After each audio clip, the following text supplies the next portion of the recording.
Hey guys, today we're diving into another truly horrifying case. If you want to support my channel, make sure to subscribe and stay active. It really helps me out. I'd be super grateful for that. Let's get started. Dismembered limbs. A head boiling in a pot. Blood smeared across nearly every surface of the home. These are the horrifying scenes that greeted officers during what began as a simple welfare check at the Guy family residence in Tennessee. What they uncovered was something out of a nightmare. A crime so gruesome, so unthinkable, it left even the most seasoned investigators shaken. For most parents, there's no greater purpose than raising their children, nurturing them, guiding them, protecting them long after they've grown. Joel and Lisa Guy were no different. They had devoted their lives to giving their son the best they could offer. But in a chilling twist, it was that very devotion that would be their undoing. Before we go any further, consider this your warning. What you're about to hear is graphic, disturbing, and not for the faint of heart. This isn't just another true crime story. This is one of the most savage murders ever committed by a child against their own parents. To understand what led to this horrific act, we need to take a closer look at the victims. And if you're picturing cold, abusive parents, you're wrong. Joel Guy Sr., known as Michael to his friends and family, was a kind, hard-working man. The kind of father who showed up, provided for his family, and tried to lead by example. Alongside him was his wife Lisa, a loving mother who poured everything she had into raising their children. They had spent their lives making sacrifices for their son, but behind closed doors, their generosity was being manipulated, and what happened next would turn a quiet suburban home into the scene of one of the most horrifying family massacres in American history. Michael was born on February 10, 1955, and he worked as a pipeline engineer. With his experience in the field, it's safe to say he was doing well for himself. He earned a solid salary, enough to comfortably support his growing family. Anyone who knew Michael would tell you he wasn't just kind.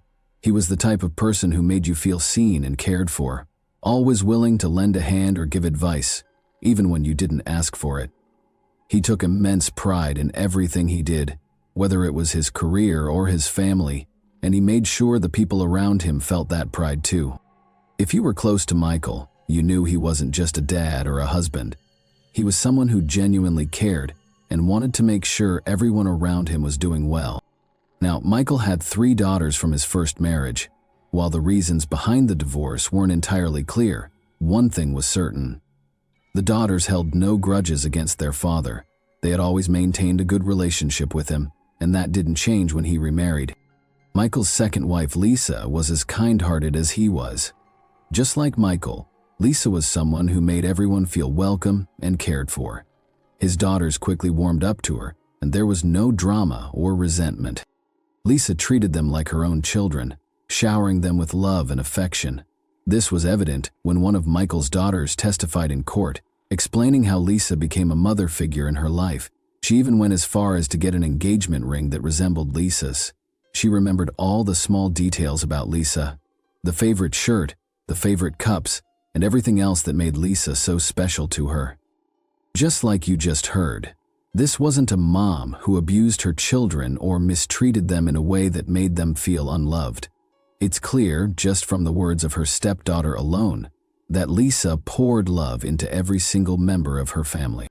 Additionally, Lisa worked in human resources at an engineering firm and was known for being reliable and generous.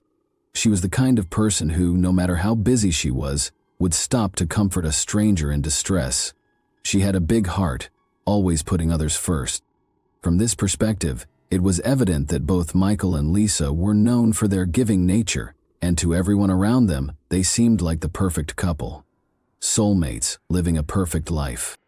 However, everything began to change when Michael and Lisa welcomed their only biological child together, Joel Guy Jr. That moment marked the start of a shift no one could have foreseen. Unlike his warm and kind parents, Joel was reportedly the complete opposite, cold and distant to almost everyone. In fact, Joel Guy Jr.'s life before 2016 remains a mystery in many ways. Even his half-sisters, who grew up alongside him, admitted they didn't really know him. Whenever they visited, Joel would lock himself in his room, avoiding any interaction with family. On the rare occasions he did speak, he was dismissive and rude, treating his relatives as if they were beneath him. Over time, most of the family distanced themselves, choosing not to engage with Joel unless absolutely necessary. Joel's behavior was fueled by an inflated ego, believing he was the smartest person in the room at all times. His confidence was bolstered during his school years, especially when he performed well academically. In his final years of high school, he attended the prestigious Louisiana School for Math, Science, and the Arts, a magnet school known for its small elite class sizes. Getting accepted into the class of 2006 only reinforced Joel's belief in his superiority. After high school, he enrolled at George Washington University for 1 semester before transferring to Louisiana State University, where he pursued studies to become a plastic surgeon. However, Joel never became a plastic surgeon or held any job for that matter. While he was in school, up until the age of 28, he lived entirely off his mother Lisa's income. Lisa, who worked full-time in human resources at Oak Ridge Engineering, sent her paychecks directly to Joel. Michael and Lisa decided to fully support Joel so he could focus on his studies without worrying about finances. They paid for his tuition, housing, and other expenses, hoping he'd graduate quickly and start his career. But their generosity backfired.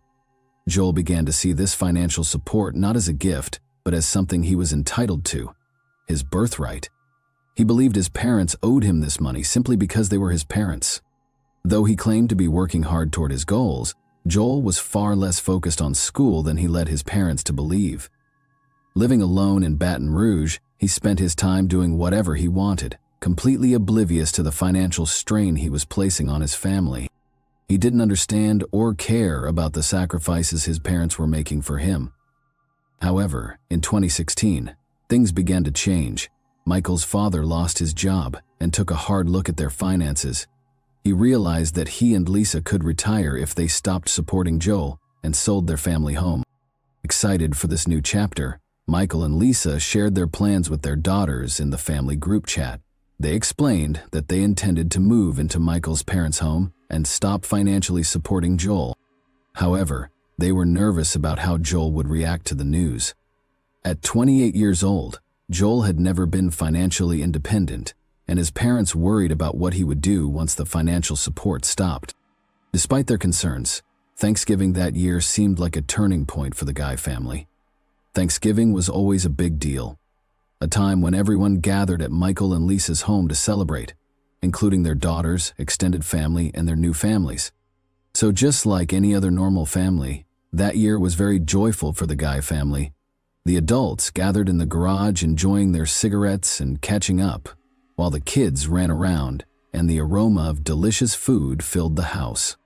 At every Thanksgiving, there's always that one person who locks themselves away, avoiding everyone, and in the Guy family, that was always Joel. However, this year was different, shockingly so. For the first time ever, Joel actively engaged with his family.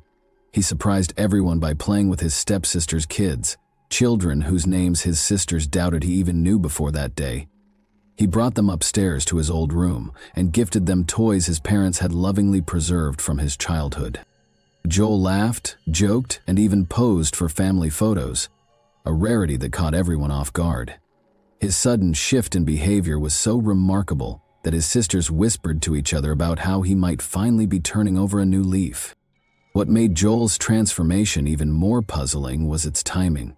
Just weeks earlier, Lisa had told him that she had given her 2 weeks' notice at work. She and Michael planned to retire, sell the family home, and stop financially supporting him. Originally, they'd intended to break the news at Christmas, but Lisa decided to tell Joel early, hoping to give him time to prepare for independence. Everyone braced for a meltdown or tantrum, but instead, Joel seemed fine. More than fine, actually. He appeared happier and more social than anyone had ever seen him. His family took this as a positive sign. Maybe this was the wake-up call Joel needed. Perhaps he'd already made peace with the idea of standing on his own 2 feet and was reconnecting with his family as part of a fresh start. One of his sisters even mentioned to Michael that Joel might be trying to repair their relationship. Still, Michael held firm that they wouldn't resume funding his lifestyle no matter how well he was behaving. Little did they know, Joel's cheerful demeanor masked something far darker. While he was smiling and bonding with his family, he was also laying the groundwork for a chilling plan. That day, Joel brought over 2 large plastic tubs, which he carried into the house without much explanation. They seemed heavy, but no one thought to ask what they contained. What they didn't know was that Joel had spent weeks plotting his parents' murders.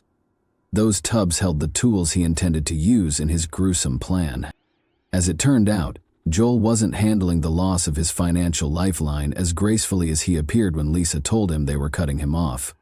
Joel didn't see it as a push toward independence. He saw it as a betrayal.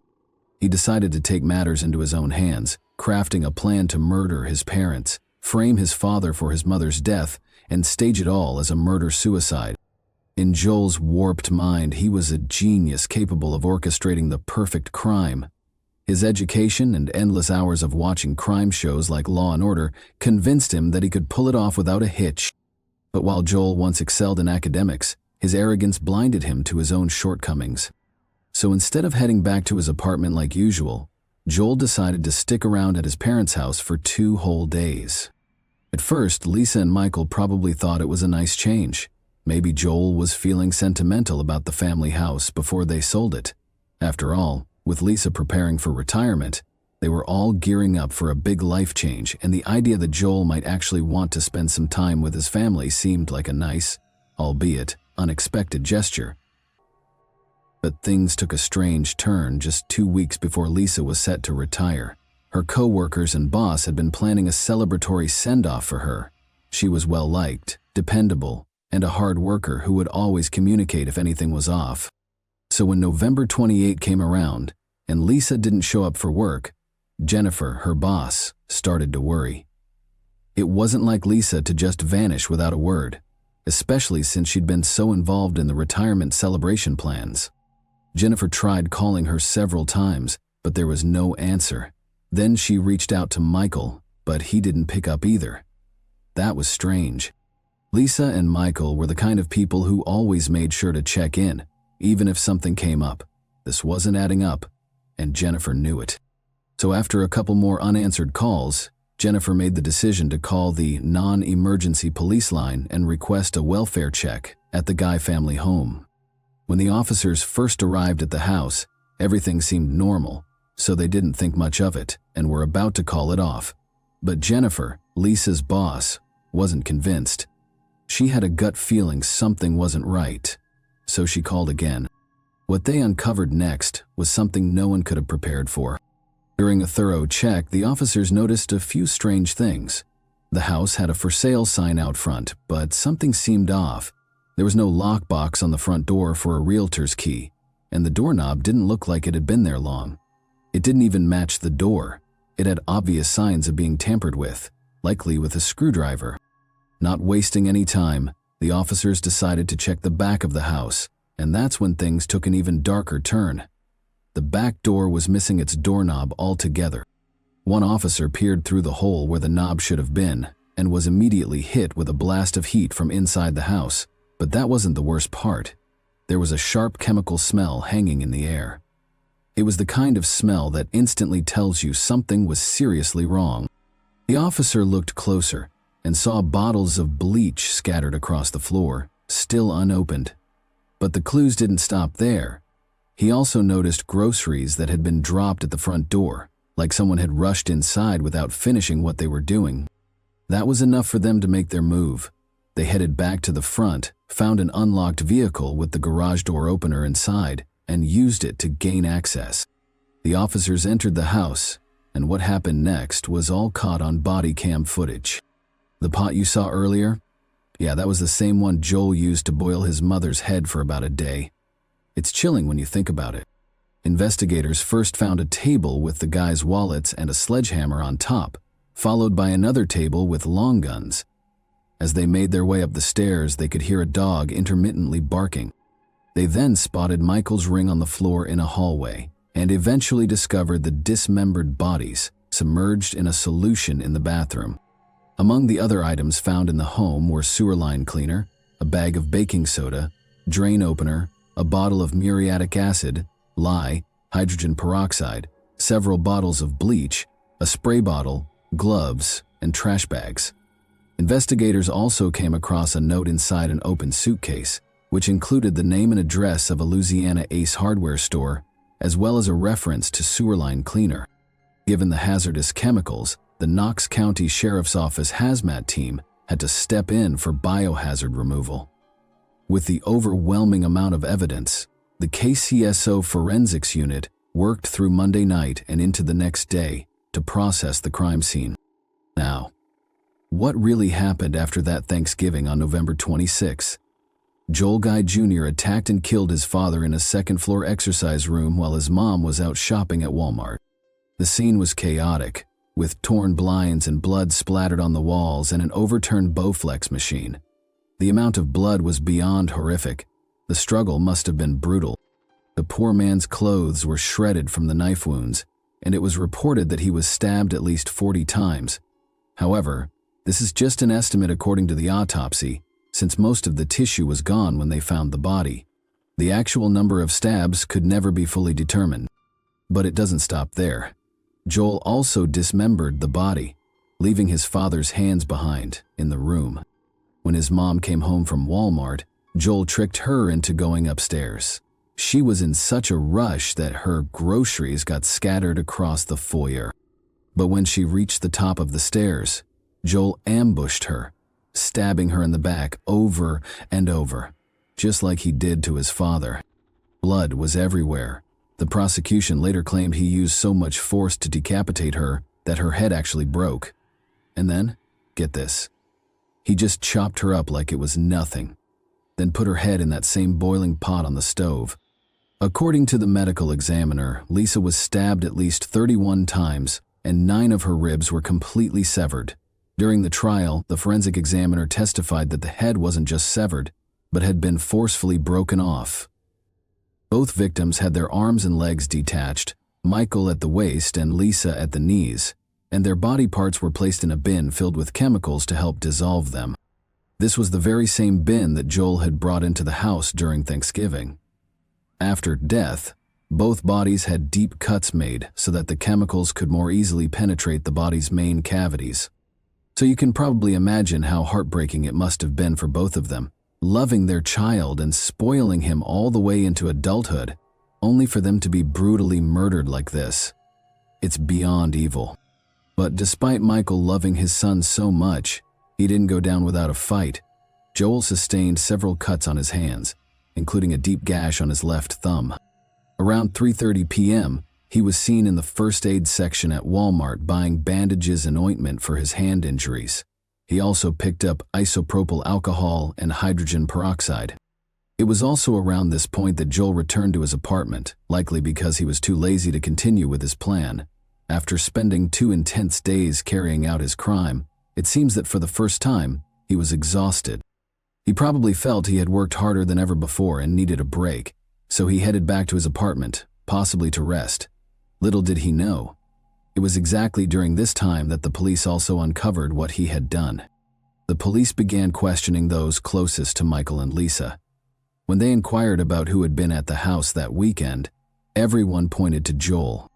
His sisters revealed that he was about to be cut off financially and that his behavior over Thanksgiving had been strangely out of character. The soiled clothes found at the crime scene matched the description given by his sisters, and when investigators found a book bag containing a notebook filled with Joel's meticulous plan, it became undeniable he was behind the murders. The only thing left to do was finalize the paperwork for his arrest. Now, the day after the bodies were discovered, Joel was arrested while heading back to the house. In his trunk, police found a KitchenAid meat grinder, a chilling indicator that he wasn't done with the gruesome process yet. But what really exposed Joel's intentions was what he had written in his notebook. From the gruesome methods of killing and dismemberment to his strategy for destroying the bodies and erasing forensic evidence, every step was carefully thought out.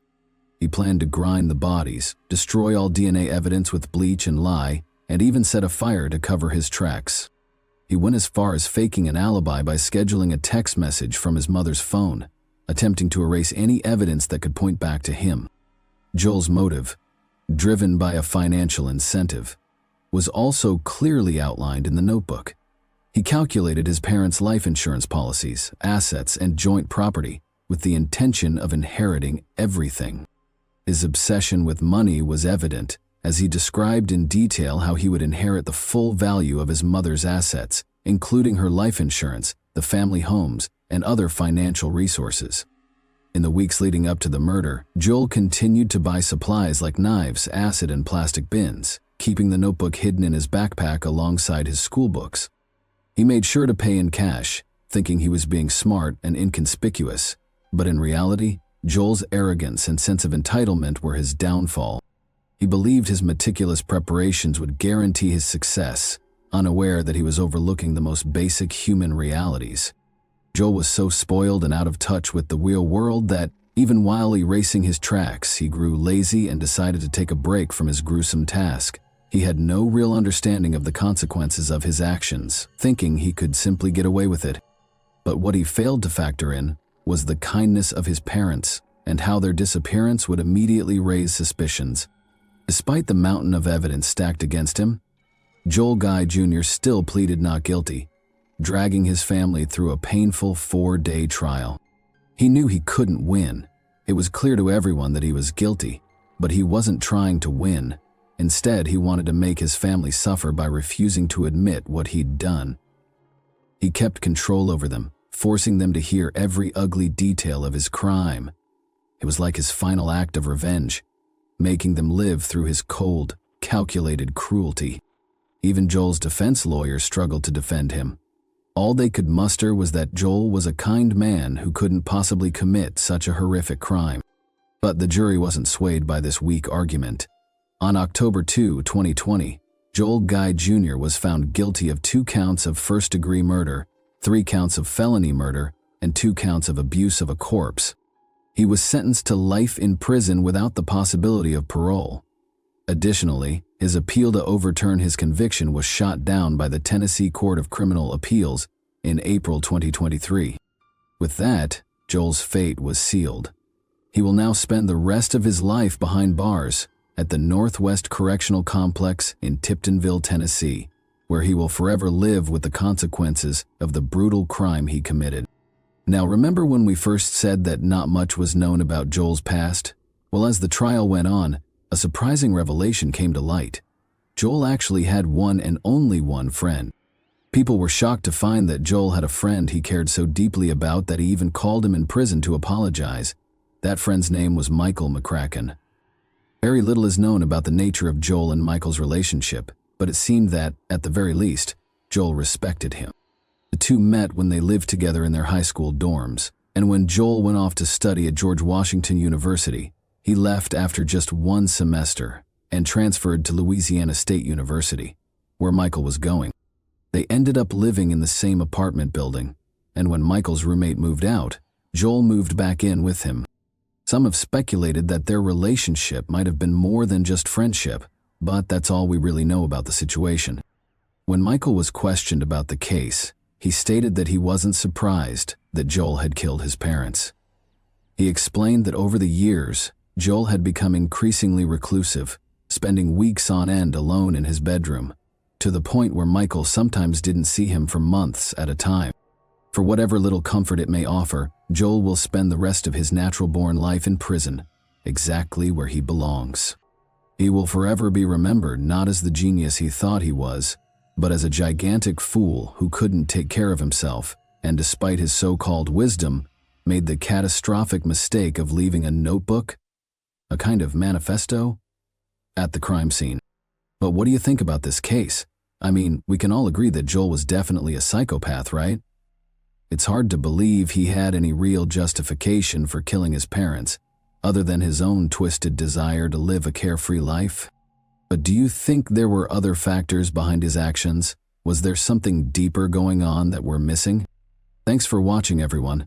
Your support means a lot to me, and you can help my channel grow by hitting that like button, dropping a comment, and sharing this video. Your engagement really makes a difference. See you soon. Hey guys, today we're diving into another truly horrifying case. Driving under the influence has always been treated as a grave offense in the United States, one that carries life-changing consequences. Whether it's alcohol, illicit drugs, or even prescription medication, getting behind the wheel in an impaired state puts lives at risk. And when that impairment leads to a deadly crash, the law does not take it lightly. These aren't just traffic violations anymore. They're felonies that carry years, even decades behind bars. The case of Macy Lathers is a prime example of how quickly a moment of recklessness can turn into tragedy, and how the fallout can echo far beyond the crash site. Macy Lathers wasn't just any driver. She was a public figure, a model, and an influencer with thousands of followers. Her life looked picture-perfect online, but on one shocking day, all of that came crashing down, literally. In a popular resort city buzzing with vacationers, Macy caused a devastating multi-car collision. 2 people lost their lives, 2 more were left with serious, life-altering injuries. But what made this tragedy even more disturbing was what happened next. When police arrived on the scene, they found Macy in a dazed, erratic state, clearly under the influence of psychoactive substances. The body cam footage captured her incoherent behavior. Witnesses filmed her staggering, yelling, and resisting officers. What was already a heartbreaking crash spiraled into a viral media storm. Overnight, Macy's name was everywhere, from news headlines to heated social media debates. Was this the fall of another influencer blinded by fame and excess? Or was it a deeper reflection of how privilege and recklessness collide? To understand how it all unraveled, we need to go back to where Macy came from. Macy Marie Lathers was born on July 16, 2000, in Fort Plain, New York, a quiet rural town nestled in Montgomery County. She was the middle child, the only girl among 3 siblings, raised in a home filled with warmth and stability. Her parents weren't wealthy or famous. They were ordinary people who worked hard, loved their kids, and built a life of modest comfort. Their house sat near the peaceful Mohawk River, in a town so small that everyone knew everyone else. Fort Plain wasn't the kind of place you expected scandal to come from. It was safe, slow, predictable. The kind of town where nothing much ever changed, until Macy changed everything. Macy grew up in what many would call a sheltered environment, largely disconnected from the outside world. She rarely left Fort Plain, and when she did, it was usually under the supervision of older family members. A high achiever in school, she consistently earned top grades and graduated at the top of her class. Macy was also active in sports, particularly gymnastics and track and field, though she never considered athletics as part of her long-term career goals. As a teen, Macy blossomed into a striking young woman. Suitors were constantly trying to win her attention, and there were even rumors of rivalries among the guys hoping to date her. She enjoyed socializing and going on dates, but she never let that interfere with her studies. Teachers described her as intelligent, focused, and driven, someone who always set high standards for herself. Macy graduated as valedictorian and was accepted into the State University of New York at Albany, where she chose to study linguistics and international communication. The campus was just over an hour's drive from her hometown, so Macy decided to stay at home with her family instead of moving into a dorm. Her close bond with her parents and siblings made this arrangement comfortable and natural. Albany, the capital of New York State, is a bustling modern city. Quite the contrast from tiny Fort Plain. To Macy, it felt like an entirely different world, full of energy, possibilities, and experiences she had never been exposed to before. With her charm, intelligence, and striking appearance, Macy quickly made friends and became a standout presence in her social circle. She continued to excel academically and soon became one of the top students in her program. At the same time, she and her new friends began frequenting local bars, clubs, and nightlife spots around the city. It didn't take long for Macy to adjust to this new rhythm of life. Days were spent in lectures and libraries, while nights often turned into late-hour adventures in the city's nightlife scene. Despite her increasingly active social calendar, Macy showed up for class, passed her exams with flying colors, and looked effortlessly put together. As is typical in many college nightlife environments, there was frequent consumption of alcoholic beverages. Over time, Macy began drinking more regularly, and what started as casual, social drinking gradually became a daily habit. Still, her young, healthy body seemed to handle the lifestyle well. She maintained excellent academic performance, and her professors continued to praise her intellectual gifts and talent. At home, her family didn't notice anything particularly alarming in her behavior or lifestyle. However, during her junior year, Macy decided to move out of her family's house and into an off-campus apartment near the university. She shared the place with a group of girlfriends, a change that marked a new chapter in her increasingly independent life. Around this time, Macy began experimenting more actively with a range of powerful and mood-altering substances.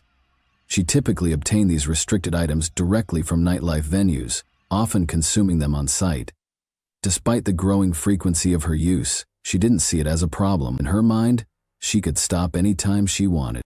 By the time she graduated from college, Macy had fully embraced the party lifestyle. Nightclubs, dancing, and the constant presence of alcohol and other prohibited items had become a regular part of her world. Nevertheless, she managed to complete her degree, defend her thesis successfully, and receive her diploma.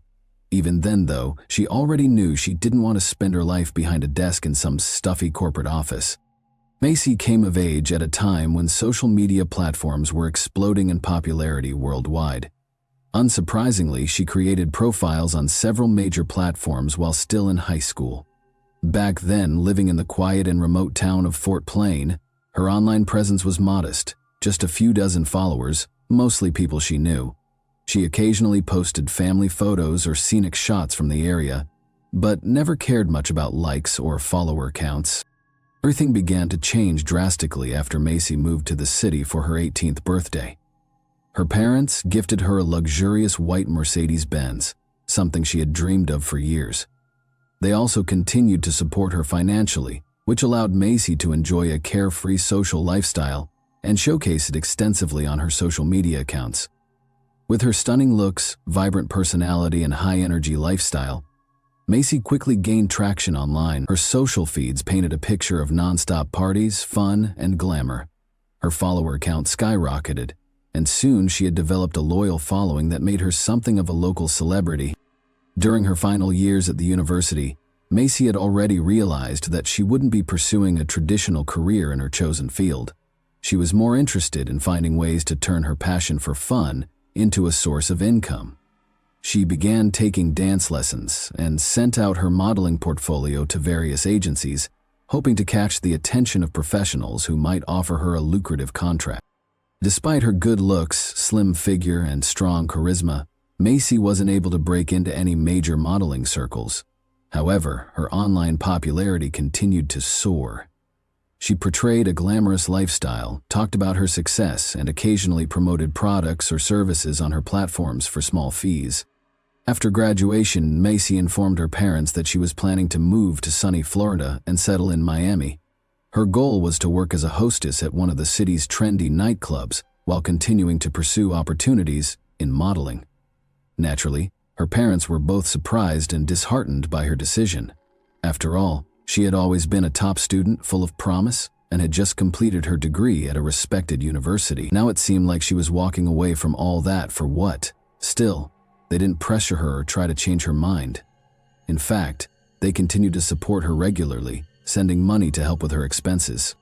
So, in early 2023, Macy relocated to Miami. She rented a modest apartment and began job hunting. At the same time, she immersed herself in the city's nightlife, hoping to make useful connections. She quickly became a fixture in the scene, fully embracing the party lifestyle once again, and she had no intention of slowing down. Over the years, Lathers had taken on various roles in the nightlife and entertainment scene. She worked as a promotional model, a dancer, and even served as a ring girl at combat sports events, stepping onto the mat in a skimpy outfit to display the round numbers to the crowd. During this period, her public profile began to rise. Local media outlets featured her several times, and she was even invited for a few interviews. By the spring of 2024, Macy's following on social media had grown into the tens of thousands. She rebranded herself as a fitness influencer, promoting sportswear, supplements, and beauty products. However, behind the carefully curated image, her real lifestyle was far from the clean and healthy image she projected online. She was a regular at nightclubs and parties, frequently indulging in strong alcoholic drinks, and was often open to trying new restricted substances offered in those settings. Over time, this pattern of behavior began to catch up with her, both personally and legally. At one point, Lathers was caught driving under the influence and had her driver's license temporarily suspended, but she violated the law again, this time resulting in her license being permanently revoked. Still, that wasn't enough to make her change course. On the morning of August 10, 2024, around 6 a.m., the streets of busy Miami were unusually quiet. Suddenly, the stillness was shattered by the screech of brakes and the sound of multiple loud impacts. A major collision had occurred at an intersection involving 3 vehicles. Bystanders rushed toward a black Range Rover, which had taken a heavy hit on the driver's side. The man behind the wheel had a bloodied face but was conscious. Witnesses carefully helped him out of the twisted wreck. He had suffered head trauma and broken ribs, and could barely remain standing. Good Samaritans provided first aid, doing their best to stop the bleeding while waiting for emergency responders. The second vehicle was a Suzuki minivan, which sustained even more severe damage. The frame was crumpled and the doors were jammed shut. Inside were 3 individuals: a middle-aged woman behind the wheel, a man in the front passenger seat, and another man seated in the back. All 3 were seriously injured. The driver and rear passenger were unresponsive, while the front seat passenger appeared to be in shock. Since there was no immediate fire hazard, rescuers avoided pulling them out through the windows, fearing it could worsen potential head or spinal injuries. The third vehicle, a white Mercedes-Benz, was barely damaged. It had swerved off the road, lightly clipping the other 2 vehicles before striking a curb. When witnesses approached it, they found it empty. The driver was nowhere in sight, and the interior, covered in pale leather, showed no signs of injury. No blood, no visible struggle. It was clear the person behind the wheel had left the scene voluntarily, either unharmed or with only minor scrapes. Soon, eyewitnesses came forward. Several had seen a young woman leaving the Mercedes-Benz just moments after the crash. She exited from the driver's side, moving carefully and trying not to draw attention. She wore blue jeans and an oversized hoodie with the hood pulled low over her face. She crossed the street and quickly walked away from the scene, vanishing into the early morning quiet. The unidentified young woman attempted to blend in by joining a group of early morning joggers passing nearby. Since no one tried to stop her, she managed to slip away unnoticed.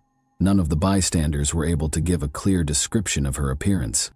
When first responders, police, medics, and rescue crews arrived on the scene, they focused on freeing the injured passengers from the mangled vehicles. By that time, the man in the front passenger seat of the minivan was unresponsive. Medical examiners later determined that he had suffered extensive head and internal injuries, with massive internal bleeding cited as the cause of death. The woman who had been driving the minivan and the man in the back seat were both transported to the hospital in critical condition. Doctors fought hard to save their lives. The driver of the Range Rover was also hospitalized with moderate injuries. His life was not in immediate danger, though he had sustained a serious head injury and damage to one of his lungs. After speaking with witnesses, investigators determined that the person behind the wheel of the third vehicle, believed to have caused the crash, was a young woman who fled the scene.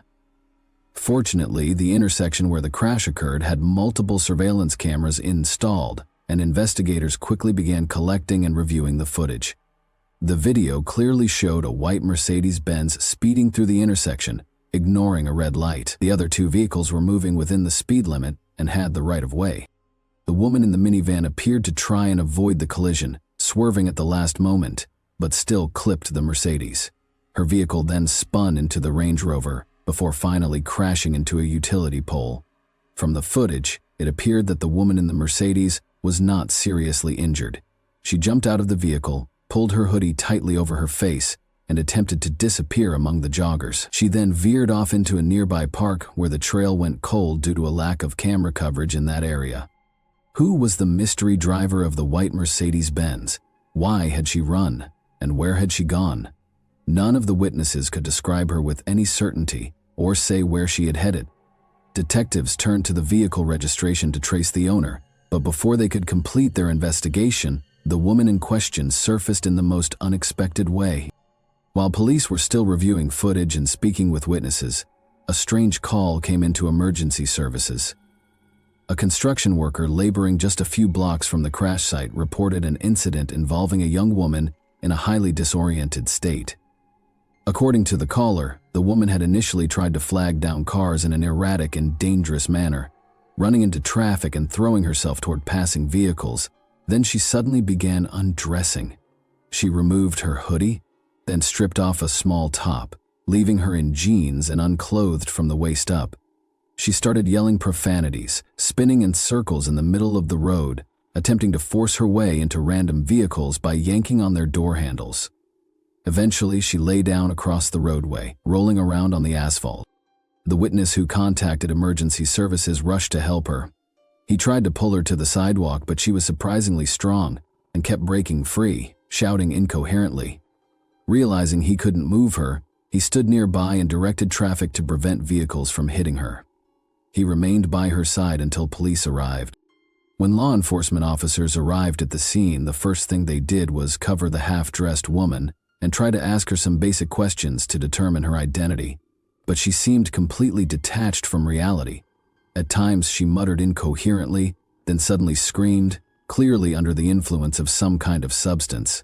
She couldn't even say her own name, but was shouting about extraterrestrials, warning that they were on their way and would be arriving soon. Then, in a sudden shift, she calmed down and claimed she had come from the future, could travel through time, and possessed a magical orb.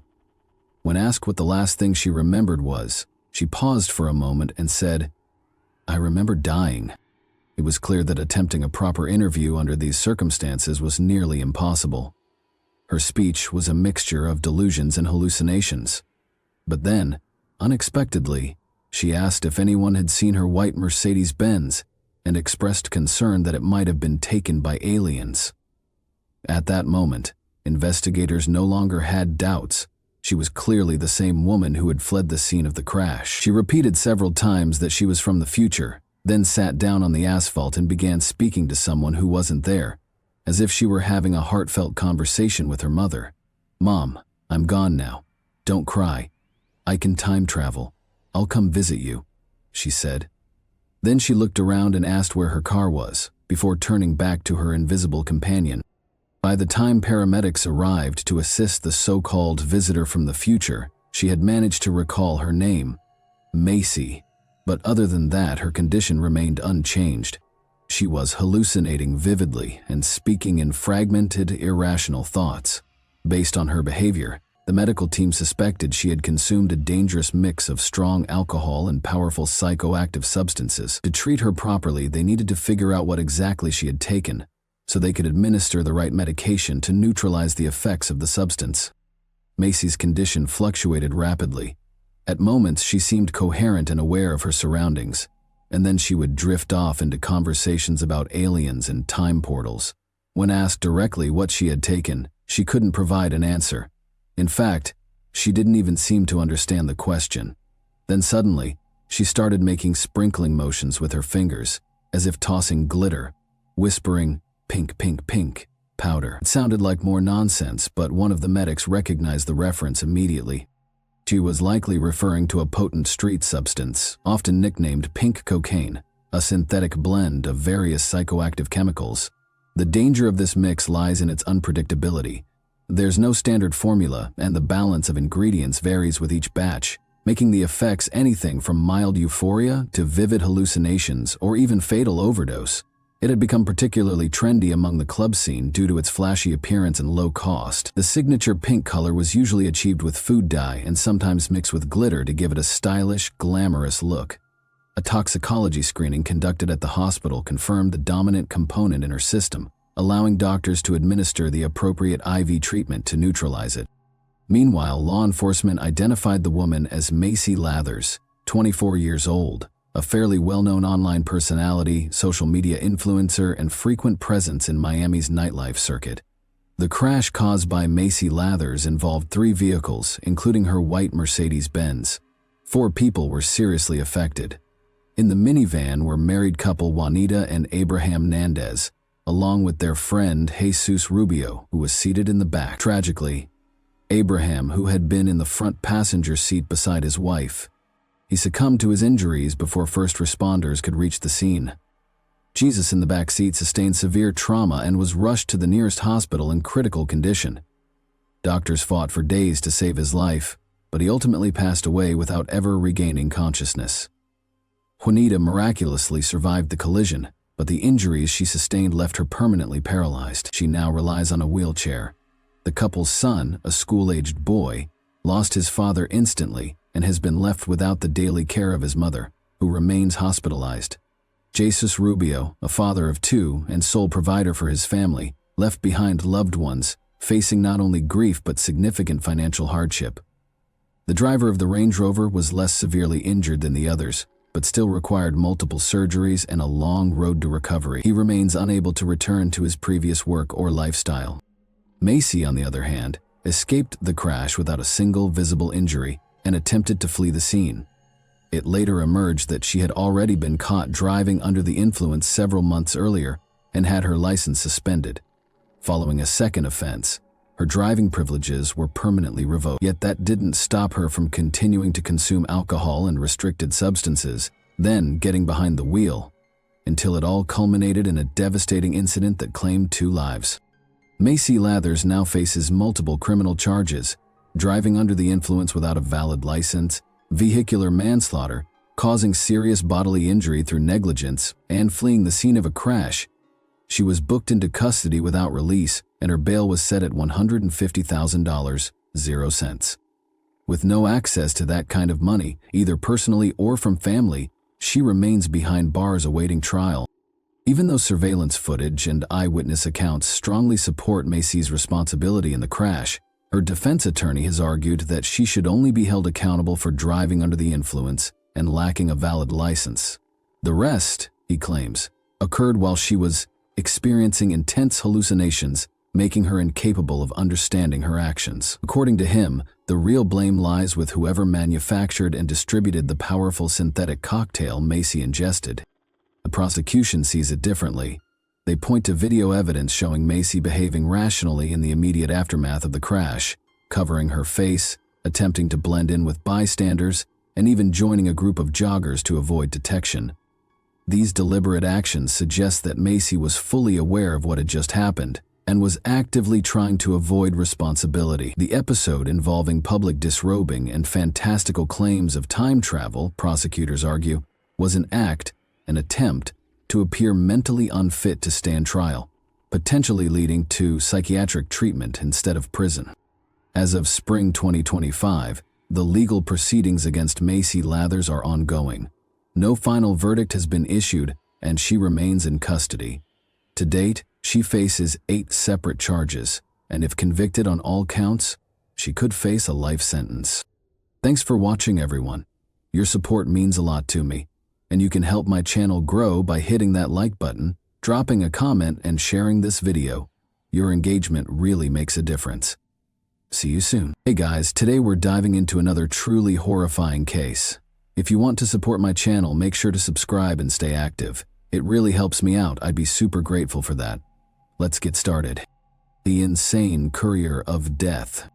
How quickly would you open your door? If a stranger knocked, would you hesitate? Ask who they are, why they've come?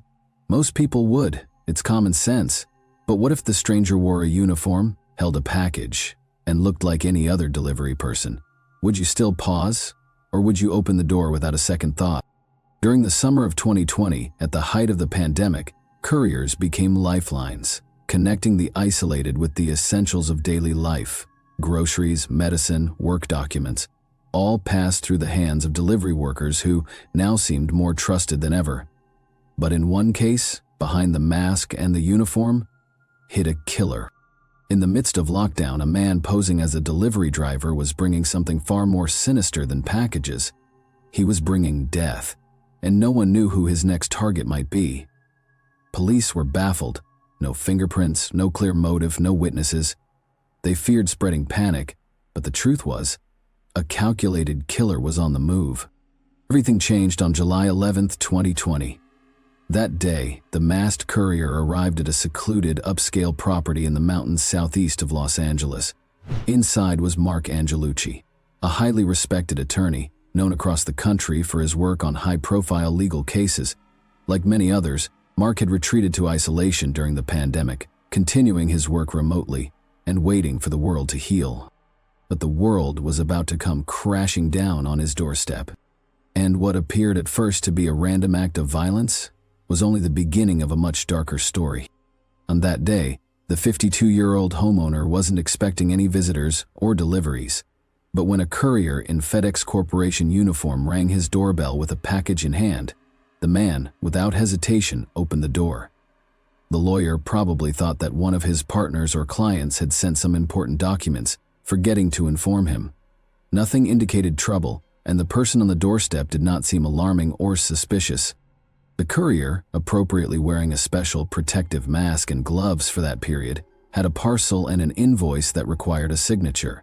However, as soon as the lawyer was about to receive the package, the delivery person suddenly drew a pistol and fired several shots at close range, aiming for vital organs to ensure the lawyer would be fatally injured. The lawyer had no chance to react, and being unarmed in his home robe, he had no chance of survival. After the deed, the courier simply left the scene, leaving the victim bleeding out on the floor. Since the house was in a rather secluded location, none of the neighbors noticed anything unusual, though sounds resembling shots did prompt them to call emergency services and report the disturbing incident. No leads at all. Mark Angelucci succumbed to his injuries at the scene, and the arriving medics and law enforcement could only confirm he was dead. Upon examining the crime scene, detectives immediately dismissed the notion that robbery was the criminal's motive. The house was truly luxurious, adorned with antique items, containing a safe and visibly expensive possessions, yet everything remained untouched. In the lawyer's home office lay a mass of important documents concerning various cases, but these too did not interest the perpetrator. Everything in the house was left undisturbed. Nothing was searched or moved, and the criminal did not even cross the threshold of the home. Thus, from the very beginning, the main objective was clearly to eliminate the homeowner. The criminal was caught on several outdoor surveillance cameras, but as he was wearing a company cap from FedEx and a medical mask, it was virtually impossible to discern any distinctive features. All that could be determined was that he was a white male of average height and slender build. The criminal wore gloves, thus leaving no fingerprints anywhere. Essentially, the only evidence consisted of bullets extracted from the deceased's body.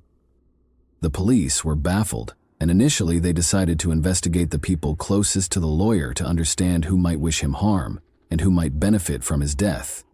The possibility that the crime was related to his professional activities was also not ruled out.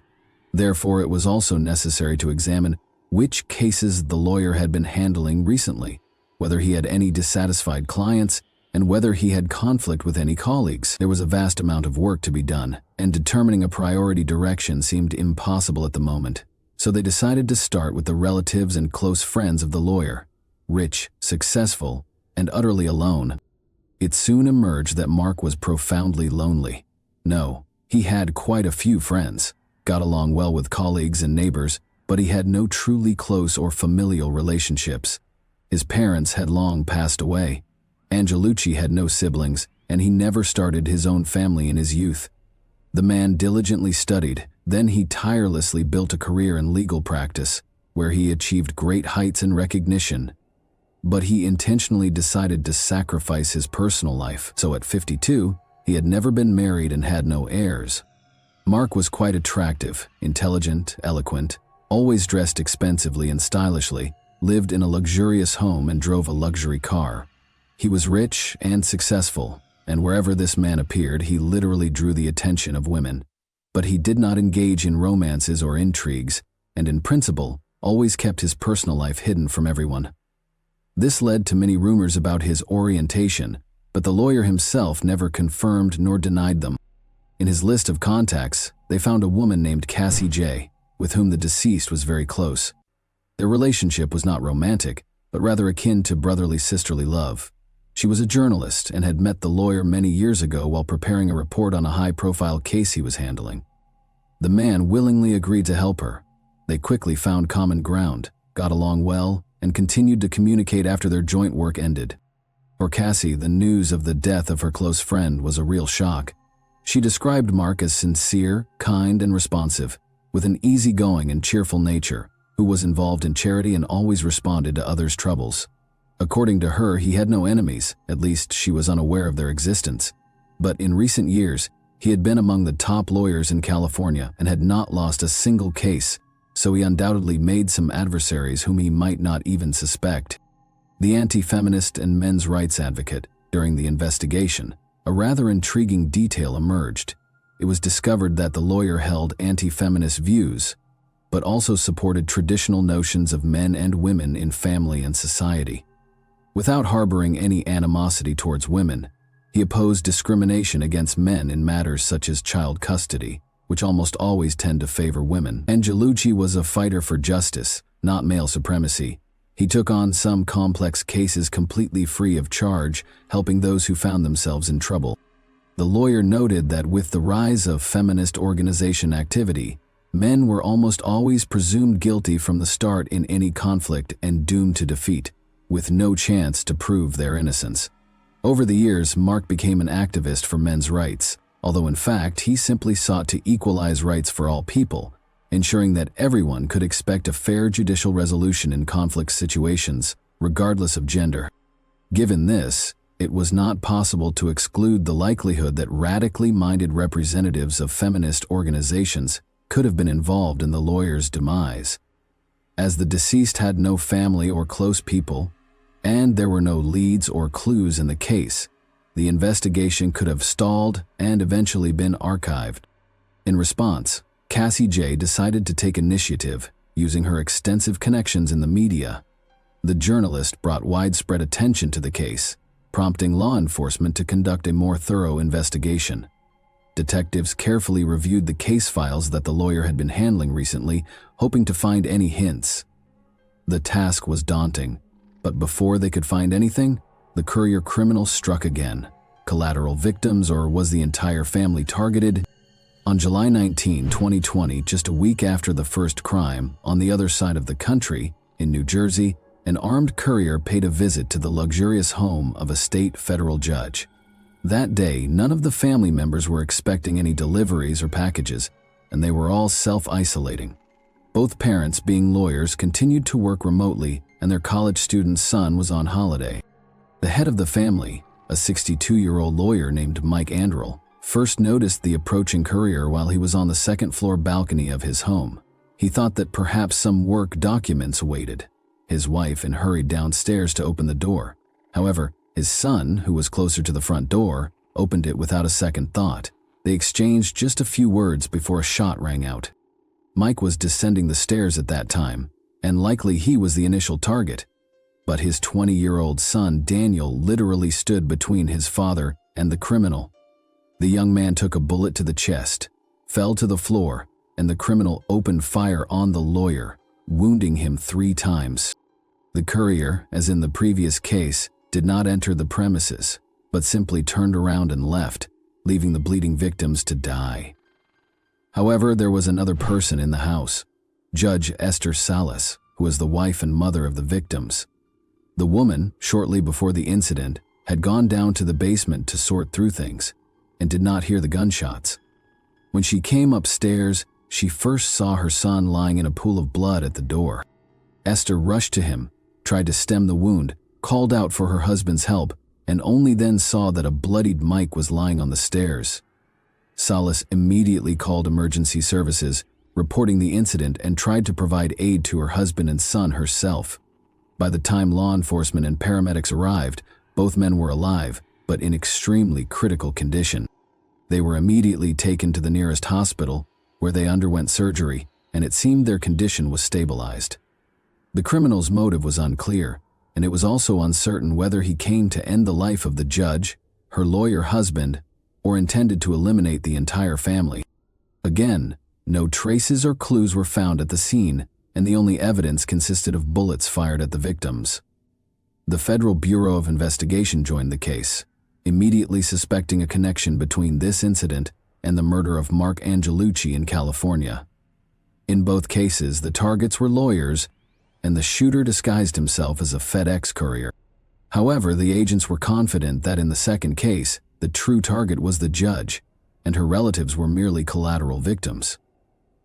Eyewitnesses, final account, ballistic analysis established that the shooter used a .380 caliber pistol in both incidents, and all bullets were fired from the same weapon.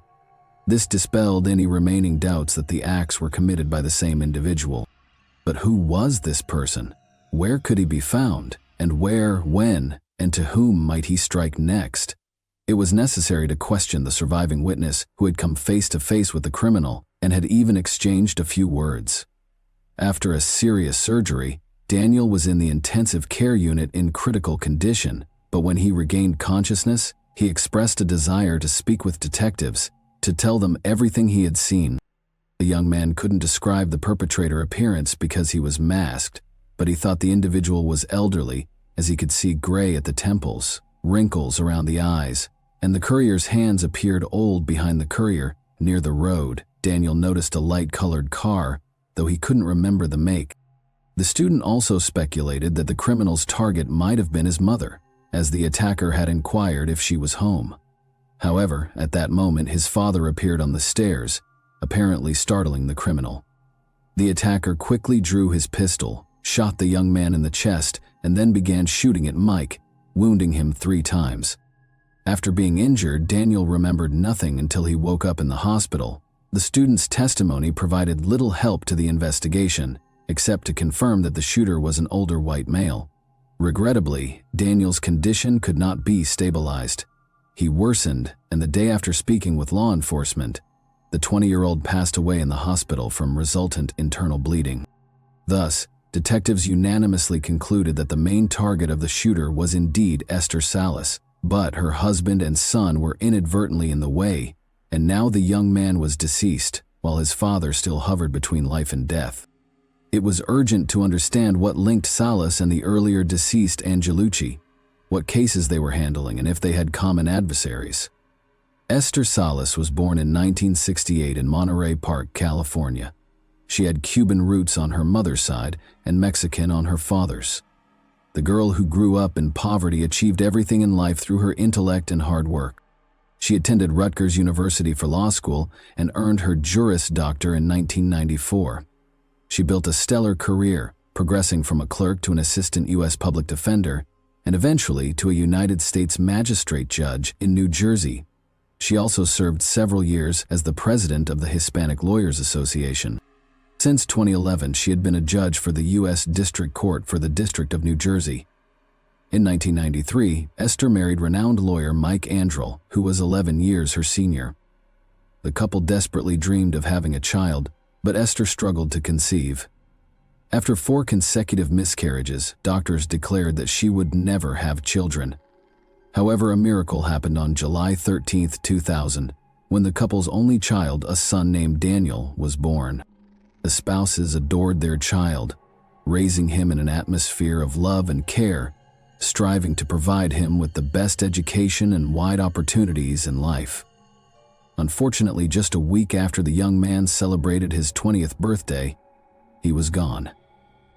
An unexpected turn in the case. News about a courier criminal operating across the country went viral on the internet, spreading rapidly and sowing panic among the population. With no precise information available about the investigation, wild rumors about the case began to emerge.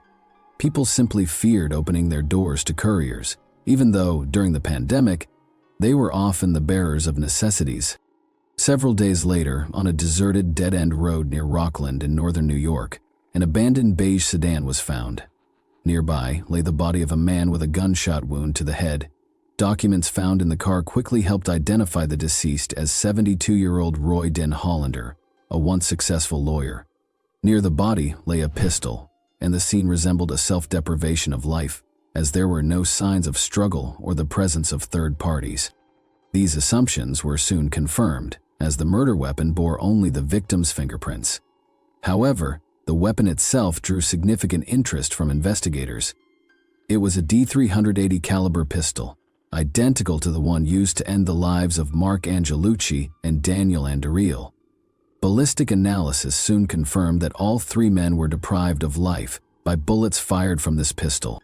Yet it remained unclear what motivated the shooter to end the lives of 2 men, injure another, and then fire a bullet into his own head. A search of Hollander's home indicated that he had meticulously planned the attacks in advance. His diary contained addresses of the victims and notes on the dates of the attacks. Detectives, however, could not understand the criminal's motive. However, when they found memoirs on his laptop, which Roy had been working on for years, it became clear that he was a mentally unstable individual, embittered and angry at the world, who despised everyone, from his own mother and ex-wife to his neighbors, colleagues, and clients. It was only a matter of time before he would take up arms and begin to end lives. Who was Roy den Hollander? Roy den Hollander was born on September 26, 1947, in Midland Park, New Jersey. He had an older fraternal twin brother who died under mysterious circumstances in childhood. Roy blamed his mother for this his entire life, a sentiment he openly discussed in his memoirs, along with his hatred for his parents. He graduated from high school in 1965, then attended the prestigious George Washington University Law School and later earned an MBA from Columbia Business School.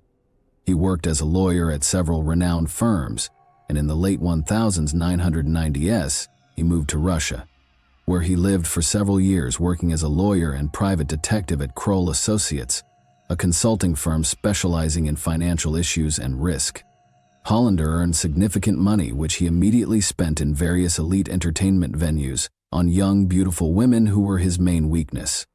In 2000, at a Moscow nightclub, the 52-year-old American lawyer met a 24-year-old beauty named Angelina Shipolina. Previously a professional track athlete, she later decided to switch to modeling, possessing all the attributes necessary to succeed in that field. The aspiring model quickly realized that the older American was utterly infatuated with her and decided to use him for her purposes. She swiftly swept him off his feet and gently nudged him towards marriage. After moving to the United States and obtaining a marriage visa, she soon filed for divorce. Now Angelina could legally stay in the country and pursue her modeling career. For the lawyer, this turn of events was a huge blow. He realized that the beauty had merely used him to achieve her own goals, playing with his emotions. He came to despise all women, a sentiment he eloquently expressed in his memoirs. He referred to his former wife as a venal woman, willing to do anything for money, and also accused her of connections with the Russian mafia. Fundamental stance and puzzling motives for the crimes. Following his tumultuous divorce from Shipolina, Roy became a self-proclaimed anti-feminist and an active advocate for men's rights. However, his behavior grew increasingly eccentric and flamboyant.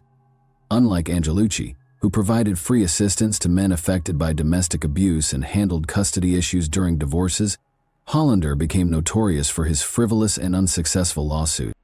For instance, he objected to ladies' night promotions in bars and nightclubs where women are offered free admission and complimentary drinks.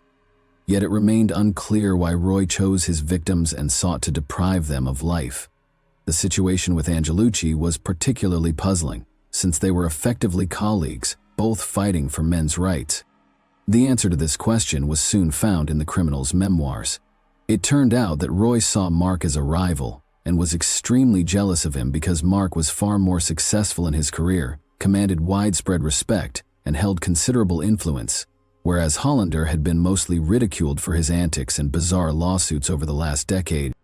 Furthermore, both lawyers were members of the same men's rights community, making Roy appear even more outlandish and unsuccessful. By contrast, about a year before these tragic events, he was expelled from the community for aggressive and inappropriate behavior. Roy's personal life and career spiraled downward after his divorce from the Russian model. He fell into depression, developed problems with alcohol and anger management, and started losing most of the cases he took on. Esther Salas, as a judge, presided over several cases Hollander had handled at different times, consistently ruling against him, which led him to long-list her as one of his sworn enemies. However, neither Salas, Angelucci, nor any of their colleagues considered Roy to be dangerous, but in 2018, when he was diagnosed with cancer, the lawyer likely felt he had nothing left to lose and began devising a plan for revenge and the elimination of his enemies. The long list of revenge. Hollander never made explicit threats, so it was difficult to determine whom he considered his enemies. However, in his memoirs and notebooks, a lengthy list of names was found with whom the lawyer apparently planned to settle scores. This list included not only judges and fellow lawyers, but also the doctors who treated him, whom he accused of incompetence and intentionally treating him poorly, allowing his disease to progress.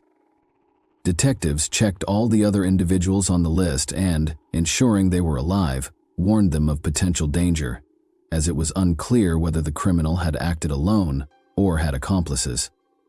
It also remained unclear why Roy stopped and unexpectedly settled accounts with life.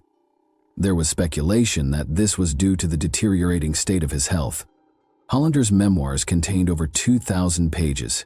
Also, about a dozen notebooks and diaries were found among his personal belongings, which needed to be meticulously examined. This process took several weeks, but ultimately established that the criminal acted alone and had no accomplices, meaning that everyone else on the list was safe following Roy's death. Daniel Andrews Law. After the attack, Mike Andrews spent over half a year in the hospital undergoing a challenging rehabilitation process due to 3 gunshot wounds. His wife, Esther Salas, remained in a prolonged state of depression due to the loss of their only son. However, in February 2021, she agreed to give an extensive interview for the television news magazine 60 Minutes, where she spoke publicly for the first time about the horrific events and the tragedy that struck their family. Simultaneously, the judge began working on legislative changes in New Jersey. A new law adopted in December 2021 was named after her late son, Daniel.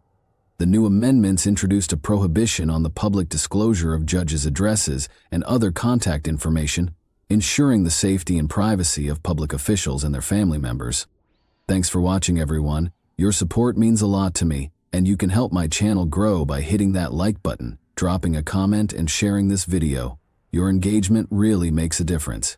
See you soon. Hey guys, today we're diving into another truly horrifying case. If you want to support my channel, make sure to subscribe and stay active. It really helps me out. I'd be super grateful for that. Let's get started. These were the terrifying last moments of a 16-year-old girl who was killed by the guy she used to call her father. She was the third of 4 victims killed.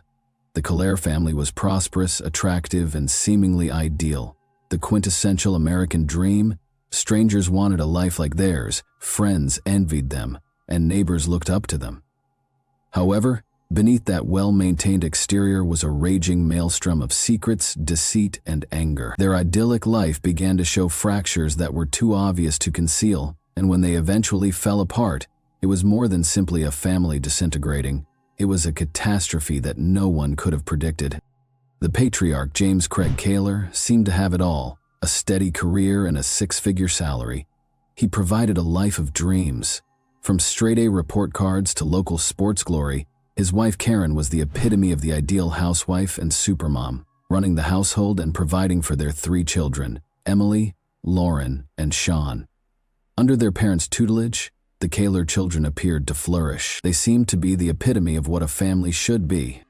Let's go back in time and see how this ideal family came to be through silent battles, concessions, and sacrifices. To begin with, Karen sacrificed her engineering degree in order to wed Craig and help him achieve his goals.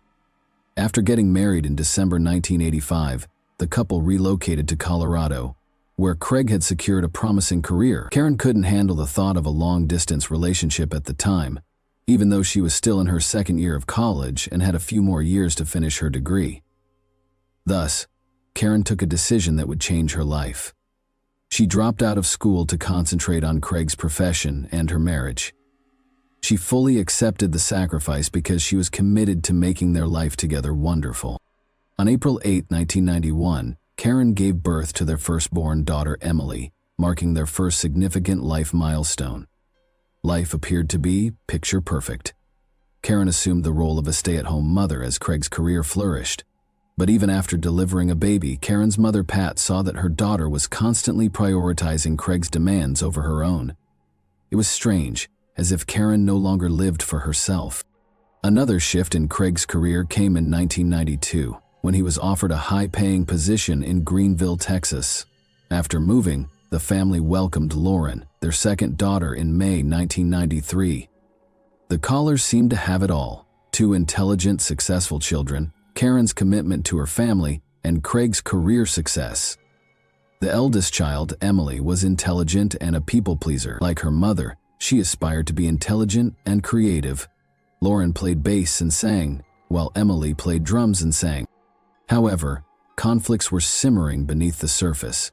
A dispute over having more children was the source of one of those difficulties. With two children, Karen thought their family was perfect, but Craig desired a third. In a somewhat unconventional step, the couple drafted a written contract. Karen agreed to have one more kid in exchange for the opportunity to have a treatment that would stop her from getting pregnant in the future. Craig complied, and their son Sean was born in March 1999 as a result.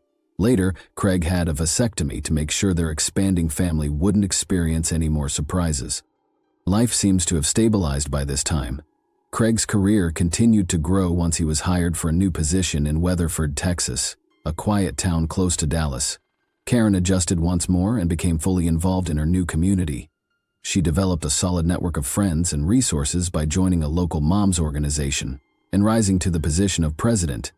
She also ensured that her children were engaged and active. Emily was a talented student and musician. Sean became a budding baseball star, and Lauren flourished in band and sports. Although it appeared to be the ideal life from the outside, Craig's infatuation with perfection left little room for anything that wasn't perfect. He had very high expectations of everyone, even his own family.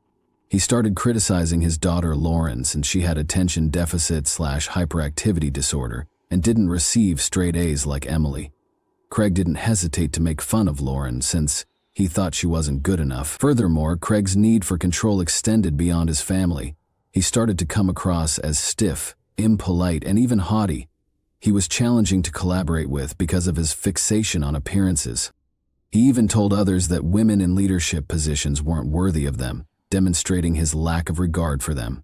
He also developed a reputation for being frugal, asking coworkers to buy him dances, going to strip clubs with them, and borrowing tools for house improvements rather than purchasing them.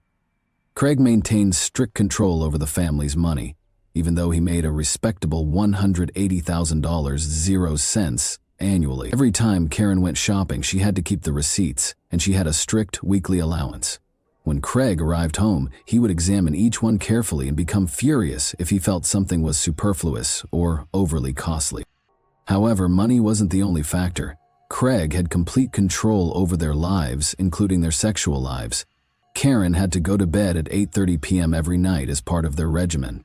She would apologize in a whisper to her friends if she answered a phone after 8 p.m. and explain that she had to leave because Craig needed her in the bedroom at a certain time. He would pay for it if she didn't comply with his request that she go to bed at 9. Their children even learned not to bother them after 8:30 because it had become such a ritual. Karen was required to follow Craig's instructions even when she was ill. Turning him away was risky. Karen was aware that it was simpler to simply give in when his rage frequently turned violent. Now, this was not always the case. Karen's life was less regimented when they initially started dating, but Craig's expectations became increasingly severe over time. To observe Karen and her together, he even proposed introducing a third party, a woman in particular, into their relationship. Karen found it hard to say no, even though she was completely uncomfortable with this. Karen discreetly joined a gym because she was desperate for some privacy and a place of her own. Exercise had always been enjoyable to her, and it gave her a sense of control over her life again. Karen had to perform odd jobs like baking cakes to pay for the membership herself, since Craig, who was always bossy, wouldn't pay. She scraped up enough money to join Powerhouse Gym by January 2006, and she soon established herself as a regular. She eventually even started working as a personal trainer on a part-time basis. Although Craig was surprisingly cool with her working at the gym, he did have one requirement. She had to be home by the time the kids got home from school, and Karen was excellent at all she did as usual. She made pals at the gym right away, and she soon found herself griping about Craig at work. She would talk about how they were always fighting, how she never seemed to be good enough, and how angry he was all the time. Sometimes one of the children had to step in to break up their fights because they were so fierce. Things would get physical on bad days, and Karen would have bruises to show for it. Craig's dominance over her was oppressive, even though everyone at the gym knew how unhappy she was and how much she wanted to end the relationship. She was on the verge of losing it, and meeting Sunny, a personal trainer, only appeared to make matters worse. Sunny helped Karen open up about the most painful aspects of her relationship, things she was unable to discuss with anyone else. Because she was composed and understanding, Sunny and Karen developed into more than just friends over time. The two developed a close romantic and sexual relationship. How this occurred is the subject of some conjecture.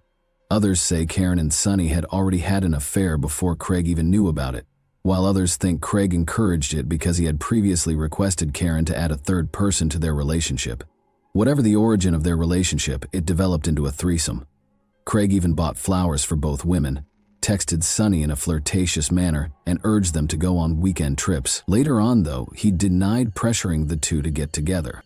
Craig's narrative was different from Karen and Sunny's, who were upfront about their connection. The main problem, according to him, was that his meticulously constructed picture of the ideal family was disintegrating, and Karen was destroying their marriage. Craig saw a chance to take back control in 2008. A higher-paid job in Columbia, Missouri was given to him, but it would require him to leave Sunny and Karen. He took the job offer right away, but Karen was heartbroken. She had roots in Weatherford, but she didn't want to leave Sunny. Her children participated in school activities. Sean played baseball, the girls were in a band, and Karen had strong connections to neighborhood volunteer organization. But as usual, Craig's wishes won out. Karen had to finish things at home because he relocated to Columbia a few months before her. Craig was unaware of Karen and Sunny's decision to remain together over the long term at this period. He believed that it was only a brief liaison, and that Karen would become the submissive wife he wanted her to be after they parted ways. Craig thought things had returned to normal when Karen and the children eventually moved to Columbia. He even permitted her to continue working as a fitness instructor while pursuing a health science degree at the University of Missouri. But Karen had gotten a taste of independence following her time with Sunny. Simply being permitted to work or attend school wasn't enough for her. She didn't want to live a life in which Craig felt entitled to dictate everything she did. Craig started to tighten his hold on his wife, Karen, after realizing he was losing control. His compulsive tracking of her every action, including who she spoke to, what she wrote in her emails, and where she went, soon devolved into a full-scale breach of her privacy. At an old friend's New Year's Eve party in Weatherford in December 2008, this toxic fixation reached a breaking point. Sunny, the last person Craig had ever wanted to see, was there when they entered the party, even though neither Craig nor Karen had anticipated seeing her. The situation was exacerbated by Karen's overt flirtation with Sunny. In front of everyone, they were cuddling, laughing, hugging, and sipping from the same glass using 2 straws. By this time, Craig was angry. His anger and jealousy overcame him, especially because Karen and Sunny's connection was now widely known. Craig felt that the disrespect was intolerable and that it was a total slap in the face. At the party, the rage erupted, with Craig yelling at Karen and Karen yelling back. It was a spectacle rather than merely a private dispute. Craig became so enraged and humiliated by their heated argument that he told everyone that Karen was having an affair. Karen retaliated by kissing Sunny in front of everyone. They were asked to leave by the host, who was obviously uneasy. The drama didn't stop there either. Outside on the front lawn, the altercation continued and quickly became physical. Karen was pushed by Craig, who was so furious that she fell and struck her head on the floor. They were both reeling from the ramifications by dawn. Despite the confusion, Karen started to reconsider how she was pushing Craig. Sunny refused to listen to her when she suggested that they take a vacation from their relationship. She informed Karen that Craig was the issue, not her. After seeing his violent outbursts, Sunny was extremely worried about Karen's safety. Karen bravely decided to file for divorce in late January 2009. She began sleeping in a different room, but she didn't leave the house right away. She and Sunny also kept up their long-distance friendship. Craig continued to monitor Karen's correspondence and even searched through her belongings, because he was still excessively controlling. He discovered several of Sunny's greeting cards, and used them to follow her everywhere. Craig would follow Karen whenever she planned to see Sonny in an attempt to ruin their time together. He was unrestrained in his jealousy. Craig became more and more unstable at work. He would show off his photo album to his colleagues, asking them questions like, "Isn't this a happy family? Why doesn't Karen want to be a happy family?" Everybody felt uncomfortable around him, but Craig didn't seem to notice or care. His need to dominate Karen's life devoured him too much. Following Craig's comments during a municipal council meeting in March 2009, the atmosphere escalated. Karen, who was present to encourage him, got drawn into yet another contentious dispute. Craig's rage became physical this time. Karen phoned the police when he assaulted her. Craig was taken into custody on charges of third-degree domestic violence. Karen told the police that Craig had become more violent and domineering over time, and that he had physically obstructed her leave, putting her against a cabinet. Craig denied the assault, saying he was merely attempting to embrace Karen, but the marks on her body revealed otherwise. Craig was taken into custody and charged. Taking the children with her, Karen left their house and leased a flat across Columbia. Additionally, she took $50,000, 0 cents, out of their joint bank account, indicating that she was at last escaping Craig's harmful and poisonous influence. Now, Craig's arrest was absolutely terrible. His acts as a city official made headlines, and his strange and disturbing behavior at work only got worse when it was revealed. The city eventually released a public statement, claiming that Craig's resignation was caused by challenging family matters, but the reality was much more nuanced. His already brittle ego took a hit when he was fired, not voluntarily. The fact that his previously flawless reputation was now in ruins, no family, no career, and no control over anything, was too much for him to bear. Craig packed all his belongings and left his home to return to his parents' Kansas farm. He thought that working hard on the farm would help him decompress, but the distance didn't help. On the contrary, it made him more obsessed with his ex-wife Karen. Craig was baffled as to why Karen had abandoned him. He had imagined himself to be the ideal husband. She left, even though he had given her everything. He wouldn't acknowledge that his domineering actions might have driven her to the edge.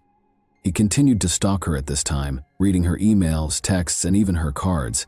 He blamed Sonny for everything and was unable to let go. Craig was furious when Sonny texted him to tell him that Karen didn't love him as much as he believed. Even though he had been cool with Karen and Sonny's connection, as long as he could see and participate in some perverse way, he began referring to them by name and using homophobic epithets. His daughter's rejection of him, however, was what ultimately drove him over the edge. They wanted to make their own decisions since they were sick of his domineering behavior. His eldest daughter, Emily, was the first to go. She demonstrated that she would no longer follow his instructions by choosing a college that he disapproved of. This felt like a slap in the face to Craig. He placed even more blame on Karen, accusing her of brainwashing the girls to rebel against him. When one of his daughters came out as bisexual on Facebook, things only got worse. Craig took this as justification to snap at her rather than offering her support. He was certain that their mother had also had an impact on this. Curiously, he began assembling a substantial case against Karen, gathering more than 3,500 pages of purported proof for his divorce lawyer. This had details about each time Karen visited Sonny, as well as screenshots of their private correspondence. He never provided any evidence to support his claims that the two ladies had sex in front of the children. Craig's actions become increasingly strange and unsettling. No one took him seriously when he told his buddies that he wanted to kill Sonny. Ignoring the warning signs until it's too late is a recurring theme in these situations. Not to mention that Craig was having affairs with several women in spite of his anger at Sonny and Karen. His actions were inconsistent. However, things appeared to be a little different with regard to his son, Sean. Craig said that the only person who hadn't entirely abandoned him was Sean. Craig tried to stay active in his son's life by spending time with him and taking him fishing and hunting. By all accounts, he was still making an effort to be a good father to Sean, even if he was a horrible husband to Karen and a domineering, aloof parent to his girls. It seemed as though Sean was Craig's one remaining chance, the one relationship that hadn't been ruined. Let's fast forward to Thanksgiving 2009. Karen continued to make an effort to maintain her family's closeness while Sean was with Craig. She wanted her girlfriend Sunny and all of her kids to spend the holiday with her grandmother Dorothy. Karen went to collect Sean from Craig's place and bring him to Dorothy's the day after Thanksgiving. At the age of 89, Dorothy resided in a peaceful farmhouse in the little Kansas town of Burlingame, which had fewer than 1,000 residents. However, a deputy was finishing up some paperwork on Saturday, November 29, 2009, when a call regarding a strange car in Burlingame was received. It was a little after 6 o'clock, following a neighbor's allegation of a little truck rushing through the neighborhood. They saw the driver arrive, exit the vehicle, and begin to stroll down the street.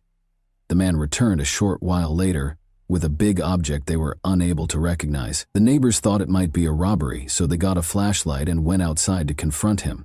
However, before they could approach, the man put the thing in the back seat of the truck, got inside, and drove away. The deputies went to investigate after the neighbors promptly alerted the sheriff's office. Minutes later, however, a second call was received, one that would result in a far more sinister revelation. Nothing could have prepared the deputies for what they would see upon arrival, but they realized right once that this was a serious situation. The first person they encountered when they arrived at Dorothy's house was Dorothy. She had been shot multiple times and lay profusely bleeding on the kitchen floor. She was scarcely alive anymore. Karen was discovered in the dining area as they hurried to the next room. She was already dead, having been shot twice. They found Emily, 18, resting behind the couch in the living room. She had been shot twice as well. She was probably instantly immobilized by the second bullet and had already passed away. Then, from upstairs, the deputy heard a faint voice requesting assistance. Lauren was the one. Lauren, 16, was still alive but severely injured, having been shot several times and barely surviving, just like Dorothy. Lauren muttered the name Craig as she was being carried away. Her feeble response to the question of who that was, "My dad," and it was not long before Lauren passed away from her wounds as well. Soon after came Dorothy, who had been struggling for her life with all her might. That left Sean, the family's lone survivor, a reluctant observer of this needless killing. He claims that when the nightmare started, he and Karen were sitting together polishing some old coins. Craig suddenly stormed in the back door, rifle in hand, and started shooting at Karen. Sean was frantic to get away and ran for his life in the confusion. More gunshots rang out through the home before he could reach Karen's phone to ask for assistance. Terrified, he realized he had to leave, so he ran away, heading for the next-door neighbor. Naturally, Craig's search order was issued right away, and the investigators quickly found his car, abandoned in the middle of nowhere, oddly out of place. As if he had been getting ready for something, the officers discovered a disturbing scene inside. A rucksack filled with necessities like soap, toilet paper, and tinned food, as well as a hoard of extra ammunition and unopened bottles of anxiety medication, but there was no sign of Craig himself. However, a few hours later he was seen appearing disoriented and unkempt while meandering down an empty road. He didn't try to flee when he noticed the officers coming. "I'm the guy you're looking for," he murmured instead, and was taken into custody without a fight. Craig's defense team contended that he was driven to the edge by his mental health problems, which included despair and numerous personality disorders. They said he lost control of his temper and snapped. The prosecution, however, presented a far more sinister image of a guy whose acts were terrifyingly premeditated. They provided a key piece of evidence to support their arguments. Craig had depression, according to his expert psychiatrist's testimony, yet he was still obviously capable of organizing the killings. One important aspect that showed his actions were deliberate rather than spontaneous was that he spared Sean's life. The last trial started 2 years after the killings. Sean, who was now 12 years old, showed incredible fortitude by taking the stand and vividly narrating the horrific events. He talked about the commotion that ensued after he saw his father shoot his mother. His evidence made it clear that Craig's actions were the result of months of simmering wrath and deliberate intent, rather than an impulsive moment of poor judgment. In her testimony, Sunny also revealed Karen and Craig's toxic relationship. She described how she tried to shield Karen from Craig's erratic behavior, and how at first he seemed unconcerned when she and Karen started dating. But his attitude changed dramatically, only turning nasty once Karen made the decision to leave him. Sunny acknowledged, though, that she had no tangible proof to support her testimony, which was based only on her recollection and what she had heard from Karen. The jury returned a unanimous decision after only 2 hours of discussion. Craig committed capital homicide. After his claim of insanity was denied, he was sentenced to the death penalty or life in prison without the possibility of parole. When Kayla received his fate today, he remained emotionless. The execution sentence is a form of retaliation for the 4 family members who were shot dead. The defendant is currently being sentenced to death by the court on the capital murder charge. In order to avoid hearing the victim impact statements, James Craig Kaler chose not to speak on his own behalf, and even requested permission to leave the room. He was ordered to remain by Chief Judge Philip Fromm. While many people in the courtroom felt that justice had been done, Sean was not at all relieved by the verdict. 12-year-old Sean had already experienced unfathomable loss. Standing in court, he stated, "I do not want my dad to receive the death penalty because it would be hard on my grandparents. I do not want my whole family gone." His voice was steady but full of emotion. Many were in disbelief when a toddler who had seen so much suffering said these remarks. Sean still considered Craig to be a father, a man who had shown him love and kindness, in spite of Craig's horrifying behavior. In contrast, Craig displayed no remorse for the lives he had taken. He started writing letters to the primary prosecutor and other individuals after being sentenced. They weren't excuses. Rather, Craig asserted that he was relieved to have liberated Sean from what he described as a poisonous atmosphere. An appeal was promptly submitted to the Kansas Supreme Court by Craig's legal team. The court rejected their claims that his mental health problems weren't adequately taken into account throughout the trial, and that the jury was biased. One court noted that Craig's mental health had been taken into account during sentence, while another said that Kansas law does not exonerate someone just because they have a mental illness. It just did not justify his actions. Craig's appeal was ultimately turned down. He was left to deal with the fallout from his decisions as his options for additional legal action became limited. He is currently still on death row, which serves as a sobering reminder of the horrible atrocities he did.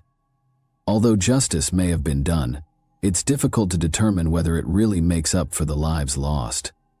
We can only hope that he pays for the destruction he wrought and lives out the rest of his days tormented by his deeds. Regarding Sean, his tale is one of remarkable fortitude. He was able to overcome all of the hardships and pain he had experienced. He is a live example of fortitude and tenacity in the face of unspeakable sorrow. He completed high school and is currently employed in Kansas. His story gives hope by demonstrating that there is hope even in the most dire circumstances. However, what about this instance? It remains with you. Do you believe that the proper assistance or action could have avoided this tragedy? Thanks for watching, everyone. Your support means a lot to me, and you can help my channel grow by hitting that like button, dropping a comment, and sharing this video. Your engagement really makes a difference. See you soon. Hey guys, today we're diving into another truly horrifying case. If you want to support my channel, make sure to subscribe and stay active. It really helps me out. I'd be super grateful for that. Let's get started. Some people never woke up from the nightmare that was Los Angeles, even though it was the city of dreams. Black women disappeared in South Central's forgotten areas, only to be discovered abandoned like rubbish in alleyways. The news hardly hit the front page. The killer was slow, strategic, moving undetected and in plain sight while the cops paused. Then, suddenly, the murders ceased. The streets fell silent once more, for more than 10 years. No more headlines, no more bodies. The predator seemed to have just vanished. Monsters, however, don't simply quit, do they? Because he returned years after everyone had given up searching. In South Los Angeles, the bodies continued coming up, stabbed, strangled, and dumped like yesterday's garbage. As headlines focused on the rich victims of Richard Ramirez, commonly known as the Night Stalker, who had haunted California for nearly a year, the authorities ignored the fact that something was amiss. that someone was out there targeting women. South Central women were forgotten. No task force was organized overnight, and there was no citywide fear. These were low-income black women who were either drug addicts or sex workers. Their fate had already been determined by society. The killings persisted, despite demonstrations calling for action outside LAPD headquarters. There were too many victims and too many killers, and the case had become confused by 1986. The investigations soon faded into silence as the so-called Southside Slayer Task Force started to dwindle. The city went on. For years, a nameless predator that the city hardly acknowledged was held responsible for the killings in South Los Angeles. However, detectives started to grasp the unthinkable as they tried to make sense of the dead that were accumulating. One individual did not do this alone. Too many victims, too many patterns. It was terrible. The story of the Southside Slayer was a convenient way to describe an issue that no one wanted to deal with. In actuality, however, there were other murderers who preyed on the same forgotten women while hiding in the same hunting areas. Some vanished into the background, while others were captured. A sea of indifference drowned out their deeds. And one of them was hiding right in front of everyone.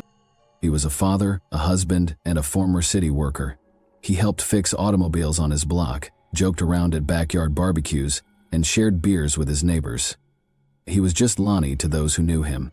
However, underneath the exterior was a man who concealed his horror behind a facade of normalcy. And you know what those who are consumed by an insatiable desire for power do? They prey on the weak and the most vulnerable members of society. He had always been dark. For decades it had been present. When Franklin and two other service members were stationed in Stuttgart, West Germany in 1974, they deceived a 17-year-old girl into getting into their vehicle. She believed she was doing them a favor.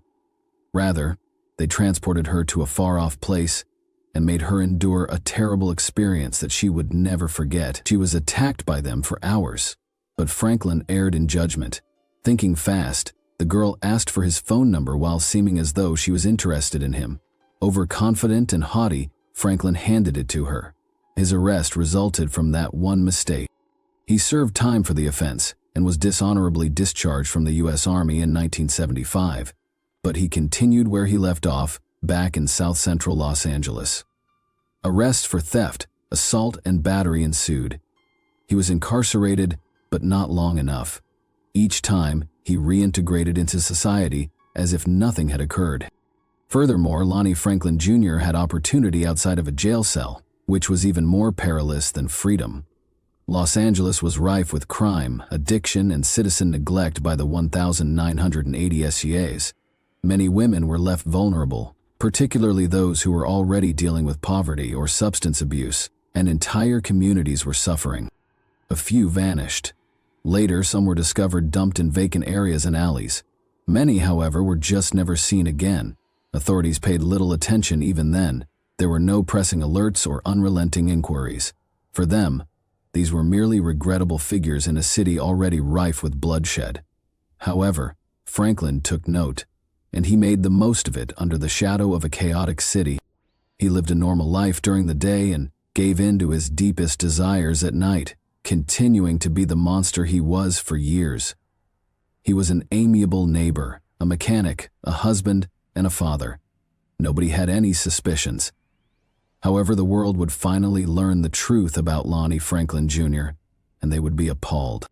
Fear had descended like a dense, oppressive fog over South Central Los Angeles by the mid-1000s. 9,000 ADS. Black women, underprivileged women, and women who seemed to be uncared for were all going extinct. Later, their lives were forgotten without even making the news, and their bodies were discovered in abandoned lots, alleys, and dumpsters. The streets were filled with whispers. One of them was a murderer. A faceless predator known to the authorities as the Southside Slayer is thought to have committed at least 13 murders between 1983 and 1985. Women who had fallen between the cracks of society were the victims. Many were struggling with addiction, and many were compelled to engage in sex work in order to make ends meet. The crimes were referred to in the newspapers as the Strawberry Murders, after the colloquial phrase for women who traded drugs for sex. However, until September 1985, the LAPD strategy lacked urgency, citywide warnings, and a focused task force. The LAPD eventually acknowledged what the community had known for years, that someone was chasing women in South Central.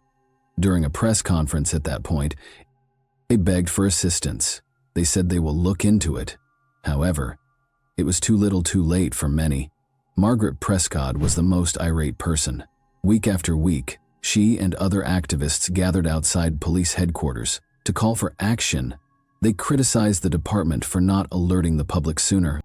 They drew attention to the blatantly unfair distinction between this case and the one involving Richard Ramirez, the Night Stalker, that was widely reported. Everything was involved in that investigation: manhunts, news conferences, and an abundance of resources. The police went to great lengths to find Ramirez, who was terrorizing affluent white areas. However, the victims in South Central were not wealthy, they weren't Caucasian. And it meant they didn't matter, based on what Prescott said, and rightly so, about the authorities. By January 1986, there were 15 bodies. Pressure mounted on the LAPD. The case was given to more detectives. The agency established what they named the South Side Slayer Task Force, presently collaborating with the Los Angeles County Sheriff's Agency, LASD. It sounded good. It sounded grave. However, no arrests were made, and no significant progress was made. As a result, Prescott and her team decided to take action. The Black Coalition Fighting Back Serial Murders was the new name they adopted to formally represent their work. They compelled the Los Angeles City Council to double the reward for information from $10,000, 0 cents, to $25,000, 0 cents in March 1986. They didn't let up. They had no intention of forgetting these women. Then, however, something altered. There was conflicting evidence. It took more than one individual to come up with the designs and techniques. One serial killer had been pursued by the police for years.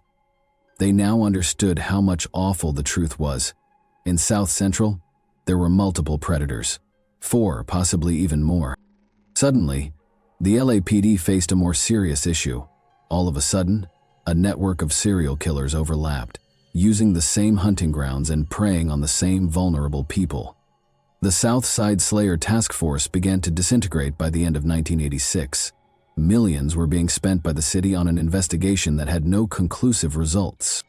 Additionally, the task force was reduced by the next year. The stream of hints had slowed. Leads were not moving. One of the task force commanders, Lieutenant John Zorn, acknowledged it. At this stage, the flow of clues is virtually non-existent. In other words, the cops were given up. The murderers were still at large. And he was watching Lonnie Franklin Jr., the worst of all. He waited. And that monstrosity was only beginning. The killings in South Central had been ignored for years. There were no answers, no cold cases, and no victims. The quiet of law enforcement was deafening, even when the streets of Los Angeles were still screaming with rage. But a breakthrough broke the hush in May 2007. A few years later, Janisha Peters, a 25-year-old woman, was discovered dead. A startling revelation was found by detectives after running the DNA evidence. At least 11 additional unsolved homicides from 1985 shared a DNA profile with her perpetrator. This was a single man, but the Southside Slayer was a group of people. A covert task force known as the 800 Task Force was established by the LAPD in the same year. The robbery homicide unit's 6 investigators worked in quiet. Not only were they looking into a serial killer, but they were also looking into a ghost, someone who was invisible but whose evil was still plaguing the people of Los Angeles. Because this predator had remained undiscovered for more than 20 years, they believed that he was no longer killing. The murderer had disappeared, only to resurface 22 years later. 4 months later, the secret was revealed. The story was exposed by LA Weekly investigative writer Christine Pellicek. She revealed the existence of the task force, the link between the new murder and the old one found in the DNA, and, most damning of all, the silence.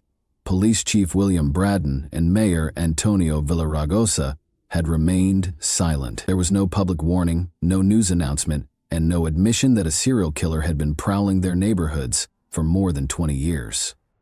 Additionally, some families learned the facts for the first time from the LA Weekly piece. Their daughters had not simply vanished. Years earlier, they had been brutally slain. The pressure was increasing by September 2008.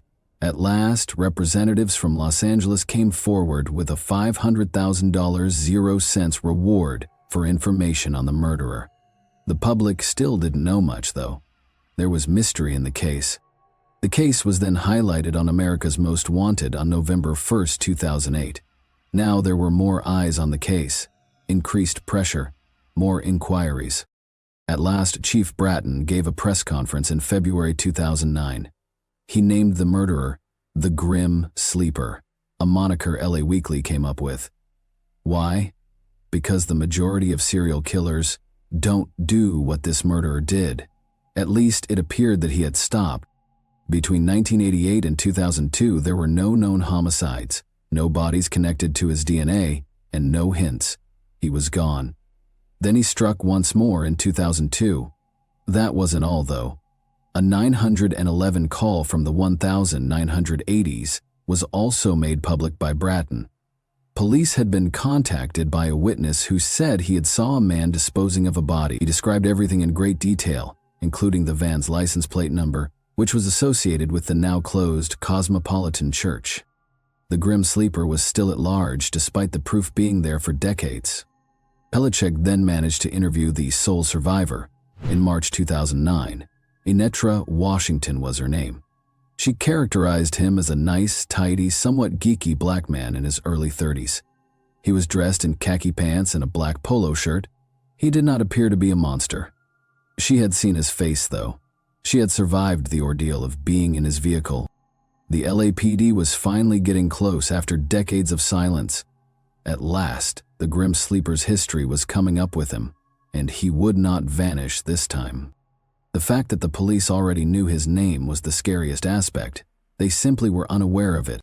Franklin was convicted of a felony in 2003 and given a 3-year supervised probationary period, which would have been an ideal time to get his DNA, but it never happened. A year later, California approved Proposition 69, which significantly expanded the state's database by mandating DNA samples from all criminals and those arrested for specific felonies. Franklin's was not one of the thousands of samples that were gathered. Probation staff neglected to get DNA samples from individuals on unsupervised probation between November 2004 and August 2005. They were overburdened with both labor and resources. And the Grim Sleeper remained buried in that small gap. The LAPD had DNA from several crime locations by 2010. Their killer's genetic fingerprint was known to them. However, there was no match when they ran it through the system. However, they later experimented with family DNA analysis. They sought for relatives, someone in the database who shared enough genetic markers to be closely linked to the murderer, rather than a perfect match. They discovered Christopher Franklin at that point. In 2008, Christopher, the son of Lonnie Franklin, was found guilty of a felony firearms offense. The DNA was near enough to identify his father, even though he was too young to be the murderer. They now required evidence. Franklin was dining at a restaurant when an undercover policeman was dispatched there. His task was to obtain the DNA of the murderer. He pretended to be a server and surreptitiously gathered up everything Franklin came into contact with, including plates, cutlery, and a pizza crust. They conducted the tests back at the lab, and this time there was no question. It was him. The murderer was Lonnie Franklin. Lonnie Franklin Jr. was taken into custody on July 7, 2010. He was accused of 10 murders, 1 attempted murder, and a special circumstance allegation for numerous homicides by the Office of the Los Angeles County District Attorney. However, the misery didn't end there, since investigators discovered something much worse than they had anticipated when they searched his house.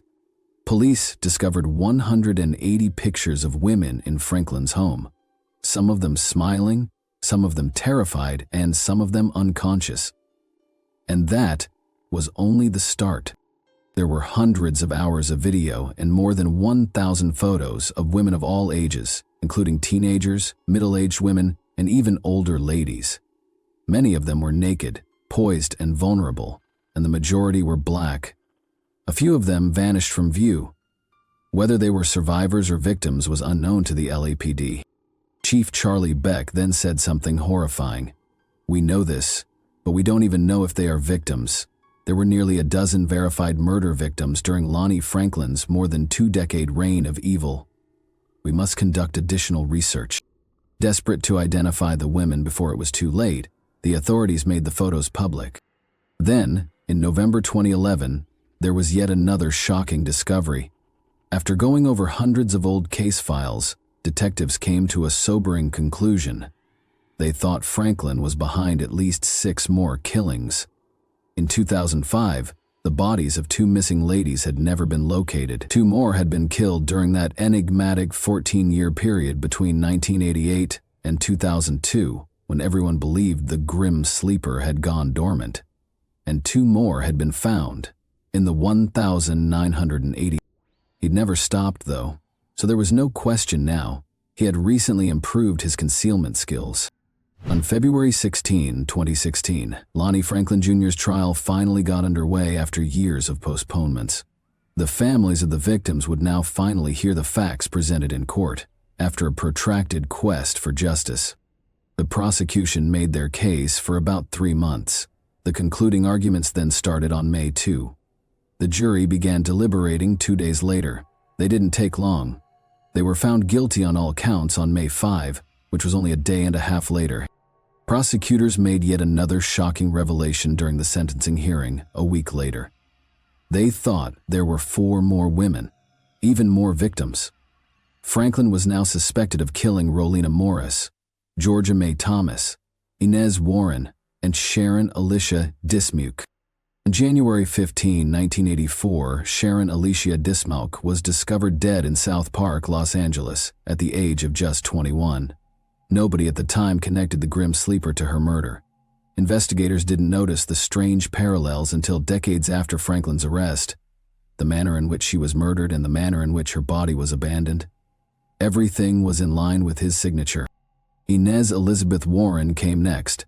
On August 15, 1988, she was shot while she was 28 years old. When first responders discovered her in an alley in Gramercy Park, Los Angeles, she was still alive, but it was already too late when she got to the hospital.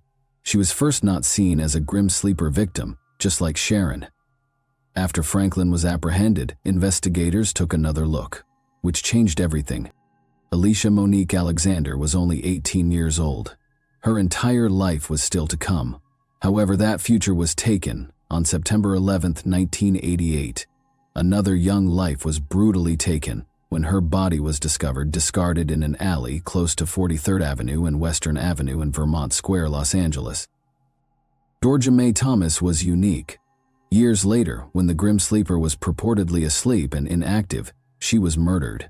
She was shot and left for dead in South Park, Los Angeles, on December 28, 2000. And until Franklin's trial compelled investigators to re-examine her death, her case remained unresolved, just like the others. There was Rolinea Adele Morris after that. On September 10, 2005, Jane disappeared at the age of 31. Her last sighting was close to the 9000 block of Southwestern Avenue in Los Angeles. Franklin possessed her Nevada driver's license, but she was never located. Even more unsettling are 2 sexual pictures of her that are hidden in his garage, among hundreds of other pictures. It was the last piece of proof linking his decades-long reign of terror to her disappearance. These women were more than a collection of names. They were friends, sisters, and daughters. Additionally, their cases were disregarded for much too long. Too many years passed before their killer was apprehended. However, there was no more hiding after the truth. Only after his arrest had investigators pieced together their ties to him, but their cases were not presented during the trial. Prosecutors were concerned that including them would make the proceedings take even longer. The jury's verdict was rendered on June 6, 2016. Lonnie Franklin Jr. received a death sentence. On August 10, 2 months later, the judge formally announced his conviction by reading out the names of all the victims he had been found guilty of killing. Franklin suddenly met an untimely end just as it appeared that justice had been done. He was discovered dead in his cell on March 28, 2020, with no visible injuries. The public was not given an official reason of death.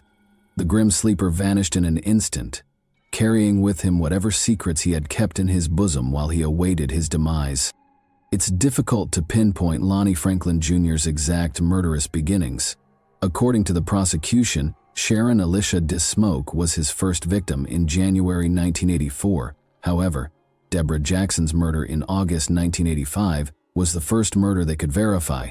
Like she never existed, she was shot and left to lie on the streets. After that, nothing existed for years. No dead, no reports, no trace. It was as though the murderer had disappeared. Was he simply becoming more adept at concealing his crimes, or did he actually stop? For decades, investigators would be plagued by that question. In actuality, though, he never slept at all. Simply put, they hadn't yet located everyone. 2007 saw the death of his final known victim. By that time, a horrifying trend had become apparent. Nearly all of them were black women, many of whom worked as prostitutes. They were easy pickings, women who were already disregarded by society. Franklin was aware of that. Additionally, he exploited it. In the vicinity of downtown Los Angeles, the bodies were consistently discovered outdoors, discarded in alleys, and allowed to decay. And the same weapon, a .25 caliber handgun, was used each and every time. What was the actual number of women killed by the grim sleeper? We might never be able to adequately answer that question. Thanks for watching, everyone. Your support means a lot to me, and you can help my channel grow by hitting that like button, dropping a comment, and sharing this video. Your engagement really makes a difference. See you soon. Hey guys, today we're diving into another truly horrifying case. If you want to support my channel, make sure to subscribe and stay active. It really helps me out. I'd be super grateful for that. Let's get started. I survived. After his life was completely upended, Charlie Otero said, "The BTK, the morning of January 15, 1974, in Wichita, Kansas, was extremely cold." Charlie Otero, then 15 years old, had no idea that he was entering a nightmare that would follow him for the rest of his life. When he and his two siblings walked home from school that day, Lucky, the dog, was outside when Charlie Otero first noticed it. It was incorrect. He had just walked home from school with his siblings, expecting to see their father watching the news and their mother waiting, possibly cooking. Their younger siblings might have been playing. Lucky, instead, was pacing outside in the cold. He felt his stomach clench. A problem existed. Charlie pushed open the back door and went straight to it. The silence in the house was too great.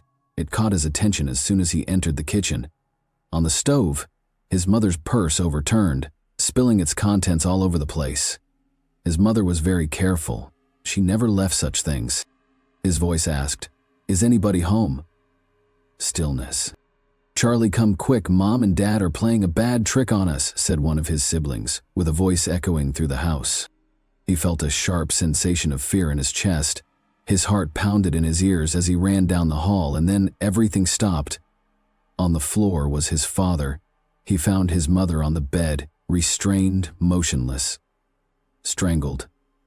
Even they didn't look like it. Charlie looked around the room, trying to figure out what he was seeing. Plastic was wrapped around his father's head. Around his throat, a belt twisted. His mother had a pained expression on her face. Her body was bound with ropes that pierced her flesh. Only when his throat burned did he realize he was screaming. "Something happened. They're not moving. We need help," they exclaimed as they rushed out the door to the neighbor's house, the phone in his trembling hands. Police arrived. He had no idea how long it would take. Time had lost its sense of reality. When they came inside and discovered his younger brother Joey dead in a different room, he was outside. After that, Josie was nowhere to be found. Not in the hallway, not in the bedroom, not anywhere. Until they opened the basement door, she was invisible to Charlie. He was not allowed by the police. They later informed him, however, that 11-year-old Josephine was hanging from a pipe. To the station they brought him.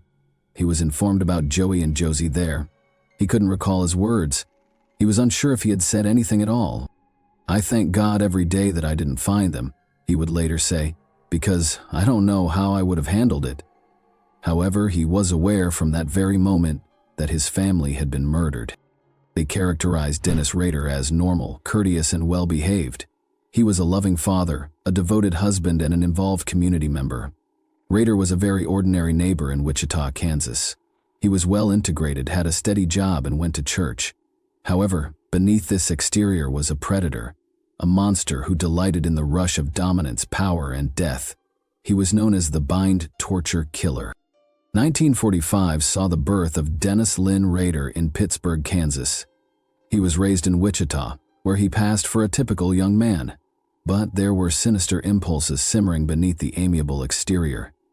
When Rader was younger, he enjoyed killing and torturing stray animals. He dreamed of suffering, power, and control.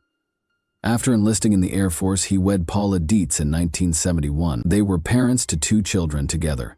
Rader seemed like a typical family man. Nobody was aware of the desire to kill that was hidden beneath the surface.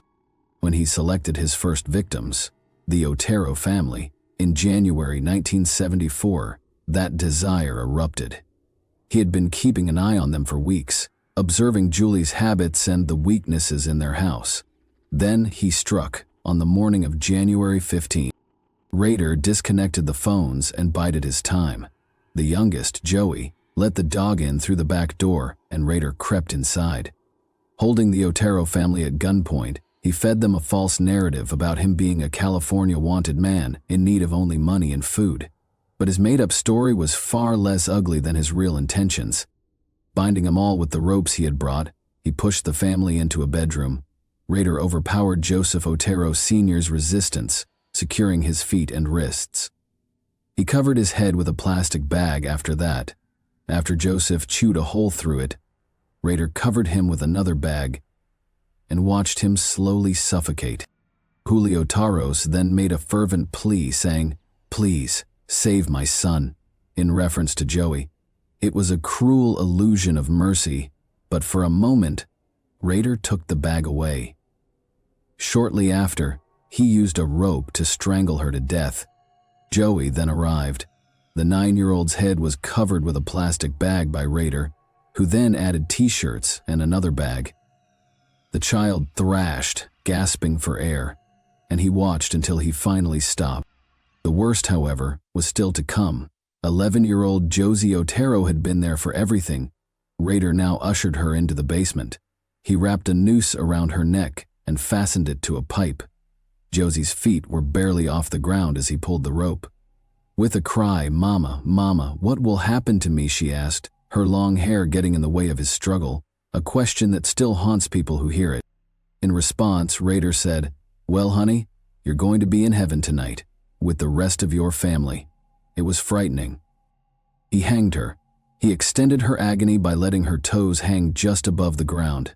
Thus, as her body became motionless, he desecrated the scene in the most heinous manner imaginable, while he watched his accomplishment with the greatest satisfaction on his face.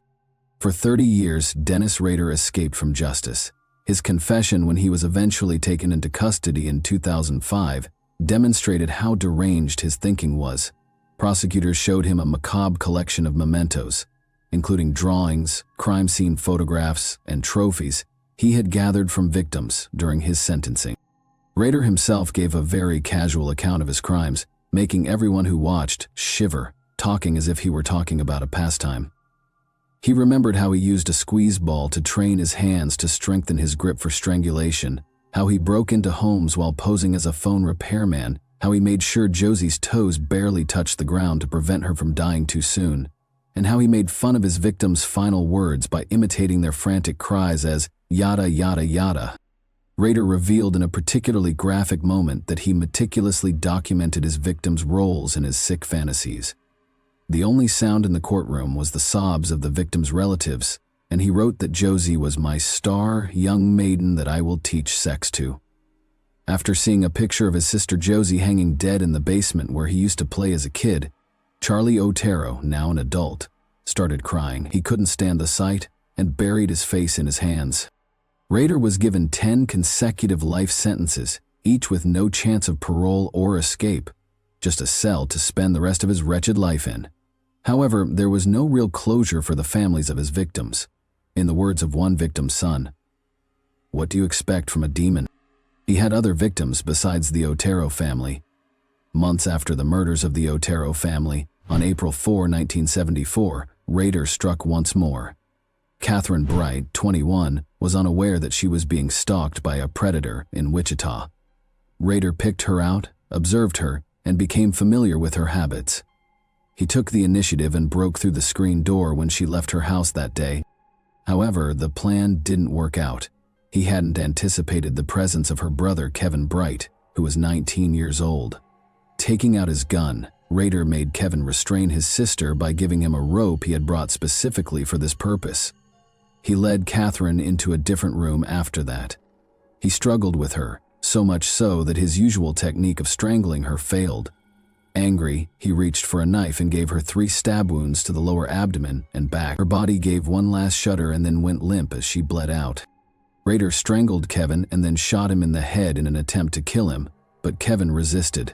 He played dead, clinging to life until Rader departed, and then he escaped, running for his life with all the strength he had left. In contrast to the Oteros, Kevin Bright lived. The story of the man who went by BTK is one he lived to tell. But Dennis Rader wasn't even close to being done. Shirley Ruth Relford, 25, was the victim of Dennis Rader's deranged fantasies and was discovered dead in her Wichita home on March 17, 1977. She was stalked by Rader, who had followed her 5-year-old son home to find out where they lived. Once inside, he produced a pistol. An immediate and suffocating fear gripped the room as the weight of his presence drained the air. After tying up her 3 kids, he locked them in the bathroom and confined them. Their hushed screams and desperate banging on the door didn't deter him. He guided Relford to the bedroom, where she was so overcome with fear that she puked, with accuracy and what appeared to be a great deal of practice. He was unconcerned, though. He restrained her with the icy efficiency of a man who had done this before, binding her legs to the bedpost. Subsequently, the rope and the plastic bag were stretched tightly over her face. Her body twisted and writhed against the bed as he pulled. The muffled screams of her children just down the hall blended with her choked sobs. They pleaded for their mother, but Dennis's inner monster would not hear them. He had made up their minds already. He was also going to murder them. Rader only had their mother's dead body as a trophy, though, because the kids escaped before he could complete the rest of his scheme. And then he vanished into the night, reverting to the ordinary world in which nobody had any suspicions. Although he was still Dennis Rader, the family man, the churchgoer, and the courteous neighbor, BTK lurked in the shadows, waiting for his next victim. The next person Dennis Rader targeted was Nancy Jo Fox, who was 25 at the time. He had spent weeks observing her, learning her habits, and following her routine. Her single status made her a prime target. On the evening of December 8, 1977, Rader drove up to her house with a sense of excitement in his heart. Before sneaking inside, he cut the phone lines, a tactic he employed on nearly all of his victims. He then waited in the shadows of her kitchen. Nancy didn't realize the nightmare that was waiting for her when she finally entered the room. He pounced just as she was about to react. He pushed her to the ground while brandishing a gun. He told her to undress in an uncanny calm voice. Despite the flash of fear in her eyes, she obeyed.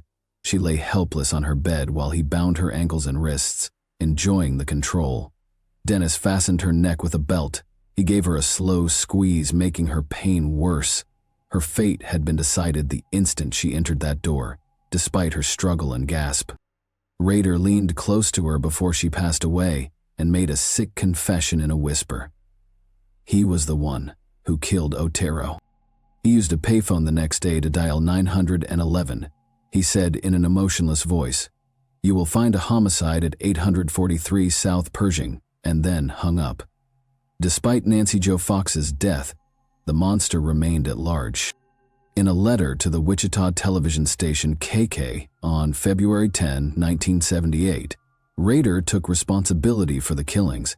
He came up with a lot of names for himself, including BTK. He demanded media coverage. He asked, "How many do I have to kill before I get a name in the paper or some national attention?" in this second letter. The letter contained a poem entitled, "Ode Death to Nancy, a parody of the lyrics to the American folk song, "Oh Death."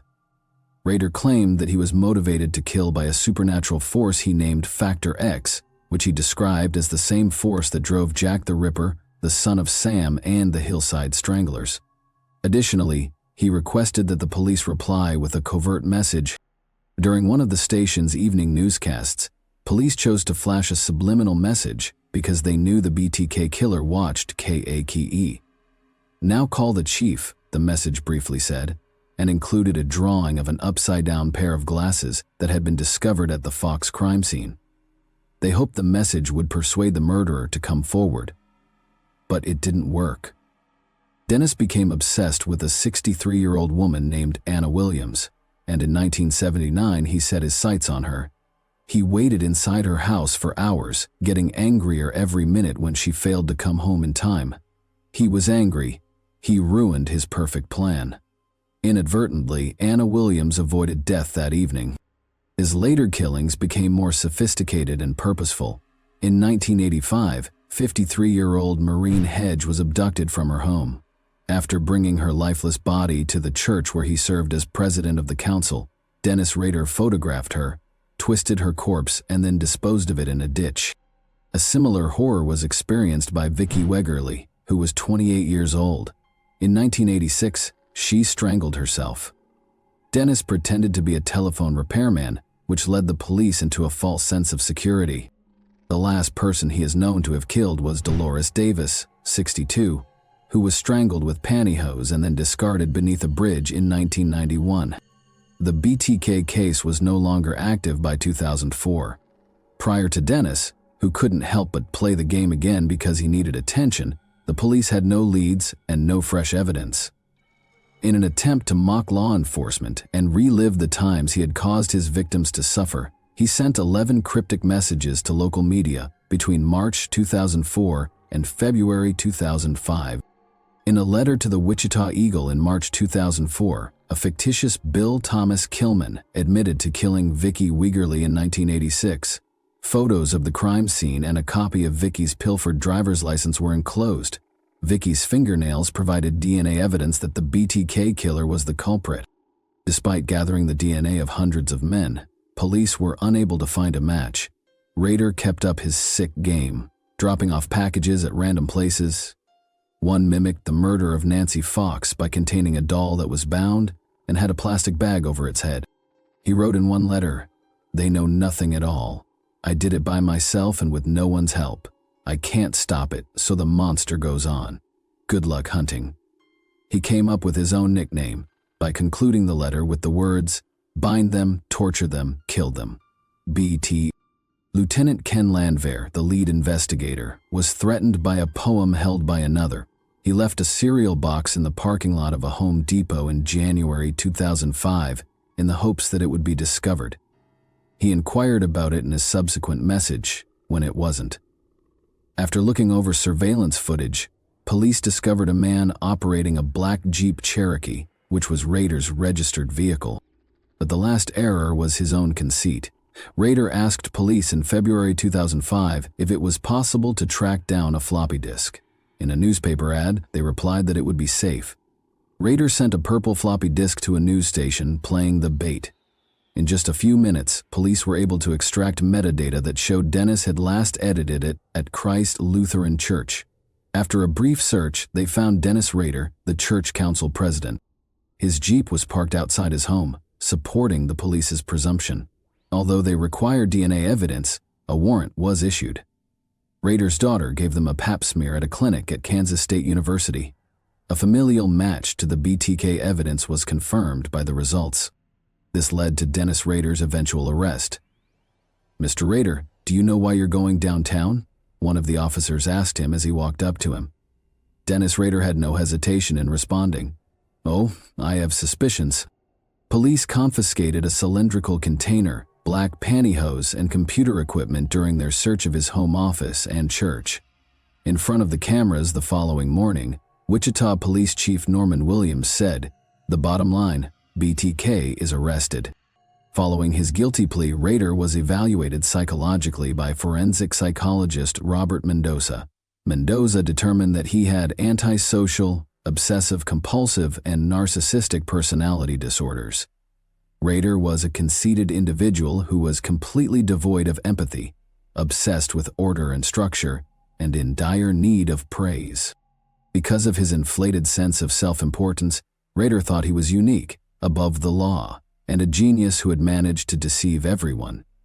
He yearned for power, not only over his victims but also in the courtroom, where he described his atrocities in graphic detail while showing no remorse.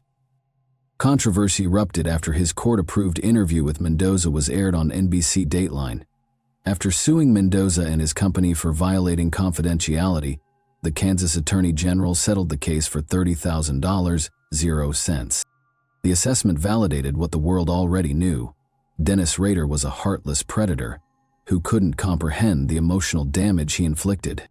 10 counts of first-degree murder were brought against Dennis Rader on February 28, 2005.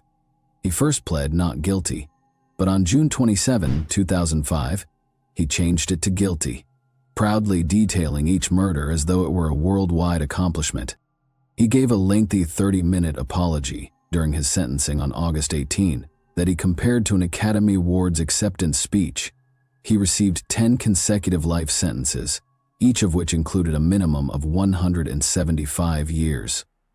At the time, the death penalty was not applied in Kansas. While chatting with officers about the weather on the way to El Dorado Correctional Facility, he broke down in tears when victim impact statements came on the radio. He now spends his days in a tiny cell with few privileges, confined in solitary confinement, a much more humane fate than what he inflicted on his victims. Dennis Rader's horrific nightmares and unexplained crimes have served as the basis for numerous fiction and true crime adaptations. Rader's double life served as the inspiration for Stephen King's novella, A Good Marriage, which was later made into a movie. Thomas Harris's portrayal of Francis Dollarhide in Red Dragon was influenced by BTK. Law & Order SVU, Criminal Minds, and Netflix's Catching Killers and Mindhunter have all examined the case. Steven Wilson's eerie song Rader 2 and the thrash metal band Exodus, BTK, for their album Blood In, Blood Out, were both influenced by the monster's evil desires and the acts he committed to satisfy them. Even music has examined his crimes. However, Dennis Rader has committed more crimes. Nobody wanted to believe it, but in August 2023, authorities found evidence that Dennis Rader might have had more victims. As investigators searched his former Park City residence, they found possible trophies from other unsolved cases. The disclosures prompted them to re-examine long-standing icy disappearances such as Cynthia Dawn Kinney's. He admitted to 10 murders nearly 20 years ago. BTK, which he abbreviated for Bind, Torture, Kill, was his nickname. The notorious BTK serial killer is currently serving life sentences at a maximum security facility in Kansas, and new evidence has surfaced that could link him to more killings. Cynthia was last seen at the Osage Laundromat in Oklahoma on June 23, 1976, when she was just 16 years old. Before she disappeared, witnesses remembered a 1965 Plymouth Belvedere, which was faded and beige. After discovering an unsettling entry in Rader's writings, decades later, Sheriff Eddie Verdon linked him to the crime. Bad wash day. At first glance, the phrase seemed harmless, but authorities discovered that an ADT alarm system had been installed at a bank across from the laundromat. Dennis Rader had been in the area, working as an installer on the day Cynthia vanished. Even worse, Dennis reportedly admitted in his writings that he had fantasized about robbing a girl in a laundromat. Dennis, perhaps fearing the death penalty in Oklahoma, denied involvement, despite growing circumstantial evidence. How many more people are still out there, waiting to be found as victims of his vile fantasies? Thanks for watching, everyone. Your support means a lot to me, and you can help my channel grow by hitting that like button, dropping a comment, and sharing this video. Your engagement really makes a difference. See you soon. Hey guys, today we're diving into another truly horrifying case.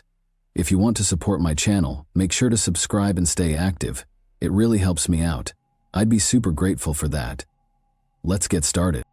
Like many of the stories we've told, this family appeared to be a living example of the American dream, but appearances can be misleading. On the surface, It all started out as a typical night in a peaceful house with a mother putting her daughter to bed. However, by dawn, the same house would be transformed into a crime scene, with the lady and her 7-year-old daughter discovered brutally killed. By brutally, we mean that this wasn't an attempted robbery. This was anger and malice. There was only blood and silence, no shouts in the night, no evidence of forceful entrance. Palmerston North, a little secure city where doors are left unlocked, was rocked to its foundation. Why attack an innocent family, and who may have done this? Suspicions quickly began to surface due to a late-night trip, an oddly stained clothing, and a computer that was shut off at a certain moment. Suddenly, the story that everyone believed to be true began to change. Because the monster may have been closer than anyone thought in this instance. You will remember the Lundy murders narrative for a long time. They lived in Palmerston North and were a close-knit family consisting of Mark, Christine, and their daughter Amber before everything fell apart. Amber was the only child of Mark and Christine, who had been married for 17 years. She was intelligent, vivacious, and adored by her parents. Together, they operated a kitchen sink sales company. It wasn't particularly glamorous, but it usually covered the expenses. However, behind the scenes, things weren't quite as stable. The business was always in debt, frequently owing its supplier about $100,000, 0 cents. And in 1999, Mark took a risk and went overboard rather than retreating. Dreaming of a vineyard and possibly a new beginning, he purchased 2 pieces of land near Hawke's Bay to cultivate grapes. But such aspirations are not inexpensive. Mark skipped several dates for settlement, according to the landowner's later testimony. Interest rates rose as high as 14% and penalties began to mount. The Lundys were deeply in debt by August 2000, with penalty interest alone amounting to about $140,000, 0 cents. Additionally, the last day to make the payment was August 30th, which was also the day when Christine and Amber were discovered dead. The couple had signed documents to raise their life insurance from $200,000, 0 cents to $500,000, 0 cents just 5 days before to the killings. The page still bears Christine's signature, but the new policy hasn't been processed yet. Bruce Parson, the insurance representative, made it apparent that the increase was not in effect. Christine passed away prior to the paperwork being processed. Tower Insurance did pay $75,000, 0 cents of the Lundy mortgage after the murders, but there was no large payoff or $500,000 check, just sadness and suspicion. Although it appeared to be a family pursuing lofty goals, there were already fissures showing beneath the surface. Let's go back to Tuesday, August 29, 2000, before we go into those cracks. Palmerston North had a cold, unremarkable day, the sort that most people would forget, but by the following morning, the sleepy little town would be completely changed. Mark Lundy got into his car and drove off for Wellington that morning. For him, it was simply another business trip. He made a living selling kitchen sinks and fixtures, so these business trips were nothing out of the ordinary. He might occasionally be gone all day or simply for the night. There were no concerns about that Tuesday. Mark arrived at the Foreshore Motor Lodge in Petone, a quiet lower hut neighborhood, at about 5 o'clock in the evening. The receptionist noticed nothing out of the ordinary. From the outside, everything appeared to be normal after he received his room key and settled in. He seemed to have no motive to return home, and he had an alibi. At 5:30, only half an hour later, his cell phone called. Either his wife Christine or their daughter Amber was calling from home. They spent almost 8 minutes talking. One of them said they were going to McDonald's for dinner. Mark subsequently informed the police. That particular detail was verified. A McDonald's receipt, time-stamped at 5:45 that evening, was later discovered by police in the Lundy residence. An everyday scene captured on grease-stained paper was unequivocal evidence that Christine and Amber were still alive at the time. However, things started to change gradually. Christine took a friend's phone call at about 7 o'clock. She didn't sound panicked or odd, and there was no indication that something wasn't right.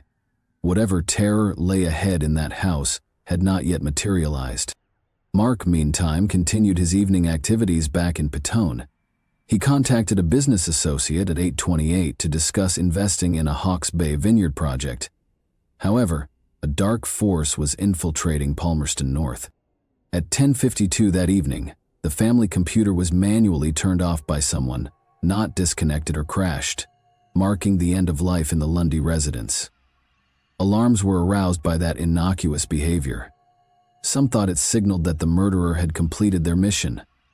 At 11:30 that evening, Mark called again, but this time he was calling a Petone escort service rather than a business associate. Around 1 in the morning, a woman was allegedly sent to his motel and left. He would later use this detail as a key component of his alibi. How could a man host a guest in his motel room and be complicit in a vicious double murder in a different city? However, the escort's presence wasn't what would completely change the course of this tale. That was Wednesday, August 30, the next day. Glenn Wary, Christine's brother, stopped by the house sometime in the middle of the morning. When he knocked on the front door, no one responded, but he needed to talk to her about a business situation. The ranch slider door was unlocked when he walked around the back. When he entered, he discovered Christine's blood-covered, lifeless body on the bed. She had been hit in the head several times, so badly that pieces of brain and bone had sprayed the bedroom doorway and walls. Amber was discovered on the floor, still wearing her nightgown, face down. She hadn't gotten very far because, like her mother, she had been brutally attacked. The murderer was merciless. This was anger, not simply murder. As soon as the police arrived on the scene, they realized something was wrong. There was blood on the frame of a back window that appeared to have been tampered with, possibly to simulate a break-in. The window belonged to Christine. Only after the murders were completed did it seem as though the murderer had attempted to create the impression that someone had broken in. The scene was deliberate and ruthless. It appeared to be a robbery at first. Investigators wondered if someone had broken in for valuables because a little jewelry box was stolen, but nothing else of value was found. Why merely take a trinket box and abandon everything else? This action wasn't impulsive. It was intimate. Detectives thought the weapon was similar to a tomahawk because of the severity of the injuries. It was small, sharp, easy to swing, and equally easy to dispose of. That raised the most important question of all. Who would carry out this action? Who had the time, the chance, and the reason? At that point, Mark Lundy came into focus. The police thought he was to blame. The surprise is that they couldn't even agree on the alleged date of the incident, depending on which version of the story you follow.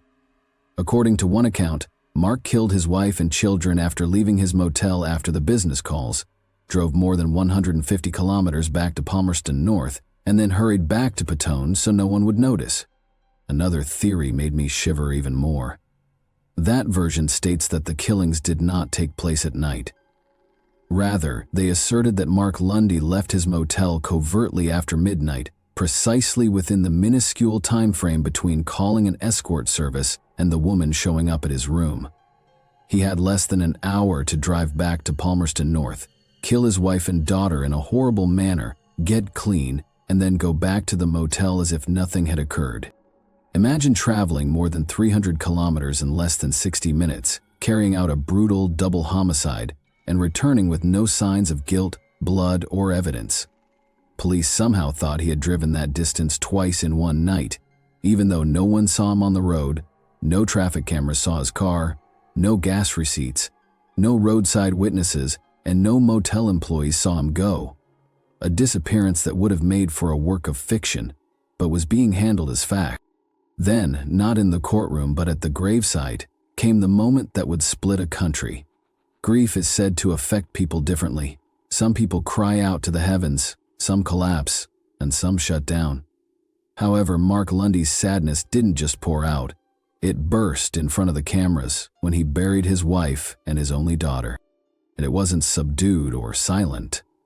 Only a few days after Christine and Amber were discovered dead in their house, it was shown. There was a funeral. There were so many mourners in the church. The town as a whole felt shattered. There were still no arrests, despite the fact that 2 innocent lives had been taken in the most brutal manner possible. People came to find serenity, to remember, and to grieve. Then, staggered between pals, came Mark Lundy. He was scarcely able to stand. As he sobbed hysterically, cameras rolled. His face twisted in pain, his screams reverberated. People around him had to hold him up when he fell to the ground and shook uncontrollably. For those who saw, it was too much, but it was the kind of suffering that most people pray they will never go through. There was something wrong with it, and something harmful started to develop gradually. That expression of sorrow turned into a public vote on guilt when it ought to have been a private time of mourning. Did he weep excessively? Was it authentic? Or was there a darker side to the performance? Even the Court of Appeal recognized the scene's influence in 2018, years after. They thought that throughout Mark's trial, jurors were probably subjected to numerous broadcasts of his funeral breakdown. Perhaps during lunch breaks, when the news was blaring in the background, or perhaps on a neighboring screen in the courtroom. In any case, the picture stuck. Mark's own defense attorney, Jonathan Eaton, QC, wasn't sugarcoating it. He claimed that Lundy appeared pitiful and somewhat humorous in the video. At his family's burial, the man who was seen screaming and flailing had evolved into more than simply a distraught spouse. He was now a suspect caught in the public's suspicions. Whether on purpose or not, the day's public spectacle sowed mistrust in the air. And that seed might have developed into something lethal in a case already beset by hazy chronologies and evasive evidence. Because grief that appears excessively large may occasionally seem like a deception in the court of public opinion. As soon as investigators entered the Lundy residence, it became evident that this was not a straightforward break-in gone awry. Downstairs, there was silence, no evidence of a battle. Then there was an eruption of violence upstairs. Bone fragments, blood all over the place. A child's body collapsed in a doorway, and a woman who had been bludgeoned so severely that her skull was broken. Police looked for a motive, a suspect, a weapon, or anything else that would explain what had transpired that night for weeks. Then there was a breakthrough, or at least that's how it appeared. Police discovered a polo shirt hidden inside a zipped-up tool bag inside Mark Lundy's vehicle. It was stained, just enough to raise suspicions but not enough to be seen at a look. The garment was dispatched for examination. Nothing definitive was first discovered, but everything changed when the second set of testing was conducted. After examining the clothing, a laboratory in Texas, yes, Texas, came up with a startling conclusion. According to the Crown, the stains comprised tissue from the central nervous system, specifically from Christine's brain or spinal cord. Somehow, her husband's clothing had come into contact with her brain tissue. It was the type of information that goes beyond implying guilt. It shouts it out. After all, who unintentionally gets their spouse's brain tissue on their clothes? Sharpening like a blade was the prosecution's story. Late that night, they claimed, Lundy had driven all the way from Petone to Palmerston North, entered the house without a sound, and fatally struck his wife and daughter. In order to strengthen his alibi, he then phoned for an escort, washed up, and drove back. They said he later stuffed the clothing, which was soiled with the very evidence that would turn on him, in the car. This is where things go wrong, though. The testing science, known as mRNA analysis, was state-of-the-art, contentious, and in some cases untrustworthy. It had never before been utilized in a criminal trial, not even in New Zealand. In court, experts clashed. The brain tissue, according to one side, was obvious and damning. According to the other, the findings were flawed, prone to contamination, and ought never to have been accepted as proof. The timeline wasn't perfect either. Lundy was first accused by the prosecution of carrying out the killings at approximately 7:00 p.m. The evidence, however, didn't match up. The call to the escort, the McDonald's ticket, and the phone records all pointed to the fact that he was not in the vicinity of Palmerston North at the time. Thus, they modified the theory. They now asserted that the killings took place closer to midnight, within a window of time that was hardly large enough for what he allegedly accomplished. He allegedly drove the 3 hours in disguise at a high speed while it was dark. All of this was done in order to return to his motel before dawn, without any physical weapon ever being found, no witnesses, and no blood in his car. It was ripped apart by the defense. They claimed that the science was unproven, the evidence dubious, and the timeline ridiculous. However, the picture of a man wearing his wife's brain on his shirt had already been planted by that point. A husband, a dad, or a monster. The prosecution's version of events was altered during the retrial. They had earlier claimed that the murders couldn't have occurred, but now they had to occur after 10:52 p.m. It seems desperate. The defense blasted the contradiction, referring to it as trial by timeline gymnastics, because everything else fell apart if Lundy couldn't have made that trip or be in two locations at once. Nevertheless, the Crown maintained that science prevailed over time. There was brain tissue on the shirt. The reason was debt. Anger was the tool. The timeline was described as tight but not impossible. That wasn't a leap, though, for many who were following the case's development. It was a leap into a canyon. Because it was more than just, could he do it? The question shifted to, is it even possible? Almost 15 years after his first conviction, Mark Lundy was facing a second trial in 2015. With new legal arguments, expert testimony, and a thorough rethinking of the time frame that had once deceived him, a revised case was constructed. He had been sentenced to life in prison in the first trial, but the case was reviewed in 2013 after the Court of Appeal declared that his conviction was dangerous because of a mix of contentious science, a shaky timetable, and media influence. Lundy so found himself back in the dock, but this time he had fresh questions, fresh evidence, and a fresh opportunity to prove his innocence. Was it a new beginning, though? The three main pieces of evidence were the same: the strange time frame, the financial motivation, and the brain tissue found on Lundy's shirt. The defense would continue to challenge the forensic evidence's validity. They had to. But what about the motivation, the chronology? Could they present a compelling enough case to overcome the years of rumors, media hysteria, and courtroom drama? The prosecution maintained the brain tissue argument, claiming that Christine's head was the only possible source. However, the defense refused to accept it. They referred to the mRNA analysis as experimental science and discredited the reliability of the forensic results. They questioned if the study, especially when it came from a tainted sample, actually demonstrated anything about the tissue. The timeline followed. The premise of the prosecution's case remained that Lundy could have driven from Petone to Palmerston North, murdered his wife and daughter, and then driven back to Petone in the middle of the night in a manner that defied common sense. This time, however, the defense said that it wasn't only a stretch. There was no way. All of the prosecution's presumptions were questioned by them. What about the motivation, though?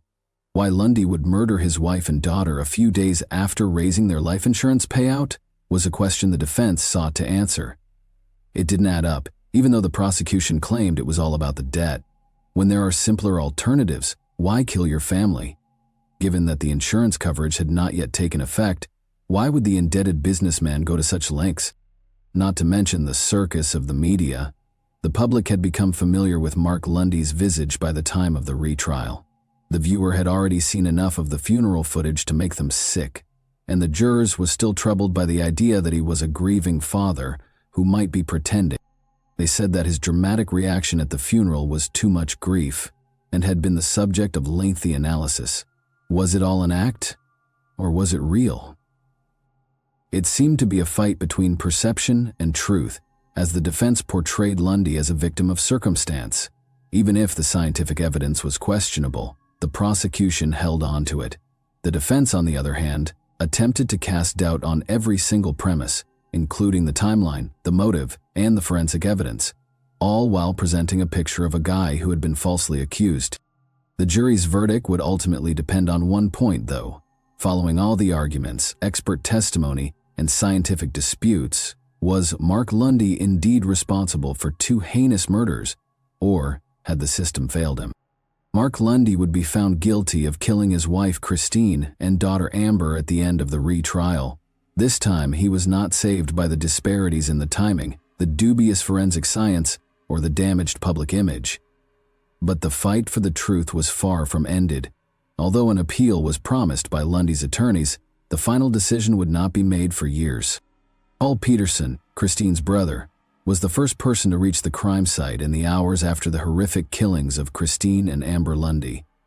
This individual wasn't an investigator or a police officer, and everything about his presence looked out of balance in the icy calm of that moment, as if fate had put him in the middle of a storm, that would rock his family's entire universe.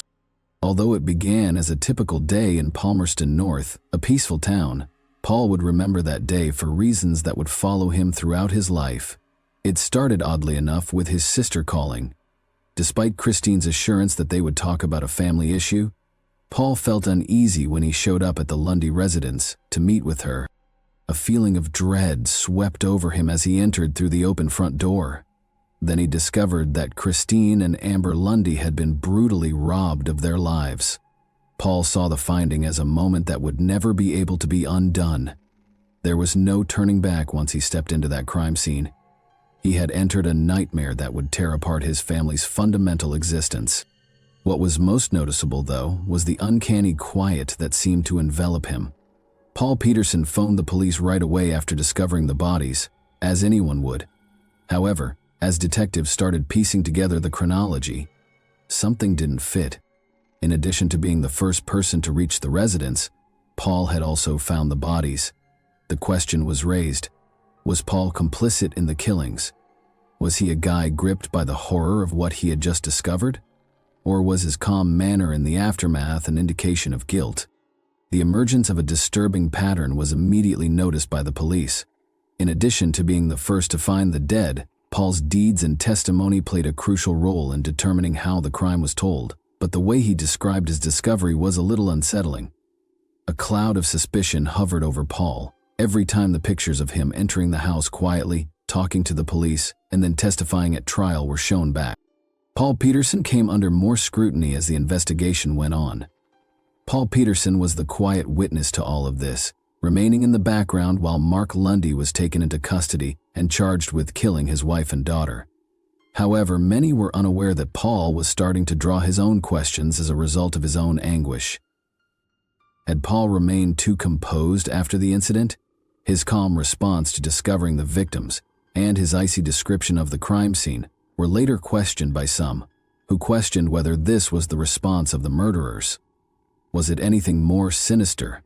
Or was his cool-headedness a protection mechanism? Perhaps Paul Peterson knew more about his sister's and niece's deaths than he disclosed? The suspicion around Paul never really went away, even though he was never officially accused or connected to the crime. People in the neighborhood couldn't help but worry whether he had been too close to the crime, and some started to wonder if there was something crucial that the investigators had overlooked, like a detail in Paul's testimony or something he did before phoning the police. Ultimately, despite persistent suspicions, Paul Peterson was never prosecuted with his sister's and niece's deaths. Paul went back to being on the sidelines of the case, while the investigation shifted to heavily focus on Mark Lundy. Mark Lundy was acquitted in 2019, following years of court proceedings, when the Court of Appeal determined that the case against him had been essentially faulty. The brain tissue evidence, which had been one of the most important components of the prosecution's case, was declared untrustworthy by the court, which also decided that there was not enough evidence to warrant his conviction. It was also determined that the trial's timetable was riddled with errors and omissions that called into question the first conviction. The Court of Appeal determined that the conviction was unsafe after the retrial revealed serious flaws in the case and fresh evidence that pointed to reasonable doubt. Lundy was consequently exonerated of all accusations. One thing is certain: even if the case has reached its legal conclusion, the truth is still elusive and just out of grasp. Is the murderer still among us, lurking in plain sight? Thanks for watching, everyone. Your support means a lot to me, and you can help my channel grow by hitting that like button, dropping a comment, and sharing this video. Your engagement really makes a difference. See you soon. Hey guys, today we're diving into another truly horrifying case. If you want to support my channel, make sure to subscribe and stay active. It really helps me out. I'd be super grateful for that. Let's get started. When people live together for a long time, it's not uncommon for them to reach a breaking point in their relationship during these periods. Tensions often rise and mutual accusations start flying. Claims of manipulation, toxicity, controlling behavior, and even narcissism. But while some of these struggles may pass with time or counseling, there are situations where one partner, often a woman, remains trapped in a deeply destructive dynamic, facing emotional and physical mistreatment day after day. The real question is, how can we tell the difference between a temporary crisis and a situation where someone is in real danger? The Summers family became one of the most complex and debated legal battles in recent years, taking over 5 years to reach a conclusion. On the surface, they appeared to be a happy, united household, by all accounts a picture-perfect American family. But behind closed doors, what unfolded was something far more disturbing. What seemed like an ordinary domestic situation hid a reality so unsettling, many struggled to accept it was even possible. As the story unraveled, it was revealed that when the head of the family was faced with divorce proceedings initiated by his spouse, he refused to accept the separation. Instead, he devised a calculated plan to retaliate, one that went far beyond typical legal disputes. He manipulated his own sons and daughters into taking part in his scheme, turning them into instruments of control and convincing them that their actions were in the best interests of the family. Elisa Jill Summers was born on February 18, 1980, in a suburb of Philadelphia, Pennsylvania. She grew up in a modest middle-class household. In 1995, at the age of 15, she met a boy named Trevor Stephen Summers, who was 2 years older. They both attended the same high school, often ran into each other outside of class, and shared many mutual friends. Their connection began as a friendship, hanging out at gatherings, talking between classes, and spending time with other students. As time went on, they grew closer, discovering shared interests and similar outlooks on life. However, they didn't start officially dating until 2 years after they first met. Their relationship developed gradually. Both were focused on finishing school and figuring out their paths in life. Their parents supported the relationship and approved of the person their son or daughter had chosen. Friends and classmates admired them as a sweet, balanced couple, sociable, kind, cheerful, and loved by many. They enjoyed planning thoughtful surprises for those around them and were often the center of attention in their friend groups, with some people even quietly envying their happiness. In 2001, 4 years after their romance began, they tied the knot. Elisa was 21, and Trevor had just turned 23 by then. They had already been through enough to feel confident in starting a life together. Everyone believed they were headed for a long, happy marriage. The newlyweds moved into a modest home in Philadelphia and quickly began building a life together. In 2003, they welcomed their first daughter, Arden. 3 years later, Elisa gave birth to their son, Landon. Over the next several years, their family grew to include 3 more daughters, Bree, and sons. Elisa chose to put her career on hold and devoted herself to raising their 5 kids and managing the household full-time. From the outside, the Summers appeared to be the definition of a happy, tight-knit family. And to be fair, in the early years, that was the reality. But as time went on, things began to change. And not for the better. Trevor had taken on the role of sole provider early in their marriage, and as the family expanded, the pressure on him only increased. Elisa was a full-time stay-at-home mom, and the financial responsibilities fell squarely on Trevor's shoulders. In 2004, they moved to Florida, where he launched a landscaping company, but the business struggled from the start and eventually shut down just 3 years later. Following that, the family relocated to Alabama. There, Trevor opened a small used car rental and sales shop. Despite his efforts, that venture also failed every couple of years. The Summers family packed their belongings and moved to a new state so Trevor could attempt yet another business. But time after time, those attempts ended in failure. Over more than a decade, Trevor dabbled in a wide range of ventures: real estate, pool maintenance, flower and souvenir sales. But failure seemed to follow him at every turn. Each attempt left him deeper in debt. Yet Elisa never lost faith in him. She stood by his side, offering unwavering support through every setback. No matter where they moved, the couple remained outgoing and friendly, quickly building new circles of acquaintances. Their home was always open to guests. Elisa cooked warm home-style meals, while Trevor enthusiastically pitched his next business idea, assuring everyone that this time it would work, that this project would finally bring them success. But as their household grew, it became harder and harder to make ends meet. Due to a poor credit history, Trevor was repeatedly denied loans, and aside from Elisa and their sons and daughters, no one really believed in his entrepreneurial dreams. He even asked relatives to co-sign loans, but most dismissed him as unreliable. In truth, Trevor struggled to commit to any one path and kept hopping from one idea to another, hoping that something would eventually pay off. In 2015, the family returned to Florida, this time planning to settle down for good. The constant moves had taken a toll. Arden and her siblings struggled to adjust to new schools, couldn't make lasting friendships, and were under a great deal of stress from the instability. The parents eventually decided to switch them to homeschooling, thinking it would solve the problem and offer some consistency. Their eldest daughter, Arden, helped Elisa manage the household and often looked after her younger brothers and sisters. She had always been what people might call a daddy's girl, incredibly close to Trevor. She trusted him completely and saw him as the best parent in the world, but over time the dynamic within the family began to shift. Although things were deteriorating, Elisa continued to pretend everything was fine. As Trevor's business ventures kept failing, he became more frustrated, anxious, and, at times, displayed troubling behavior. He started fearing that Elisa might leave him for someone more successful or financially secure.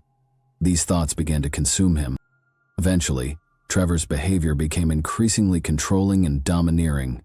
He started accusing Elisa of being unfaithful without any evidence.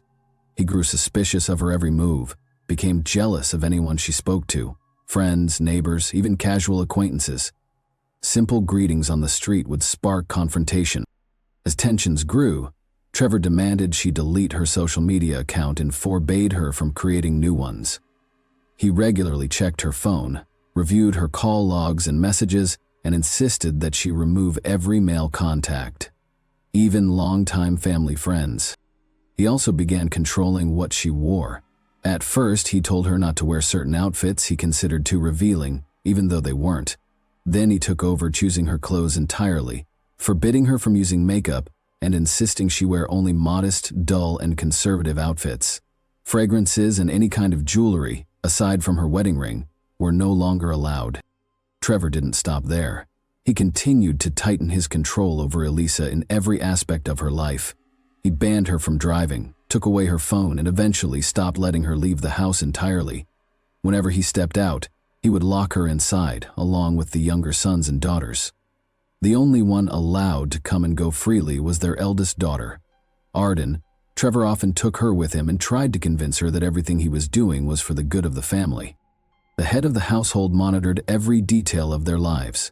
He knew where each family member was, what they were doing, who they spoke to, and what they ate. It seemed this control gave him a sense of power and satisfaction. Elisa, more than anyone else, bore the brunt of this environment. She was constantly criticized, emotionally pressured, and blamed for everything that went wrong in Trevor's life. After 15 years of marriage, Elisa finally told Trevor she wanted a divorce. She said she couldn't continue living under such oppressive conditions. His reaction was immediate and cruel.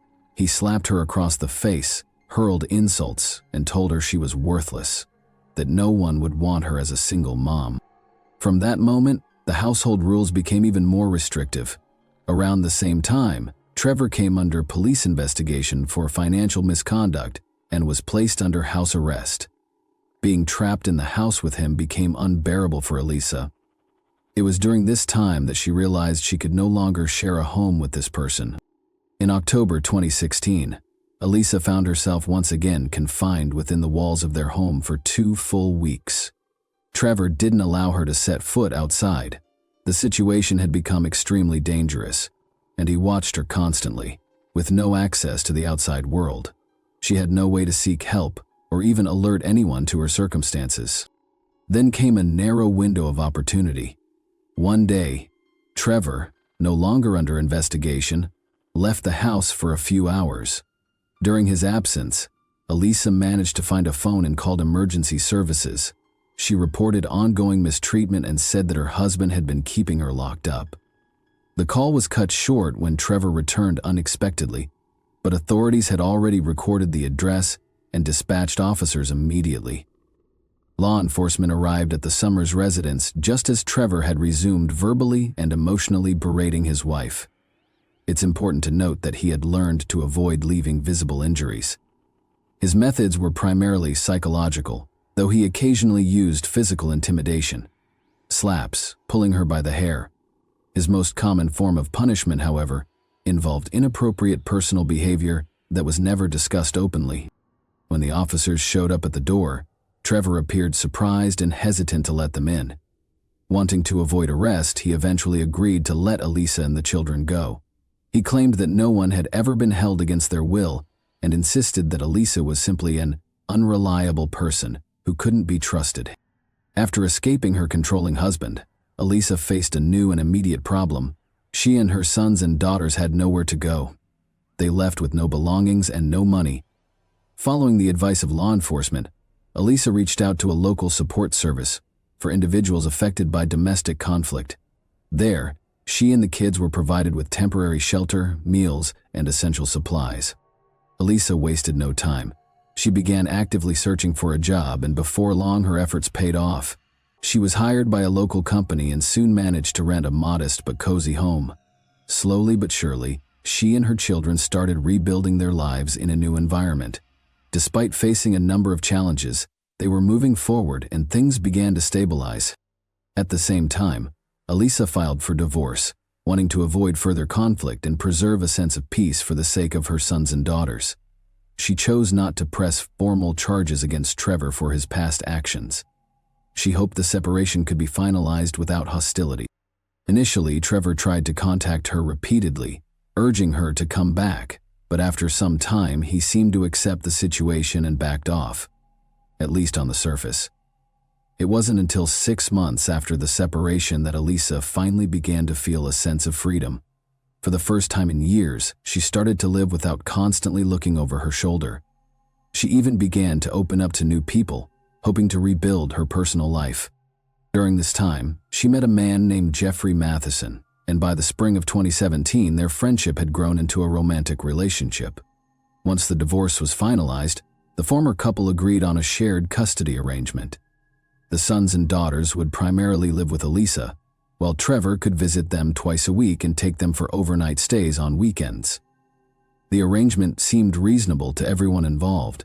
While Elisa was not thrilled to interact with Trevor, she didn't object, preferring to keep things calm and civil. Trevor appeared composed, showed no signs of aggression, and successfully lulled Elisa into believing he had moved on. Then, in March 2017, he called her unexpectedly. He asked her to come over to sign a few papers related to their divorce and property division. His tone was polite, and nothing about the request raised suspicion. Elisa drove over to his house. Trevor greeted her at the door and invited her in. As soon as the door closed behind her, his demeanor changed completely. It quickly became clear there were no documents. This was a setup. The whole request had been a ruse to get her to his house alone, without their sons and daughters present. At first, Trevor tried to convince her to reconcile and live together again, but when Elisa firmly refused, he became threatening. He accused her of betrayal, hurled insults, and refused to let her leave. He demanded she admit to things that never happened, fixating on imaginary wrongs. When Elisa attempted to walk away, Trevor grabbed a large hunting knife, the kind used for field dressing game, and held it to her throat, then lowered it to her chest and said he would take her heart out. Elisa was frozen in fear. Trevor, meanwhile, seemed to take disturbing pleasure in the situation, describing in detail what he wanted to do next. Trevor held his ex-wife captive for nearly 2 hours, hours that felt like an eternity to Elisa. The entire time she pleaded with him to stop and think clearly, reminding him that if he hurt her, he'd end up in prison and their sons and daughters would be left without either parent. She begged him not to make them orphans. Surprisingly, her words seemed to have an effect. Trevor paused, thought it over, and ultimately decided to let her go. But before he did, he made Elisa promise she would never tell anyone what had happened. She gave her word. However, the moment she was far enough from the house, she contacted law enforcement and reported the threats and aggression. Trevor was arrested that same evening. Still, he denied everything, calling Elisa a habitual liar and accusing her of betrayal and manipulation. There were no visible marks on her body. Her clothing remained intact, and without physical evidence, it was hard to prove the assault had taken place. It became a case of her word against his.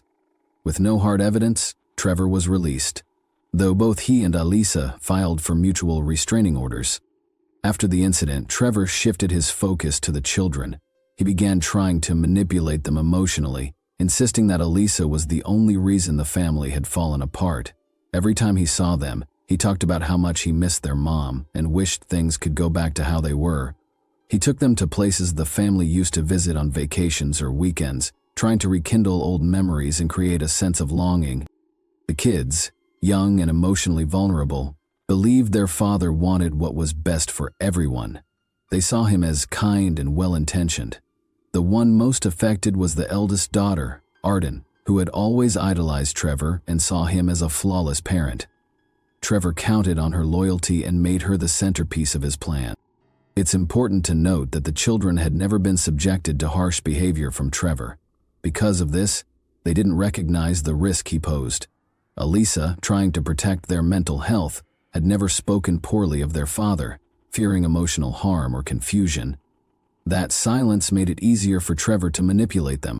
At his request, the kids began keeping tabs on their mother, watching her, reporting back about daily routines, and sharing what she said or did.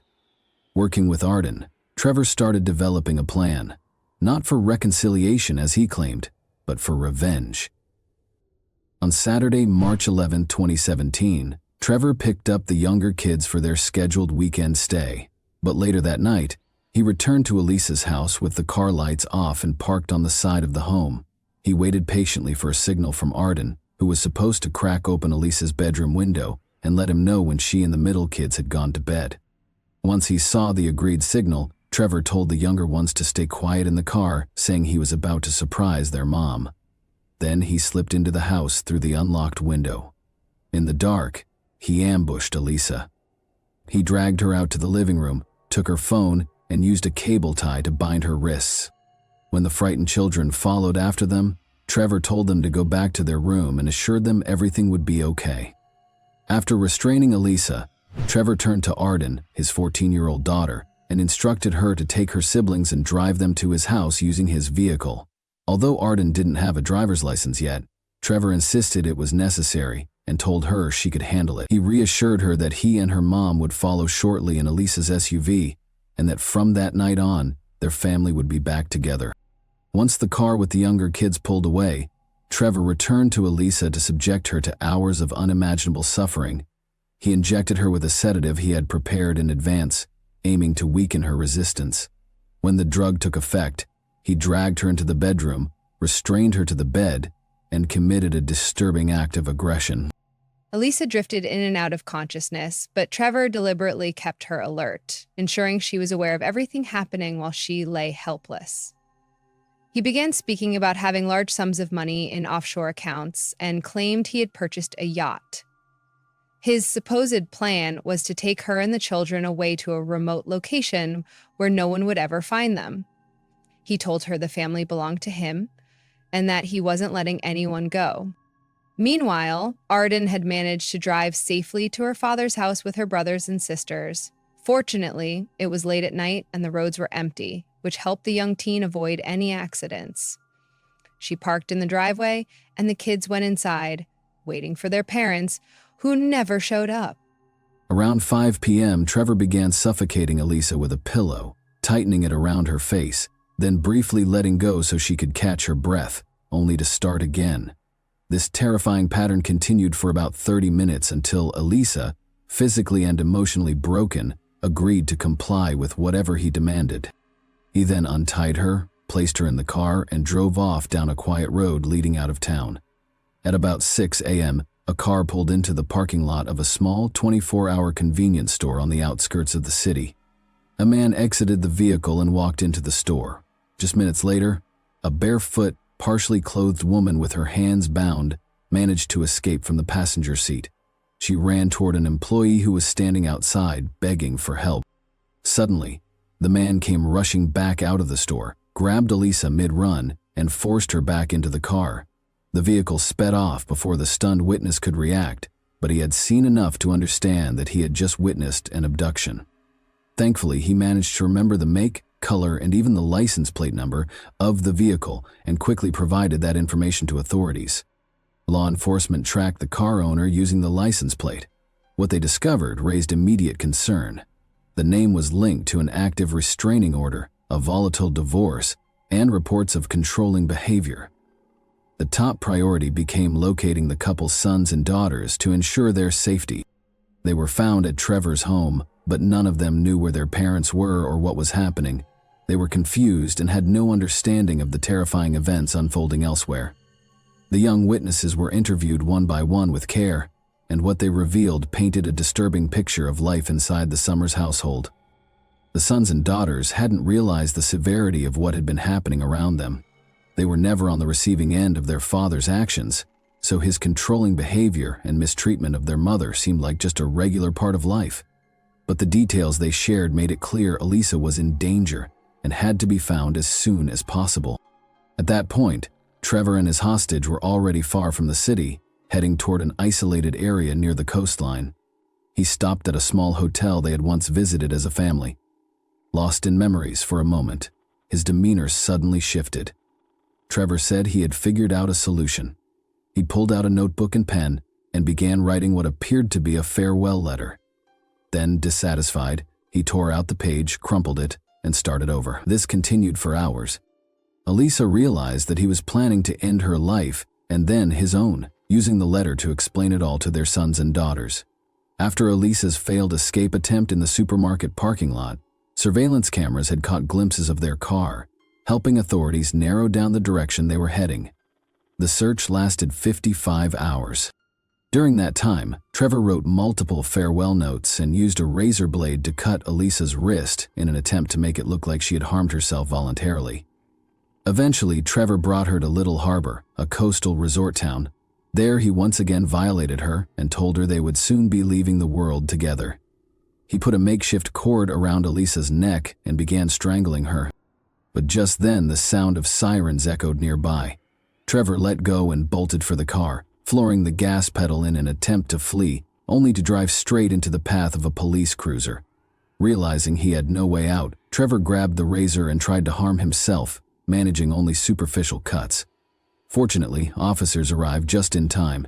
They disarmed him, pulled him from the vehicle, and rescued Elisa. Both were transported to the hospital for emergency medical attention. Following his arrest, Trevor denied all wrongdoing. He claimed Elisa had voluntarily gone with him and even alleged that she had asked him to tie her up, choke her, and engage in violent behavior, framing it as part of some shared interest in danger and control. Unsurprisingly, no one believed him. Prosecutors filed 11 charges against him, including abduction, assault, and attempted murder.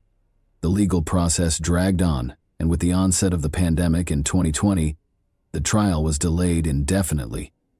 Fortunately, Trevor was denied bail and remained behind bars, where he stayed for nearly 5 years awaiting trial. During that time, Elisa found a new beginning. She married her partner, Jeffrey Matheson, who stepped in to help raise her sons and daughters as his own. Despite Trevor and his attorney's efforts to convince the court of his innocence, the evidence overwhelmingly told a different story. Among the most damning items were the numerous farewell notes discovered in the vehicle, testimony from the eyewitness who saw the attempted escape, the makeshift ligature used to strangle Elisa, and the bloodied razor blade found at the scene. In the spring of 2022, Trevor Summers was found guilty on all counts and sentenced to 3 consecutive life terms with no possibility of parole. The testimony that proved most crucial in reaching a guilty verdict came from his own sons and daughters, who bravely shared what they witnessed during that horrifying ordeal. For the first time, they fully understood just how close their mother had come to losing her life. Thanks for watching, everyone. Your support means a lot to me, and you can help my channel grow by hitting that like button, dropping a comment, and sharing this video. Your engagement really makes a difference. See you soon. Hey guys, today we're diving into another truly horrifying case. If you want to support my channel, make sure to subscribe and stay active. It really helps me out. I'd be super grateful for that. Let's get started. Even in the most loving and tight-knit families, disagreements, misunderstandings, and conflicts can arise. Yet, it's often within the family that people seek comfort, support, and validation. But the closer the bonds, the more dangerous and unforgiving things can become. The story of a young woman named Anjana Lama Mahat is both disturbing and deeply unsettling in its intensity. The crime took place inside the walls of a luxurious home owned by a well-respected family. Everyone involved hoped to sweep the matter under the rug, allegedly going so far as to offer bribes to law enforcement. What makes this case even more shocking is that the Mahat family had always been seen as a picture of success and harmony. They never aired their grievances in public, and that's exactly why what happened took everyone by surprise. Anjana Lama was born on August 26, 1995, in the small industrial town of Hetauda, located in the southern central region of Nepal. She was the eldest in a large family with limited financial means. Growing up, she helped raise her 3 younger sisters and her brother, taking on responsibilities well beyond her years. She also supported her mother with household chores, cleaning, doing laundry, and learning to cook at an early age.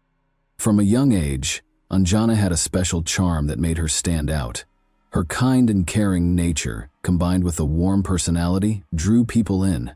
She was friendly, always willing to lend a hand, and had a natural ability to connect with others, whether classmates, neighbors, or strangers. Academically, Anjana was a solid student. While not at the top of her class, her teachers consistently noted her intelligence, determination, and mature attitude toward her studies. Everyone believed she had a bright future ahead. With her striking looks and slim, athletic figure, Anjana began attracting attention during her teen years, but it wasn't just her appearance that made her popular. She had a fun, light-hearted personality and could easily become the life of any social gathering. She avoided confrontation and always tried to resolve disagreements peacefully. Anjana had a real talent for drawing and dreamed of becoming an artist, fashion designer, or working in the beauty industry. She had all the potential to succeed, but she couldn't rely on financial support or connections from her family. Everything she achieved would have to come from her own hard work. While still in school, she met a young man named Prajwal Mahat, who was a year older. He came from a high-stopped Chetri family, while Anjana's background was from the Tamang ethnic group, historically of Mongolian descent. His parents, Pushpa and Kamal Bahadur, were wealthy, well-known, and highly respected in the community. His older brother Ujjwal was a successful sound producer and had even worked on promoting one of Nepal's most famous songs, Suna Seli. From the start, there was a strong mutual attraction between Anjana and Prajwal. They became close friends and started spending more and more time together. They shared many interests, hobbies, and ambitions. Still, they initially kept their distance, knowing that their different backgrounds made any relationship between them socially unacceptable. But as time passed, their bond deepened into something much more than friendship. They couldn't imagine being apart and made a promise to stay together no matter what, even if it meant going against deeply rooted traditions. Naturally, when their relationship came to light, both families strongly opposed it and forbade them from seeing each other. Ujjwal, Prajwal's older brother, was the only one willing to support the couple. Touched by their story and believing in the sincerity of their feelings, he agreed to help them.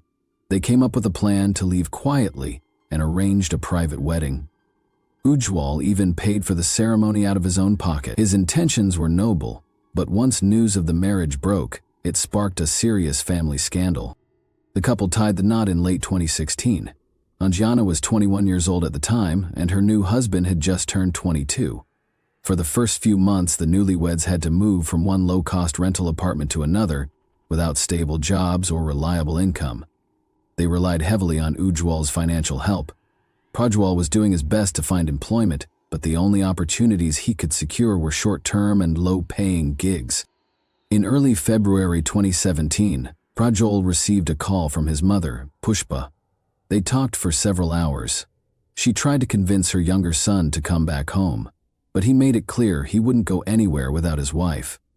Eventually, it was agreed that both he and Anjana would move into the Mahat family home, a large estate located in the bustling city of Lalitpur.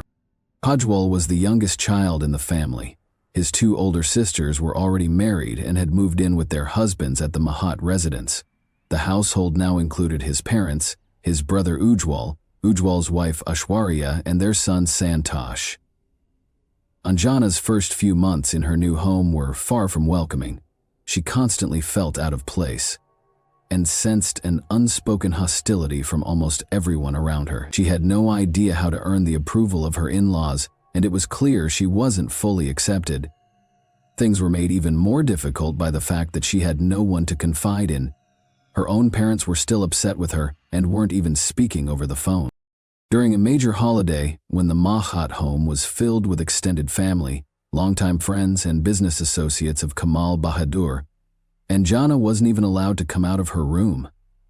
It was painfully obvious that the family was ashamed to introduce her to their guests due to her less prestigious background. The slight was devastating, and she spent the entire evening alone, crying behind closed doors. Despite everything, Anjana tried her best to be kind and respectful. She never raised her voice, never argued, and did all she could to fit in.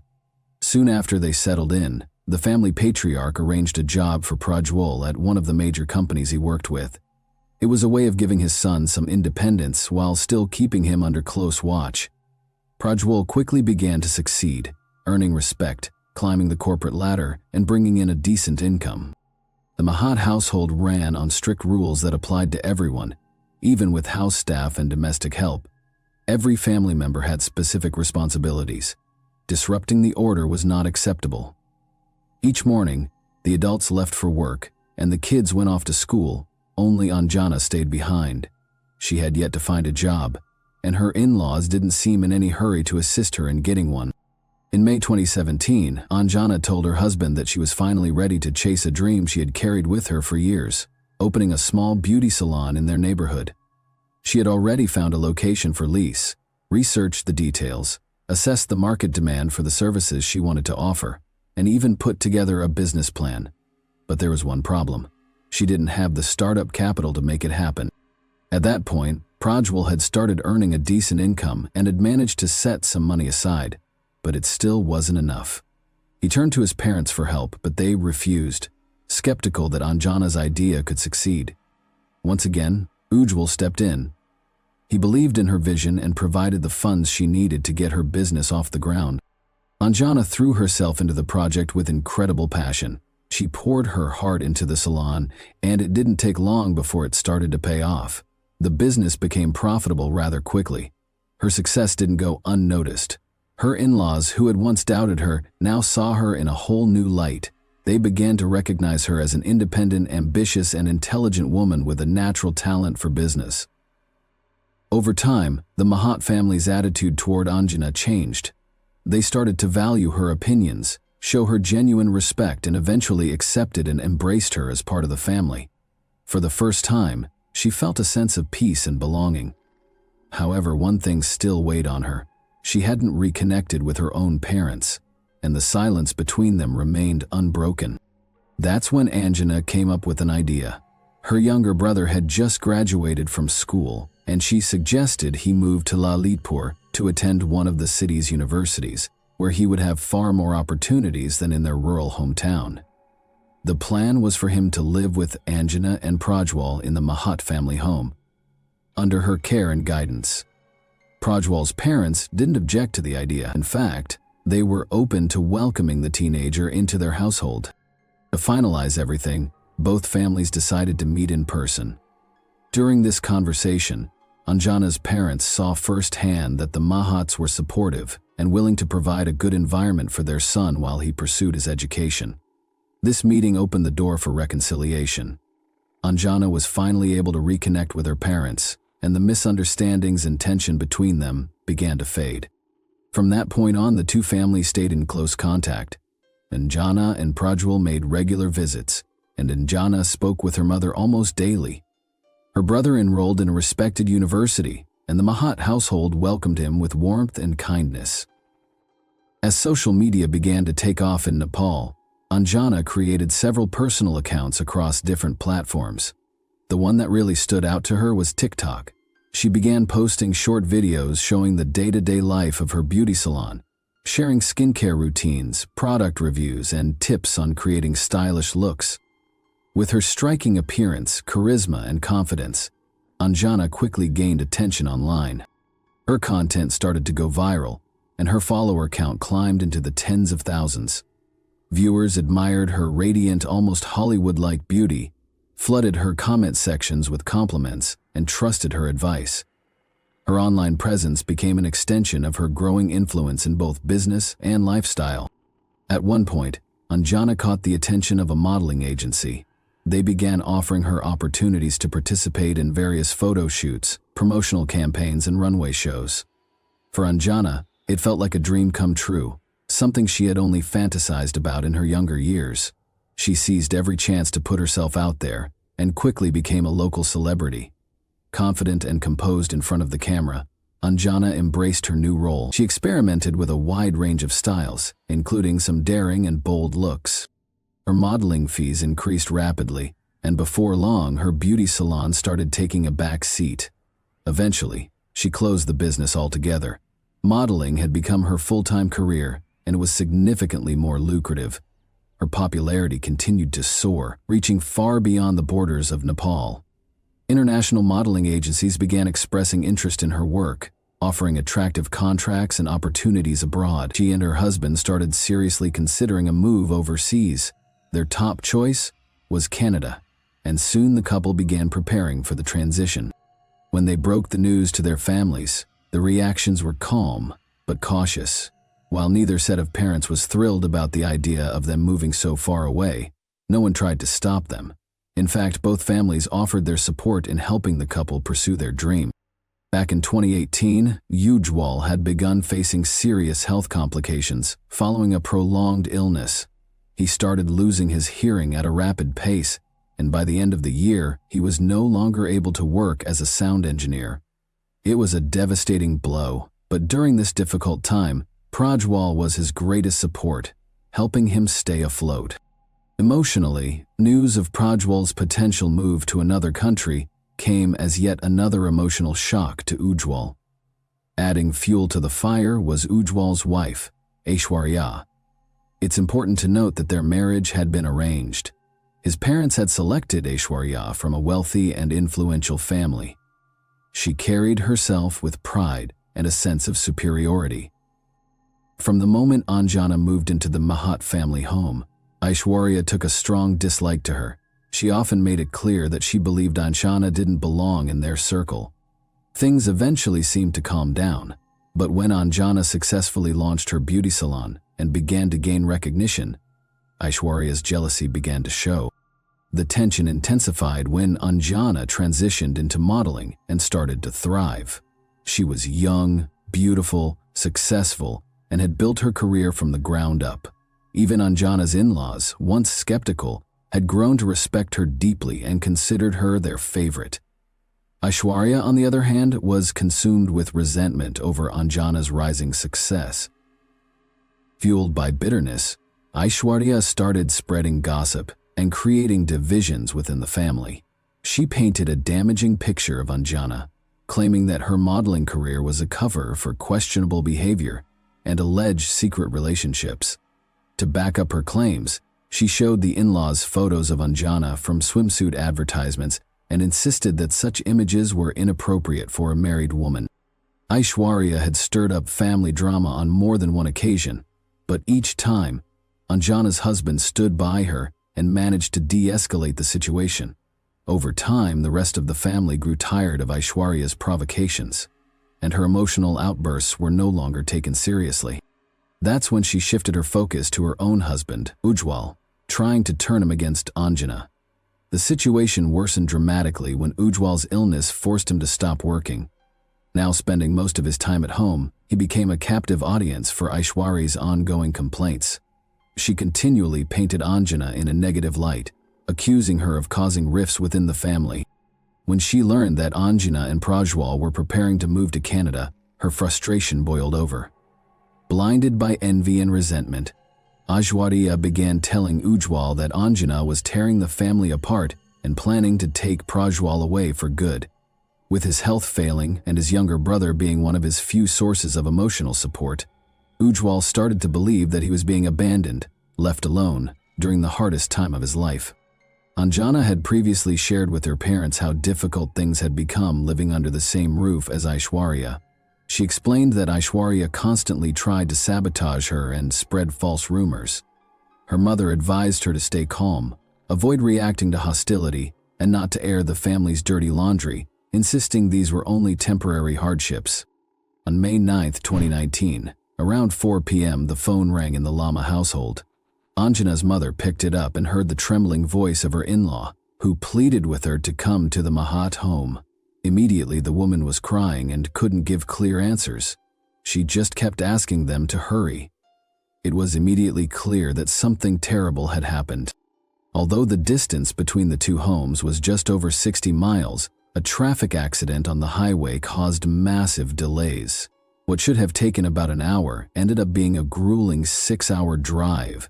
By the time Anjana's parents arrived, the Mahat residence was surrounded by police cars and a growing crowd of onlookers, including neighbors and passersby near the entrance. Anjana's younger brother sat with his back against the wall, his hands covering his face as he sobbed uncontrollably. It was clear that something irreversible had taken place, but the full scope was still unknown. One of the officers approached Anjana's father and asked him to come inside together. They walked up to a second-floor bedroom. What he saw next was so traumatic, so deeply disturbing, that it would haunt him for the rest of his life. Lying on the bed was the brutally disfigured body of his beloved daughter. The grief was overwhelming, his vision blurred by tears. His breath caught in his throat. He stumbled out of the house, barely able to process what he had just witnessed. His wife, seeing the agony on his face, instantly understood their daughter was gone. What had happened to Anjana wasn't just a crime. It was a calculated and brutal act. Her left hand had been severed entirely and lay on the floor. Her left leg above the knee had been almost completely detached with a single blow from a sharp weapon. Her head was barely connected to her body, and her face was so badly injured that it was nearly unrecognizable. Devastated by what had happened, Anjana's parents demanded that the police arrest every member of the Mahat household, accusing them of conspiracy and involvement in the crime. But what they heard next from the officers left them stunned. The person responsible had already confessed, was in custody, and was providing a full statement at the station. The person behind the act was Ujwal, the same man who had once helped the young couple elope and whom Anjana had trusted as both a brother figure and a close friend. It turned out that under constant pressure from his wife, Ujwal had become convinced that Anjana was manipulative and greedy, determined to destroy the family and take Prajwal away to another country. With his declining health and lack of work, Ujwal dwelled on these thoughts every day. Eventually, his resentment boiled over. He began to see Anjana's cheerful demeanor and her preparations to move abroad as deeply offensive, and hatred took hold. On the day the tragedy occurred, Prajwal, his father, and Aishwarya had all gone to work. Santosh and Anjana's younger brother were at school. At home were only Anjana, Ujwal, and their mother, Pushpa, who wasn't feeling well and had gone to lie down. Nothing seemed out of the ordinary. Around noon, Anjana stepped outside to fill a container with water from the outdoor tap so she could water her beloved flowers near the house. She was in high spirits, humming a tune and dancing as she moved. From the balcony above, Ujwal watched her intently, trying to decide how to carry out what he had already resolved to do. When Anjana came back inside, she went to her bedroom and lay down with her phone in hand. Meanwhile, Ujwal was choosing his weapon. First, he picked up a large kitchen knife, but after handling it briefly, he decided it wasn't enough. He then went to the storage room, where, among the tools, was a kukri, a large, curved, traditional Nepali blade used by Gurkha soldiers. Armed with the kukri, Ujwal went upstairs and entered Anjana's room. She, still focused on her phone, casually asked what he needed. Instead of answering, he approached the bed. It wasn't until he raised the weapon that she realized something was terribly wrong. She instinctively raised her arm to shield herself, and the first blow severed her hand. Despite her screams and the horrific scene unfolding, Ujwal continued his attack, striking repeatedly. He didn't stop until he was sure there was no chance of survival. The final blow severed her head, leaving no doubt about the brutality of the act. The room was soaked in blood, as was Ujwal himself. Forensic experts later counted more than 15 wounds on her body, most of them fatal, even on their own. After the violent attack, Ujwal went to his mother's bedroom and calmly told her what he had done. In complete shock, she decided her first priority was to protect her son. She immediately called her husband and asked him to come home right away. Together, they contacted the police. But when officers arrived, the couple tried to pretend they didn't know the victim. It may have sounded naive or even absurd at first, but given the condition of the remains, identifying the victim was nearly impossible. However, police quickly narrowed down who the body likely belonged to. They refused to move forward without formal identification and requested that Anjana's parents come in for the process. Despite the devastating injuries, her father immediately recognized his daughter. Suspicion initially fell on all members of the Maha household, but Ujwal, realizing the legal danger his family faced, chose to confess. He claimed full responsibility, stating that he acted alone and that no one else in the home knew of his intentions. He gave a detailed account of what had happened, turned over the weapon used, and even handed in his blood-soaked clothes. In a disturbing twist, Ujwal had become so consumed by what he was doing that he failed to notice he had severed part of his own finger. It apparently happened during the final moments of the act, and he only realized the injury after stepping out of the room, trying to decide what to do next. Anjana's parents had long known about the toxic environment in her marital home. They were aware that Aishwarya, her brother-in-law's wife, held deep animosity toward her and had influenced others in the household against her. They believed she may have played a role in fueling Ujwal's anger and driving him to commit the crime. The Lama family demanded that Aishwarya also be arrested for incitement, but authorities declined. Ujwal continued to insist he acted alone and bore full responsibility. Ujwal's wealthy parents hired one of the top attorneys in the country, sparing no expense in hopes of reducing the consequences their son faced. They were willing to go to great lengths to protect their eldest, even if it meant interfering with the justice process. Prajwal, however, stood firmly with Anjana. Grieving parents, he demanded the harshest penalty for his brother, refusing to accept what had happened. The betrayal was immense. This was the same man who had once supported his marriage, shown kindness to Anjana, and played a key role in their early happiness. Prajwal simply couldn't comprehend how someone so close to them could transform into someone capable of such cruelty. What hurt him most was seeing his parents rally behind the person responsible. Their loyalty to Ujwal and their efforts to shield him from justice felt like a betrayal of both their daughter-in-law and their surviving son. Feeling abandoned by his own family, Prajwal joined Anjani's parents in their fight for justice. The attorney hired by the Mahat family worked tirelessly to delay the proceedings and protect his client, but Ujwal remained firm in his original confession, afraid that any change in his story might draw his wife or parents into the case. It took 2 full years for a verdict to be reached. When the trial finally concluded, Ujwal was found guilty on all counts and sentenced to life in prison without the possibility of parole. But the story didn't end there. Ujwal, along with his legal team, filed an appeal with a new legal strategy, hoping for a different outcome. This time, the defense attorney claimed that his client was suffering from a psychological condition that had worsened due to his hearing loss and the emotional toll of losing his career. The court ordered a series of psychiatric evaluations to assess the validity of the claim. However, after thorough examination, mental health professionals concluded that Ujwal was mentally stable, fully aware of his actions, and capable of understanding their consequences. As a result, the original sentence was upheld, and Ujwal was sent to prison to serve his life sentence, without the possibility of parole. As for Prajwal, he remained in Nepal until the legal process was over. He stood by Anjana's grieving parents, offering them support, and even testified in court against his own brother. Once the final verdict was delivered and justice had been served, Prajwal left the country. He flew to Canada, fulfilling the dream he and Anjana had once shared together. Thanks for watching, everyone. Your support means a lot to me, and you can help my channel grow by hitting that like button, dropping a comment, and sharing this video. Your engagement really makes a difference. See you soon. Hey guys, today we're diving into another truly horrifying case. If you want to support my channel, make sure to subscribe and stay active. It really helps me out. I'd be super grateful for that. Let's get started. What if you never answered the first knock on your door in the new year? A family celebrated January 1st in a peaceful neighborhood surrounded by trees with all the joy and warmth you could anticipate, plans for the upcoming year, holiday leftovers, and a home filled with love.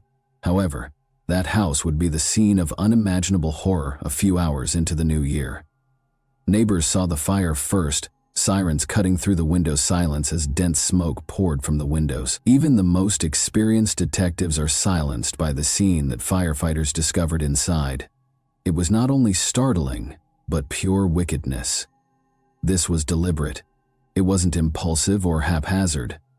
And there was no swift conclusion to whatever transpired behind that front door.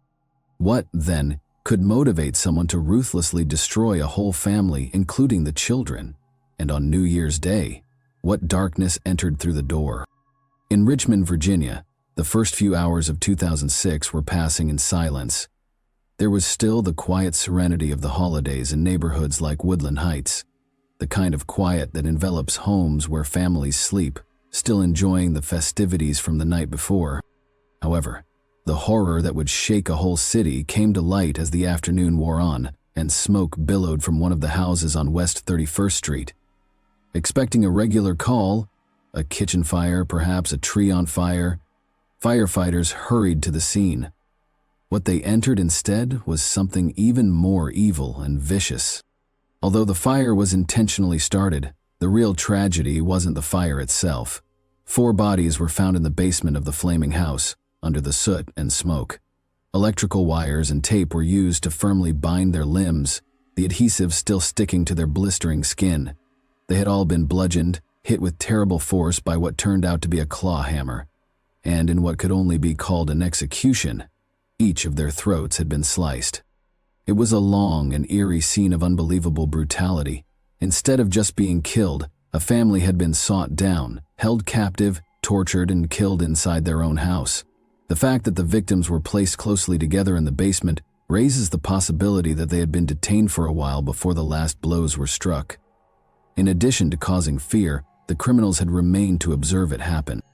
They then set the house on fire as a last act of sacrilege, not out of panic, but with the cold, calculated intention of erasing all evidence of what had transpired there. In Richmond, the victims, Catherine, Brian, Stella, and Ruby Harvey, were recognized as parents, neighbors, artists, and entrepreneurs rather than as famous people. The mother, Catherine, was a creative and energetic woman who co-founded a well-known toy business that was more than simply a store.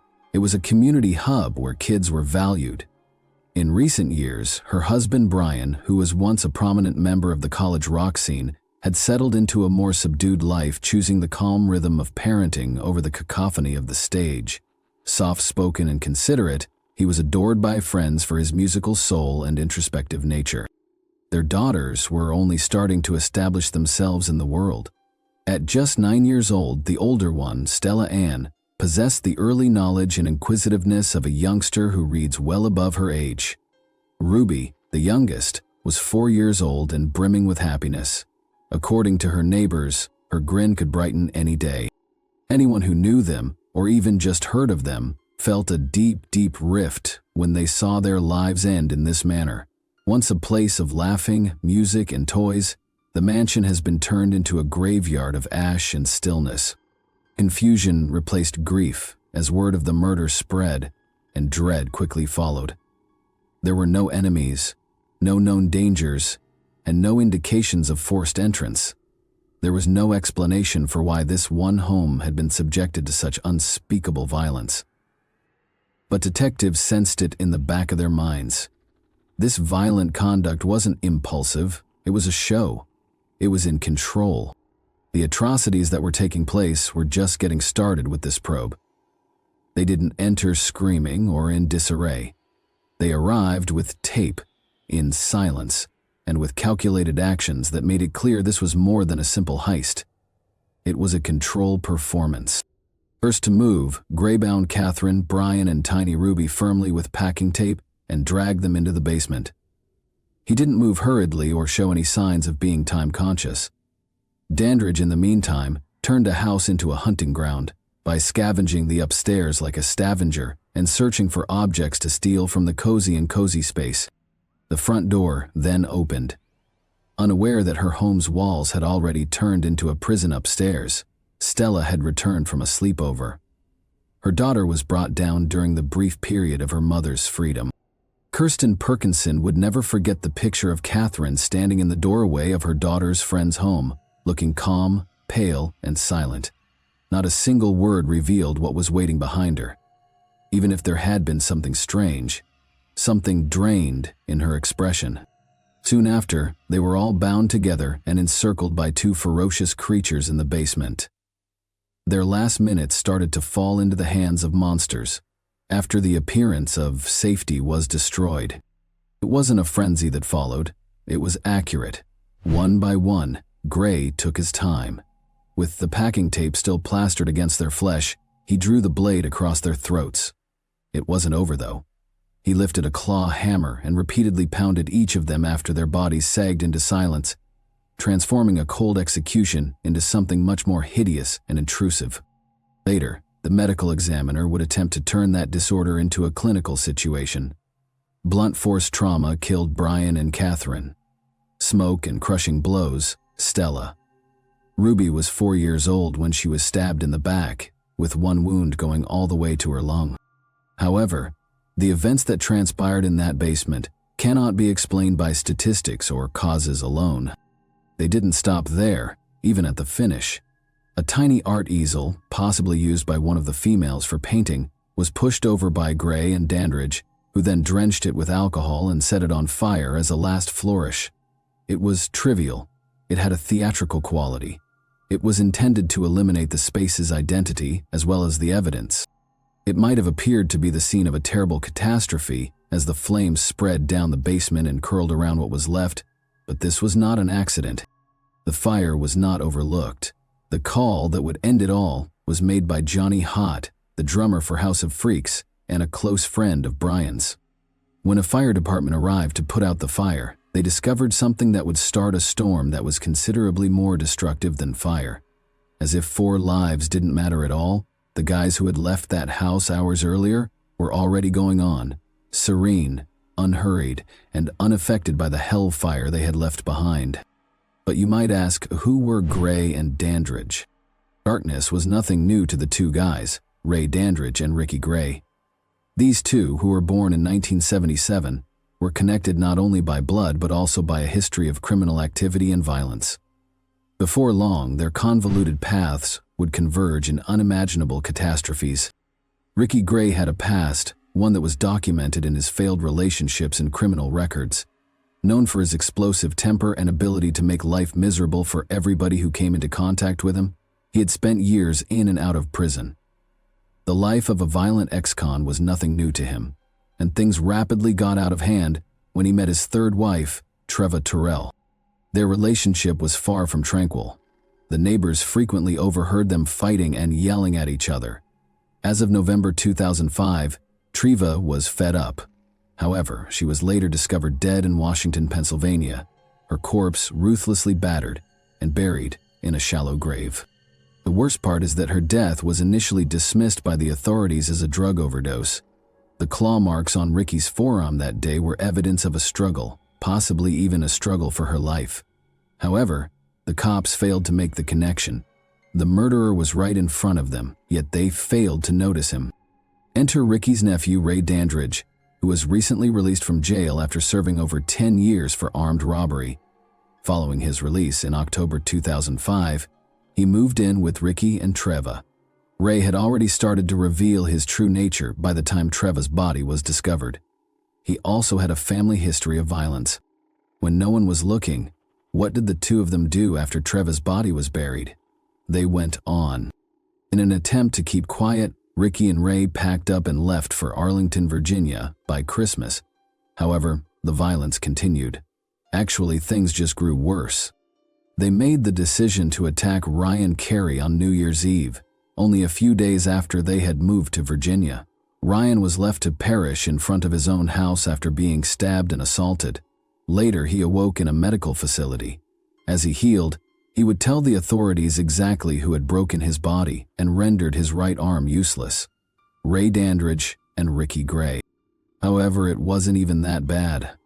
No, January 2006 was when the really nightmare started. At that point, they arrived in Richmond to pick up the Harvey family. Up until two strangers broke into their house, Catherine, Brian, Stella, and Ruby Harvey were just going about their lives. Or at least, they were. They were broke, as Gray would later acknowledge.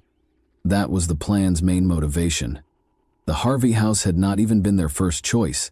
They simply took a chance after noticing the front entrance was open. They took the family prisoner once they were inside. Catherine was made to pretend that everything was great by Gray and Dandridge when the family's guests showed up for a planned playdate. They warned her that her family would perish if she made a mistake. In an effort to keep her husband and children safe, she remained composed and cooperated.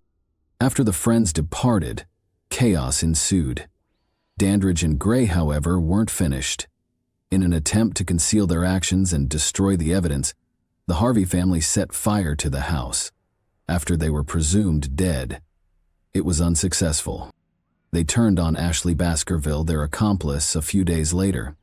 She and her parents were the subsequent victims of this heinous, murderous rampage. The two males were quickly taken into custody as the authorities began to piece together the violent trail that had been left behind.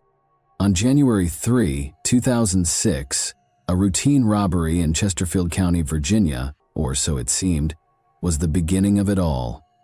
The most recent victims of a well-planned, heartless crime were a couple who lived on Hollywood Drive. Claimingly disoriented and seeking directions, the three criminals, two men and a woman, knocked on the couple's home. At first glance, it appeared innocuous enough, but it wasn't. The couple was caught off guard as the burglars forced their way inside as soon as the door opened. They stole a computer, a television, and $800.00 in cash as they raided the house. However, the robbers paused when the husband tried to deter them by bringing up his wife's condition and his obligation to take care of her. It was sufficient to convince them not to tie the pair up, but the harm had already been done. They had been singled out. The burglars grabbed their belongings after breaking into their house. The pieces of the puzzle started to fit together shortly after this crime. The phone at the Chesterfield police station rang on January 6, 2006. Ashley Baskerville, 21, was a friend of her daughter, and her peculiar connections to two men, Ricky Gray and Ray Dandridge, who had both visited at Ashley's house as houseguests and were now suspected of being implicated in the Harvey family killings, disturbed a worried resident. Investigators followed the tip right to Ashley's door, and soon cops were swarming the East Broad Rock Road home where she resided with her stepfather, Percy L. Tucker, and mother, Mary Baskerville Tucker. The police discovered a nightmare within. As a direct result of the violence that had occurred there, the house lay in ruins. Mary, Ellen, and Percy had all suffered vicious neck slashes. In a moment, their lives were gone. What they had done to Ashley was the true horror. She wasn't simply deceased. They had suffocated her. To prevent her and her relatives from screaming or running away, a plastic bag had been put around her head and securely fastened with duct tape. As a sadistic show of authority, all three captives had been gagged and shackled. They had been brutally silenced, and their bodies were abandoned in their own house. The cops were able to make the connection quickly. A computer and a television that were discovered in the Baskerville Tucker residence matched the pilfered goods from the Chesterfield home invasion, connecting the two incidents. However, the ring, the one Ashley was wearing, was the one thing that gave them complete certainty.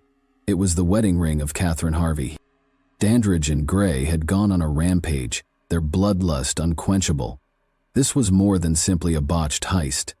It was the continuation of a rampage that had already caused a great deal of damage and was only getting started. From one victim to another, Gray and Dandridge's rage had intensified. Their violence is growing more vicious and callous.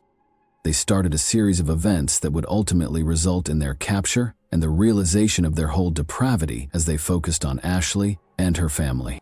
Ray Dandridge and Ricky Gray were apprehended on the morning of January 7, 2006.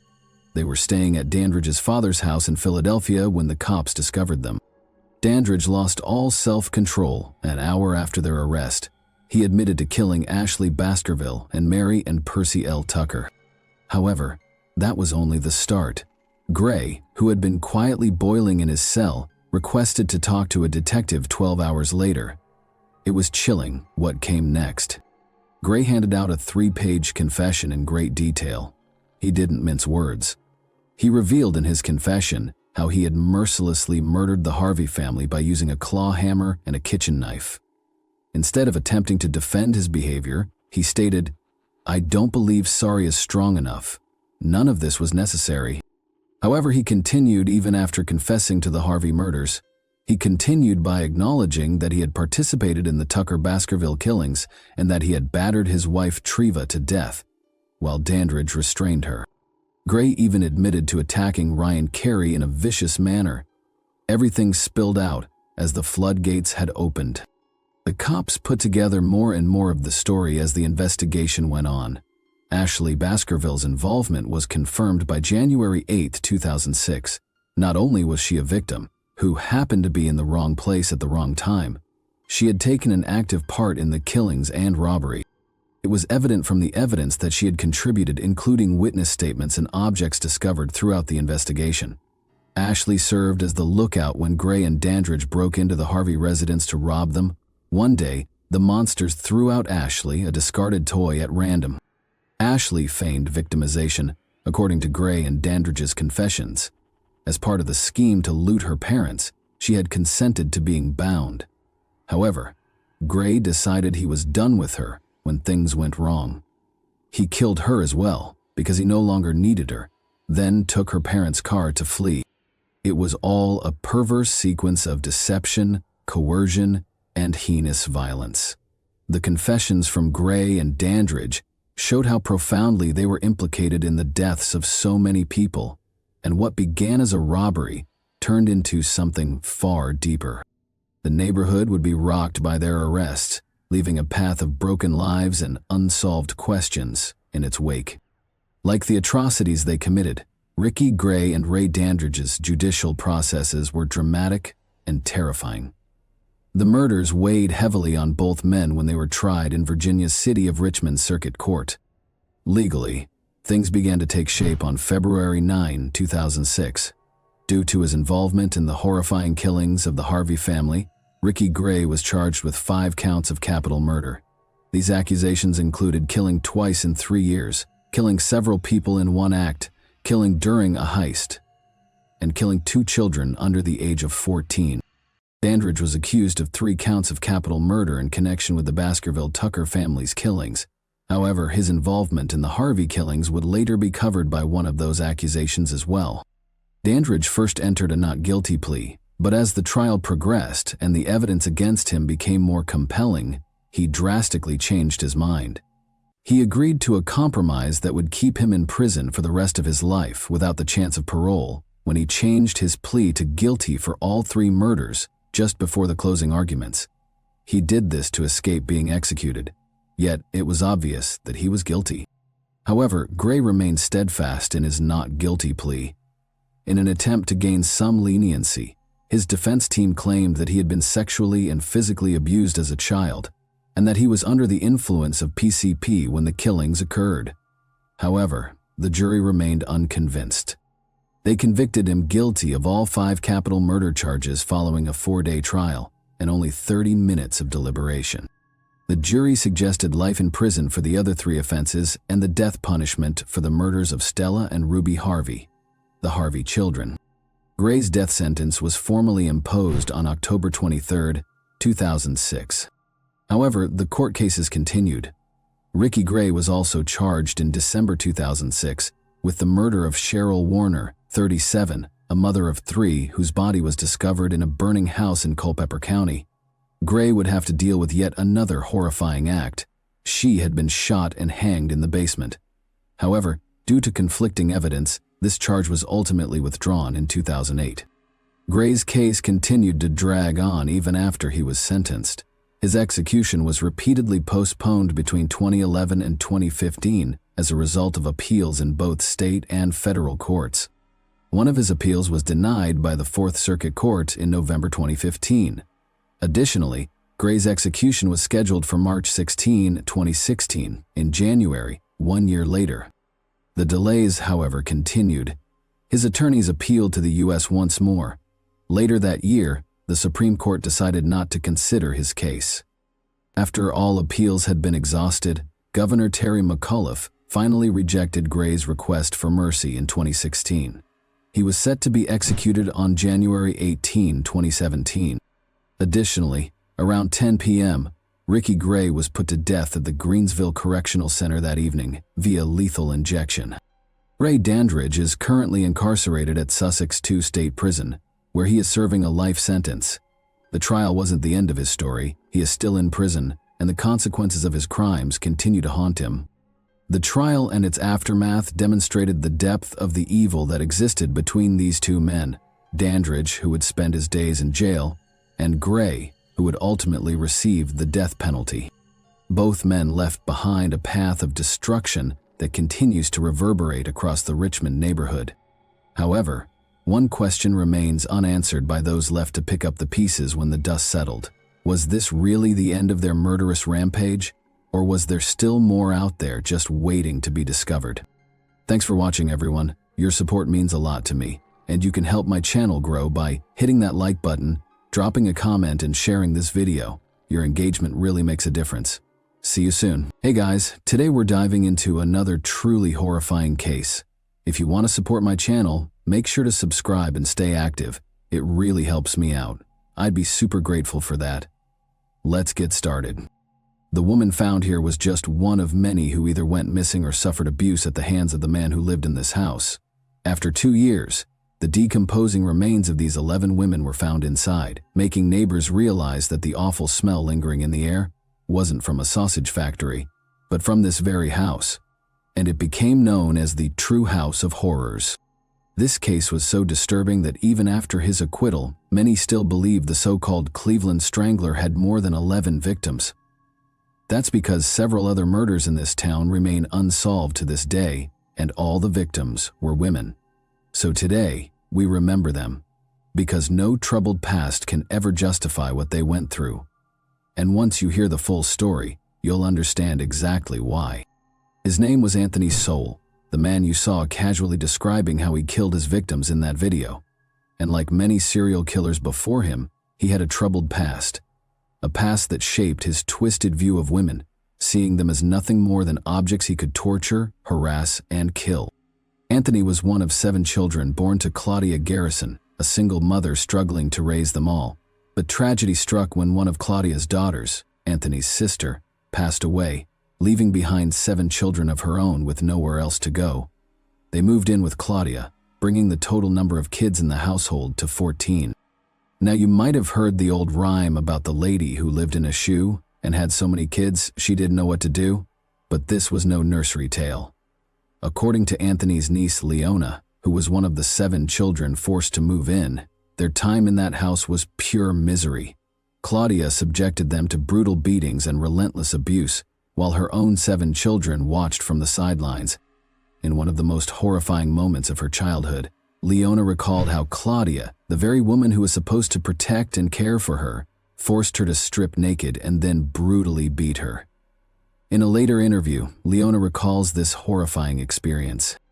But the nightmare didn't stop there. Claudia's own children were reportedly spared from the worst of her wrath, but for Leona and the other girls in the house, the abuse was relentless. Now, according to Leona, one of Claudia's older sons also took part in the cruelty, routinely beating and assaulting the young girls. Tragically, it didn't stop at just one person. It is said that other male relatives living in the house joined in, creating a cycle of unspeakable violence and trauma. Leona also revealed that Anthony Sowell was often silent during these horrific acts. He never intervened. Instead, he would sit back and watch as the abuse happened right in front of him. But what Leona didn't realize was that for Anthony, witnessing mistreatment had become almost normal. Growing up in a home where abuse was a daily occurrence, he began imitating the cruelty he saw. Shockingly, at just 11 years old, he started molesting his own 10-year-old niece, Leona's sister, subjecting her to the same suffering he had witnessed, continuing the cycle of pain that had been ingrained in their home. Fast forward to January 24, 1978, Anthony joined the United States Marine Corps. Surprisingly, he excelled in the military. Over the next 7 years, he built an impressive record, earning multiple good conduct medals, certificates, ribbons, and letters of appreciation. By all accounts, his military career was defined by discipline, hard work, and achievement. Upon his honorable discharge in 1985, Anthony returned home to Cleveland for a while. He managed to live a relatively normal life, but that facade crumbled 4 years later in 1989, when he committed his first known violent crime. It all started with Melvette Stockwell, a 3-month pregnant woman and an S-worker who believed she was simply meeting a new client. On that fateful night, she accompanied Anthony to his home, expecting a routine exchange. Do the job, get paid, and leave.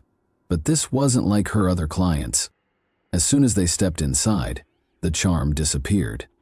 Anthony's entire demeanor shifted. He suddenly became aggressive, grabbing her before she could react. He tied her hands and feet with zip ties and a belt, gagging her with a rag to keep her from screaming. She was completely at his mercy. But then he stopped. Instead of attacking her right away, he told her he was going to feed her before he killed her. Imagine hearing that.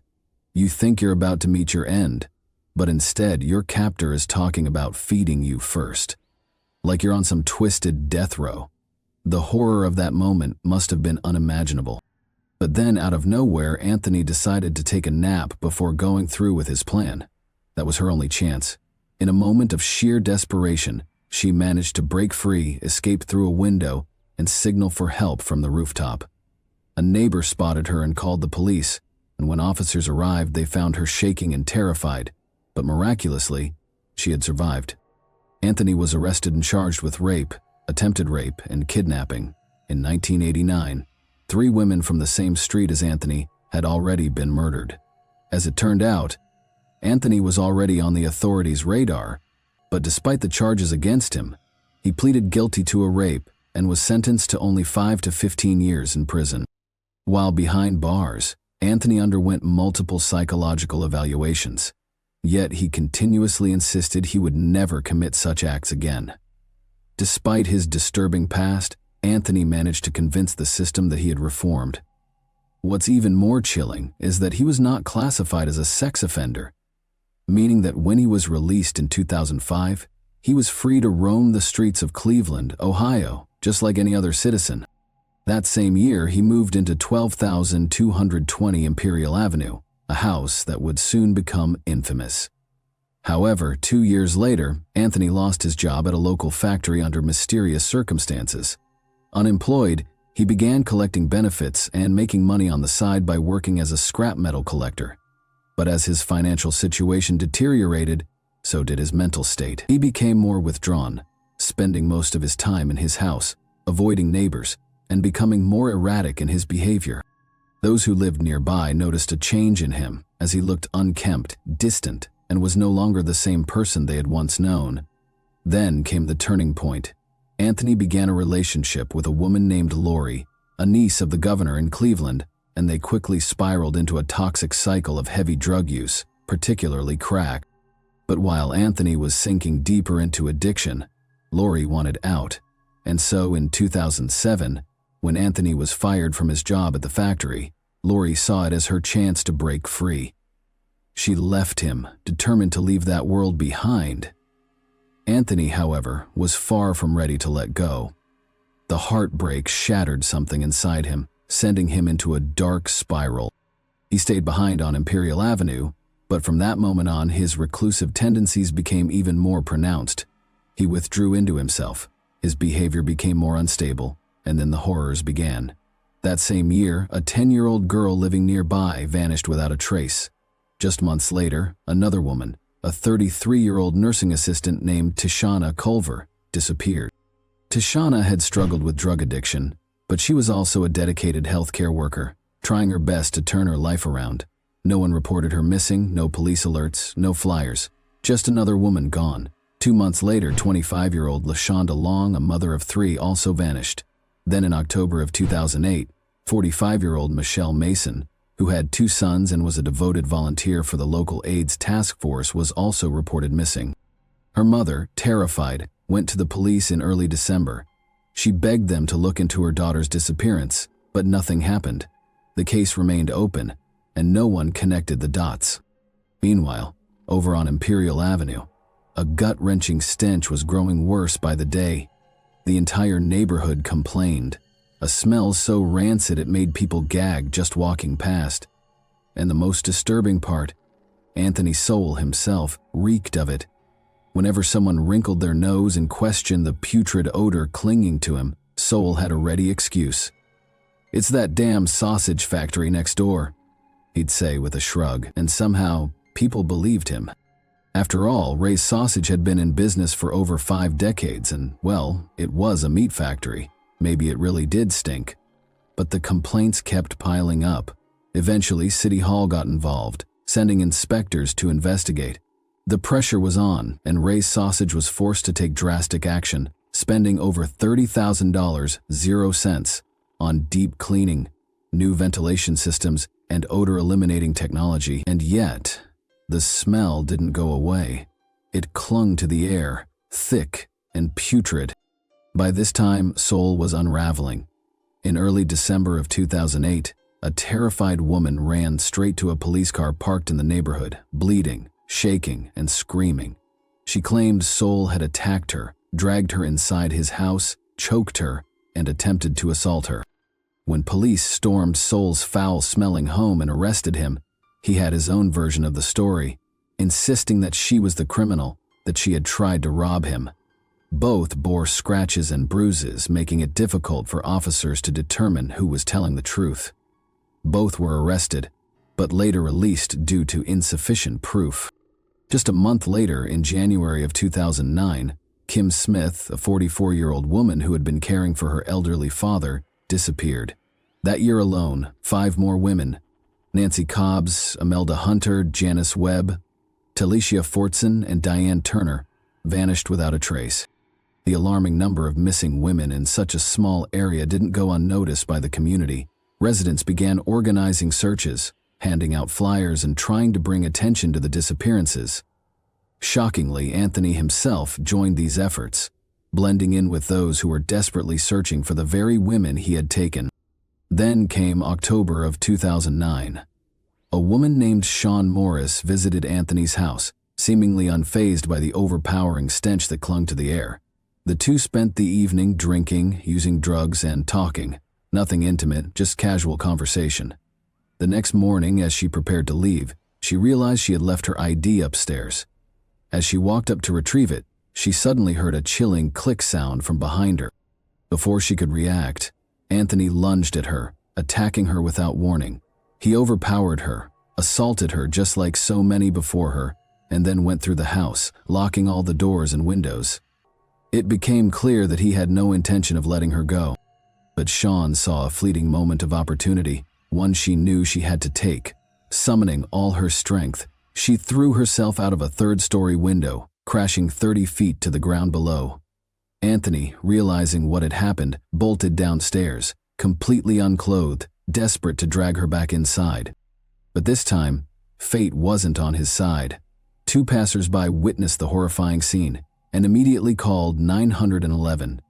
Because of them, Shawn was rushed to the hospital with severe injuries, including multiple broken bones. Despite the brutal attack, she chose not to speak to the police about what had happened. However, someone else would just a week later. On October 27th, a woman named Latundra Billups came forward to share her own horrifying experience with Anthony Sowell. She had been through a terrifying ordeal back in September, one that followed the same pattern as before. She had gone to his house for a drink, only for him to suddenly turn violent. Unlike so many others, she was lucky enough to survive. However, the trauma had kept her silent until now. Finally, in late October, her testimony was enough for authorities to issue both an arrest warrant and a search warrant for Anthony Sowell. On October 29, SWAT officers stormed his house, expecting to take Anthony into custody, but what they found was far worse than they could have imagined. Anthony wasn't home, but the stench was overwhelming. Dead flies covered every surface. Then came the grisly discoveries. Decomposing bodies, one after another, some of which had been rotting away for years. The house of horrors that had plagued the neighborhood for so long was finally exposed, and a manhunt was immediately launched. For 2 days, police scoured the city for Anthony's soul. Then, on October 31, as he casually strolled down the street, officers spotted him. They pulled over and cuffed him on the spot. He looked disheveled, with dirt and twigs clinging to his clothes as if he had been sleeping outside, hiding in the bushes for days. But there was no hiding from what had been found in his home. To shed light on Anthony's victims, let's get to know them before their lives were consumed by addiction, because they all had stories, dreams, and struggles. They had every reason to keep going, and there was no reason for them to be murdered. Crystal Dozier, a mother of 7, was 35 years old when she vanished in May 2007. Her son, a U.S. Marine, desperately searched for her, but she wouldn't be found until police unearthed her remains in Anthony's backyard. 2 years later, loved ones recalled that Crystal had turned to drugs after losing one of her children, a pain that consumed her. Despite her struggles, she was a devoted mother who, in another life, could have had a... Deshauna Culver was 33 years old, a trained nursing assistant and cosmetologist who had once envisioned a future helping others. However, tragedy struck when her boyfriend took his own life, sending her into a spiral of grief and addiction. At one point, she lived only 4 houses away from Anthony, unaware of the fate that awaited her. She disappeared in June 2008, leaving behind loved ones who never stopped wondering what had happened to her. LaShonda Long, just 25 years old, was the youngest of Anthony's victims, a mother of 3. She disappeared 3 months after Tashana. No one even filed a missing persons report for her, a heartbreaking reflection of how addiction often isolates its victims from the support they need. Her remains were never fully recovered. Only her skull was found in Anthony's basement. On the other hand, Michelle Mason had fought hard to turn her life around. At 45, she was living with HIV and had battled heroin addiction, but she refused to let her struggles define her. After surviving a shooting, she dedicated her life to helping others, working with an AIDS outreach program and focusing on her children. She disappeared on or around October 4, 2008. Another life full of resilience and hope, cut tragically short. Tonya Carmichael was a mother, a fighter, and tragically the first victim to be identified from Anthony Soul's house of horrors. Though she struggled with substance abuse, her loved ones never stopped caring. When she vanished in December 2008, they knew something was wrong. Tonya's mother wasted no time. She reported her missing within a week, desperate for answers, but the police saw just another black woman with a drug problem and failed to take the case seriously. Even when her abandoned car was found near Soul's neighborhood, they ignored the red flag.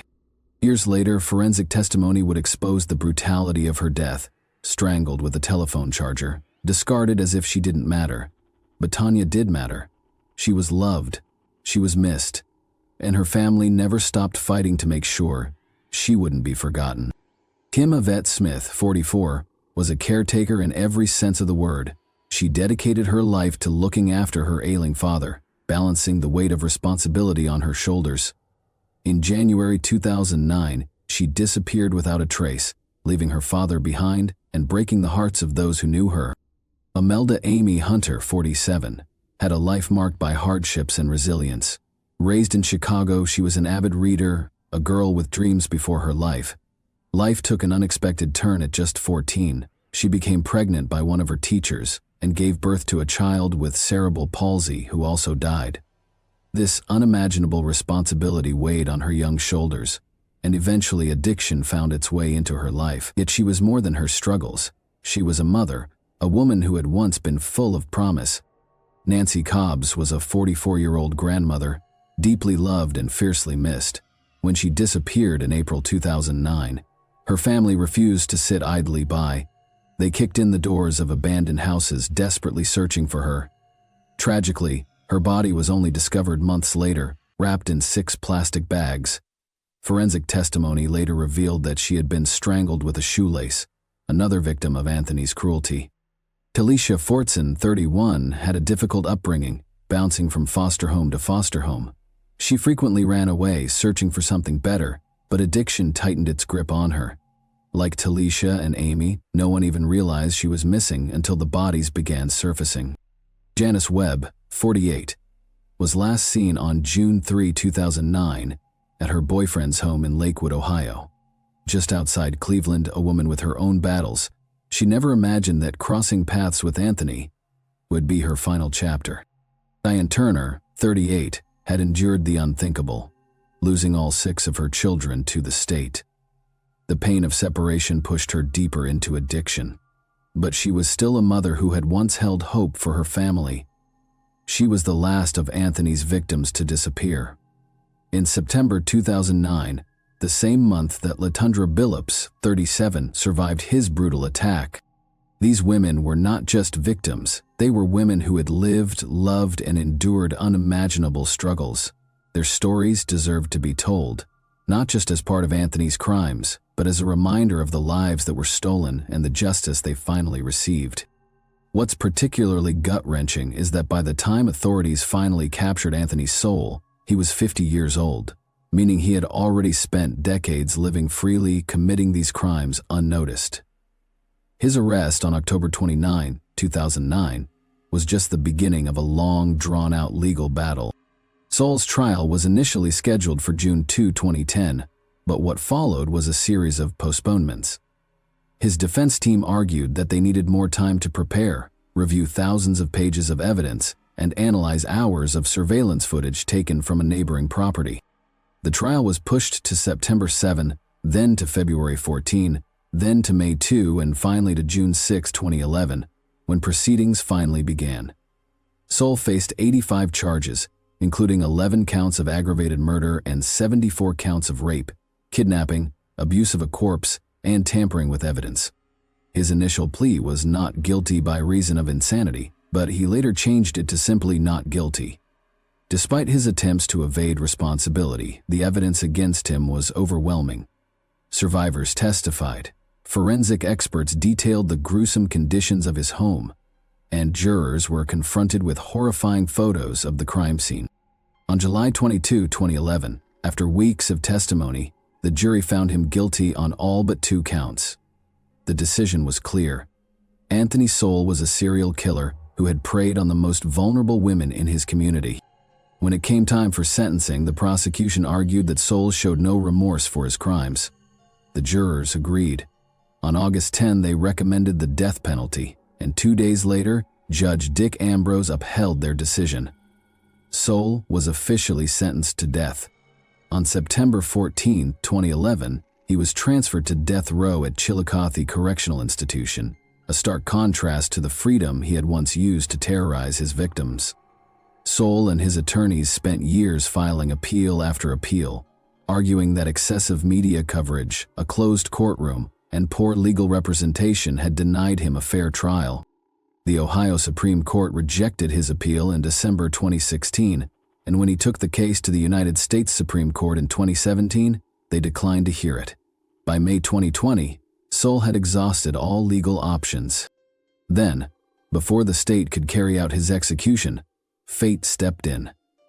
On February 8, 2021, at age 61, Soul died in a prison hospital from an unspecified terminal illness. Some speculated liver failure or cancer, but no official cause was released. He may be gone, but the nightmare he created still lingers, a haunting reminder of how he not only took lives, but lived among the dead, sleeping beside his victims' corpses. The trauma he inflicted didn't just disappear with his death. It still weighs heavy on the community. In fact, in 2021, 5 of Saul's surviving victims bravely shared their stories and spoke publicly, exposing the horrors they endured and the failures that let it happen. And here's the harsh reality. Back then, when Black women went missing, law enforcement barely lifted a finger. And let's be real, this isn't an isolated case. We've covered multiple cases just like this, including another infamous strangler from Charlotte who also murdered 11 Black women. The red flags were everywhere, but officers failed to connect the dots. Was it carelessness? Or did they just not care? Eventually, the city of Cleveland had to answer for its failures, paying out $1,300,000 0 cents in settlements to the families of Soul's victims. But here's the question: was that justice? or just a price tag for neglect? Now, I want to hear from you. Do you think there were more victims than the ones officially linked to him? Considering the unsolved murders of women in that area, could some of those cases be connected to Seoul? Thanks for watching, everyone. Your support means a lot to me, and you can help my channel grow by hitting that like button, dropping a comment, and sharing this video. Your engagement really makes a difference. See you soon. Hey guys, today we're diving into another truly horrifying case. If you want to support my channel, make sure to subscribe and stay active. It really helps me out. I'd be super grateful for that. Let's get started.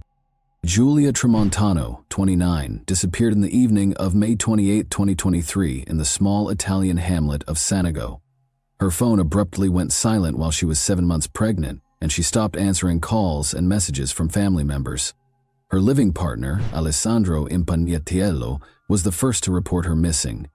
He maintained that he had no idea where his partner may have gone and that the apartment was empty when he got home from work. There were too many odd aspects in this case from the start. Giulia had left behind the majority of her personal possessions, and there was no sign that she planned to vanish in the near future. Even more concerning details were discovered as investigators started to piece together her last known activities. Giulia had a significant dispute with Alessandro the night before she vanished, according to messages she wrote to her mother, Laura Donna, and a close friend. She wrote that the issue was giving her a lot of distress and that she was quite disturbed.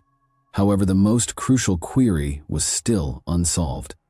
What actually transpired that fatal night, and why hadn't anyone seen Giulia since, if she had indeed left the house alone? Investigators would start sifting through a labyrinth of lies in the days that followed, eventually revealing a sobering reality. On May 2, 1994, Giulia Tramontano was born in the little town of Sant'Antimo, which is in the province of Naples. She was raised in a loving, supportive, and close-knit household. From a young age, her parents fostered independence and self-assurance while adopting contemporary perspectives. Their lives continued to be anchored by family customs, and she could always turn to her home for support and direction. Giulia thrived in the humanities while attending a nearby school. Her interest in real estate sprang from her fascination with architecture, potential investments, and the prospect of becoming a prosperous real estate agent. She sought a degree in the discipline after high school, rapidly becoming an expert in the industry because of her great communication skills and analytical attitude. She had established a strong reputation in the field by the time she was 25. However, this was insufficient for Giulia. She envisioned living in a large metropolis with lots of opportunities. Her career in her hometown had plateaued by the time she turned 26. She became aware of the restrictions of the local market while working at a real estate brokerage. She decided to relocate to Milan after hearing tales from friends, as she felt the city would provide her with a promising new chapter in her life. She made up her mind before the end of 2020. Milan represented self-reliance, new relationships, and the professional advancement she so desperately desired. The change came swiftly. After packing her things and bidding her loved ones farewell, she left for the city she hoped would become her new home. In Milan, Giulia threw herself into her work right away. The city's real estate market was competitive, fast-paced, and demanded perseverance and confidence. She rapidly adjusted, making contacts, going to networking functions, and closing sales. Although her new life was thrilling, she found herself yearning for something more: personal happiness amid her hectic schedule. She got to know Alessandro Impagnatiello during this period. They met at a bar in Milan where she was invited by her co-workers to celebrate a deal that had gone well. Alessandro was employed as a bartender at a 5-star hotel's upscale lounge.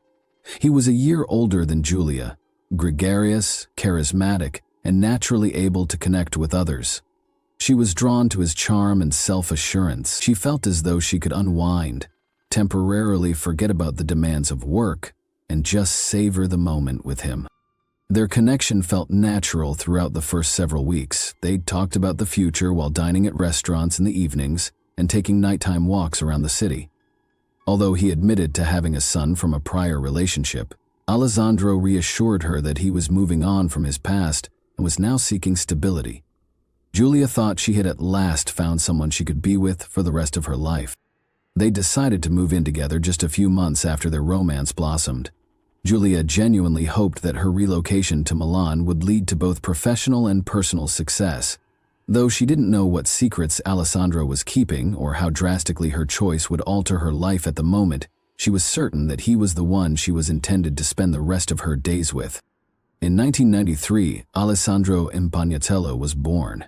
Although he gave off an air of confidence, his life in Milan was anything from stable. He worked as a bartender at a prestigious establishment where he was frequently surrounded by celebrities, affluent customers, and prosperous businesses. This gave him the opportunity to meticulously create the image of a man used to luxury. He was adept at putting others at ease, fast to establish rapport, and a master of persuading. His genuine objectives were always concealed under his charm and laid-back demeanor. In addition to a reliable paycheck, his work at the bar gave him important social connections. He was skilled at putting himself in the best possible light, giving the impression that he was a man who aspired to be more. His co-workers perceived him as charming but a little shallow. He never really opened up, but instead kept up the image of having a light-hearted, carefree demeanor. He appeared to be living the dream to clients and acquaintances, but there was a lot more hidden beneath this meticulously maintained facade. There were no obvious warning signs when he first began dating Giulia. On the contrary, he seemed to be receptive and considerate in the beginning of their relationship. He was fully aware of how to make a good impression and knew just what to say. However, Alessandro's actual character gradually came to light. Soon after they moved in together, the first red flags emerged. Alessandro and Giulia used to joke around a lot, but over time his jokes became more scathing. He'd make remarks about her accent, implying in a less than favorable way that Southerners were different from Northerners. Knowing how much her favorite soccer team meant to her, he openly made fun of them. Giulia initially dismissed it, believing it to be harmless joking, but as time passed, it became evident that his statements were not the only ones. The frequency of their arguments increased. Little things like the way she arranged their house, her responses to his remarks, and her responses to his inquiries caused Alessandro to become agitated. She would feel as though she was at fault because he would abruptly end talks or ignore her completely. He briefly became aloof and icy during those moments before abruptly returning to his normal self, acting as though nothing had occurred. Their new normal was this emotional roller coaster. He would be loving and attentive one moment, then utterly uncaring the next. Giulia made an effort to comprehend what was going on, but she was never given any definitive answers. She was always in doubt, because Alessandro never talked about his feelings honestly. His second existence, however, was the greatest deception, the one she never anticipated. Alessandro had been living a lie for months, but Giulia thought he was spending his nights behind the bar when he went for work. He began seeing Allegra, another lady, shortly after they moved in with. Allegra and he met at work. She was establishing a career in the hospitality sector, was younger, and spoke multiple languages. Presenting himself as a single man who had broken up with Giulia years ago, Alessandro continued to live with her because of unforeseen circumstances. By convincing Allegra that Giulia was already looking for a new apartment and would be leaving shortly, he expertly kept up this illusion. Allegra and Giulia were unaware of each other's existence. He played a different part for each of them, slipping his lies so smoothly that nothing raised any red flags. With one, he discussed the future. With the other, he lived in the now, without ever thinking about the possibility that his deceit would be exposed. In the meantime, he and Giulia's relationship was becoming more strained. She had a feeling something wasn't right, but she wasn't sure what it was. The uneasiness increased with time, but Alessandro continued his deception without realizing the truth was catching up with him. Giulia began to notice physical changes by the end of 2022. She suspected something was off because of a missed cycle, strange cravings, and persistent weariness. She purchased a pregnancy test since she didn't want to wait. She realized she was expecting a child when she noticed two distinct lines appear. The news caused conflicting feelings. She had always wanted a family, on the one hand. Conversely, the past few months had been challenging with Alessandro. She knew she had to tell him face to face, though. With trepidation, Giulia broke the news at the appropriate time. She had envisioned a variety of responses, including surprise, joy, and perhaps even mild terror. Alessandro's face, however, was still unreadable. After a few seconds of silence, he asked only one question. "Are you sure?" Julia sensed a cold detachment in his manner. He was uninterested and didn't inquire about her condition or how far along she was. It was impossible to overlook his indifference. He never mentioned it again in the days that followed. No interest in future doctor's appointments, no conversations regarding the future. Despite feeling abandoned, Julia clung to the notion that eventually he would accept the reality and begin to offer some assistance. Even as the new year got underway, Alessandro's disposition didn't change. Julia increasingly found herself thinking about her future alone in the nights. She continued working, attempting to divert her attention, but a sense of unease began to grow within. Of her. In the meanwhile, early in 2023, Alessandro's double existence took an unexpected turn. He found out that Allegra, his other partner, was also expecting. He was absolutely unprepared for the news. Allegra, like Julia, was unaware that there was another woman around. She genuinely thought she was in a committed relationship with Alessandro. But unlike Julia, Allegra wasn't sure if she wanted to carry the pregnancy to term. Alessandro realized that his well-planned lie was unraveling and persuaded Allegra that having a kid wasn't the right choice. He told her that he would support her in whatever decision she chose at that point, but he made it clear that it would be better to end the pregnancy. After much hesitation, Allegra finally consented. To ensure that this chapter was ended, Alessandro accompanied her to the medical procedure. He believed that now that Allegra's pregnancy was over, he could concentrate on handling what he perceived to be his larger issue, Julia's choice to become pregnant. Julia, however, was adamant on carrying her pregnancy to term. Unlike Allegra, even though he was emotionally detached, he made several attempts to get Julia to rethink her mind. This was a deliberate and private choice for her. She was ready to raise the child alone, even though she was aware that her relationship with Alessandro was failing. She was unaware that this decision would be the pivotal moment in her life. Alessandro became aware that he was losing control of the situation when Julia refused to end the pregnancy. His plans were derailed by her forceful determination, which compelled him to find a different solution to what he perceived to be an issue. He started conducting methodical study on poisons. By the end of 2022, he searched the internet for ways to damage people without drawing attention to himself, determining which drugs were both efficient and hard to find. Chemical compounds from home items, plant-based poisons, and even extremely hazardous substances like cyanide and ricin were all included in his studies. But the majority of the solutions he discovered were either too hard to get or left obvious body traces. He finally decided on rodenticides, which are goods made to get rid of rodents. These weren't cause for concern and were freely accessible over the counter. Additionally, he discovered data indicating that some varieties functioned slowly, resulting in anemia, weakness, and internal bleeding, symptoms that may be misinterpreted for pregnancy issues. Alessandro started implementing his strategy in early 2023. In the hopes that Julia's health would deteriorate over time, he began incorporating trace amounts of the poison into her food and beverages. She started having strange symptoms within weeks, including nausea, dizziness, acute abdominal pain, and persistent fatigue. Julia told her friends she was feeling ill, but they thought it was a normal aspect of being pregnant. She was unaware that something far darker was taking place. Alessandro kept a careful eye on her condition, anticipating that the symptoms would worsen. But the poison wasn't having the desired impact. He was frustrated and kept looking for methods to make it more potent, but the results were still unsatisfactory. Even though Julia was still feeling bad, the pregnancy was growing and her body was fighting back. Alessandro became enraged.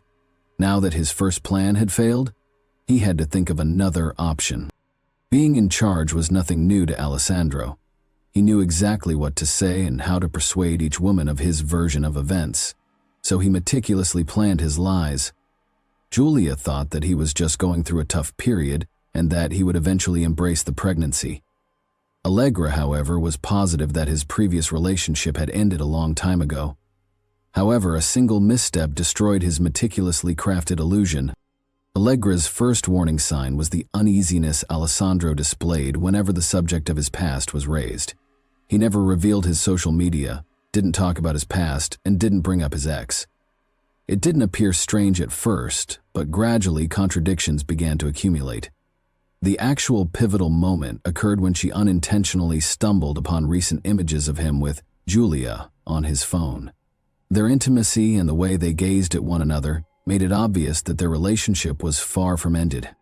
Allegra wanted to avoid making assumptions. Rather, she began to listen more intently, making notes in her mind. He frequently left in the evenings, saying he was working late, but his hotel coworkers said he had left early. He occasionally made reasons that didn't quite make up when he didn't answer his phone later. Alessandro was unflappable when Allegra finally confronted him about the pictures. He responded immediately.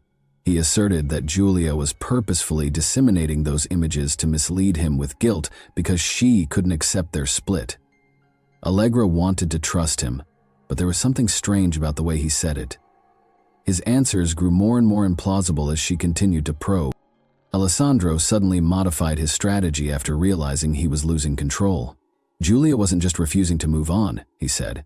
In fact, she had lied about being pregnant in an effort to keep him around. His current goal was to persuade Allegra that there was no baby at all. But her doubts were further strengthened by his urgency. Alessandro even created a fake DNA test in an effort to further cement his deception. He presented a modified file that he had got from the internet as evidence that he was unrelated to the child. At first, Allegra believed this account of events, but she continued to have her reservations. She had the unshakable impression that she was missing something. She made the decision to find out for herself a few days later. She swiped Alessandro's phone while he was sleeping, looked up Julia's number, and messaged her. The response was practically immediate. Julia didn't sound like a lady who was obsessed with getting even. Conversely, she was also in search of answers. Allegra proposed that they meet in person the following day. Both women knew that everything will change as a result of their conversation. The hotel where Allegra worked was the location of their rendezvous. Both of them felt a mixture of stress and resolve as they had prearranged a time. Julia was shocked to learn that the man she had planned a future with had been living a double life, and Allegra was still unaware of the full scope of Alessandro's deceit. The discussion began carefully. Allegra was the first to share what she had learned. She explained to Julia that Alessandro had promised her that his previous relationship was gone. She went on to discuss the purported DNA test that was used to prove the baby wasn't his. Julia paid close attention. Allegra calmly declared that the exam was a hoax after she had done speaking. The timing of her pregnancy fit their relationship exactly, and she had never recommended any tests. The fact that she and Alessandro were still living together and that he had never given her any cause to think their relationship was finished was more significant. Allegra's perception of the scenario grew clearer by the minute. From the start, she had been tricked. Her whole understanding of their relationship changed, and she was convinced of the truth for the first time. She was disappointed and hurt, but she didn't have any grudges against Julia. Rather, the fact that they had both been duped by the same web of lies became painfully clear. They talked for more than an hour. By comparing specifics, the two women were able to piece together Alessandro's deceit. They no longer viewed one another as competitors by the end. Instead, an unanticipated sense of unity surfaced. It was then that Julia made her ultimate choice. She was finished. She had no desire to remain with a man who had deceived her and concealed a second existence. Alessandro had no place in her future, which belonged to her and her child.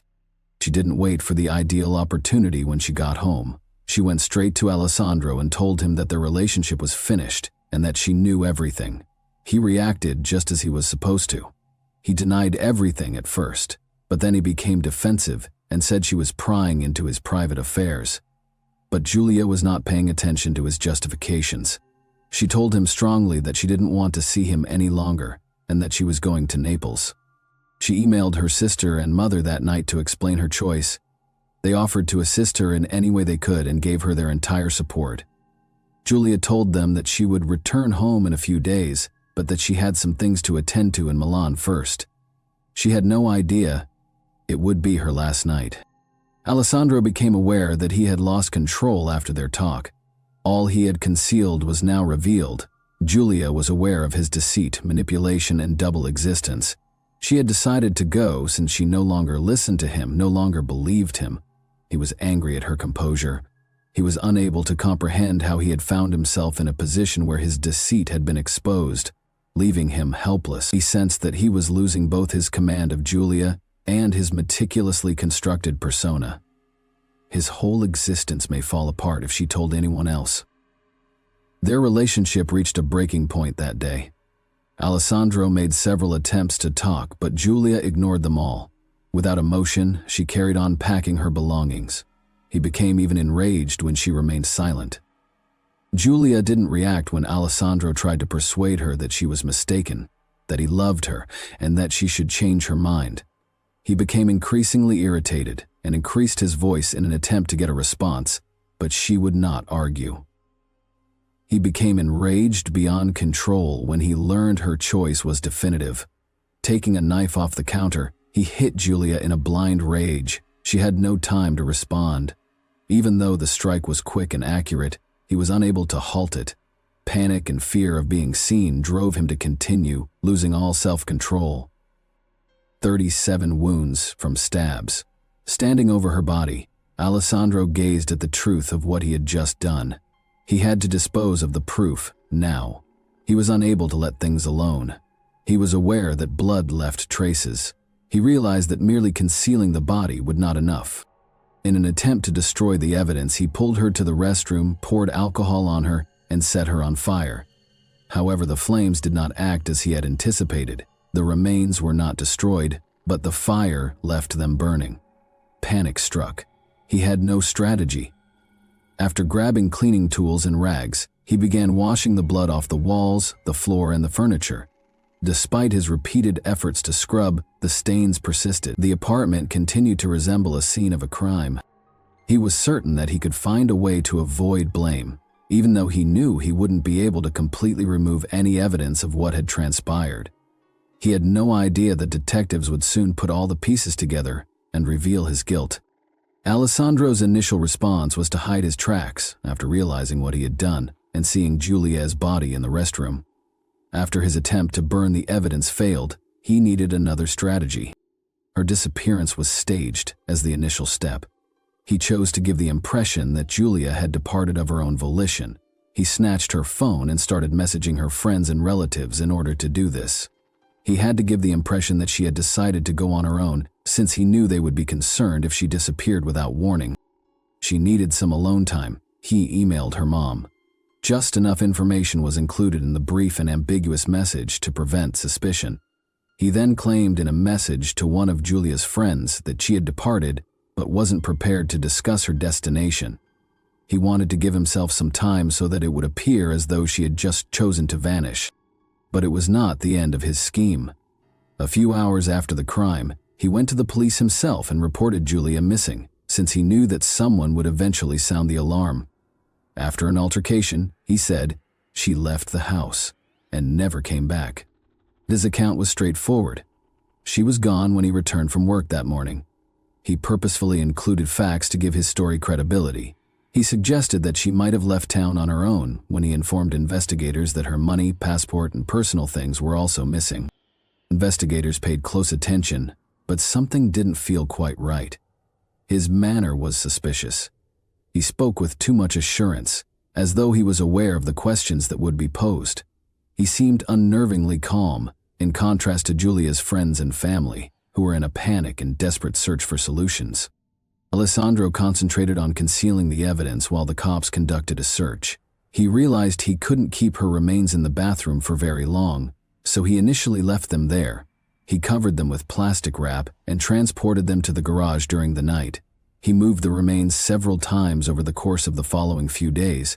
He put them back in the garage after first hiding them in their building's basement. He was attempting to find a permanent solution to get rid of them, but the longer he put it off, the more he made blunders.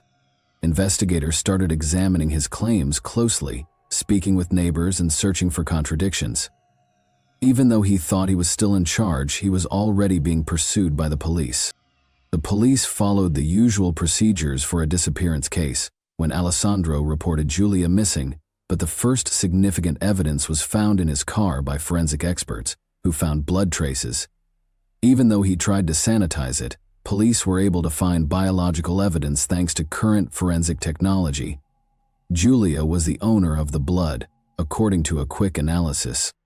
The second piece of evidence was discovered in their apartment building's communal rooms. There were light reddish stains in the hallway and on the stairs that, at first glance, appeared to be dust or liquid spills. Chemical analysis, however, showed that these were remnants of blood that had been partially cleansed. Alessandro's peculiar behavior was also observed by investigators. He showed no real worry, unlike most people whose loved ones go missing. Furthermore, he didn't actively contribute to the dissemination of information regarding Julia's disappearance or contact her family to seek for assistance in finding her. He did nothing more than follow the official procedures for reporting someone missing, which increased suspicion. Detectives' examination of his electronic gadgets was a significant turning point in the investigation. They confiscated his iPad, computer, and phone. They discovered something startling. They first discovered search records from months before to the crime. He had read papers about how to injure someone covertly, studied the effects of various toxins, and looked for information about poisons. Even why some harmful drugs would not function as intended was questioned in some searches. He had presented Allegra with a fake DNA test, which was another crucial piece of evidence. A forensic analysis verified that the file had been downloaded from a website that let users to update medical records, and that the document had been edited. Alessandro's version of events was unraveling as the evidence grew stronger. As they pointed out irregularities one by one, investigators increased their pressure. He initially insisted he didn't know anything and stuck to his tale. However, as the police questioned him, they revealed more information that he was unable to avoid. They confronted him about his own search history, showed him pictures of the bloodstains, and called in witnesses who claimed to have heard shouting and loud noises coming from their flat. Authorities' analysis of Alessandro's movements in the days after Julia vanished marked a significant investigative breakthrough. According to surveillance footage, he made several trips to the garage in the days following her disappearance, moving suitcases inside before leaving without anything. As the evidence grew, Alessandro's account started to fall apart. After a while, he broke down and showed where he had concealed her remains. Police found Julia's body in an overgrown area close to Sonego on June 1, 2023. The remains had been attempted to be burned, but the procedure had been stopped, according to forensic analysis. Experts were able to identify the cause of death and obtain solid proof that connected him to the crime, in spite of his attempts to hide his identity. Italy was rocked by the news of Giulia Tramontano's terrible fate. Her story served as yet another heartbreaking reminder of the perils posed by people who appear as loving partners in a nation where cases of gender-based crimes have long been a major worry. Nationwide protests broke out after Alessandro Impagnatella was arrested. Women protested in the streets, carrying posters calling for harsher punishments for offenses involving domestic violence. Calls for structural changes to better safeguard persons in danger were heard at memorial marches in Milan, Naples, Rome, and other cities. Carla Tramontano, Giulia's sister, spoke out at one of the protests, calling on lawmakers to address the startling number of instances in which people are not held accountable until it is too late. In the meantime, police and forensic specialists sought to comprehend the offender's psychological makeup. Following a psychological evaluation, Alessandro's behavior was found to be problematic. According to the findings of court-appointed psychologists, he had strong narcissistic tendencies. He displayed no regret for what he had done, and his conduct during the court procedures and interrogation revealed a profound lack of empathy and egocentrism. He ignored the feelings and experiences of others, seeing them only through the prism of his own self-interest. His only motivation was to keep control over people around him and preserve his own reputation. Any power outage set off a quick and hazardous reaction. Alessandro made every effort to seem sorry during the trial, but neither the public nor Giulia's family were persuaded by his statements. He insisted that it was an act of impetuous wrath that he hadn't fully understood he was committing, saying he didn't understand how he could have done something so horrible. Prosecutors, however, produced a wealth of evidence, including his fake police report, attempted poisoning, fabricated DNA tests, and internet searches on poisons. The premeditation of the crime was demonstrated by each of these factors. Allegra collaborated with the authorities once Alessandro was apprehended and made public. She gave him her texts, which demonstrated that he had lied to Giulia and to her. She also testified about his persistent attempts to control her and the phony DNA test. Allegra was one of the witnesses at the trial. She was contacted by prosecutors to verify important information, including how Alessandro concealed his secret life, how he had misled about Giulia's pregnancy, and the justifications he used as the truth started to come to light. Allegra appeared extremely upset, according to people in the courtroom. She understood that the truth might have been revealed too late if she hadn't unintentionally discovered those pictures on his phone. She talked about her remorse toward Giulia during her testimony, despite the fact that she knew she had also fallen prey to his deceit. Allegra tried to disassociate herself from the catastrophe after the trial by avoiding the spotlight and refusing to talk to reporters. She reportedly left Milan and relocated to a different place in an attempt to start over, away from the memories associated with this case. Alessandro was convicted of first-degree murder with aggravating circumstances by the court. These included the crime's brutality, the victim's ongoing emotional abuse, and his willful attempts to obliterate evidence. He received a life sentence in prison. It was stressed in the judge's closing remarks that such offenses could not be justified as the result of uncontrollable outbursts or brief emotional discomfort. Over the course of several months, Alessandro's actions showed a clear and intentional aim to get rid of Giulia. Her situation turned into a heartbreaking reminder of the risks associated with people who treat their partners like property. However, Giulia's tale was not ignored. It provoked indignation and joined a larger campaign to save those who were still alive. Thanks for watching, everyone. Your support means a lot to me, and you can help my channel grow by hitting that like button, dropping a comment, and sharing this video. Your engagement really makes a difference. See you soon. Hey guys, today we're diving into another truly horrifying case. If you want to support my channel, make sure to subscribe and stay active. It really helps me out. I'd be super grateful for that. Let's get started. Angie Diaz was more than just a name in the headlines. She was a vibrant young woman, a devoted wife, and a daughter who brought light into every room she entered. But what began as a seemingly happy love story ended in one of the most gruesome crimes imaginable. The voice you just heard on that call, the laughter during a murder investigation, came from the very man who once vowed to love and protect her husband. The same man who would later be accused of taking her life in the most brutal way. Just 3 months before the tragedy, Angie and Jared stood hand in hand, smiling for wedding photos. They looked like any other couple starting a new chapter, filled with hope, laughter, and dreams for the future. But something went horribly wrong in the days that followed. What happened between their "I do" and the unthinkable moment Jared took everything away? The horror came to light on January 11, 2023. Until that day, everything on the surface seemed normal. Friends and coworkers described Angie as gentle, cheerful, and full of life. She was the kind of person who left a mark on everyone she met. But now, her absence left a haunting silence behind. As the community mourned, her loved ones struggled to understand how could someone so full of warmth meet such a violent end. And how could the person she trusted most be the one responsible? This is the story of a beautiful soul lost too soon, and the dark truth that tore her world apart. The nightmare had unfolded in the rural outskirts of Magnolia, Texas, a peaceful community known for magnolia trees and small-town charm, where violent crime was nearly unheard of, until now. The first medic on the scene paused, unsure whether they were walking into a suicide, an accident, or something else entirely. As he stepped inside, a realization hit. They weren't there to save a life anymore. Angie was gone, decapitated, and her head was mercilessly dumped in the bathtub. The living room floor was soaked in blood. Cigarette butts were scattered around the body. Blood-stained clothes were tossed carelessly near. This wasn't just a killing, it was rage. It was personal.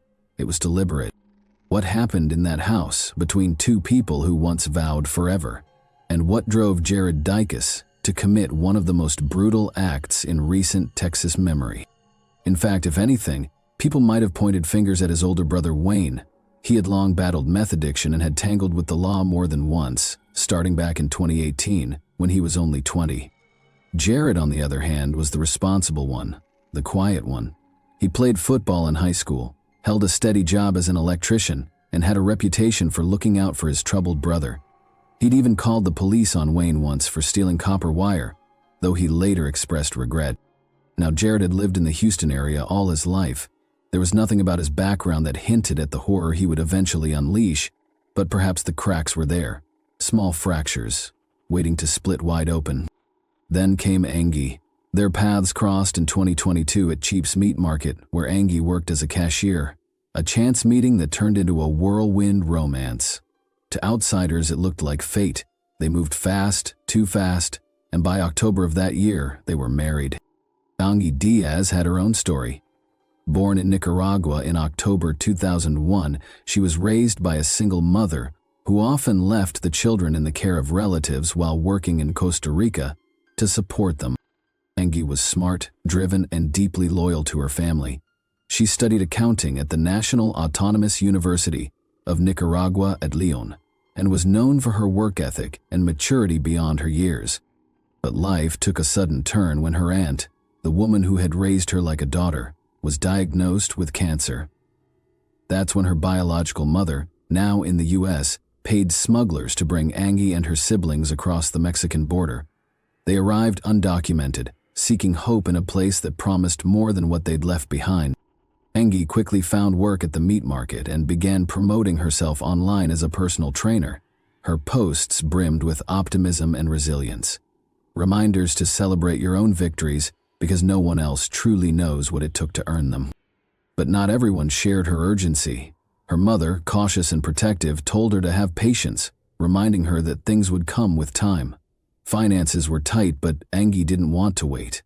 She wasn't going to sit behind a cash register forever.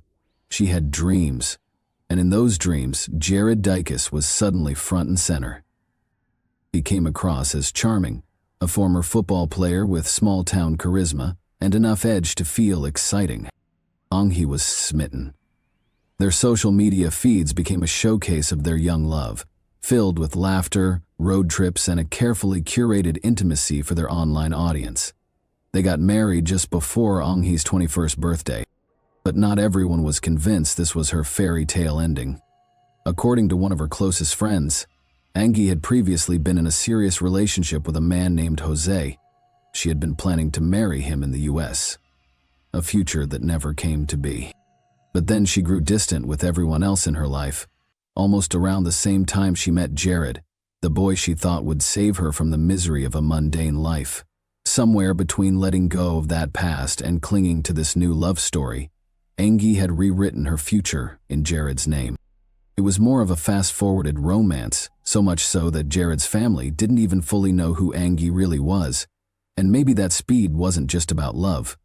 There were whispers that immigration concerns played a part. Angie had once been in an accident, and rumors were there that it sparked fears of deportation. In Angie's mind, the timing of their wedding, just a few months into their relationship, suddenly seemed less about fairy tale endings and more about paperwork and panic. Even her friend urged her not to rush, to slow down and truly get to know Jared before binding herself to him legally and emotionally. She'd seen too many women fall into rushed, controlling relationships and suffer quietly behind closed doors. She didn't want her dearest friend to become one of them. But Angie didn't listen.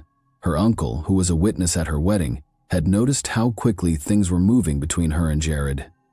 Like her mother, he grew concerned. He sat her down one day and gave her the kind of advice someone gives when they've seen too much of how the world works. He told her not to make a decision out of desperation. Not for papers, not for a green card, not for legal status. And Angie insisted. She loved Jared deeply, that they were doing fine, and all of this was real. Her family was worried. They weren't convinced that the timing was right. And when they found out Angie and Jared were getting married, it felt like it had all happened too quickly. It was hard not to wonder if their fears were being ignored, or worse, If Angie was ignoring red flags she couldn't or wouldn't want to see. Because not long after the wedding, the cracks in that fresh start began to show.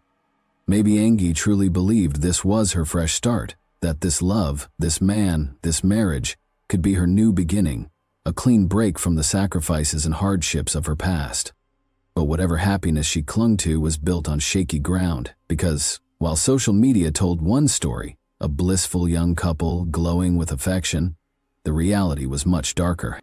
Behind the smiles, there were cracks, patterns, red flags. People close to her urged caution, asked her to set boundaries, to make sure Jared treated her with the respect she deserved. But sometimes, when you're in the middle of something that feels like love, it's hard to see where adoration ends and obsession begins. And all too soon, Angie would find out, when it was already far too late. When Angie first introduced Jared to her circle of close friends, it was supposed to be a casual get-together, just some laughs, shared drinks, and good company. But something about it felt off, even then, though no one fully grasped it at the time. They were a tight-knit group, mostly Spanish-speaking, and Angie had always fit right in. That night, one of her friends brought some beers, thinking it would help Jared ease into the group. Instead, it seemed to make things worse. Jared didn't speak Spanish at all. As the conversations flowed in a language he couldn't understand, frustration began to flicker across his face. Angie, trying to bridge the gap, kept translating back and forth. Her friend noticed how tense she got, always looking to Jared as if checking whether he was okay, whether he was angry. They started calling him Rojo, red for his hair. It was a light-hearted nickname among friends, but Jared didn't laugh along. He didn't smile. He sat stiffly, disconnected. And sometimes, without saying a word, he'd just leave. No goodbye, no explanation, just gone. What seemed like awkwardness at first, in hindsight, began to look a lot more like resentment. Jared wasn't just irritated that he couldn't follow the conversations. He was alienated. He felt like an outsider around Angie's people, in her world. And the way he handled that wasn't with curiosity or patience. It was with cold detachment, maybe even simmering anger. After the wedding, things got worse. Angie's friend remembered the shift, how Jared's discomfort turned into distance, how he stopped making any effort. The gatherings became fewer, the joy dimmed. Angie became quieter, and when she did show up, she never really seemed fully there. Looking back, her friend could trace the moment the light in Angie's eyes started to fade. The pressure of trying to make two worlds fit together was falling squarely on Angie's shoulders, and she was doing all she could to keep it from breaking. But sometimes the cracks are too deep to hide. As 2023 rolled in, Jared Dicus was unraveling fast. By November, his volatility had reached dangerous heights. He'd been arrested for driving while intoxicated after causing a scene at a local restaurant, shouting, acting aggressively toward the staff. When police arrived, they found him belligerent, punching windows. He was so out of control, they had to strap him into a restraint chair just to draw a blood sample. It wasn't just alcohol. The police suspected meth was coursing through his veins. By January, Jared was out on bond, but nothing about him had stabilized. Behind closed doors, Angie was growing more and more afraid. She asked Jared's mother, Lynn, directly, that Jared stop sleeping in the same house as her. In the final week of her life, Jared had started asking to move back in with his parents, into the house he'd just spent money fixing up, for him and Angie. Why? No one could quite understand. But it was clear he didn't want to be in that house with Angie anymore. And maybe, just maybe, Angie didn't want him there either. You know things are serious when your boss notices it too. Ruth Almendarez had worked closely with Angie at the meat market. To her, Angie wasn't just an employee, she was like a daughter. The two shared a quiet closeness built over time. Ruth had seen her through cheerful mornings, long shifts, and bursts of laughter behind the counter. And it was at this very counter where Angie had first met Jared. But things changed after the wedding. Slowly. At first, Angie, once so warm and full of light, started retreating into herself. She grew quieter, more nervous. She wasn't as quick to smile, and she was always looking over her shoulder. Jared had started showing up at the market too often, just standing there looking for her, hovering around the counter. It made people uncomfortable. Then came Tuesday, January 10th, the day before Angie's murder. Ruth walked in around early afternoon and immediately sensed something was off. Her staff flagged her down, urging her to talk to Angie. At first, she assumed it was a work issue, maybe a customer complaint or a mistake, but they said, no, it was more serious than that. Angie didn't look well. Her eyes were distant, her energy drained. She looked like someone who hadn't slept, someone carrying too much. Ruth pulled her aside gently, asking what had happened. That's when she noticed it. A bruise on Angie's shoulder. Not the kind you get from bumping into a door. This was something else. Another coworker, Erica, joined them in the back kitchen. Together, they sat with Angie for a few quiet minutes. That's when she opened up. She told them she was planning to leave Jared, not maybe, not one day, she was sure. And then Angie said something else. Things that went beyond just hitting. She told Ruth they had been arguing all night, which Ruth would later tell the cops. That Sunday, Angie had gone to the movies with her aunt. Just a simple outing, something completely normal for her. But Jared hadn't wanted her to go. He didn't want her seeing anyone. Didn't want her to have even a sliver of independence. When she got back home that night, it all exploded. Jared kept her up all night, refusing to let her sleep. Angie looked drained when she showed up at work the next morning, pale, hollow-eyed, like someone who had been pushed far past the edge. And then, as she tried to shower and get ready for the day, the argument escalated. And then Ruth would tell the officer that Jared had assaulted Angie while she was in the shower. It wasn't a matter of if anymore. Angie had been living in fear, and now it was written across her body. As Ruth gently pressed, Angie confessed even more. This wasn't just one fight. This wasn't a bad night. It was a pattern. And she was ready to break it. She told Ruth she had made up her mind. She told Ruth that it was time to leave. Angie didn't tell Jared she was moving out, not exactly, but she did tell him that she wasn't going to keep living that way. She wasn't going to tolerate the control, the fear, the violence. It was the first real declaration of her intent to escape.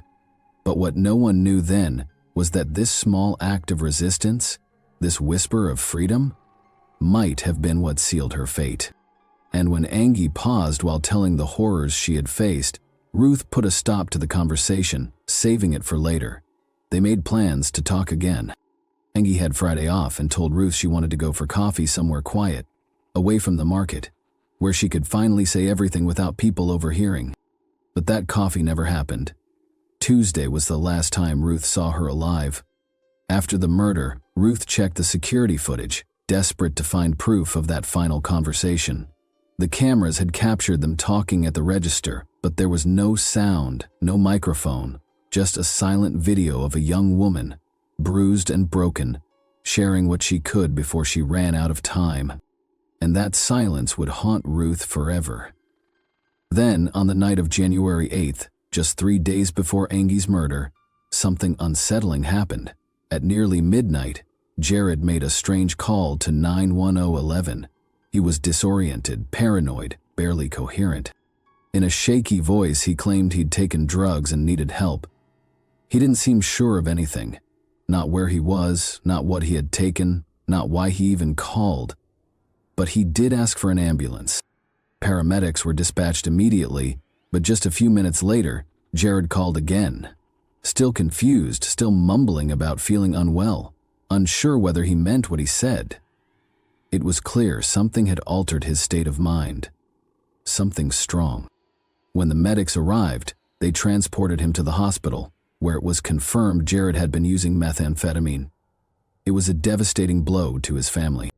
Jared's older brother had struggled with meth for years, tearing their family apart in the process, but Jared had never been that kid. He was the other son, the one who stayed away from the actions that would put his parents down, or so they thought. Jared had admitted to his parents briefly and in passing that he'd taken meth, only to deny it moments later. He flipped between admissions and deflections. One second he was crying, the next he was lying.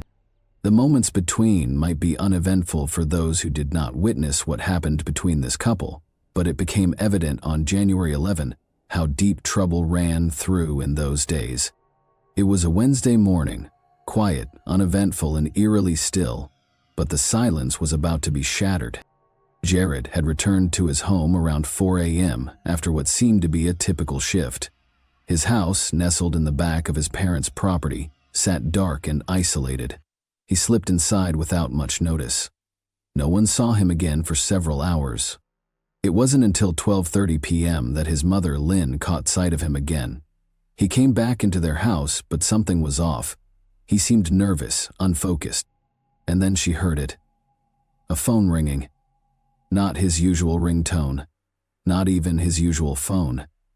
It was a device she didn't recognize. Curious and concerned, Lynn questioned him about the unfamiliar phone. Jared casually claimed to have multiple phones, but the story didn't sit right. Something about the device, the look, the feel, it wasn't his. And when he finally pulled it from his pocket, the screen was in Spanish. That's when Lynn's heart dropped. She knew immediately this was Angie's phone. Angie, who never left her phone behind. Angie, who had been growing increasingly distant and afraid. Who just days earlier had been bruised and exhausted from yet another sleepless, violent night. Lynn didn't wait. She bolted out of the house with her husband, Rodney, heading straight toward Jared and Angie's home. Deep down, she already feared the worst. There was only one entrance, the front door. As they pushed it open, a wave of darkness met them. At first, they couldn't see anything. But with a single step inside, Rodney froze. What he saw would haunt him in his sleep forever.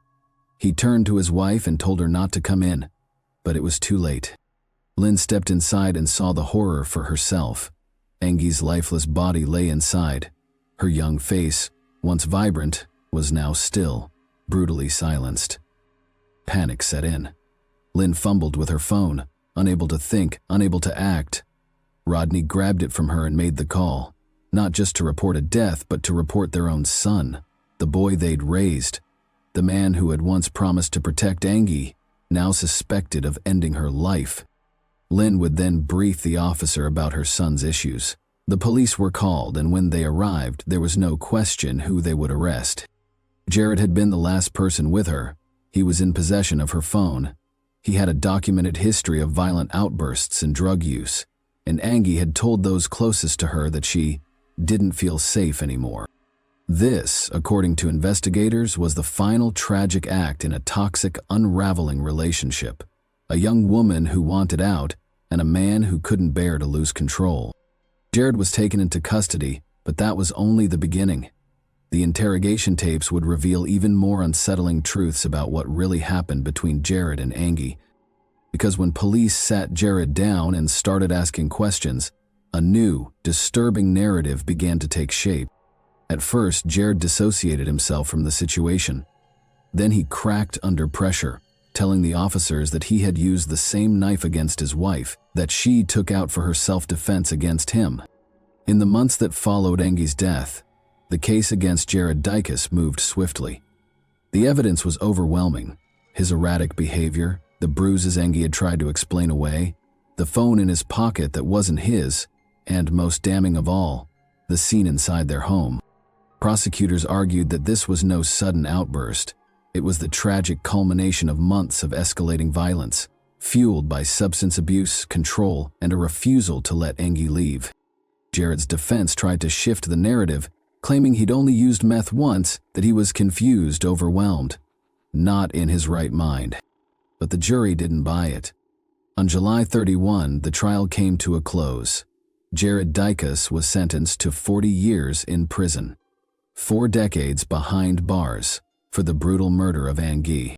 For Angie's family and friends, the sentencing brought some sense of justice, but no sentence, no number of years could ever bring her back. The young woman who dreamed of freedom, who was trying to find the courage to start over, had her life stolen before she ever got the chance. How many more women have to die after asking for help before someone listens in time? Thanks for watching, everyone. Your support means a lot to me, and you can help my channel grow by hitting that like button, dropping a comment, and sharing this video. Your engagement really makes a difference. See you soon. Hey guys, today we're diving into another truly horrifying case. If you want to support my channel, make sure to subscribe and stay active. It really helps me out. I'd be super grateful for that. Let's get started. The date of this call was September 3rd, 2019. What began as a straightforward property theft case swiftly turned into one of the most horrific murder investigations in Alaskan history. When a woman unintentionally stole an SD card from a man, she was confronted with graphic video of a vicious murder. The fact that the victim was someone she knew, however, was the true nightmare. The life of Brian Stephen Smith was one of deceit. He was a loving husband to his wife.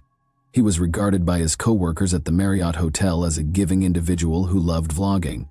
He was a sinister and deranged mystery to his mistress. To his victims, however, he was a self-describable serial killer who had terrorized them beyond belief before taking their lives. And that one small SD card contained it all. The monster's mask would eventually be torn off by that small piece of proof. Even with him imprisoned, though, the terrifying question still stands. Are there any more victims that we are unaware of? According to reports, Smith was the kind of man who appeared to be your typical American neighbor. The kind that no one would ever suspect of being evil. And everybody, affirmed his normalcy. Even after he was imprisoned, his wife maintained his innocence and refused to accept that he was capable of such atrocity. However, Smith picked up a woman one night while cruising the streets in search of companionship, ostensibly offering her a ride and a cozy place to stay while he entered a business. In his automobile, she sat by herself.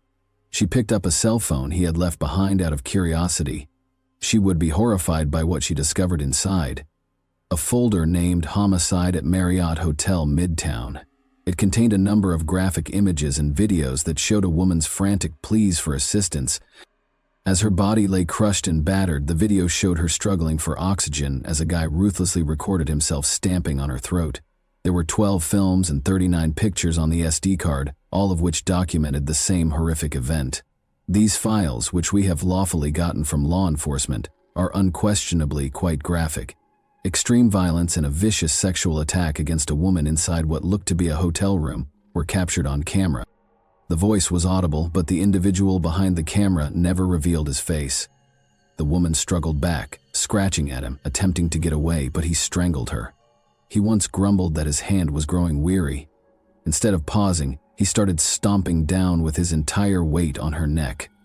Anyone who watched the video was left disturbed for days as the man repeatedly strangled the woman, who was already dead at one point. But the next round of pictures was much more unsettling. They displayed the woman's dead body on the ground, bare, beaten, and abused. As if recording his crime without regret, the man had even snapped close-up pictures of her face and genitalia. The file's timestamps showed that they were taken on September 4, 2019, which was less than a month before the SD card was found. In a place like Anchorage, this was really unsettling. With a population of slightly under 300,000, it is the largest city in Alaska. But violent crimes of this kind are uncommon there, since residents know one another.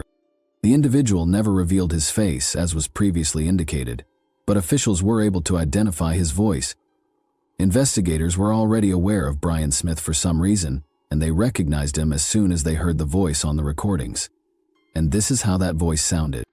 The most notable aspect of this case was that initially, detectives thought there was only one victim. But during Brian Smith's interrogation, just as the police were about to wrap up and depart, Smith muttered something chilling, something that implied there was more than one. Authorities named the first casualty that same day as Kathleen Jo Henry, a 30-year-old, who was born on December 22, 1988.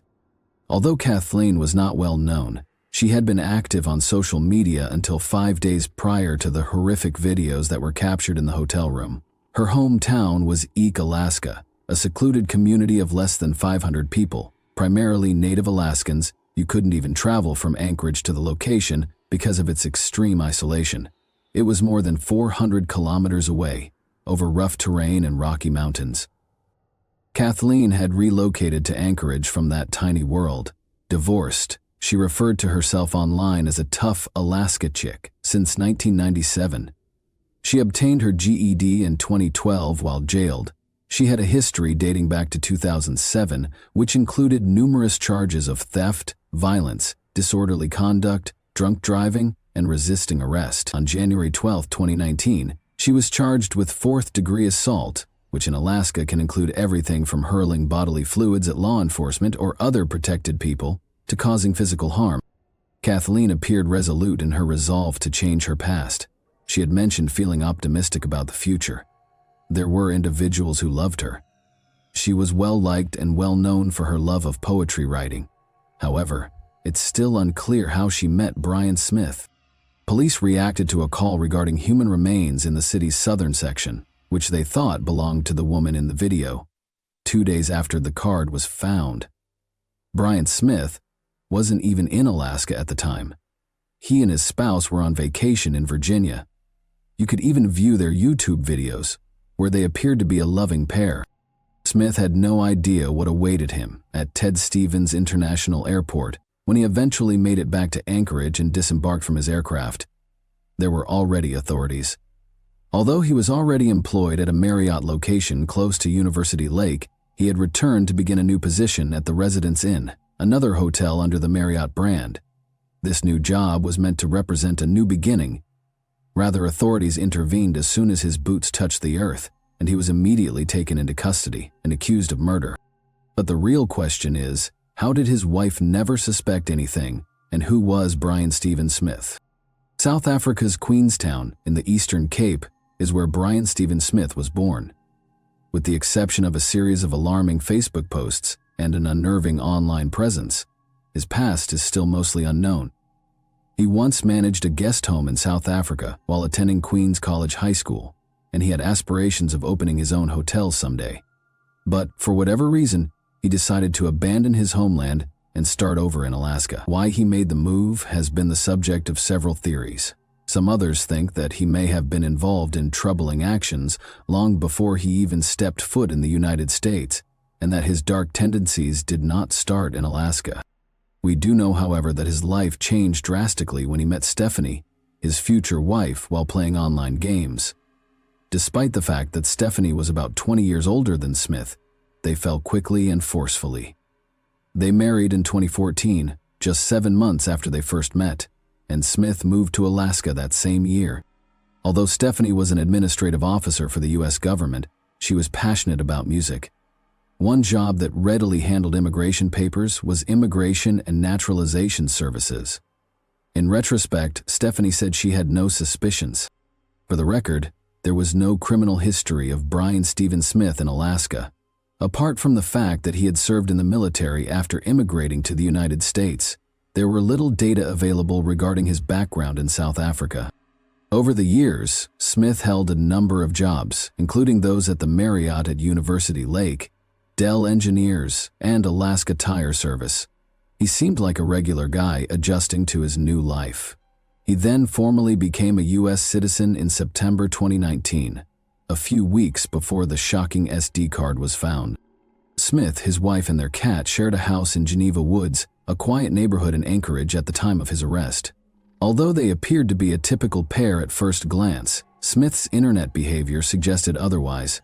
He chronicled his life in Alaska with travel vlogs and other videos on his active YouTube page. He was unaware that his compulsive urge to record everything would ultimately be a major factor in his demise. In addition to YouTube, Smith was a frequent user of Quora, a website where people post questions and receive answers. It was on Quora that he revealed another troubling aspect of himself. He was obviously prejudiced. His posts exposed a pervasive animosity, especially toward South African and African racial relations.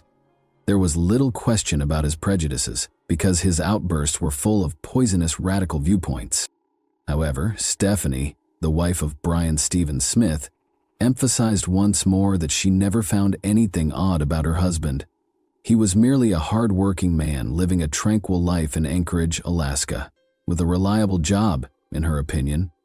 However, as we all know, in private, murderers can be masters of deceit. Smith was leading two separate lives. One of his mistresses was considerably younger than his wife. She wasn't just any affair, and her name was Alicia Youngblood. His worst desires were shared by this woman. Smith himself claimed that their bond was based on delusions. They supported one another's desire for sadistic gratification in addition to their affection for one another. Smith would receive terrifying messages from Alicia about her violent dreams of attacking and possibly killing someone, and Smith was turned on rather than horrified. According to Smith's interview, his mistress was the one who initially admitted to possessing sinister secrets, including ones that allegedly included murder. Nevertheless, this proved to be merely a story.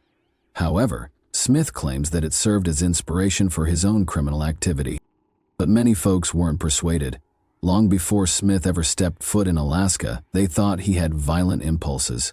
After all, he previously boasted that it was simple to commit crimes and dispose of dead covertly, calling the state the ideal location for carrying out horrible deeds. The fact that Smith obviously preferred to target Native Alaskan women added to the frightening nature of his acts. However, text conversations showed that long before the SD card was even found, Brian Smith had really told Alicia Youngblood about the murders. In a single message, Youngblood inquired, "Did you ever find your deleted videos? Just a teeny tiny clip would be the ultimate baby. I promise I would erase it. In fact, you wouldn't even have to send a video. Audio would be great." Then he couldn't help himself. Smith responded, "I deleted it at the airport. When I came to the US, I was so paranoid that the FBI would scan my hard drive." He began to explain his actions. He discussed slapping and kicking the woman's intimate region. He even acknowledged at one point that, even though she had died, he felt better knowing she had lived. "I would have loved to see that," Youngblood said chillingly, to which Smith reported, "I didn't know then how serious you were." Smith has previously discussed his aggressive impulses, particularly in relation to sex. He sent Youngblood videos of his violent and brutal wants in several messages, as if to see how far she would go. He confided his sinister secrets to others besides Youngblood. Smith also confided in Ian Calhoun, a buddy. Prosecutors used text messages during the trial to demonstrate that Smith had informed Calhoun of his offenses. He even alluded to wanting to show him Kathleen Henry's body before disposing of it on the Seward Highway during one of their conversations. However, Calhoun was never charged with a crime in spite of this incriminating evidence. In the end, Youngblood gave in to the cops and revealed all of her knowledge about Smith. The most unsettling aspect, though? In drive-through CCTV footage, she and Smith were seen ordering lunch casually, as Kathleen's body was inside the same truck, and Alicia Youngblood disappeared. Just as the world was eager for additional information, she committed suicide in 2021, leaving behind more questions than answers. The horror didn't end there either. It turned out that Smith had more victims than only Kathleen. Youngblood might have discovered even more terrifying information about the man she once referred to as a lover if she had survived, because Smith casually confessed to yet another murder the day he was captured. During their investigation of Smith's house, police confiscated a number of electronic devices, including USBs, SD cards, and hard drives. Among them, they discovered a disturbing film of a woman lying still on a couch. Veronica Abuchuk was the woman in question. Months had passed since Veronica vanished. Christy Grimaldi, her daughter, made the devastating Facebook plea, "I don't think anyone should have to go through this. Just hoping she is alive and well," when word of her absence first broke. Sadly, Veronica's bones had been found in April 2019, months before Smith was arrested, but nobody knew who she was because there was only a skeleton and a bullet fragment in her skull. Smith's identity and the graphic reality were only revealed after her confession. Smith then acknowledged that, when his wife was out of town, he had taken Veronica from the streets and provided her with a comfortable bed for the night. He said she smelled, so he even let her take a shower. However, his monster nature took over after that. Veronica was brutally murdered, just like Kathleen, but Smith shot her before disposing of her body in the woods. Veronica's story was made even more awful by her tragic past. Veronica never had the opportunity to raise her and her siblings, according to reports made by her daughter, Christy Grimaldi. She had lived a difficult life, which Christy thought was caused by trauma experienced as a youngster. She revealed that her mother had suffered a life-altering tragedy when she was assaulted by a Catholic priest in St. Michael. Grimaldi had attempted to get back in touch with Veronica after becoming a mother herself. After learning that they had a basic yet reassuring favorite snack, rice with melted cheese, she even extended an invitation for her to move in with her. However, the streets consistently dragged Veronica back, no matter how many times she attempted to start again. She met Valerie Kassler, the person who would eventually find the solution to this whole situation, in this way, because it was Valerie who discovered the SD card, the single piece of evidence that sealed Smith's doom. How did she discover it? Well, Brian Smith had a sinister tendency that would eventually bring him to ruin. He stalked the streets every night looking for women who were at risk, sex workers, fugitives, and people society ignored. Valerie Kassler spent the following 12 hours with Brian Smith after he picked her up off the streets one evening. Valerie said there was nothing strange about him. He didn't threaten her, harm her, or even say anything out of the ordinary. He was merely another customer. However, when Smith went to an ATM to take out cash for their date, everything changed. Valerie's curiosity overcame her as she waited in his automobile. She grabbed up 2 phones he had left behind, wondering if she would recognize any of the photographs or if they had any contacts in common. What she discovered, however, was much worse than she had ever dreamed. She happened onto the horrific footage of Kathleen Henry's vicious murder. Panic struck the once she became aware of what she was witnessing. She snatched up the phone and ran without thinking. She hid in the woods for days because she was afraid Smith would find her. He probably knew she had his phone now that she had witnessed his abilities. But Valerie had the guts to accomplish something no one else had, in spite of her anxiety. Finally, Brian Smith's reign of terror came to an end when she turned in the evidence. But it wasn't easy to get justice. Brian Smith's trial wouldn't even start until 4 long years after his arrest. Smith abruptly changed his mind after being questioned for 8 hours straight, alleging that he was coerced into confessing to the murders, even though he had previously confessed. However, there was no denying the evidence against him. Furthermore, the trial was cruel. The horrific tapes that Smith had taken were shown to the jurors. The judge contemplated whether or not to play them in public. Despite Smith's attorney's best efforts, the court refused to have the tapes removed. The entire nation watched as the case was live-streamed, revealing the horrifying details of his crimes. The jury then returned a guilty verdict on all 14 charges in February 2024. Smith was found guilty on 2 counts of first-degree murder for the heinous murders of Veronica Abochuk and Kathleen Jo Henry. That wasn't all, though. In addition, he was convicted of tampering with evidence, second-degree sexual assault, and even mistreating their bodies after they passed away. The jurors made it quite evident that his treatment of Kathleen was extremely cruel. Smith was automatically sentenced to 99 years in prison for torturing her. An additional 30 to 99 years were added after Veronica's murder. His final sentencing was also scheduled for July 2024. The courtroom was full when that day eventually came.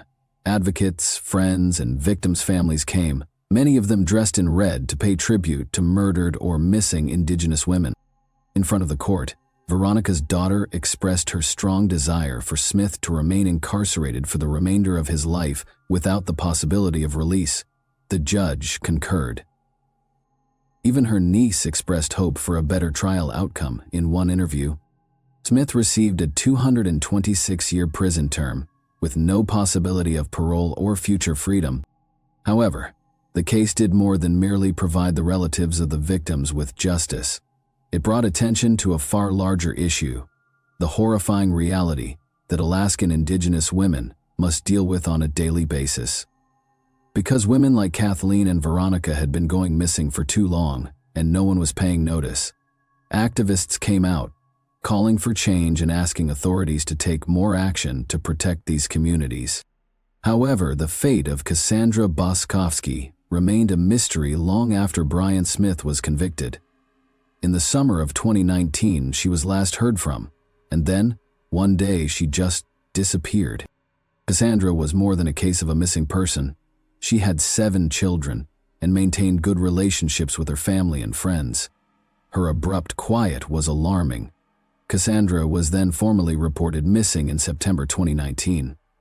However, it wasn't until investigators obtained Smith's phone later that year that the truth would start to come to light. Unsettling pictures of a woman lying on the ground, presumably dead or unconscious, were hidden among the files. The woman in the photographs looked a lot like Cassandra. Her relatives were certain it was her. However, the police never formally named her as a victim. In spite of the graphic evidence, although Smith acknowledged being with the woman in the photos, he maintained that he left her alive. She wasn't formally pronounced dead by a jury until September 2024, 5 years later. Her family put in a lot of effort to demonstrate that she was one of Smith's victims, citing little but obvious clues that the woman in the pictures was Cassandra, such as a butterfly tattoo the size of her feet. Emotions were running high when the jury returned its decision. There felt profound sadness mixed with relief. Cassandra's family members desired more than a formal announcement. Justice was what they want. Just like Smith had been held responsible for the others' deaths, they wanted him to be held responsible for hers. However, Brian Smith has not yet been charged or found guilty in relation to the death of Cassandra Boskovsky. Her case serves as a heartbreaking reminder of the number of Indigenous women abducted, the number of families kept in the dark, and the length of time it can take for justice to be served, if it is served at all. I'd like to know what you think now. Is it your opinion that Brian has additional victims, even in South Africa? Might he have been doing this? Please share your comments below, and keep in mind that the most terrifying monsters aren't those found in horror films. They are the ones waiting for their next move, while hidden in plain sight. Thanks for watching, everyone. Your support means a lot to me, and you can help my channel grow by hitting that like button, dropping a comment, and sharing this video. Your engagement really makes a difference. See you soon. Hey guys, today we're diving into another truly horrifying case. If you want to support my channel, make sure to subscribe and stay active. It really helps me out. I'd be super grateful for that. Let's get started. Sometimes it's difficult to even conceive what someone is capable of when pursuing their most cherished ambition, when another person's life becomes nothing more than collateral damage. This is because the desire to attain what one wants at whatever cost frequently leads people to surprising betrayals and horrifying deeds. Our narrative today, however, will not be about a typical murder. All of Brazil was shocked by the tragic tale of a young schoolteacher, but nowhere was the small town of São Batista more affected by the horror. Perhaps the most violent, unsettling, and unusual incident in this small community's history was the crime in the sleepy hamlet of São Batista, which is in the municipality of Catalina in the southern Brazilian state of Santa Catarina. Flávia Godinho Lá de Mafra was born on April 19, 1996. Her family was big and close-knit, and she was the youngest. Working class and modest, her parents raised their children with love and care, doing their best to support them. Flavia grew up being gregarious, responsive, and kind-hearted. She loved music, excelled academically, and was often surrounded by friends. She knew she wanted to be a teacher even as a youngster, and she had no plans to leave her tiny community. After attending a nearby teacher training college, she strangely started working as an elementary school teacher at the same institution where she had previously studied. Flavia met a young man named Valdeli Mafra when she was 20 years old. They started dating as soon as they felt a love connection. Valdeli proposed to Flavia in the summer of 2019, and she accepted with pleasure. 2 months after getting married that October, the couple was given news that would change their lives. They had an expectation. Their happiness was beyond description. Born in 1994 in the same regional town of São Batista, Rosalba Maria Grimet subsequently went by her married name, Chistel. Public knowledge of her early years and family history is limited. She was viewed as somewhat strange and excessively passionate from an early age. Many did not take her seriously since those around her frequently claimed that she made up achievements, embellished stories, and attempted to make herself look more significant. Playing on people's sympathy, Rosalba sought attention more and more as she grew older. She would fabricate tales of personal struggles and severe illnesses she said she was suffering. She attempted to prevent a partner from leaving her by telling him she had a terminal illness in one particularly concerning incident, and she pleaded with him to stay with her during what she said were her last months. She abruptly said that she had miraculously recovered when the performance lasted too long. Zulmia Shistel is a modest and reserved man that Rosalba married in 2017. He was laid back and appeared to agree with everything she said. He merely agreed when Rosalba pressed for the marriage. On the outskirts of town, in a quiet residential neighborhood, the couple moved into a modest house. Despite her reputation for dishonesty and her overbearing conduct, Rosalba's co-workers had differing impressions of her. She was a librarian at a nearby school. After getting married, Rosalba was unable to conceive for the first 3 years. Experts in medicine even said she might never be able to. She was ecstatic to learn by surprise that she was expecting in the fall of 2019.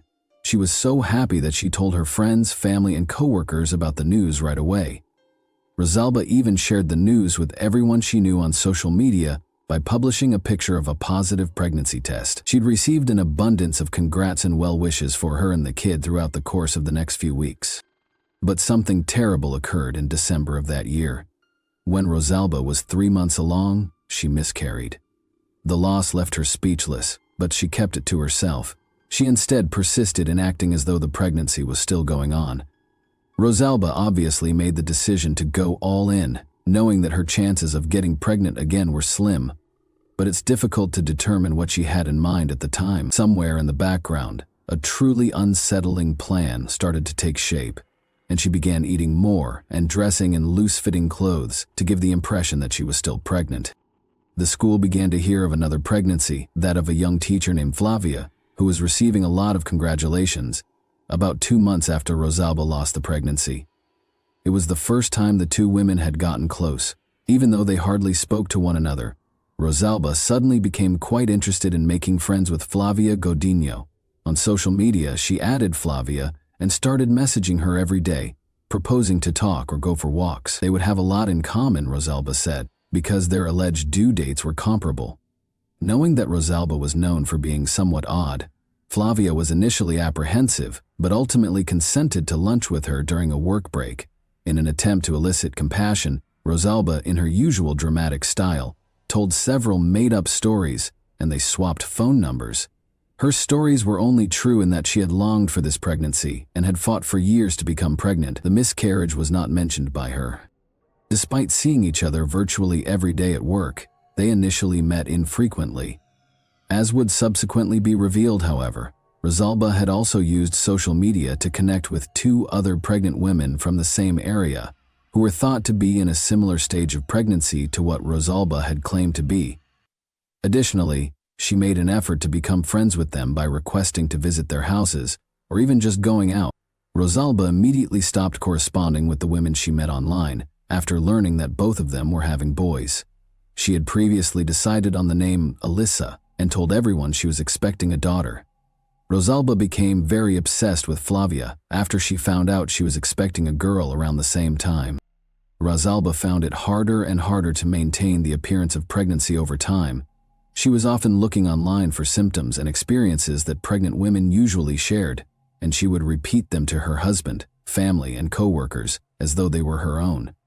Even after gaining about 30 pounds over the course of several months, she still didn't look like a woman in the latter stages of pregnancy. To make things worse, her spouse insisted on going to doctor's appointments with her. In order to maintain the illusion, Rosalba had to come up with a clever way to show the baby on the ultrasound screen. Zulmia was a straightforward, trustworthy man. It was easy for his wife to keep him in the dark because he genuinely loved her and trusted her. When he called in ill, the doctor was out of town or the clinic was overbooked, so she would explain that appointments had been rescheduled or canceled. At other times, she would say she was lucky enough to get a last-minute visit while he was at work, and each time he believed her. In an attempt to strengthen her tale, Rosalba began writing fictitious notes on her phone that were purportedly from the doctor. These notes included cancellations, appointment confirmations, and recommendations. She frequently made factual and spelling errors and lacked knowledge of medical terminology, but Zolmia never noticed. He didn't ask any questions because he wasn't good at medical things. To keep the lie continuing and avoid suspicion, Rosalba even pretended to be the doctor in a text message to her husband. She stated in one message that the pair should put their physical relationship on hold for a while in order to prevent any potential pregnancy concerns. Convinced that the advice was from a medical expert, he took it to heart. Shopping for baby supplies, including blankets, pacifiers, bottles, diapers, toys, and onesie sets, became Rosalba's obsession. Over time, her attention turned entirely to Fluia, even if she frequently went shopping with her mother, sister, or husband. In July of 2020, Rosalba organized a poignant maternity photo session. She carried small baby booties and a onesie while wearing a flowing maternity gown in the photos. She gave a charming grin for the camera as her husband stood next to her, tenderly hugging and kissing her tummy. Nobody suspected anything because everything appeared so normal. The criminal case files would eventually include those pictures. Flavia and Rosalba had almost become inseparable by the beginning of June 2020. Although they talked, shared ideas, and planned for the future during their daily time together, Rosalba was always the one to start things. By nature compassionate and understanding, Flavia found it impossible to refuse. Rosalba would use her go-to strategy, appealing to pity, to reschedule if she ever attempted to do so by claiming she needed someone to chat to about personal matters. It worked every time. Actually, Rosalba was watching Flavia intently and interrogating her about her symptoms, doctor's appointments, and tests. Then, as though those were her own experiences, she would tell her own husband and family those details. Rosalba replicated Flavia's gait, mannerisms, and dietary preferences. She even mimicked the awkward ways Flavia held her back or moved. Valdelli disliked the new friend his wife had made. His anger stemmed from the fact that they were spending so much time together, which strained their marriage. They even had several arguments about it. However, Flavia's kind and sympathetic disposition prevented her from ignoring or rejecting Rosalba. Rosalba should have given birth by mid-July, according to what she had told people, but she made up another falsehood, claiming that the doctors had miscalculated the due date. Behind the scenes, she was working on something genuinely terrifying, something that would, regrettably, soon become a reality and be taken from a nightmarish horror movie. Rosalba started planning Flavia's celebration in August in anticipation of her impending birth. In addition to inviting people and organizing a unique photo location, she was also choosing decorations.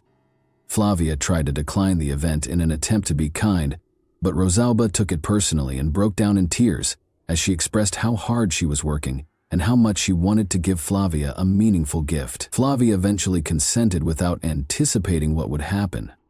August 28, 2020 was the date of the event. The location and exact details will be sent to everyone, as Rosalba was in charge of all the arrangements. She informed each invited attendee via phone the day before the event that it had to be rescheduled because of some last-minute problems. "I'll follow up with a new date and time soon," she replied. Her justification was compelling. No one asked why, and no one contacted Flavia, who couldn't have known.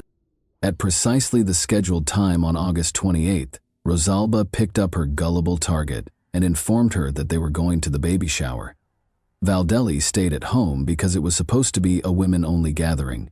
He had no idea that it would be his final time seeing his very pregnant wife, so he just walked her to Rosalba's car.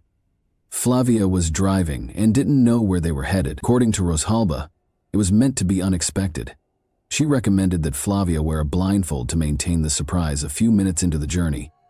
After hesitating, Flavia finally consented, feeling safe.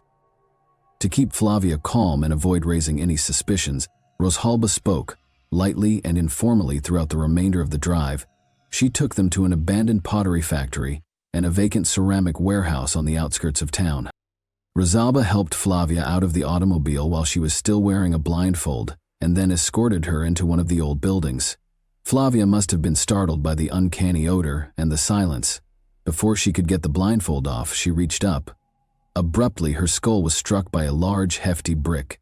Rosalba attacked repeatedly. Flavia fell to her knees. Finally, in a final display of violence, Rosalba struck her face once again. Flavia was already unconscious when she subsequently was unable to explain why. She only seemed to want to do as much harm as she could to the lady she had once referred to as a friend, without even being sure Flavia was still alive. Rosalba hastened to the second stage of her horrifying and unthinkable scheme. She arrived at the scene with a blanket, a box cutter, and some rags. Her hand was solid as she started to slash into her pal. Rosalba lacked medical training, anatomical knowledge, and an understanding of the actual process of performing a procedure such as a C-section. She just began hacking at Flavia's belly with a utility blade in an attempt to get the baby out. Extremely aggressive, she acted without accuracy and with excessive force. A box cutter is not a tool used in surgery. It did not make clean cuts. Instead, it tore through skin. Rosalba had totally miscalculated the reality of what she was trying to do. What she had envisioned as swift and tidy was rather disorganized and unkempt. She had not expected the act to take so long. As she tried to remove the infant, she repeatedly cut her by accident as her frustration and recklessness increased. The surroundings were wholly unhygienic. Rosalba had not even tried to sanitize the equipment she had brought. That the infant made it through the event at all was quite astounding. The newborn was finally taken out, and she laid her on the back seat of her car after wrapping her in the blanket. After cleaning her hands as thoroughly as she could, Rosalba changed into fresh clothing she had brought from home and tossed her blood-stained cloth into the trunk. She went to the hospital after taking a brief break to practice her story. Rosalba was in a hurry and neglected to fully close her car's trunk. Waiting at a red light, the lid barely opened to see clothes covered in blood. The people in the car behind her saw and called the police right away, providing a description of the car and its direction. The police arrived minutes after Rosalba pulled up to the hospital. They caught her as she walked toward the door with a bundle of blood in her arms. Rosalba informed them that it was her child and that the infant required immediate medical attention. As the officers waited close by, she was led to the emergency room. Rosalba told the medical staff she had unexpected labor and didn't have time to get to the hospital, her voice trembling and her eyes watering. In a panic, she threw the infant in the first blanket she found and drove over, saying the baby had fallen upon gravel on the way to her car. Rosalba insisted she was fine and refuted the doctor's suggestion that she would need to be evaluated. Red flags were raised by her behavior right away. Following the baby's examination, the medical staff was convinced that Rosalba might be concealing a violent deed and that something was seriously off. The infant's body was discovered to have a number of strange cuts and puncture wounds that obviously weren't related to a fall onto gravel. It looked like the wounds were cut in a random, haphazard fashion, using a sharp weapon. Fortunately, none of the wounds had caused harm to any essential organs, and the medical staff promptly dressed and treated them to avoid infection. Right away, medical personnel expressed their worries to the police, and collectively they demanded that the woman claiming to be the mother be examined physically. They were very clear that they would have to employ legal authority if she didn't comply. There was little else to do, so Rosalba reluctantly consented. The checkup showed no symptoms of pregnancy or childbirth as expected. There were no signs whatsoever, no physical injuries and no bleeding. Both inside and out, everything seemed regular. From start to finish, her story was a complete fabrication. However, the doctors did not immediately approach her. Calmly, they requested that Rosalba phone her husband and ask him to deliver her private documents instead. They had to carefully determine the newborn's origin and the reason for those odd wounds, as at this point she only possessed her driver's license. Although the baby's condition suggested that she had been delivered in an unhygienic setting, the full scope of the horrifying crime had not yet been revealed. Zulmia was at the hospital when Rosalba called to inform him that their daughter had been born, albeit with difficulty. She showed him where to look for the documentation and requested him to bring it, but she committed a crucial error. As she was gathering the paperwork, she overlooked a crucial piece of information. Unaware that it wasn't his wife's medical document, Zulmia took it. It was Flavia's file, which Rosalba had taken weeks before when she went to a doctor's appointment while posing as someone who needed support. Zulmia discovered the folder in the drawer where she had placed her own documents after taking it to read the test findings and recommendations. Hospital personnel quickly recognized the baby's true owner when they noticed that the medical file belonged to Gardino, a lady who was due to give birth to a daughter in early September. The most horrifying query, though, was still, where was the real mother? The cops accused Zulmia of being involved right away. He was arrested and asked where his wife had given birth to the child and how he obtained someone else's medical records. He claimed to be confused and visibly shaken and to have no understanding what was happening. He froze when they told him that Rosalba had never been pregnant and started to deny it. He said he had taken care of Rosalba during her whole pregnancy and had felt the baby's movement. Images from their maternity session were displayed, together with what he believed to be messages from the doctor who had been monitoring her pregnancy. However, those texts turned into further proof because they contained numerous misspellings and inaccurate medical terminology. The communications were promptly verified by authorities to have come from Rosalba's personal phone. After all the information was presented, Zulmia sobbed and covered his face with his hands. He had truly trusted his wife. He had eagerly anticipated becoming a father.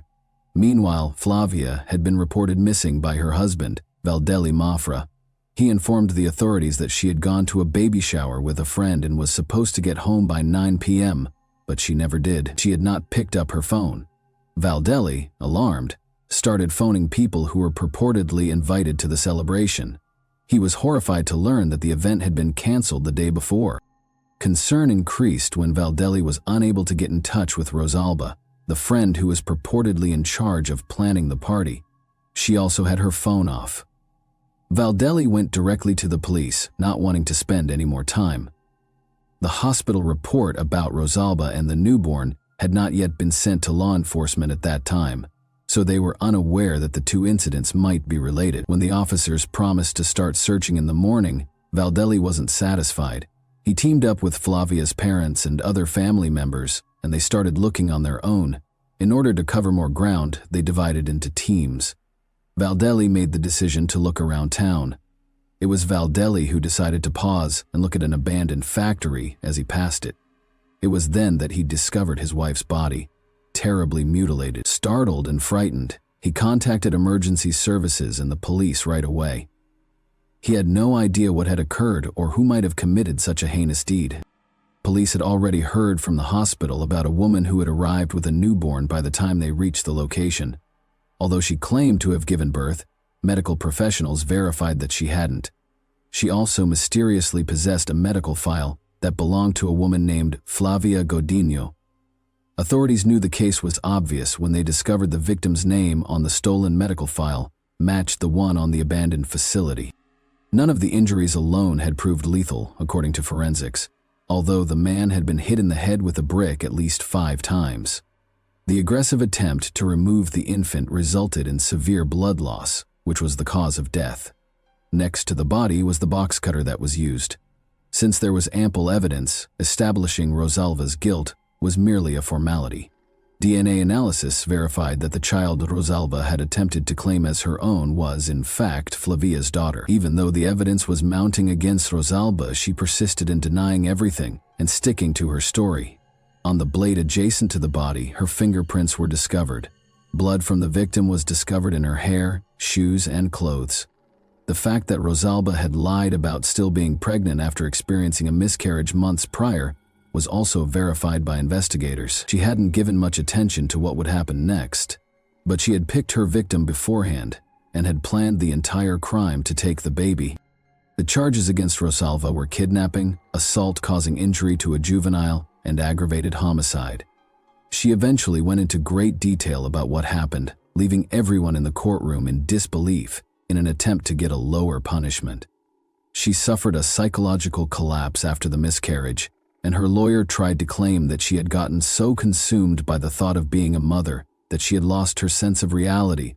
However, a clinical assessment found Rosalba to be mentally capable and completely accountable for her deeds.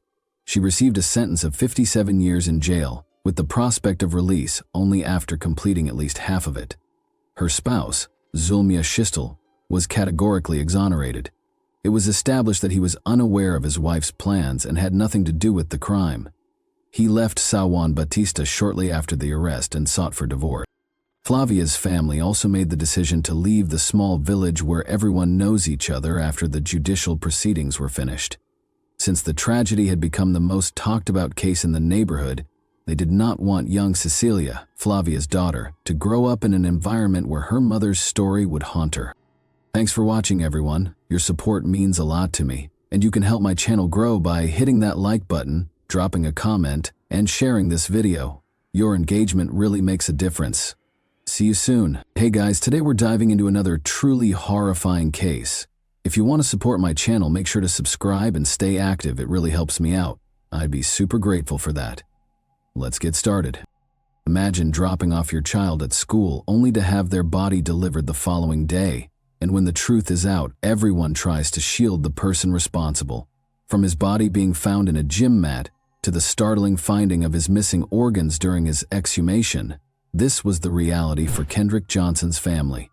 Every detail of this case seems to raise more questions than it does answers, and it is already horrifying. Kendrick Johnson, the youngest of his siblings, was born in October 1995 to Kenneth and Jacqueline Johnson. He was his family's center and the source of light in their house. He was a youngster with a natural charm and an easy smile, according to his mother, who called him the joy of their lives. He was incredibly athletic and a budding basketball and football star. He had a knack for numbers and was naturally good at math and science. He also kept track of allowances in his head with ease. Above all, though, Kendrick had aspirations, big, overpowering aspirations, to become a professional football player. However, those ambitions were permanently silenced on January 11, 2013. Kendrick, 17, was found in a way that no one could have predicted. Inside a rolled-up wrestling mat in the gymnasium at Lowndes High School, or LHS, in Valdosta, Georgia, his lifeless body twisted in an odd way. He appeared to have been completely engulfed by the mat, with his head buried deep within the coil and his feet protruding from the top. It was a horrible, perplexing scene. The authorities quickly provided an explanation. Kendrick fell inside the mat while grabbing for a pair of footwear, according to the Lowndes County Sheriff's Office, which declared his death to be an accident. After conducting an autopsy, the Georgia Bureau of Investigations, or GBI, determined that positional asphyxia was the cause of his death. He was trapped upside down, suffocating. However, his parents, Kenneth and Jackie Johnson, were more aware there was a problem, and then the terrifying details came to light. The first day of classes following the Christmas holiday was January 9, 2013. The LHS pupils became accustomed to their routine. There were two gymnasiums at the school, a larger modern one and an older one. A number of enormous wrestling mats were placed upright and firmly rolled in the dark, dusty corner of the former gym. Kendrick was among the pupils who kept personal items inside the mats in order to avoid paying for lockers. However, the layout had changed since more mats had been added during the interval. Because LHS had a block schedule, classes were held on various days. At precisely 1:30 p.m. on Thursday, January 10, Kendrick was seen entering the former gym on distorted security film, but he was never spotted going anywhere. He never showed up for his next weightlifting class. The school day came to a close, the corridors were deserted, and hours went by. After a freshman basketball game that night, he was meant to return home, but he never did. His phone rang incessantly, but there was no answer. It was midnight. His mother, Jackie Johnson, saw the terrible situation in her bones. She thus filed a missing persons report, like any mother would. Jackie Johnson's heart thumping with fear, she came at the school the following morning, January 11. She begged the officials who issued flyers for missing persons.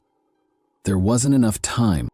Then, at around 10:30 a.m., a group of female students were sitting on top of the wrestling mats in the old gym, completing surveys.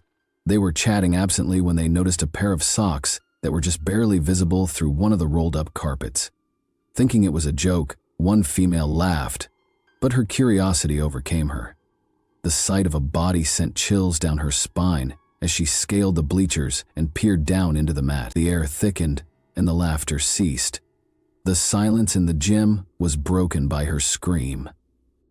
A guy student hurried up and attempted to remove Kendrick with shaking hands. He flinched in horror as soon as he touched the body because the smell of decay hit him like a wave. Something horrible had obviously occurred here. Together, a teacher ran forward. The mat was knocked over. Kendrick's body sagged forward, his eyes frozen, in a scream that never left his lips, his face unrecognizable, grotesquely bloated. Chaos broke out in the school. A lockdown was issued by administrators.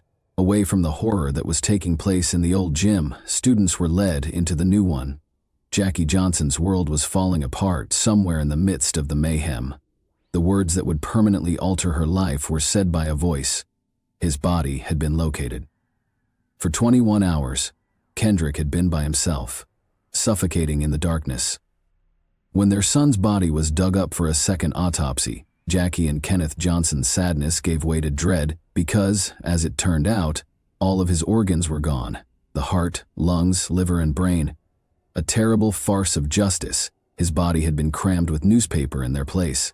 The official diagnosis of asphyxia was directly contradicted by the second autopsy, which found blunt force injury. Later on in the video, this will be clarified.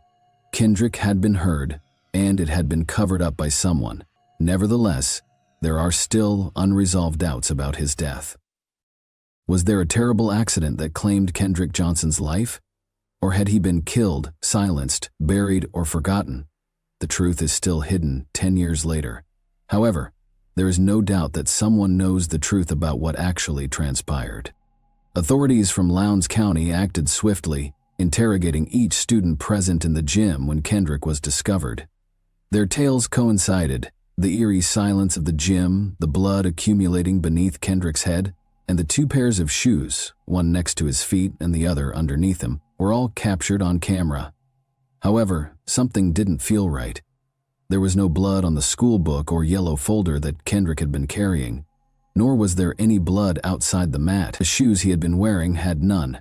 Tests revealed that the old blood found on a neighboring column wasn't Kendrick's. Bloody tissues discovered in the girls' restroom trash can were identified as belonging to a female student who had experienced a nosebleed. Kendrick's socks, however, were only half removed, his body contorted in a manner that was impossible to describe. The Johnson family rejected the accidental death verdict. They turned to civil rights organizations for assistance. The NAACP and the Southern Christian Leadership Conference, or SCLC, stepped in. There were protests. Outside the courthouse, Kendrick's parents were also taken into custody for civil disobedience. They were fighting what they thought was a cover-up, and the case was getting out of hand. The Department of Justice intervened in response to growing criticism and began its own inquiry, but even that ended in failure. Two brothers, Brian and Brandon Bell, whose father was an FBI agent, were the subject of allegations. They were publicly accused by the Johnsons, which stoked more controversy. However, one of the boys was out of state when Kendrick vanished due to a strong alibi. The case became more ambiguous. Once among Kendrick's strongest supporters, the SCLC and NAACP walked away after their own investigations revealed that his death was indeed an accident. However, that response was rejected by his parents. Was there a terrible accident that claimed Kendrick Johnson's life? Or was his death staged to keep someone safe? There are two sides to a coin, each giving a different tale, and this case is still a mystery. The old gym at Lowndes High School was familiar to Kendrick Johnson. He avoided paying for a locker by concealing his shared pair of footwear inside the rolled-up wrestling mats, which he utilized as makeshift storage like many other students do. He had done it innumerable times before. It was a habit. On January 10, 2013, Kendrick was seen entering the gym by himself on security camera. He was not followed. Nobody witnessed what transpired next. However, detectives think Kendrick's last minutes were a tragic series of ill-advised maneuvers based on the physical evidence.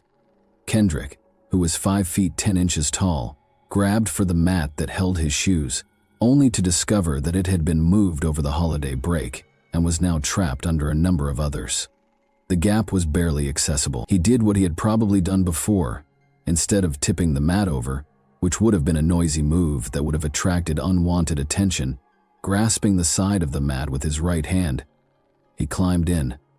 With his left hand extended to grasp the shoe inside, he dropped himself head first.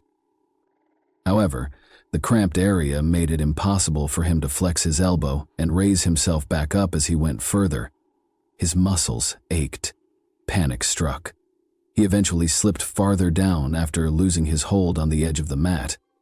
His shoulders were stuck against the mat's walls, trapping him since his body was now completely inverted. Gravity was against him more and more as he struggled, making it harder for him to move. He may have even tried to kick himself free in an attempt to shift his weight. In the process, he knocked his shoes off their soles, and they fell close to his feet. His head was flooded with blood. His surroundings became more gloomy. As his lungs squished beneath his own weight, oxygen levels fell. He suffocated in quiet, trapped and defenseless, alone in a packed student gym, just out of reach of rescue.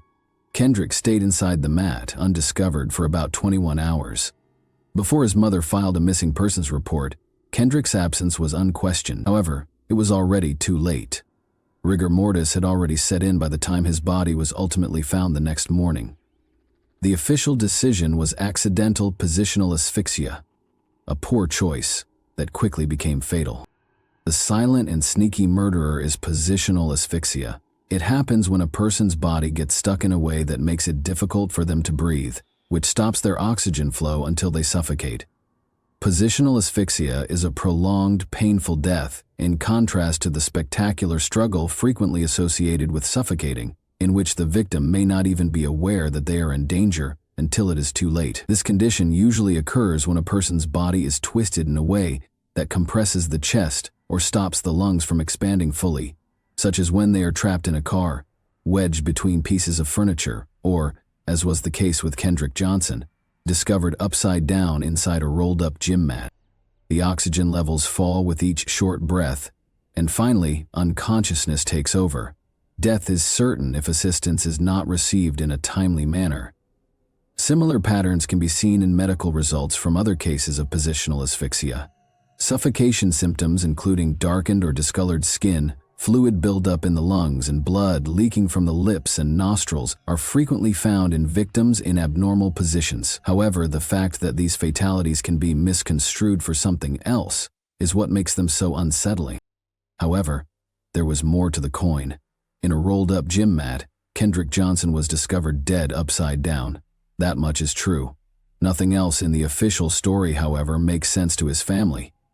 The Johnsons have maintained that Kendrick didn't get into the mat by himself ever since his body was found. He stayed upright. He didn't accidentally suffocate. He died. The ensuing cover-up was so calculated and complex that the truth is still hidden years later.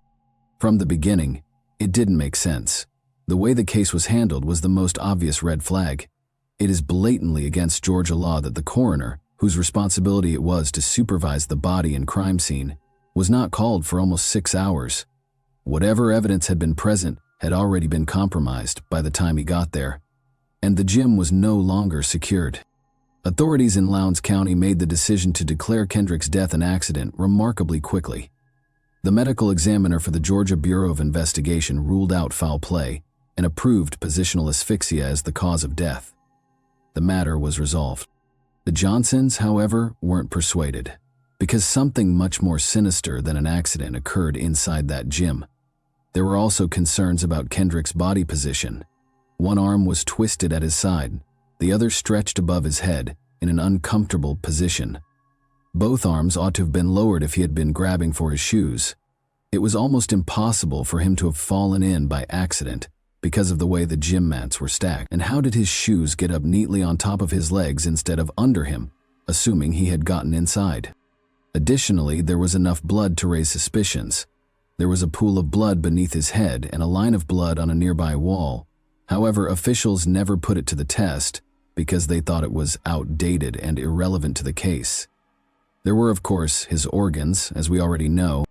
Desperate for answers they believed had been denied, Kendrick's parents painfully decided to exhume his body for an independent autopsy months later. The results of the examination of the body were terrible. Newspaper had been used in place of his internal organs. The family's worries were heightened when officials later stated that this was normal practice because of decomposition. The results of the independent autopsy were much more concerning. This fresh autopsy revealed a far more brutal conclusion to Kendrick's life, even though the Georgia Bureau of Investigation had declared his death an accident caused by positional asphyxiation. It showed obvious indications of blunt force damage to the neck, indicating that Kendrick had been hit with enough force to kill him rather than suffocate. Two distinct autopsies, two entirely different findings. Which was the truthful one? His body was delivered that way, the funeral home insisted. Any involvement was denied by the coroner's office. Nobody would or could explain it. The length of time it took for officials to inform the Johnsons of their son's passing was possibly the most horrifying. It was not until long later that Kendrick's family was notified that his body had been found in the morning. They begged for answers, but the police were unresponsive and only provided evasive responses. The parents of Kendrick thought they knew who was to blame. The Johnsons did not consider the death of their son to be an accident. They were certain that he had been killed, and they thought they knew who did it. Two brothers, Brian and Brandon Bell, who also went to Lowndes High School, were named in their case. They said that their father, an FBI agent, had ordered one of the brothers to entice Kendrick to the gym, where he was viciously assaulted. The lawsuit claimed that a fight over a girl was the motivation.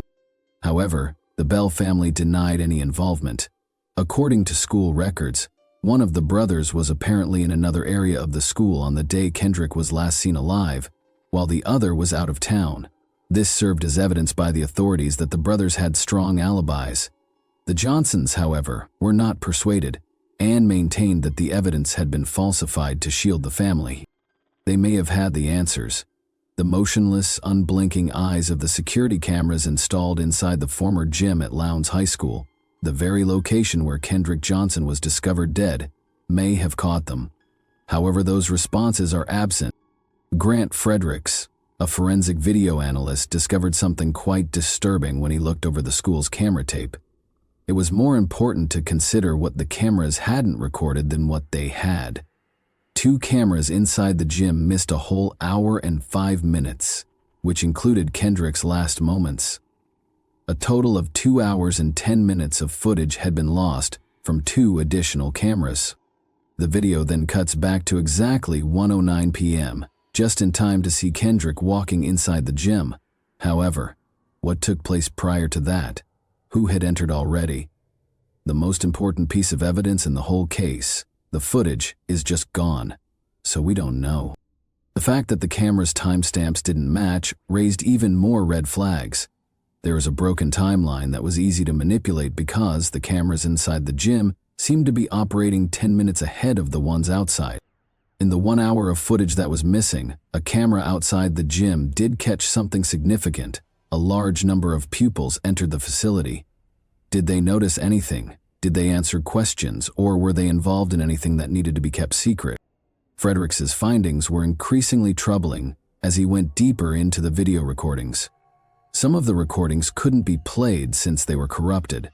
Others had suffered severe image loss due to improper processing. "I can't say why they were done that way," he said, "but they were not done correctly, and they were not done thoroughly. Where the truth ought to have been, there was a digital void, empty spaces, instead of a clear, unquestionable account of Kendrick's last moments. The chain of custody, or rather, its total breakdown, was what made it worse. The video system was not immediately taken over by law police. Rather, they had deferred to the IT department of the school to determine which footage to release. Fredericks issued a warning, saying that you don't want someone who might be accountable to decide what they provide the police. But that's precisely what took place. The video had been taken out by a school staff, not an investigator. 5 days after Kendrick's body was discovered, it was then turned over to the authorities. Anything might have been changed, removed, or changed by then. In those missing minutes, in those corrupted files, in those altered timestamps, somewhere in the digital abyss lies the truth about what happened to Kendrick Johnson. Frederick's conclusion was chilling. Until I have the digital video system in my hand, and I can say everything is intact, and this is what was recorded, I would still be highly suspicious of this. But someone made sure. We would never see the truth if it was caught on camera. Why were there so many unexplored leads? Why did the Bells appear to be exempt from scrutiny? The Johnsons thought their father's strong connections were the reason. Law enforcement held fast to their position while the Johnsons demanded answers. The death of Kendrick was an accident. Officials rejected the family's claims that the Georgia Bureau of Investigation and the sheriff's office handled the matter improperly as unfounded. Nevertheless, unsettling information kept coming to light. The body was moved before authorities arrived, according to a coroner's report, which also characterized the case's management as extremely subpar. Someone had messed with a sealed body bag. Determined to find the truth, authorities refused to comply completely. The Bell brothers were named in a lawsuit brought by the Johnsons in 2015, along with more than 30 other defendants, including police enforcement, school administrators, and medical examiners. The Lowndes County Sheriff's Office was accused of fabricating the incident by putting Kendrick's body underneath the mat to give the impression that it was an accident. But without any confessions, concrete proof, or eyewitnesses, their case collapsed. Still, there were unanswered questions. But investigators refused to back down. Citing a regional crime lab assessment that revealed no serious injuries on Kendrick's body, the Georgia Bureau of Investigation rejected homicide charges. The independent autopsy followed. The Johnsons employed forensic pathologist Dr. William Anderson, who determined that Kendrick's death was due to blunt force injuries to the neck rather than suffocation. He declared it a murder. 2 contradicting reasons of death, 2 autopsies. Which was the real one? The Johnsons have been searching for answers for more than 10 years. They protested, filed lawsuits, and exposed what they see as widespread corruption in Valdosta, Georgia. Kenneth Johnson, Kendrick's father, has stated, "We live here. We know how this town is. We know how they will lie. We know how they will cover up for one another." Desperate for fresh proof, they dug up Kendrick's body twice. The parents' efforts to reveal the truth have cost them thousands of dollars. However, each time they approach, the case becomes more obscure. A federal inquiry was started by the Justice Department, but its results were never made public. The courts ruled that there was insufficient evidence and dismissed important lawsuits. The press went on. The town went on. Kendrick's parents, however, will never, because they think they are aware that their son was killed and that the truth is being concealed by someone, somewhere. The battle for justice is far from ended, yet the truth is still hidden. What then was it? A murder that was well hidden, or a tragic accident? There are still no conclusive answers, neither for Kendrick Johnson's family, nor for those who have followed this case. Years have gone by, yet the truth is still elusive due to missing video, contradicting reports, and rumors of a cover-up. The quiet surrounding Kendrick's killing is louder than ever, and justice is still elusive. Will the family of Kendrick Johnson ever receive the justice they are due, or will the truth always remain hidden? Thanks for watching, everyone. Your support means a lot to me, and you can help my channel grow by hitting that like button, dropping a comment, and sharing this video. Your engagement really makes a difference. See you soon. Hey guys, today we're diving into another truly horrifying case. A behavioral tendency known as overprotectiveness occurs when parents or other adult relatives take on an excessive amount of control over a person's life, always protecting them from the outside world. Another important characteristic is the total abdication of personal accountability, which spares the person from having to deal with the fallout from any mistakes or inappropriate actions. The main risk associated with this dynamic is the breakdown of sound personal boundaries. People who are continuously micromanaged in one or more areas of their lives eventually start to think that all of their issues will be resolved. This creates the delusion of immunity from repercussions and an attitude of entitlement. The peaceful and tight-knit hamlet of Mountain City, Tennessee, was rocked by a vicious double crime involving 2 young parents in 2012. In the end, 4 persons were found guilty of this heinous conduct, but 3 of them were later shown to have been duped by someone with a very specific goal in mind. The Janelle Potter case serves as a chilling illustration of what can occur when unbridled control and compulsive protection go too far and have disastrous results. On January 17, 1982, Janelle Potter was born in a Philadelphia, Pennsylvania suburb. She was the youngest of Marvin and Barbara Potter's 2 daughters. Marvin was a former Marine, and Barbara was a secretary for a small retail business. Janelle grew up with her older sister Christina, who was 6 years her senior. However, because of the way their parents handled things, the two sisters' relationship was difficult and hostile from the beginning. Janelle was delicate and frequently sick from birth due to her early birth.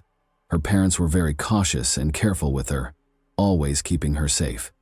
As their youngest and most beloved daughter, she was free to do as she pleased and was forgiven for everything as long as she continued to be joyful and smile.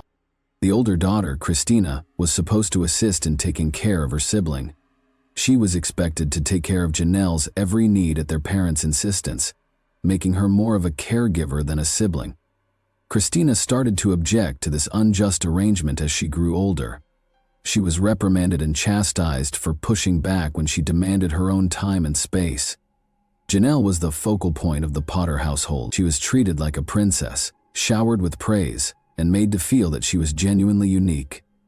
From an early age, her parents closely monitored every aspect of her life, taking every precaution to shield her from any potential danger or error. Janelle was consequently raised in a sort of emotional vacuum, deprived of the opportunity to gain knowledge from experience or deal with the inevitable fallout from her deeds. Marvin and Barbara started to pay more and more attention to Janelle as she grew older, eventually ignoring Christina. Christina disappeared into the distance. She struggled to get even a small portion of her parents' attention and was left on her own. Her achievements were disregarded or underappreciated, despite the fact that she put a lot of effort into her studies, achieved high marks, continued to participate in sports and dance, and succeeded in many other ways. It didn't seem to matter what she did. However, Janelle was fully aware that she was the favorite. She began testing boundaries even as a child, only to discover that there were none for her. No one ever disciplined her for the frequent lies she told. Her parents blindly believed her when she blamed her sister for anything that was damaged or ruined, even though Christina hadn't done anything wrong. She was the one who received reprimands or grounding. When Janelle was diagnosed with type 1 diabetes at the age of 10, her parents' level of supervision and control over her only increased. They got completely overly protective. Barbara, in particular, was mostly responsible for this, and Marvin generally followed her instructions. Janelle was not permitted to go outside with other kids her own age. She couldn't go anyplace by herself. She was always watched over. Janelle struggled academically as soon as she started school. She was deemed disinterested, inattentive, and unwilling to work hard by her teachers. But her parents didn't agree. They said the teachers were out to get her, or blamed her health issues. They consistently reassured her that homework didn't really matter, and never reprimanded her for receiving low grades. At school, Janelle never quite fit in. She always blamed someone else for her arguments with pupils, made up stories, tipped off professors, and engaged in small-scale antics. Almost every day, Barbara and Marvin would show up at the school and confront the teachers and other pupils, asking that their daughter be treated like a queen and given every luxury. Janelle appeared extremely demanding and spoiled to most of those around her due to her frequent tantrums and altercations. Teachers even advocated for her suspension or her expulsion from the school. Her parents, however, never noticed any issues. To them, it was always the fault of others. There was nothing their darling Janelle could do wrong. They believed that she was perfect and could not make a mistake. Christina's parents never took joy in her achievements, despite the fact that she graduated with honors and was admitted into a reputable university. They no longer even acknowledged her existence. Their younger daughter was the center of their life, so Christina decided to take matters into her own hands. She moved out, obtained a job while she was still in school, and became financially independent. She progressively separated from the family because she was tired of being the scapegoat. Janelle grew more dramatic, conceited, and challenging to be around as she grew older. She was always complaining, making demands, and starting arguments. Her mother, who was always quick to protect her in any circumstance and wasn't scared to debate with anyone who dared challenge her daughter, was rarely seen without her. The calm, suburban community didn't exactly embrace the Potters. Most people thought they were strange, and some even felt sorry for Janelle since they thought her emotional health had been severely harmed by her mother's overbearing control. Nevertheless, in order to prevent any drama or dispute, the majority of neighbors decided to keep their distance. College wasn't even an option for Janelle, because she had a below-average GPA when she finished from high school. But Barbara didn't seem to mind. She assured Janelle that she didn't have to work or study.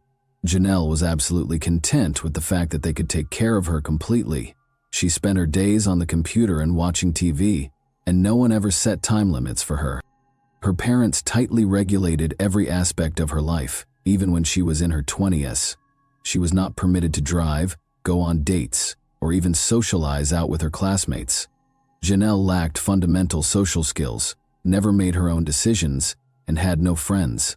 She didn't understand personal accountability or repercussion. Citing Janelle's precarious condition, Barbara and Marvin justified their actions as an act of love and protection. Janelle made no protests. She was released from all blame and obligation. No matter what, her parents always gave her praise and shielded her. The Potter family made the decision to move to Mountain City, a quiet, little Tennessee community of just over 3,000 people, in 2006. It was the type of community where almost everyone knew one another, and there was very little crime. At first glance, it appeared to be the ideal location for a peaceful, stress-free existence. They purchased a small but cozy house in a quiet neighborhood. The locals took notice of the visitors right away. The neighbors showed genuine interest in getting to know the new family in town, stopped by to introduce themselves and offered assistance. Everything went well at first. The neighbors even became friends with Barbara, but soon everyone started noting strange behavior from everyone in the house. The adult daughter first came across as courteous and accessible, but Janelle would react with dramatic outbursts or emotional meltdowns if anyone disagreed with her or provided even the smallest criticism. Her mother would then leap in to protect her, without even asking what had happened. Marvin established himself as a fixture at neighborhood hangouts, where he was frequently spotted having a drink and telling extravagant stories about his valiant military past. People in the town soon realized that most of these stories were either fabricated or greatly exaggerated. Nevertheless, they were sympathetic to him and called him the village storyteller in jest. Though she didn't appear to know how, Janelle also made an effort to make friends. She eventually discovered a tactic that helped her get the attention she so desperately sought. She started telling people she was very ill, claiming to have a variety of crippling and incurable illnesses. She even revealed to others that she had been given a terminal diagnosis and had not long to live. People took her seriously and felt a great deal of sympathy for someone they believed to be nearing the end of her life. Who would lie about such an event after all? However, as time went on, and she continued to make irrelevant diagnoses, people began to suspect her. Before long, a lot of people realized that her stories were not consistent. Social media has really taken off by the late 2000s. It developed into a location where people could meet new people, reconnect with old acquaintances, and perhaps find love. Still largely confined to her house, Janelle spent endless hours every day on the internet, creating accounts on various platforms. The internet became into a sort of window to the outside world, and it was actually the only one she had. She appeared to have a social life because of it. She stuffed her pages with made-up information about herself, bragging about made-up hobbies, phony achievements, and an exciting lifestyle. To her credit, she managed to pull it off with remarkable inventiveness. Janelle downloaded images from the internet, including concert and party photos, and picked out images where the faces were hidden by shadows or bright lights. After that, she added words and applied filters to each photo to give the impression that she had been there. She occasionally even went so far as to post in-depth accounts of entire events she said she had been to, replete with names, locations, and lengthy narratives. Everything appeared remarkably realistic. Janelle became well known on social media very fast. The story she was selling, one that was full of parties, travel, and thrilling adventures, was easily embraced by people who didn't actually know her.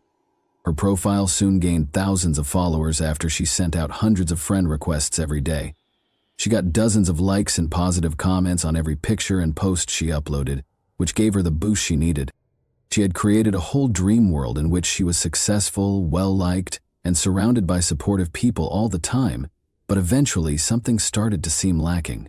She became aware that one essential component was missing from her well-constructed online persona: a romantic plot. Janelle immediately made a phony profile, pretending to be a man this time. She used the same process, searching the internet for eye-catching images, editing and applying filters, and then sharing them as though they were her own. That account also became popular, eventually gaining more than 1,000 followers. In order to create the appearance that the two were going to events together, she began sharing party photos from both pages that were exactly the same and tagged the same locations. Janelle used this fake account to post poems, emotional remarks, and praises to herself beneath her images, all of which were staged for her followers to view. Some even commented on how fortunate she was to have such a considerate love partner, expressing envy. Janelle had also joined a local online forum at about the same time.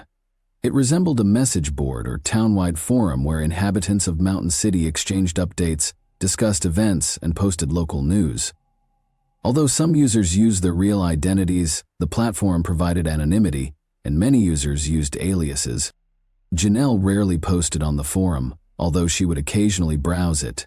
She mainly just perused conversations. She wasn't as drawn to the platform because she couldn't shine or fake fame there. The members of this group did, after all, know her and were aware of her reputation, which many people thought was strange. When Janelle eventually made her first true friend, she was getting close to 30.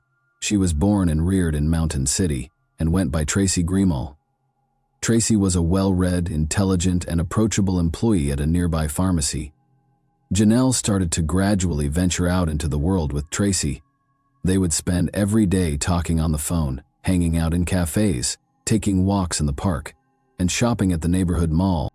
Janelle's parents welcomed Tracy into their home and, for the first time, didn't object to her making friends.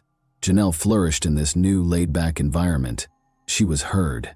She no longer had to manipulate or exaggerate in order to command attention. The fact that someone actually cared about her was utterly novel and reassuring.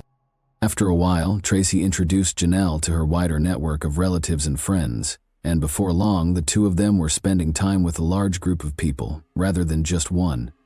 Billy Payne, Tracy's stepbrother, was one of those pals. He was young, intelligent, attractive, and quick with a joke. Billy was the type of person who, wherever he went, inherently became the focus of attention. Janelle was enthralled at once. She felt genuine romantic feelings for the first time in her life, but they weren't reciprocal. Janelle had no idea how to casually express affection or flirt. Rather, she yelled for attention and grew obviously agitated when it wasn't given back. Billy was pushed away by her strong and unpredictable behavior. She immediately caught his attention as strange, and he began to avoid her. Janelle started acting in an obsessive preoccupation as her emotions grew stronger. She started showing up wherever Billy happened to be and sending him loving notes on social media, but Billy continued to distance himself. After roughly 6 weeks, he came clean about his relationship with Billie Jean. He declared her to be his girlfriend in front of the entire bunch of friends. Billy gave his new relationship his whole attention after that and ceased spending any time with the group. Janelle, meantime, was falling apart. She was emotional, unpredictable, and demanding, like someone who had lost their favorite item. Her entreaty to Tracy to intervene between her brother and Billie Jean only served to exacerbate tensions between the two friends. The town began to hear rumors that Billy and Billie Jean were engaged at about the same time. The pair was praised by others who described them as a perfect combination. Even on the town's local chat site, their romance became a big issue. Except for Janelle, everyone appeared sincere in their happiness. She didn't think she had just lost a crush. The love of her life had been stolen. That feeling of loss eventually gave way to resentment, which in turn gave way to retaliation. After a while, Janelle made amends with Tracy, her lone friend, and sought assistance in finding a new partner.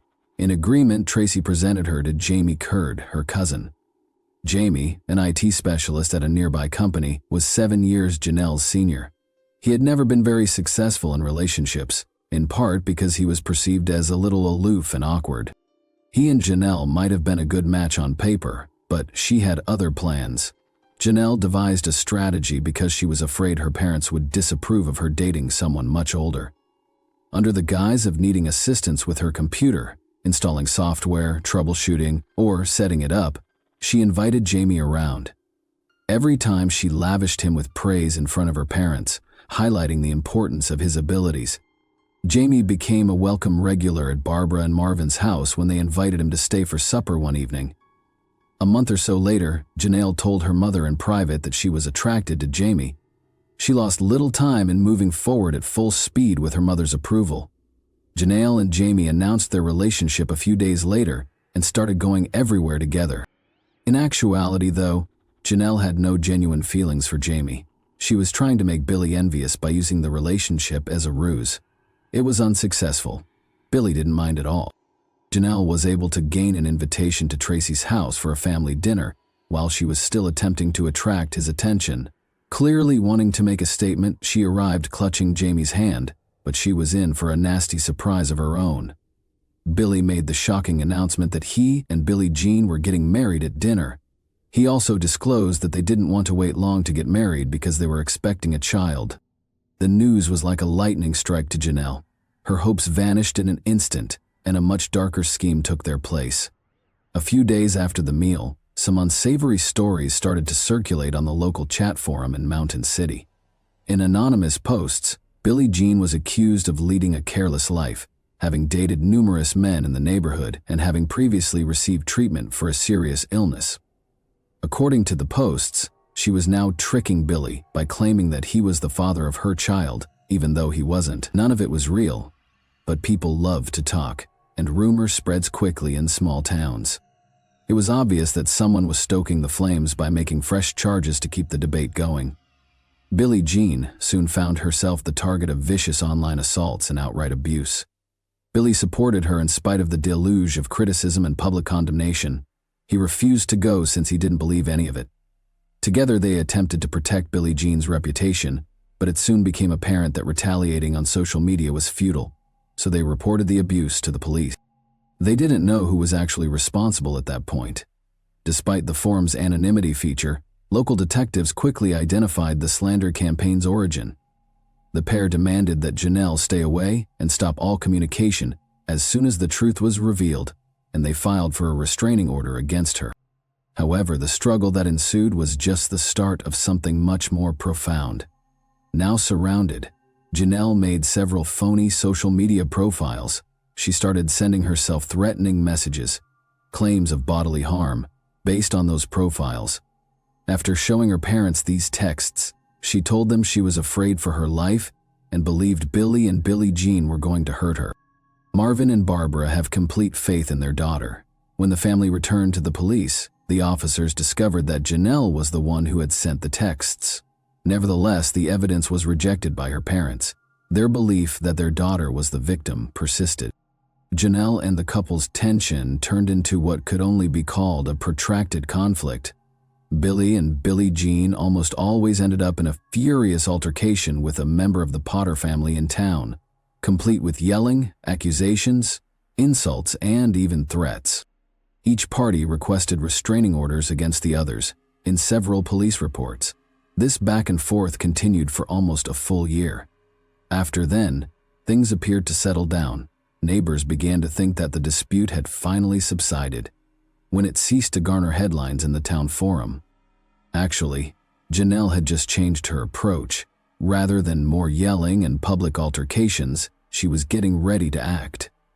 At this point, Barbara started getting emails from a man posing as Chris, a CIA agent. He alerted her to the fact that there was solid evidence that Billy and Billie Jean were planning to hurt Janelle. The threat was genuine, he added, but there wasn't enough hard proof to make arrests. Insisting that Janelle was in grave danger, Chris also started writing to Marvin and Jamie. He underlined the necessity of taking action before the pair could carry out their purported plan. Surprisingly, this enigmatic agent was able to win over Janelle's parents and boyfriend in a matter of weeks. Before long, the four of them were exchanging messages and continuously formulating what they thought was a plan to keep Janelle safe. About a month later, Chris alerted them to the fact that Billy and Billie Jean were actively seeking a person to execute their purported scheme. He supplied a thorough step-by-step breakdown of what needed to be done and warned that time was running short. Following the agent's directions, Jamie and Marvin drove to the residence where Billie Jean, and their 8-month-old baby, Tyler, were sleeping early on January 31, 2012. The family was unaware of what was going to occur. Through a window on the first floor, Jamie and Marvin went into the couple's bedroom. Marvin had a revolver with him that he had stolen from home. He approached the bed in silence and shot Billy in the face, instantly taking his life. Billie Jean was startled by the sound and scurried out of bed in fright and bewilderment. In an attempt to save her son, she hurried to the nursery, but the guys followed her. Before she could even make it to the door, she was shot twice in the back as she was picking up her infant. Little Tyler somehow made it through the trauma. He was traumatized, but not gravely hurt. The two males left the scene of the heinous act. The sound of gunfire startled the neighbors, who promptly called emergency personnel. Within minutes, officers were on the scene. Authorities discovered a terrible scene inside the residence. The body of a young man who had been shot in the head was in one room. In another, a small toddler sat beside his mother's dead body in a pool of blood. The Potter family, who had been embroiled in a savage conflict with the victims for years, was almost instantly identified by police authorities as the source of all the evidence. Marvin and Barbara initially disputed everything, but as the pressure increased, they gave in. They exposed everything, including Jamie's direct role in the incident, the purported conspiracy to harm their daughter, and the so-called CIA agent. Investigators swiftly verified that the emails came from within the Potter's own house after tracking down the IP address associated with Agent Chris's emails. It was revealed that the enigmatic agent was actually Janelle. They had all been duped by her. All four of the people involved were arrested after her frantic attempts to defend herself failed. Jamie promptly consented to cooperate in return for a reduced sentence. He gave a thorough account of what transpired on the morning of the attack. He maintained that he had no idea who Chris was, and that he genuinely thought he was rescue the lady he loved. Jamie received a 25-year prison sentence. The perpetrator of the deadly killings, Marvin Potter, was given 2 life sentences without the chance of release. Barbara, his wife, was found guilty of aiding and abetting the scheme and was sentenced to life in prison. The mastermind, Janelle, entered this with the idea that she could control everyone and get away with it, but her complex plan backfired. She received a life sentence after being found guilty of planning a violent act. Ultimately, she had made her closest friends and family become pawns in a scheme that killed 2 innocent individuals, all while pretending that she was the one in peril. Thanks for watching, everyone. Your support means a lot to me, and you can help my channel grow by hitting that like button, dropping a comment, and sharing this video. Your engagement really makes a difference. See you soon. Hey guys, today we're diving into another truly horrifying case. If you want to support my channel, make sure to subscribe and stay active. It really helps me out. I'd be super grateful for that. Let's get started. They say a successful family business can turn a couple into a powerful and thriving dynasty, but just as easily, it can become the catalyst for a high-profile breakup and courtroom battles. At first glance, building a business with your partner sounds like a dream. Complete trust, minimal risk of betrayal, and all the money stays in the family. But what happens when that modest venture suddenly grows into a multi-million or even multi-billion-dollar empire? Will it bring the couple closer together or spark conflict, rivalry, and deep resentment? The case of Andreen McDonald was both complex and unsettling, even though from the start it seemed fairly clear who was responsible for the crime. She vanished from her own home without a trace, and almost no one believed she was still alive. Still without a body and with barely any solid evidence against the suspect, the situation was stuck. Months passed with no resolution, and the person responsible appeared to be on the verge of walking free. Then, just when hope was nearly lost, a local rancher made a chilling discovery that changed everything. Andre Martina MacDonald née Anderson was born on February 18, 1990, in the small coastal town of Port Antonio, Jamaica. She was the eldest of 2 daughters raised in a modest household by Maureen Smith and Desmond Anderson.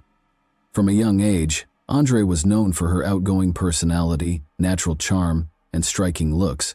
She had plenty of friends and often drew admiration from those around her. While still in high school, Andreen became close with a young man named Andre McDonald. He was 10 years older than her, and like Andreen, was born and raised in Jamaica. Andre Austin McDonald was born on December 22, 1981. He was the only child shared between Marlena and Everton McDonald. His father had previously been married to a woman named Camilla, who passed away early, prompting Everton to remarry. Andre's parents eventually separated while he was still in school, and his father later moved to the United States, eventually settling down for a third time with a woman named Hannah Hamilton in the early 2000s. Andre relocated to Florida to live with his father. He was accepted into the International Technical University, where he earned a degree in engineering.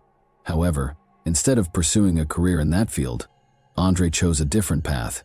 He enrolled in military training, signed a contract, and went on to serve in the U.S. Armed Forces. Throughout his time in the military, Andre kept in close contact with Andreen. The two would talk often, message each other, and meet up whenever Andre returned to Jamaica to visit his mother. Over time, their bond deepened, turning into something meaningful and long-term. Eventually, they realized they couldn't imagine life apart. As soon as Andreen finished high school, she moved to the U.S. to be with Andre. About a year later, they had a small wedding, inviting only their closest loved ones. Shortly after tying the knot, Andre received new orders and was transferred from sunny Florida to Lackland Air Force Base in San Antonio, Texas. Andreen wasted no time building her future. She enrolled at the University of Texas, earning a degree in economics in 2013.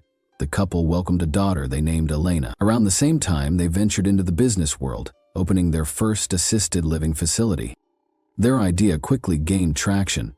Before long, they launched a second facility in another city. Within just a few years, their growing network of care homes was bringing in a significant income. Andre was still committed to his military duties and frequently traveled across the country on assignments. Meanwhile, Andre took the lead in managing the day-to-day operations of their multi-million-dollar business. The couple purchased a beautiful home with a pool in a high-end neighborhood in Bexar County, owned multiple luxury vehicles, and had plans to expand their business into neighboring states. In 2016, following the passing of her father, Andreen brought her mother over from Jamaica. Her mom moved into the couple's home, helping around the house and looking after Elena when both parents were busy. A few years later, the couple purchased her a small but comfortable house nearby, along with a personal vehicle as a gift. By early 2019, 37-year-old Andreen, who held the rank of major in the U.S. Air Force, decided to transition into the reserves. He wanted to remain in San Antonio, spend more time with his family, and take a more active role in their growing business to ease the workload on Andreen. Their enterprise was booming. Their network of assisted living facilities had expanded across the state and was valued at close to $1 billion. From the outside, the McDonalds appeared to have it all. They were successful, wealthy, raising their bright and beloved daughter, and managing a thriving business. But behind the curtain of prosperity, tensions had been building, problems that most people had no idea about. On Friday, March 5, 2019, 29-year-old Andre didn't show up to work. Her phone was off, which was extremely out of character. Her assistant and best friend Caroline Gonar quickly became concerned. After several failed attempts to reach Andreen, Caroline and two other co-workers decided to go to the McDonald residence to make sure everything was okay. Caroline knocked on the door for a long time, but no one answered. Refusing to leave without answers, she decided to walk around the house to check the property. That's when she spotted something alarming in the backyard. A burnt area with a zipper partially visible in the ashes. It looked like someone had been burning clothes. But who would do that, and why? Nothing else seemed immediately suspicious from the outside. When Carolyn tugged on the back door, she found it unlocked and cautiously stepped inside. She called out loudly for both Andre and Andreen, but got no reply. The house was quiet, almost as if the couple had simply stepped out. But something didn't feel right. In the bathroom, she noticed strange streaks on the light switch that looked like dried blood. There were also a few dark stains on the floor that raised serious concerns. Caroline captured everything she saw on her phone and called local authorities to report what she had found. Officers quickly arrived and began searching the house. What they discovered only deepened their concerns. The carpet in the master bedroom had been thoroughly scrubbed with what seemed like a large amount of industrial-strength cleaner, the sharp chemical odor still lingering in the air. There were faint, cleaned-up blood spots on the floor, and another smear on the doorframe. Detectives suspected the home could be the scene of a serious crime, but the limited traces of blood left room for hope that Andreen might still be alive. Andreen wasn't answering his phone, and no one knew where he was. The whereabouts of 6-year-old Elena were also unclear at first, but authorities soon confirmed she was safe, staying at her paternal grandmother's house. All 3 vehicles owned by the couple were accounted for. 2 were parked outside, and the third, a Chevrolet Malibu, was in the garage. It was this car that piqued the officers' interest. It was covered in dust, as if it had recently traveled along dirt roads, and small gravel particles were lodged in the tires. There were no obvious signs of damage or visible blood, but the vehicle's condition was suspicious. While investigators were still going over the house, the man of the house, Andre, suddenly showed up at the front door. He looked visibly anxious and shaken, seemingly confused about why law enforcement was on his property. When asked where he had been and what had happened, Andre claimed he had spent the entire night searching for his wife. He listed several hospitals he said he had visited to check if Andreen had been admitted. A follow-up confirmed that Andreen had indeed stopped by the medical facilities, but not until the following morning. Moreover, at one of the hospitals, when the front desk staff mentioned that someone with the last name McDonald had been checked in, Andreen reportedly turned pale, began stepping back, and quickly walked away without staying to find out that it was just someone with the same surname. From the start, his behavior raised concerns. Officers decided to bring him in for questioning to hear his version of events. Andre told them he and Andreen had gotten into a domestic dispute, after which he left the house to cool off. When he returned, she was gone. He said he tried calling her several times, and when he got no response, he took their daughter to his mother's home and continued searching for Andreen. Tracking his movements proved difficult. His phone had been switched off since the previous evening and remained off until his return. When questioned about why his phone was off, Andre suddenly changed his tone and said he wouldn't answer any more questions without a lawyer.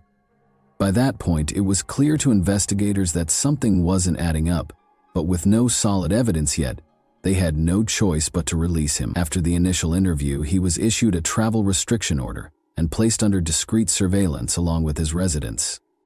Despite being under watch, Andre managed to slip away from authorities for nearly 12 hours. It was later discovered that earlier that same day, he had made a string of troubling purchases at various hardware stores. He paid in cash for items including a shovel, large heavy-duty trash bags, a small hatchet, work gloves, duct tape, and fire starter fluid. Andre appeared to be trying to avoid leaving a trail, keeping his phone off, and making purchases without using a credit card. Still, law enforcement was able to track him down via security camera footage from those stores. Meanwhile, forensic testing confirmed that the blood traces found in the home belonged to Andreen. With suspicions growing stronger, police decided to detain Andreen for further questioning and obtained a warrant to conduct a more thorough search of the home, including the seizure and review of all digital devices. During the time he had briefly vanished, Andre had returned home, but didn't stay long. He quickly left again, unaware that officers were now trailing him. He made a stop at a gun shop, where he purchased a large caliber handgun and a significant amount of ammunition. He paid in cash again, but just as unexpectedly, after completing the transaction, he turned around and walked out, leaving the firearm and ammunition sitting on the store counter. The man appeared completely detached, his eyes vacant, his movements erratic, as if he'd lost all grip on reality. But seasoned officers weren't convinced. To them, it looked more like an act, a calculated attempt to come off as mentally unstable, potentially laying the groundwork for a future defense. Former military officer Andre was arrested just as he exited the store. He didn't resist this time. Formal charges were filed against him, and during a physical inspection, investigators noticed fresh scratches on his hands and forearms, marks that looked like they had been made by fingernails. Andre failed to provide a clear explanation, though everyone present understood the likely cause: struggle. Nearly 48 hours had passed since Andreen was last seen. Given the growing body of circumstantial evidence, it was becoming increasingly difficult to believe she might still be alive. A massive search effort was launched, involving law enforcement volunteers and hundreds of concerned citizens.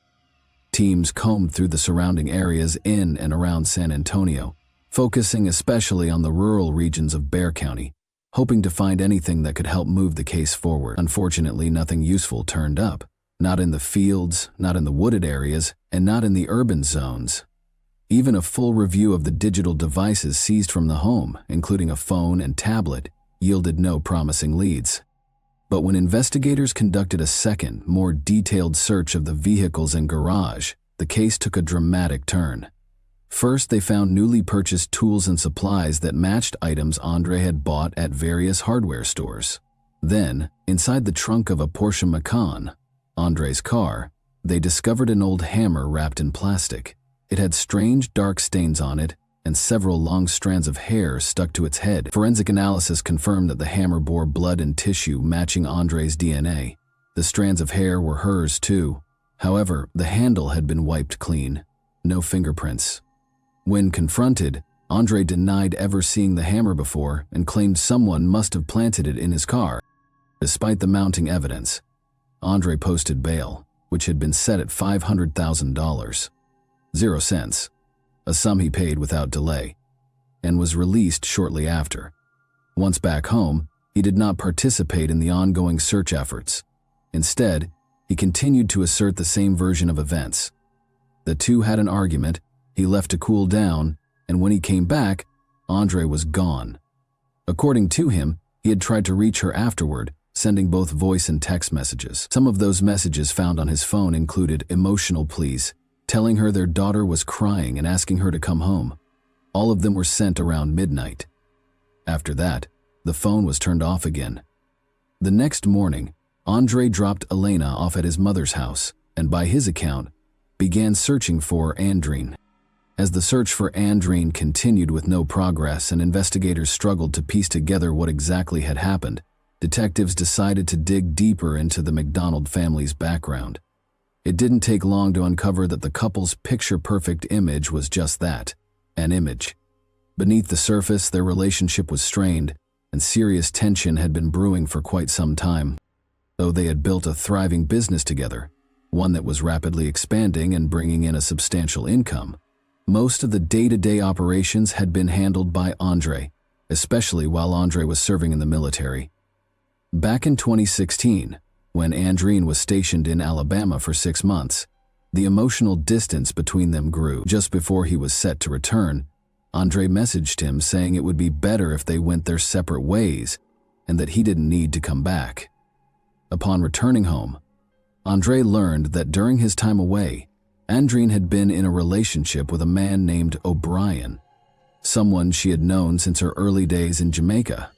This man had a reputation as a dangerous figure in the local criminal underworld. The two reconnected during one of Andre's visits to the island, and their relationship reignited. He began traveling to Texas to visit her, and the two decided they wanted to be together. The couple filed for divorce. Under Texas law, their assets and business would have to be divided equally, a point of serious contention for both. Andrine believed she deserved a larger share since she had been the one managing the operations, while Andrine insisted everything was his, as he had funded the initial startup. About 6 months later, the divorce proceedings were paused. It seemed the couple had reconciled, choosing to give their marriage another try for the sake of their young daughter. But despite the outward signs of stability, tensions lingered. Caroline, Andrine's closest friend and the first to raise the alarm after her disappearance, told investigators that Andre had always been controlling and manipulative. He believed the business, the home, and even Andrine herself belonged to him, reasoning that he had brought her to the U.S., helped her obtain citizenship, paid for her college education, and financed the launch of their first care facility. Not long before she vanished, Andre confided in Caroline, saying, "If anything ever happens to me, just know it was Andre." Andre had long opposed Andrine's trips back to Jamaica, knowing she would meet with her former lover. This was a constant source of conflict between them, but Andrine continued to make her own choices. Then, just 2 weeks before she disappeared, Andre discovered that Andre had quietly registered a new company in her name and transferred part of their shared assets into it. That revelation likely felt like a betrayal and may have been the final spark that pushed everything over the edge. On July 11, 2019, 4.5 months after Andreen vanished, local farmer Clinton Clendy was walking through his large property on the outskirts of San Antonio. The land wasn't fully cultivated, and some areas had become overgrown. Clinton was surveying the grounds, preparing for future maintenance, when he suddenly caught a strong, unpleasant odor, something unmistakably linked to decomposition. Assuming it was a dead animal, he followed the scent, planning to bury or remove whatever he found in the tall grass. He first noticed a skull and bones that appeared to belong to a cow. Scattered branches were nearby, but beneath them he discovered the true source of the odor: a nearly fully decomposed human body. Clinton immediately contacted law enforcement. The remains were recovered and transported to the lab for analysis. The body was unclothed, and aside from confirming it was a woman, there wasn't much else investigators could initially determine. Still, given the timing and location, many suspected this was the missing Andreen McDonald. DNA testing soon confirmed those suspicions. However, due to the advanced state of decomposition, the medical examiner couldn't conclusively identify a cause of passing. Pathologists did note trauma to the jawbone and a fracture at the base of the skull, injuries consistent with being struck by the same hammer previously found in Andre's car. There was another disturbing detail. Much of the woman's hair was missing. At first, this raised eyebrows, but when examiners noticed partial burns on her right hand, they concluded someone had attempted to destroy the body by fire, likely to eliminate evidence. With this discovery, Andre was formally charged with the crime and taken back into custody. Interestingly, the area where the remains were found had already been searched multiple times by both law enforcement and volunteers, but the specific spot was located on private property, behind a fence about 60 feet from the road, off limits without a warrant, which is why it hadn't been searched earlier. When Andre was informed that Andreen's remains had been found and that the evidence suggested she had suffered blunt force trauma, he suddenly changed his approach. He told investigators he was ready to tell the full story in exchange for a lighter sentence. After consulting with his attorney, Andre presented a new narrative, portraying himself as a victim of circumstances. He spoke of his wife's infidelity, her efforts to take over their business and run it with her new partner, and, most importantly, his fear that she would take their daughter away from him in the event of a divorce.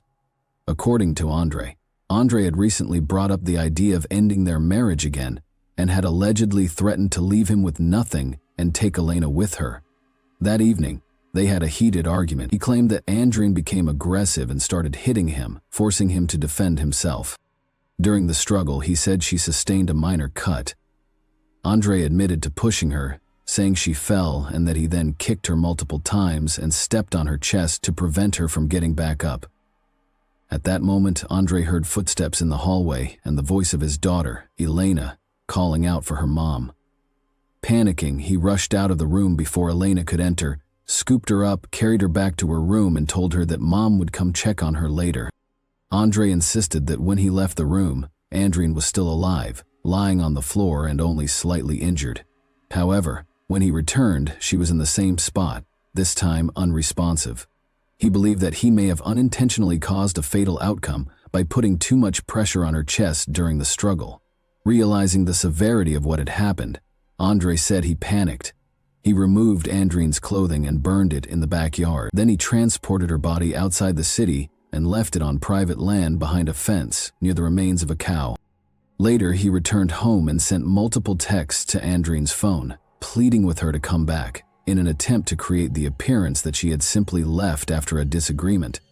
After that, he woke Elena and drove her to his mother's house, asking her to look after her granddaughter while he searched for his missing wife. To further sell the story, he visited several hospitals, pretending to look for Anne. At one point, he nearly fainted when he heard that a woman with the same last name had been admitted. By the time police brought him in for questioning the following morning, they still didn't have strong evidence linking him to a crime, so he was released. Once free, Andre began seriously contemplating how to make sure the body was never discovered. He even considered dismembering and burning it, then scattering the remains in different places. That's why he went out and bought a hatchet, a shovel, fire starter fluid, and heavy-duty plastic bags. The next day, he returned to where he had left Andreen, but when the time came, he couldn't bring himself to go through with his plan. Instead, he poured flammable liquid on the body and lit a fire, but it fizzled out quickly, only burning off the hair and partially charring one of her hands, according to Andre. The failure left him in a state of complete despair. In a fit of rage, he grabbed an old hammer from his car and began striking the body before coming to his senses and stopping. He then covered the remains with branches and cow bones. When questioned about why, he went to a gun store and bought a pistol and ammunition, only to abandon the items at the counter. Andre claimed he couldn't explain it. He said his mind was clouded, that he hadn't slept in nearly 2 days, and that he was no longer thinking clearly. The trial was delayed significantly due to the onset of the COVID-19 pandemic, with hearings finally beginning in January 2023. The defense team focused on portraying Andre as someone trapped by the circumstances around him. His attorneys argued that Andreen and her romantic partner were allegedly conspiring to remove Andre from the picture entirely so they wouldn't have to split assets during the divorce. Andre McDonald's detailed account of what happened to his wife could never be fully verified due to the advanced state of decomposition in which her body was found. Forensic specialists were unable to determine an exact cause of death, or even confirm whether the injuries had been inflicted while Andreen was still alive, or if, as the defendant claimed, he had struck the body with a hammer after she had already passed. What was clear, however, was that for 5 months, Andre had remained silent, hoping to cover up the crime and avoid responsibility. In February 2023, to the shock of many, Andre McDonald was acquitted of first-degree charges. Instead, the jury found him guilty of manslaughter and evidence tampering.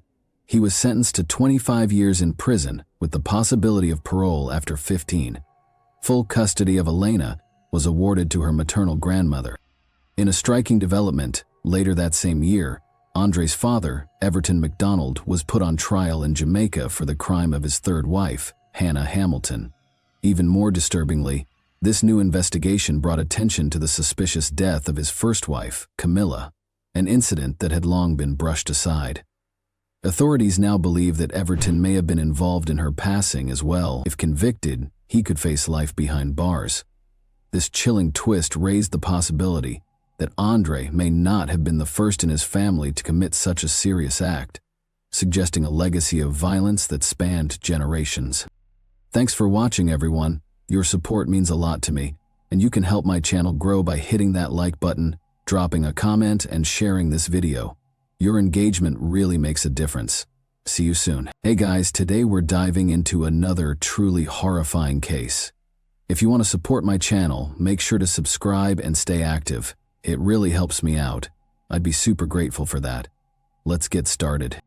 On May 14, 1973, a nightmare unlike any other descended upon the quiet all-day family farm in Seminole County, Georgia. It began with 4 escaped convicts, cold, hungry, and desperate, fleeing a Maryland prison. They were looking for a place to hide, maybe steal supplies and keep running. But what they found was a remote trailer that seemed empty.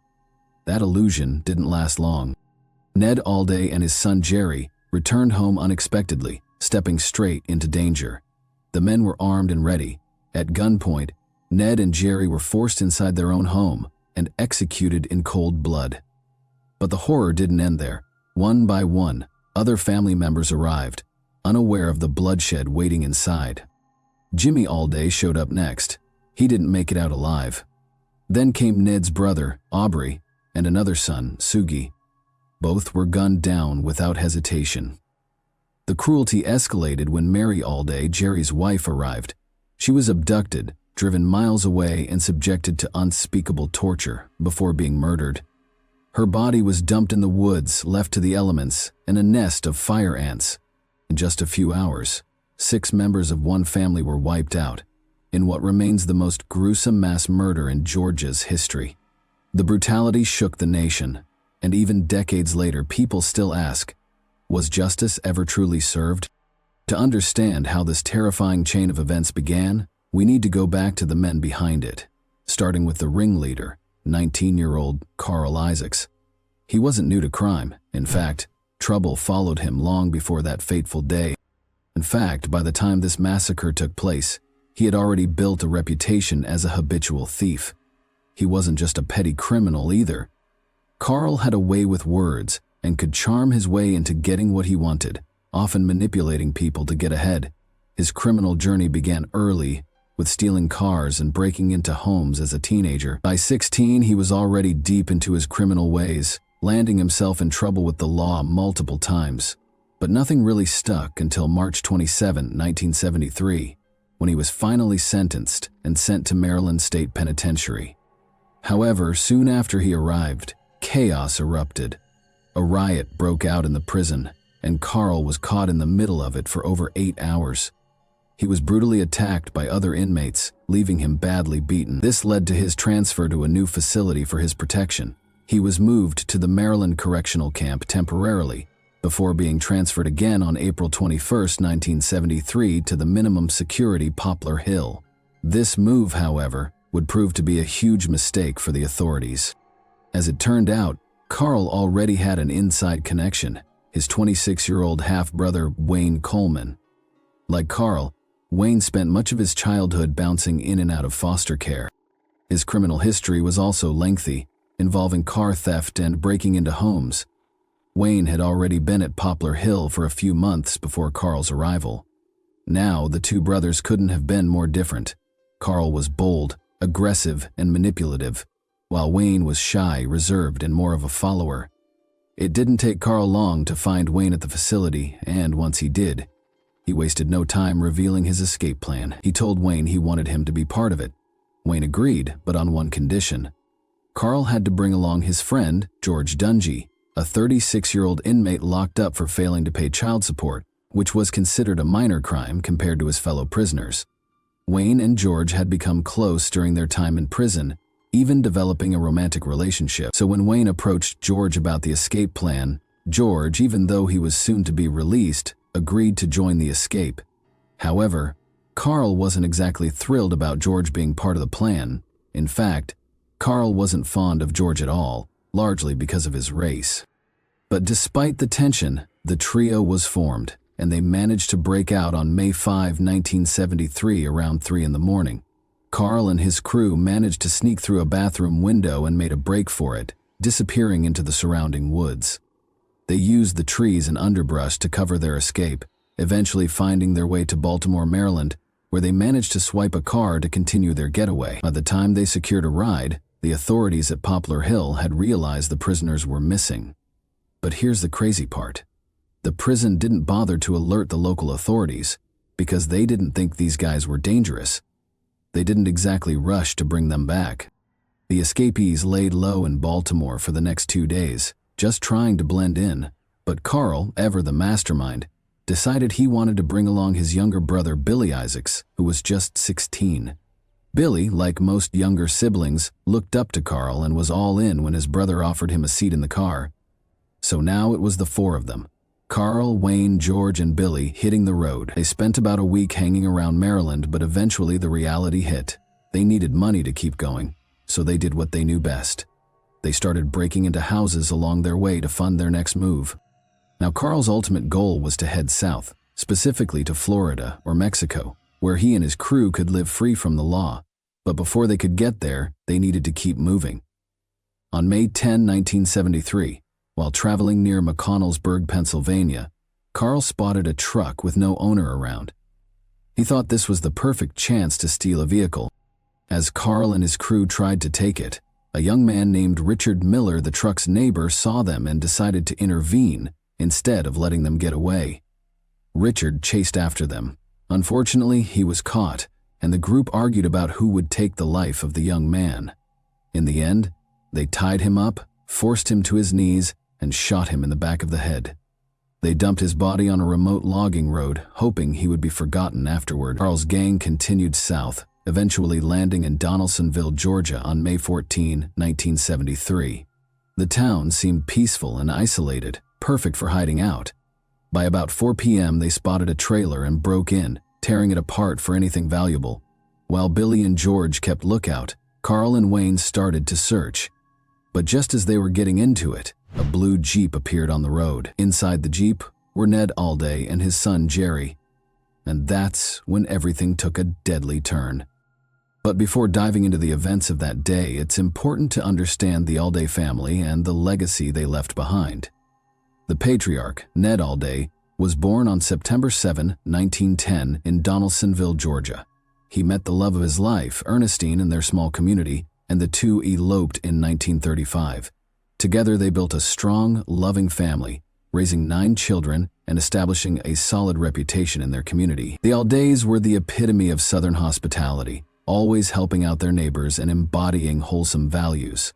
Ned wasn't just a family man. He was a pillar in the local community. He played a key role in building the local church, and many members of the Alday family, including his children, contributed significantly to the church as officers and Sunday school teachers.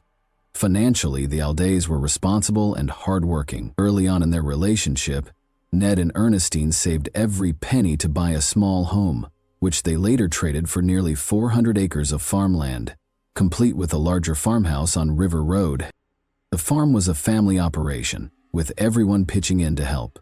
By 1973, however, only 2 of their older sons remained close enough to continue working on the farm. Jerry Alday, at 34 years old, had moved into his own trailer a few miles down the road with his wife, Mary.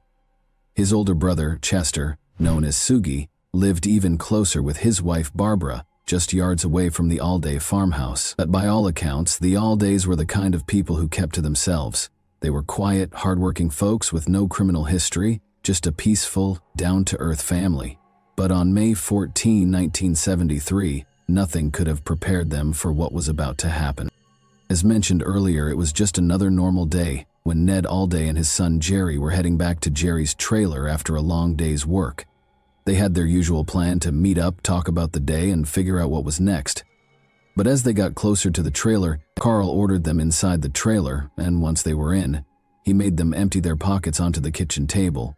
But all he found were a few coins and other insignificant items, nothing of real value, so he decided to separate the two. Jerry, who was 35, was taken to one side of the house, and Ned, at 66, was led to the other side. It wasn't long before the horror started. Carl shot Jerry 4 times with a .22 caliber gun. Meanwhile, Wayne, who was with Carl, was handling Ned in the other room. Wayne shot Ned once in the head with a .32 caliber gun, but it wasn't enough to kill him. Ned, though gravely injured, managed to get up and fight back. Carl heard the commotion and rushed in to help Wayne, shooting Ned 5 more times with his .22. And Carl didn't stop there. He actually stayed at the trailer for a while, waiting for Mary, Jerry's wife, to come home before he killed Jerry. He had asked if Jerry was married. Jerry told him he was and begged Carl not to hurt his wife, but that only seemed to fuel Carl's desire to take more lives. He wanted to wait for Mary himself, but before he could do that, Jimmy Alday, a 25-year-old, showed up. He'd just finished parking the tractor and walked up to the back door. When he knocked, expecting to see his brother, he was met by Wayne with a gun in his face. Wayne went through Jimmy's pockets, just like with Jerry and Ned, but found nothing of value. Carl was furious, accusing him of showing up because he heard the gunshots. Jimmy denied it, explaining that this was just part of their regular routine. But Carl wasn't buying it, and ordered Jimmy to the living room, where he forced him to lie face down on the couch. Without hesitation, Carl shot Jimmy twice in the back of the head with his .22 caliber gun. Afterward, Carl went outside and decided it was time for him and his crew to leave. But as he was moving the tractor, he heard another car pull up.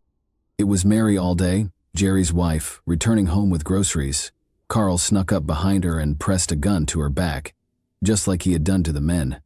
Mary was forced into the trailer, and Carl rifled through her purse, finding only $1.00 and some small items. But just as Carl was dealing with Mary, 2 more Alday family members arrived. Chester, Ned's son, and Aubrey, Ned's brother. They were laughing and chatting when Carl, already on edge, stormed outside and captured them at gunpoint. They were forced inside the trailer, where Mary was crying uncontrollably at the table. Carl and Aubrey took a moment to observe her distress before forcing Chester to sit on the floor. Then Carl and Wayne took action. Wayne pushed Chester into the bedroom where Ned's lifeless body lay, and without hesitation, he shot Chester once with his gun. Carl, not done yet, turned his attention to Aubrey, who was 57. He led him into the same bedroom and shot him once. In a tragic final moment, when the bodies were found, it was clear that Aubrey's fingers were folded over Jerry's, his nephew.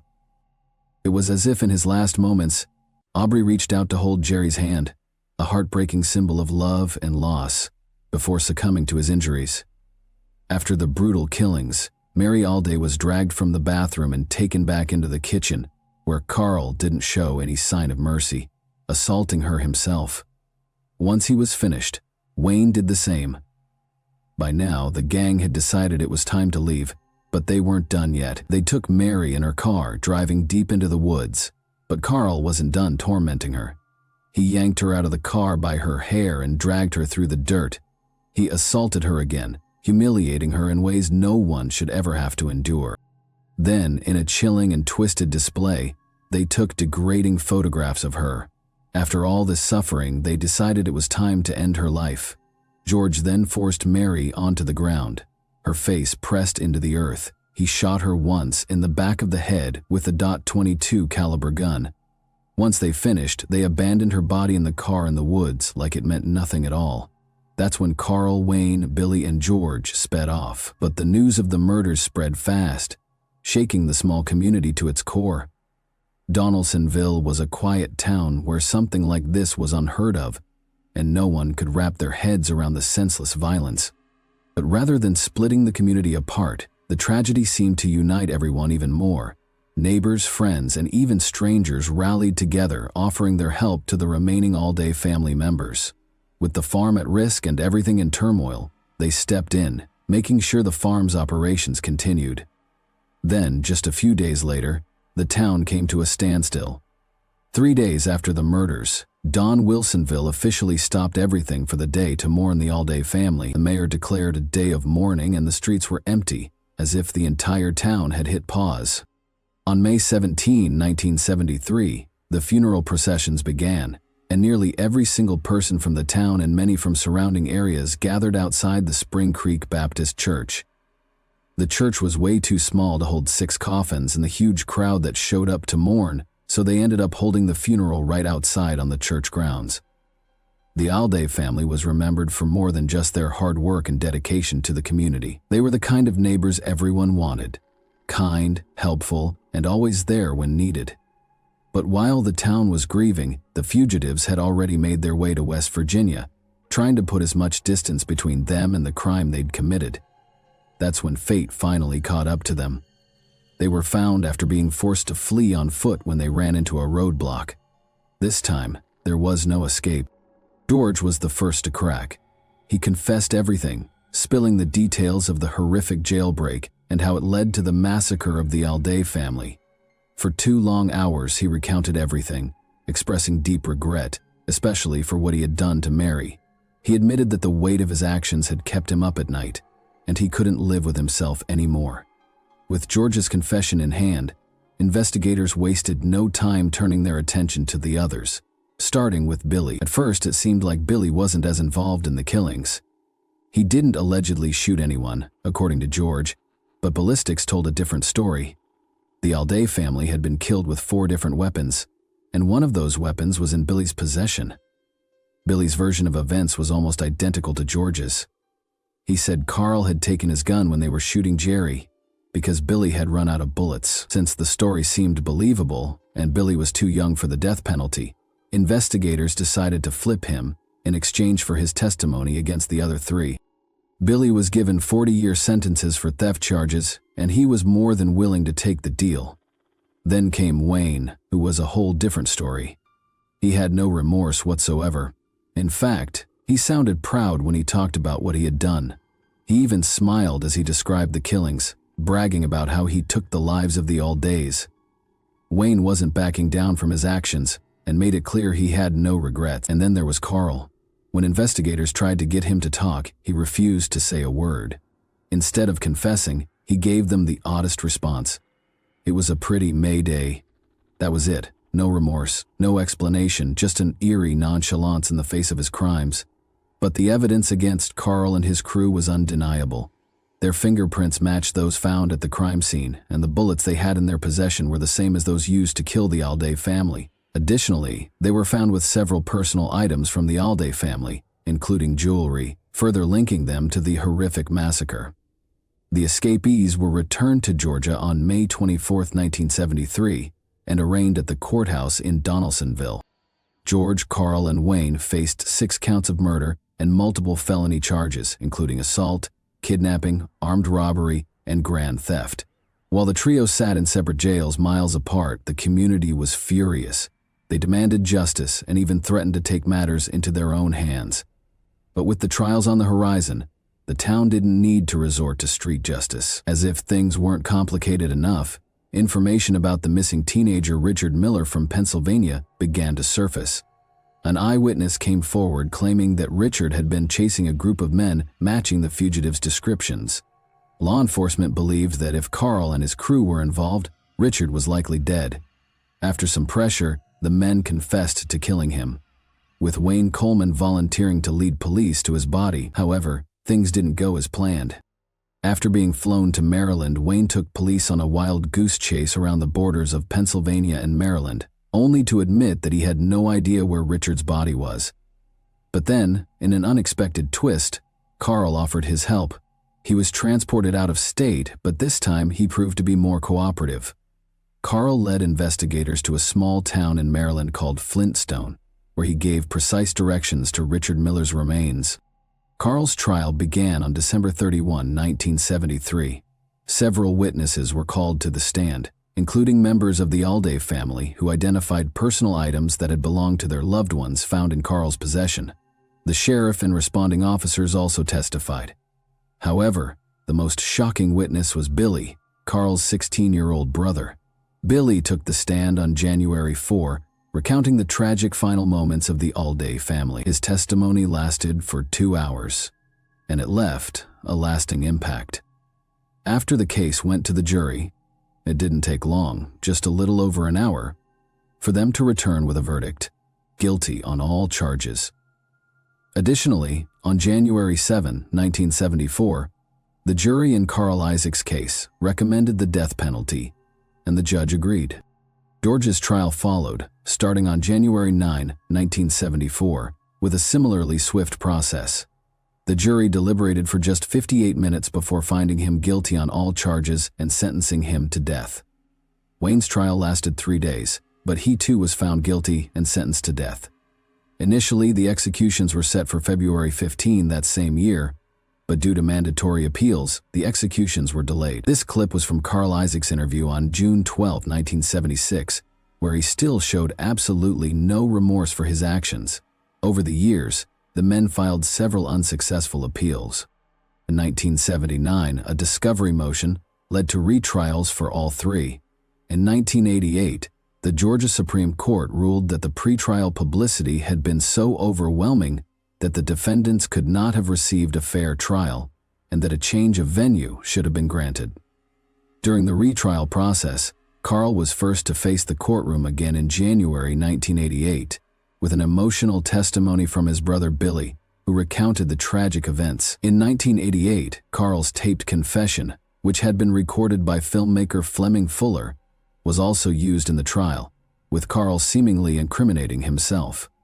Despite character witnesses who claimed Carl had reformed, including a woman he had corresponded with and who believed he had changed, the jury once again sentenced him to death. Wayne's trial took place in April 1989, where his attorney claimed Wayne was manipulated by Carl. However, despite his defense, Wayne was sentenced to death, though after 35 hours of deliberation, the jury became deadlocked and a mistrial was declared. Eventually, Wayne was sentenced to life in prison with the possibility of parole after 15 years. George, however, was deemed mentally incompetent to be executed due to his low IQ, leading to him receiving 6 life sentences after pleading guilty by reason of mental deficiency in 1988. By this point, many people were outraged. Not only were the suspects still alive and living well in prison, but the Alday family had also faced serious financial hardship, along with their emotional pain. The surviving members lost their farm and much of the family's wealth. Ernestine Alday, the last member of the family to survive, passed away in 1988, leaving behind a legacy of grief and financial ruin.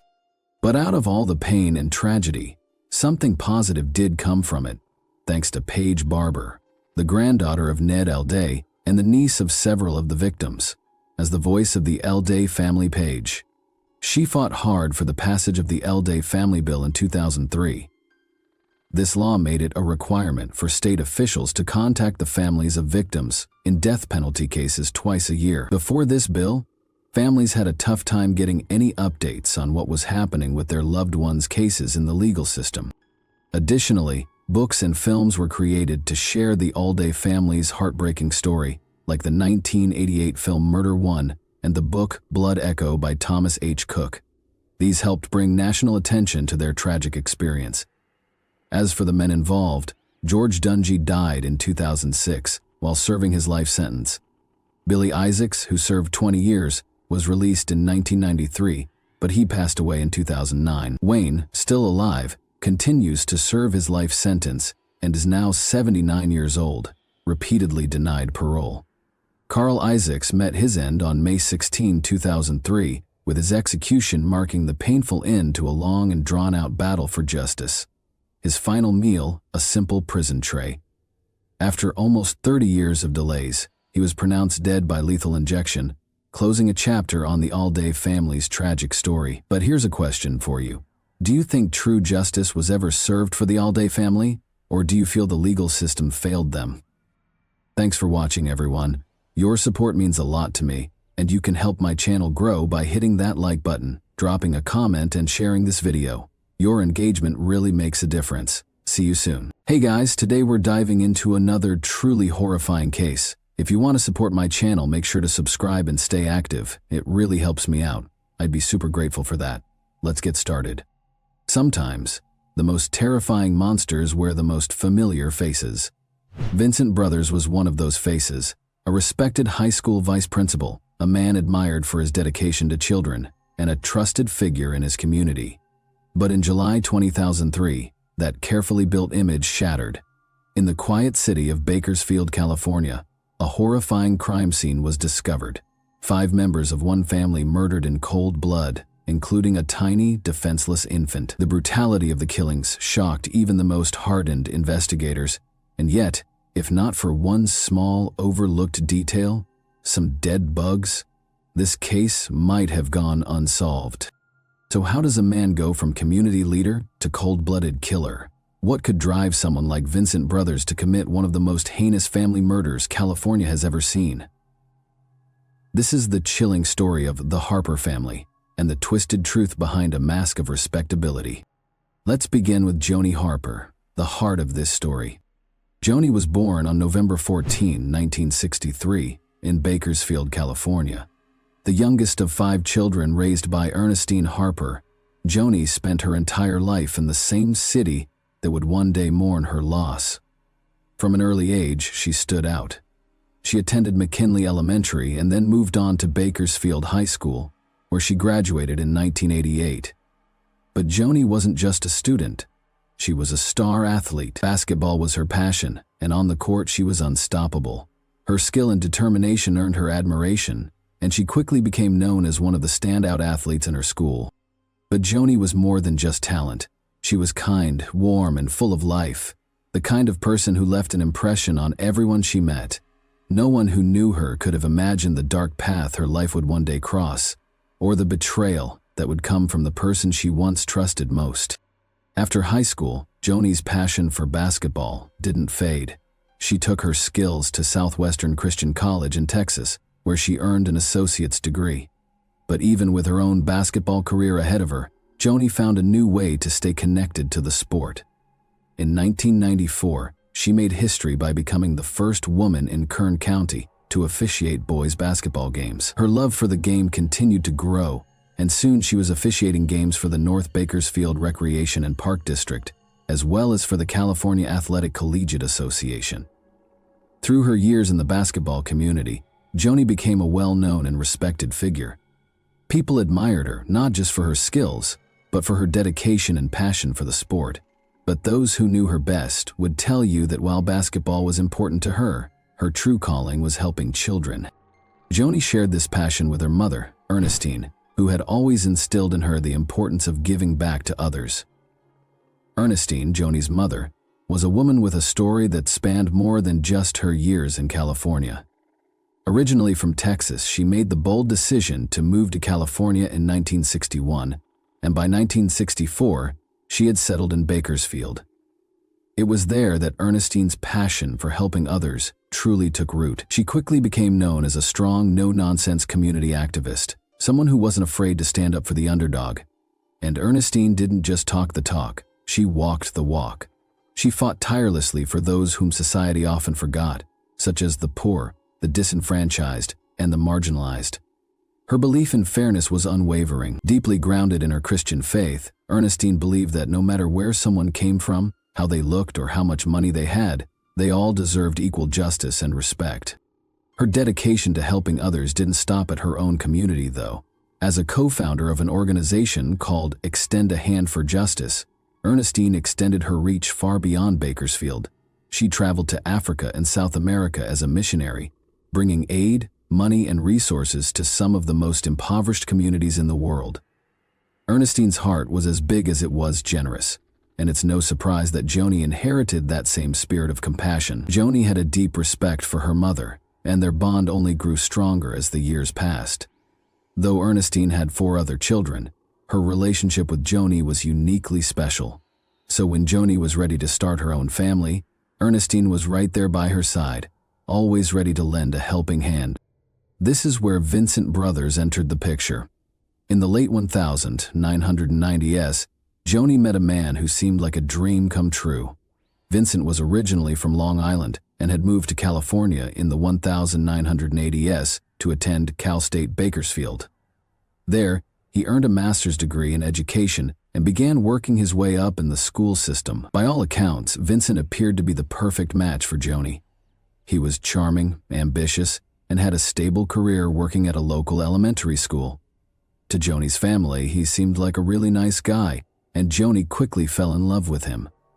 Although Vincent had been married twice before and had a child from a previous relationship, things seemed to be looking up when he and Joni welcomed their first child together, a son they named Marquez in 1998. Just 2 years later, in January of 2000, the couple tied the knot, and for a while, it seemed like they were on their way to a picture-perfect life.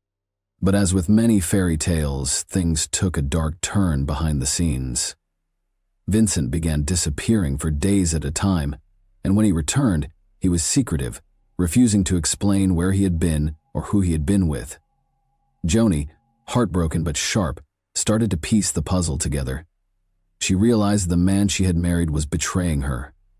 A month after their wedding, Joni made the painful decision to have their marriage annulled. But despite the heartbreak, this wasn't the end of their story. According to Joni's brother, Vincent was still the love of her life, and Joni wasn't ready to completely let go.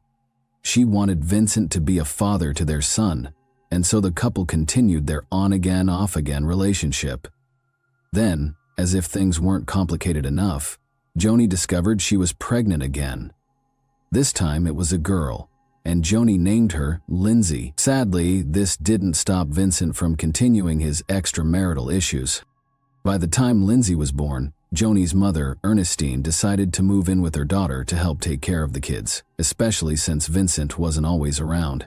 But after being apart for a few years, Joni and Vincent decided to give their relationship another shot. By the end of 2002, they found out they were expecting their 3rd child together, a surprise that, for a moment, brought them hope. Though 3 years after their first wedding, Joni and Vincent secretly remarried in January of 2003. They were starting fresh, or so it seemed. But by April of that same year, things began to unravel again. Vincent slipped back into his old ways, disappearing for days at a time, leaving Joni feeling more alone than ever. She confided in a friend, telling them that she was afraid Vincent might try to do something drastic to get rid of her. It was a heartbreaking moment for Joni, who just wanted peace and stability for her family. Despite all the tension, Joni gave birth to their 3rd child, a baby boy named Marshall, just 4 months after their remarriage. But by the time Marshall arrived, it was clear that their second marriage had already hit a point of no return. Additionally, things weren't getting any better inside the home. Ernestine, who had been living with Joni to help with the kids, found herself constantly clashing with Vincent. The tension between the two became too much to handle, and eventually Vincent moved out into his own apartment. However, neither Joni nor Vincent took the steps to officially divorce, but their connection was fading. Because of all the chaos, church had always been a refuge for Joni and her family. The Baker Street Church of Christ wasn't just a place they went to on Sundays, it was like a second home. Their church family was a huge part of their lives, providing support, friendship, and a sense of community. Joni couldn't wait for everyone to meet baby Marshall, who was growing so fast. So on Sunday, July 6, 2003, Joni, Ernestine, and her 3 children, Marquez, who was 4, Lindsay, almost 2, and baby Marshall, just 6 weeks old, headed to church for the morning service. This was their usual routine. They'd attend both the morning and evening services, a tradition that had become a comforting part of their lives. Little did they know this seemingly ordinary Sunday would be anything but that. After the morning service ended, the Harper family decided to stop and grab a bite to eat before heading home to rest up for the evening service. However, when the evening service rolled around, the family did not return to church. At first, people in the congregation thought it was a little odd. They were usually so punctual, but they figured maybe Joni and the kids were just too tired to come back. After all, Joni had a newborn and 2 young kids, so it wasn't entirely out of the question that she'd need a break. But then, after the family left church and returned home, no one had heard from them. 2 days passed, and still no one had been able to get in touch with Joni or Ernestine. Friends and family members who called them got no answer, and that's when the worry really started to set in. Kelsey Spann, Joni's best friend, someone she considered a sister, knew something wasn't right. She decided to go over to the Harper house and check on them herself. On Tuesday, July 8th, 2 days after anyone had heard from the Harper family, Kelsey arrived at the house. She walked in expecting to find them maybe napping or busy with the kids, but instead, she walked straight into a nightmare. Joni, Ernestine, and the children, Marquez, Lindsay, and baby Marshall, were all dead. They had been shot. The house was a crime scene with .22 caliber shell casings scattered across the floor. When the police finally arrived at the Harper home, they were greeted by a scene that was nothing short of horrifying. The house had been turned upside down. Drawers were pulled open, cabinets were flung wide, and items were strewn across the floor. It seemed like a robbery gone terribly wrong. But something didn't sit right with the investigator. As they carefully examined the scene, they made a chilling discovery. Joni was lying lifeless, and not only had she been shot, but she had also been brutally stabbed. The realization hit them like a punch to the gut. This wasn't just a random act of violence. It was a crime of passion. The knife used to stab Joni was missing, but a closer look revealed that it had been taken from the kitchen. There was a knife missing from the butcher block, and that was a detail that raised more suspicions. The killer had clearly planned the attack, using an item from the home, which made the crime feel more personal. The investigators also noted that the killer had entered through the sliding glass door, but curiously, there were no signs of forced entry. Nothing to suggest a struggle or that the intruder had been trying to sneak in. It was almost as if the killer was invited in, or at least had a way of getting in without raising suspicion. On top of that, despite the mess in the house, nothing valuable seemed to be missing. There was no sign of typical robbery. No electronics, jewelry, or cash gone, so the detectives quickly started to form a theory. Joni had been the target of the attack. But why? And more hauntingly, why kill her 3 children, including her 6-week-old baby? As the investigation continued, the detectives dug deeper into Joni's life. They learned she was married to a man named Vincent, and that's when they realized they needed to track him down. After all, he was her husband and the first person they needed to speak with. They also needed to rule him out as a suspect, so they set out to find Vincent. But it wasn't as simple as they hoped. It turned out that Vincent wasn't even in Bakersfield when the murders occurred. Vincent had flown out of town on July 2, heading first to Ohio to visit his brother and then on to North Carolina to see his mother. So while the police in Bakersfield were dealing with this horrific crime scene, Vincent was thousands of miles away. When they finally managed to locate him in Elizabethtown, North Carolina, they had to break the devastating news. And when they did, Vincent's reaction was gut-wrenching. According to the detective who interviewed him, he was completely overcome with emotion, insoluble in his grief. At one point, he even asked for a trash can, fearing he might be sick to his stomach from the shock. However, despite his emotional state, the detectives found it hard to gauge his true feelings. From all appearances, he had a solid alibi. He was hundreds of miles away when the murders occurred, visiting his family in North Carolina. But something about his reaction didn't sit well with the investigators. To truly confirm Vincent's alibi, the detectives went all in, determined to be absolutely certain that he had been in Ohio on the day the murders occurred. They combed through his credit card statements and found purchases made in Ohio on July 6, the day they believed the family had been killed. There had been credit card activity on Vincent's credit card on Sunday, July 6, in Columbus, Ohio. At first glance, this appeared to be solid evidence that Vincent was where he claimed to be, hundreds of miles away from Bakersfield. His alibi seemed rock solid. After all, Vincent was a vice principal at John C. Fremont Elementary School in Bakersfield, California. It was hard to imagine someone in such a professional role being capable of something so horrific. So the investigators turned their attention to the Harper family for more clues. One of the first people they spoke to was Joni's brother, Eddie Harper. The news came to him in stages, like a nightmare unfolding bit by bit. At first, he received a call from his cousin saying that Joni and her daughter Lindsay had been shot. Then, a couple of hours later, the cousin called back, but this time, the news was worse. Not only had Joni and Lindsay been killed, but Marquess and Ernestine had also met the same tragic fate. Eddie's world came crashing down, but it wasn't until the third call that he heard the full, horrifying truth. Every single member of his family, Joni, Ernestine, Marquess, Lindsay, and little baby Marshall, was gone. Detectives quickly ruled him out as a suspect, as there was no solid evidence linking him to the crime. With that lead fading fast, they began to explore other angles, including whether the Harper family might have had any enemies. The Harpers were known for their activism and generosity within the community, which raised the possibility that their actions could have upset someone. Perhaps an individual felt threatened or offended by their advocacy work. However, when speaking to the family's church members, this theory seemed very unlikely. Everyone who knew the Harpers described them as kind, selfless, and generous.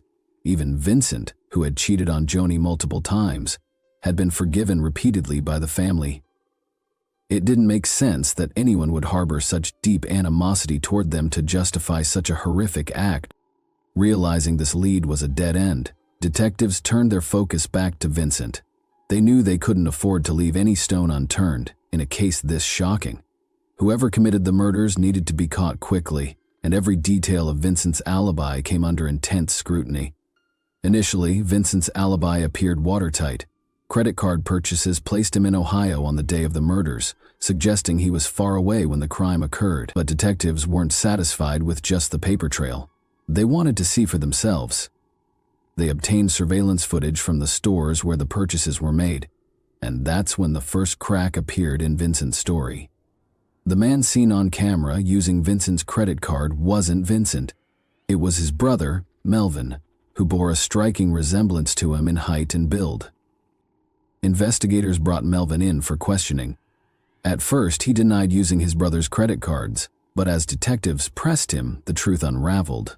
Eventually, Melvin admitted he had indeed used Vincent's cards. Not only that, but Vincent had given him detailed instructions on what to buy. This confession was a bombshell. While it proved that Melvin was the one making the purchases, it didn't necessarily clear Vincent. Melvin claimed Vincent had been in Ohio with him the entire weekend, a point Vincent's lawyer reiterated, explaining that it wasn't unusual for Vincent to lend his car to help his brother. According to his lawyer, Vincent had spent Friday with his brother Melvin and the rest of the weekend with another brother, Troy. The lawyer even claimed that witnesses outside of Vincent's family could confirm he was in Ohio the entire time. But detectives weren't buying it.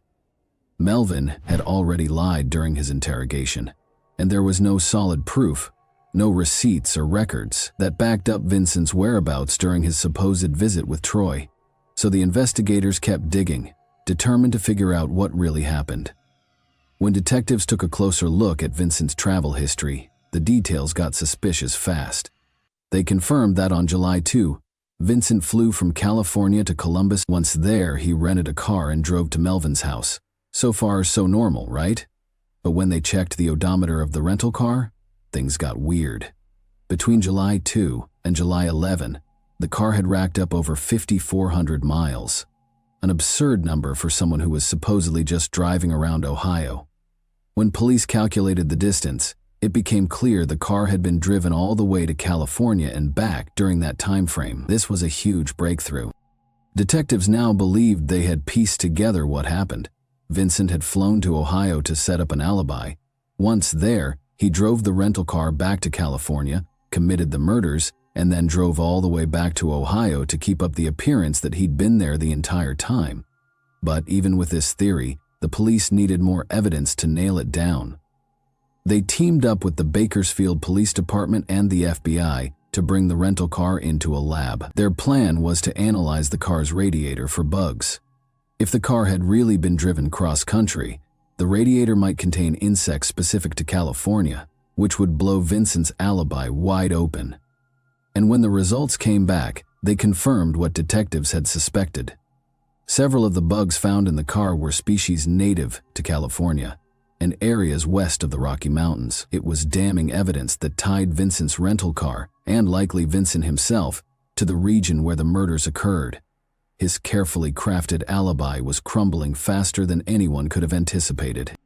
But as investigators dug even deeper, they unearthed something even more chilling about Vincent's past.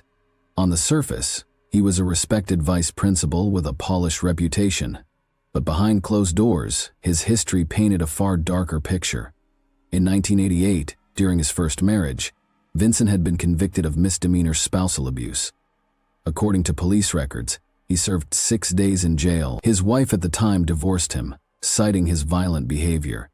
Fast forward to 1992, Vincent remarried, but the marriage quickly soured. By 1993, his second wife filed for divorce, alleging that Vincent had threatened to kill her. The accusations were severe, but they didn't seem to leave a lasting dent in his public image. Then came the incident in 1996, when Vincent was accused of assaulting a co-worker.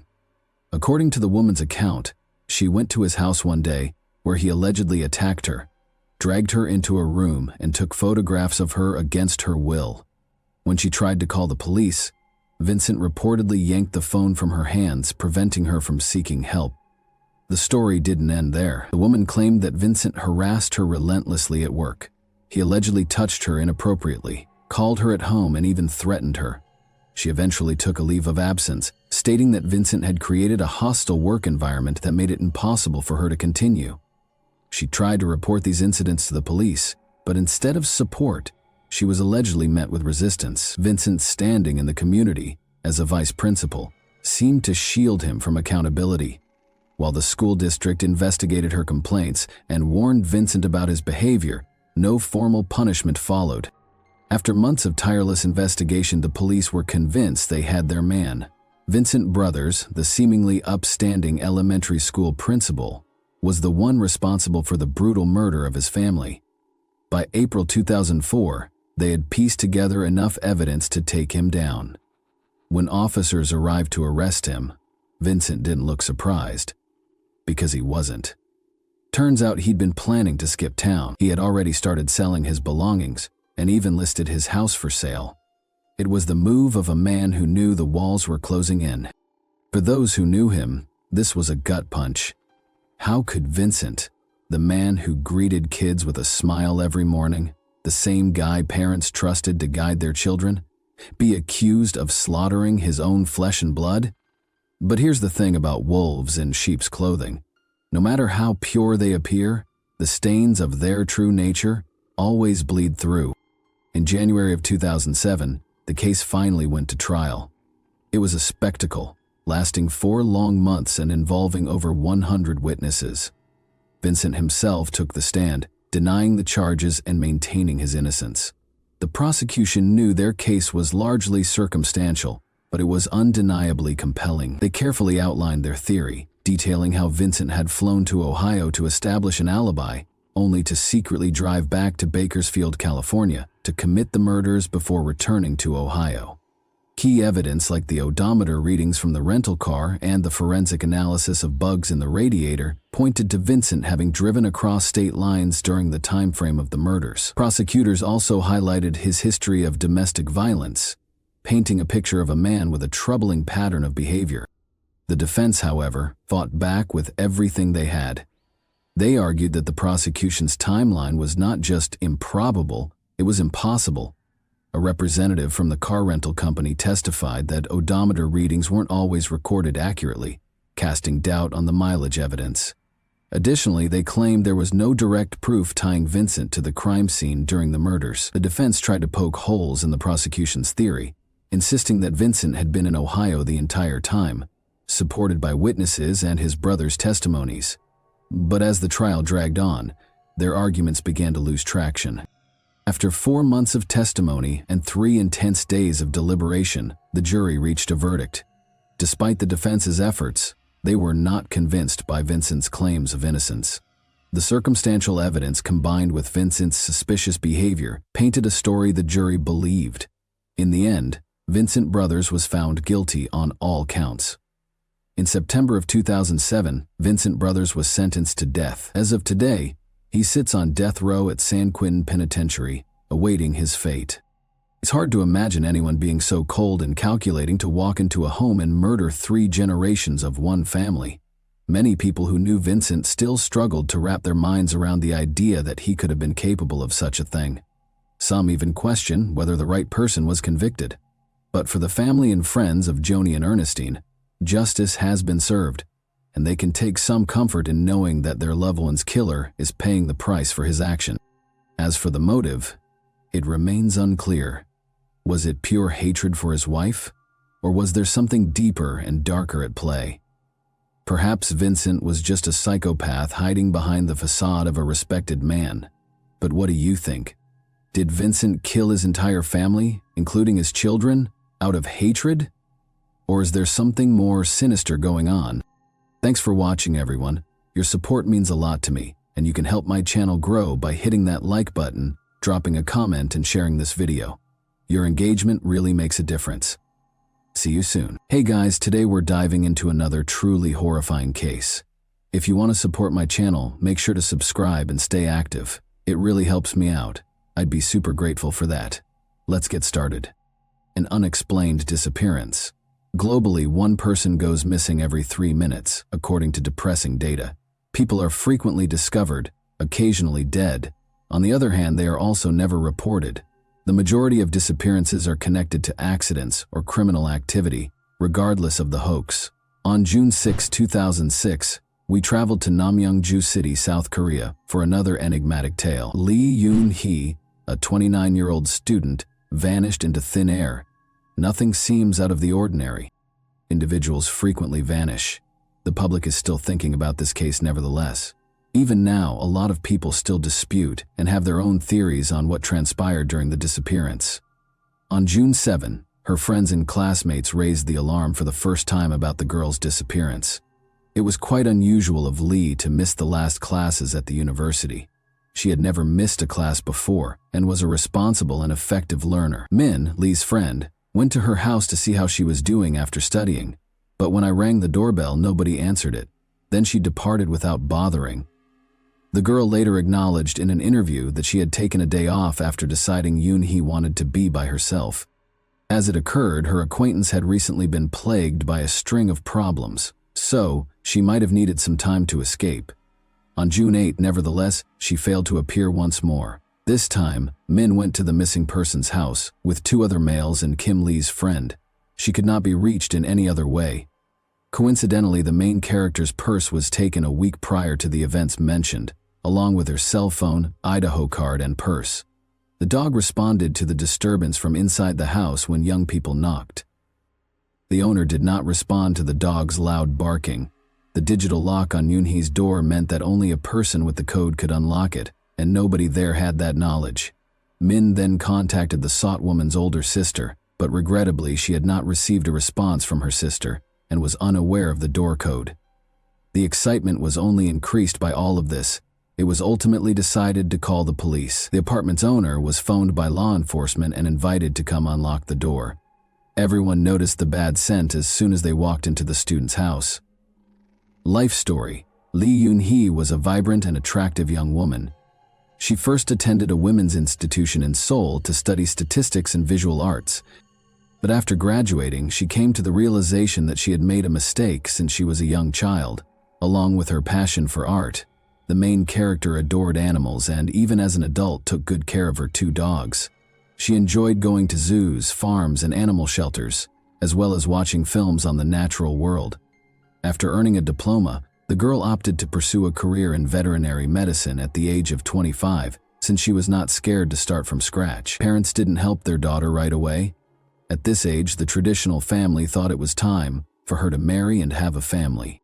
But Lee wanted to start a profession because she was a sophisticated girl. She thus enrolled in the Higher School of Veterinary Medicine in 2003. The student was well liked by the new specialization, which was also delivered with ease. She started working part-time to gain independence. The girl has been tutoring younger pupils and teachers' kids lately. Lee was getting ready for final exams in 2006 as the studies was drawing to a close. It makes sense that she was exhausted from juggling work and school, but the situation, a robbery, demanded it. Lee was on his way home from a private class on June 2. She was lost in her thoughts and moving slowly. Abruptly, 2 men riding motorcycles rushed by her at high speed. The student discovered that her pocketbook had been taken by the invaders as she was getting over her fear. A number of onlookers attempted to assist and pursued them. For a while, their van was able to follow the motorcyclist, but when the robbers turned, the chase had to be abandoned along a tiny alley. Yoon-hee was left without her valuable possessions, and the offenders went free. She then informed everyone she knew that she would be disconnected for some time. The girl was so distraught that she said to her buddy, "It's unbelievable how awful the world can be." But she had no idea at the time what she was going to go through under the circumstances at Lee's flat. There was nobody in Lee's flat. What stood out was the mess the dogs had created. Without food or water, 2 puppies were sprawled on the ground. They weren't drinking enough water. It seemed that the creatures were looking for food. As a result, there were pieces of clothing and paper scattered around. The pets had obviously not been walked in a number of days, thus the strong smell that pervaded the space. Since it held the necessities, Min saw her friend's ostentatious backpack standing silently in the room's corner. Without it, Yoon-hee never went anywhere. This suggested that she had left the apartment quickly or briefly. At first examination, the police did not find anything strange about the state of the house. There were no indications of forced entry, and nothing was gone. Therefore, the police left, figuring that the desired girl had left willingly and would return shortly. But her buddies weren't satisfied with such reasoning. To begin with, Lee would never in a million years wouldn't have allowed the animals to go hungry. Second, she had to inform someone about her disappearance. Thus, the business got in touch with Lee's relatives.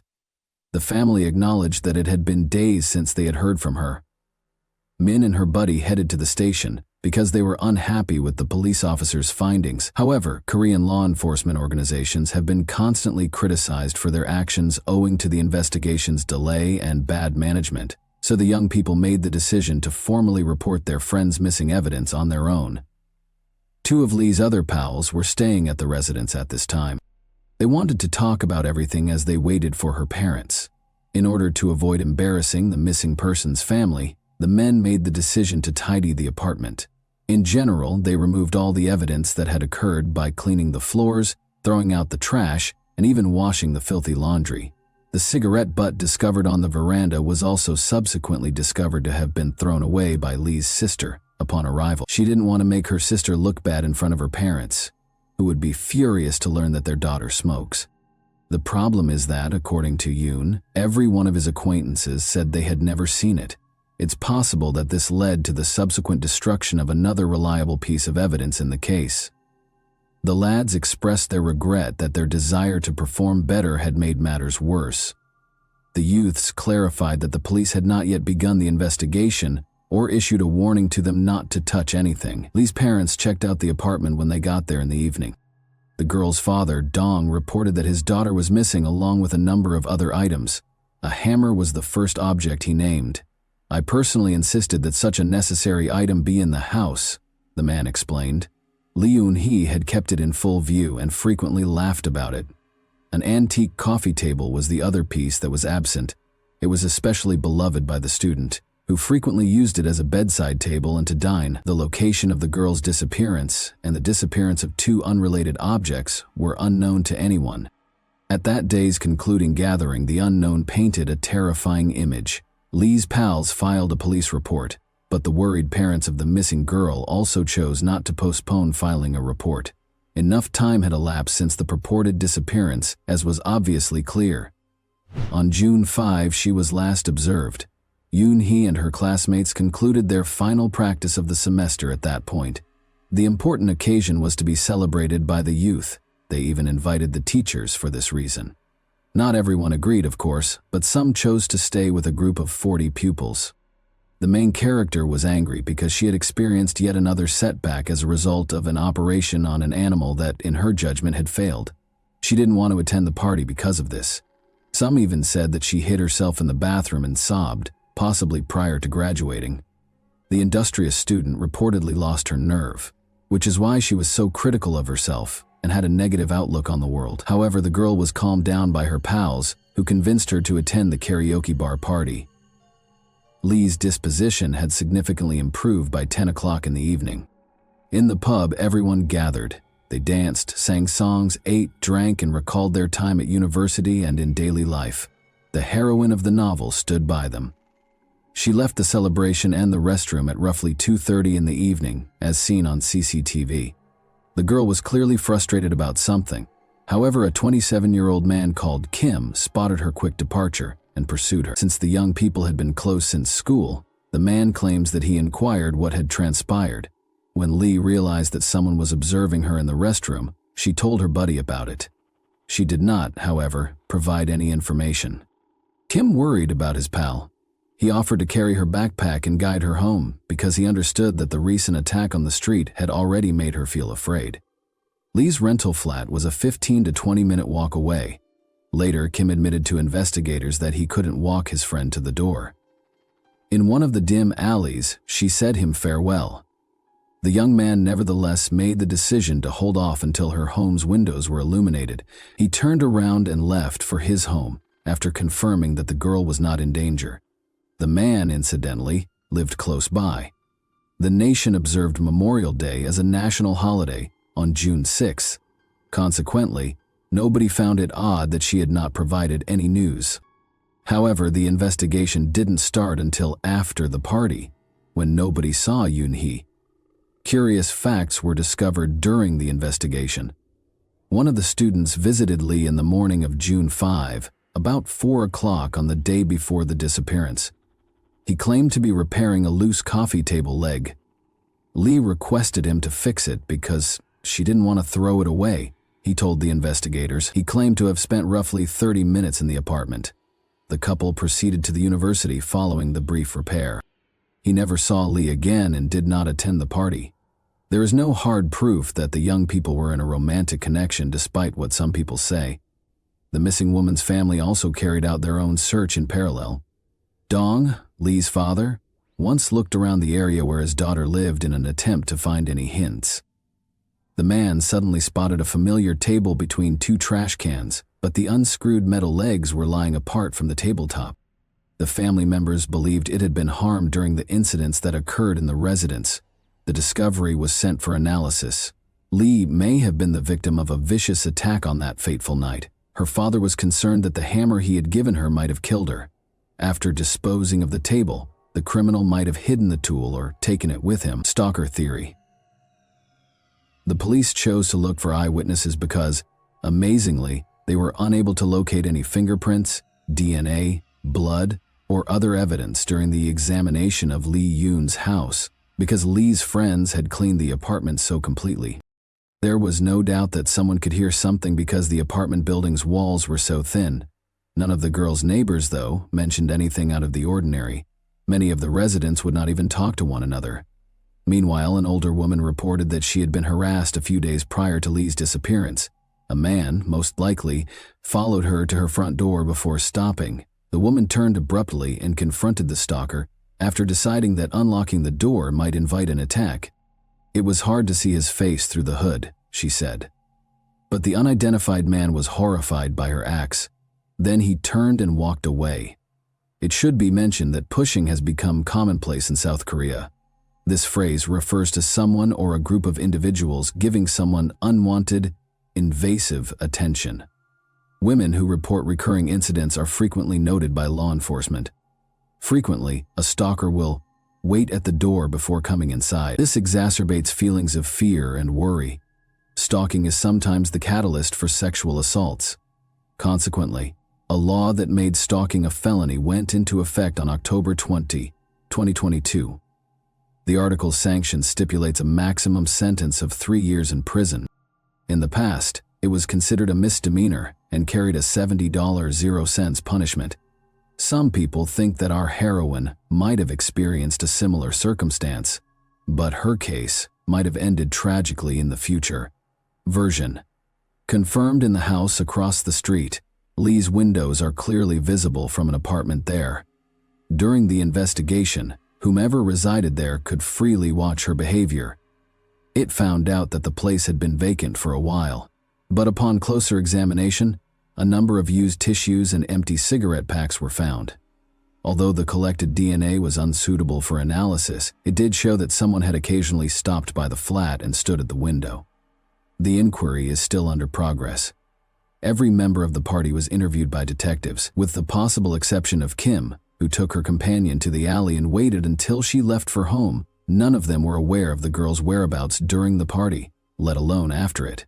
A lie detector was used to assess 21 people's genuineness. Every subject passed. However, it is important to remember that this approach is not always dependable. Nonetheless, the polygraph is reliable and has been in use in the nation since 1950. The entire city and the surrounding mountains were also combed by task groups equipped with search dogs. Tens of thousands of flyers were posted by volunteers requesting any information. Later, Lee's parents offered 10 million won in exchange for information regarding the whereabouts of their daughter after selling all of their belongings. But it was all for nothing. A fresh lead. The family and friends of the missing girl hoped she would come back alive. Yoon-hee may have chosen to temporarily depart due to the stress of her experience, disregarding her obligations to her parents and the dogs she left behind. The dried napkins in the flat across the street could have an innocent explanation, such as the fact that she threw away her favorite but broken table and her unwanted hammer. However, that final hope was dashed when the cybercrime specialists arrived, examined Lee's computer, and recovered the erased files. The graphic details surfaced at 2:59 a.m. EM on June 6. Someone got access to the girl's desktop about the time she was meant to go home. 70% of the nation's citizens utilized the online portal Naver, which he launched.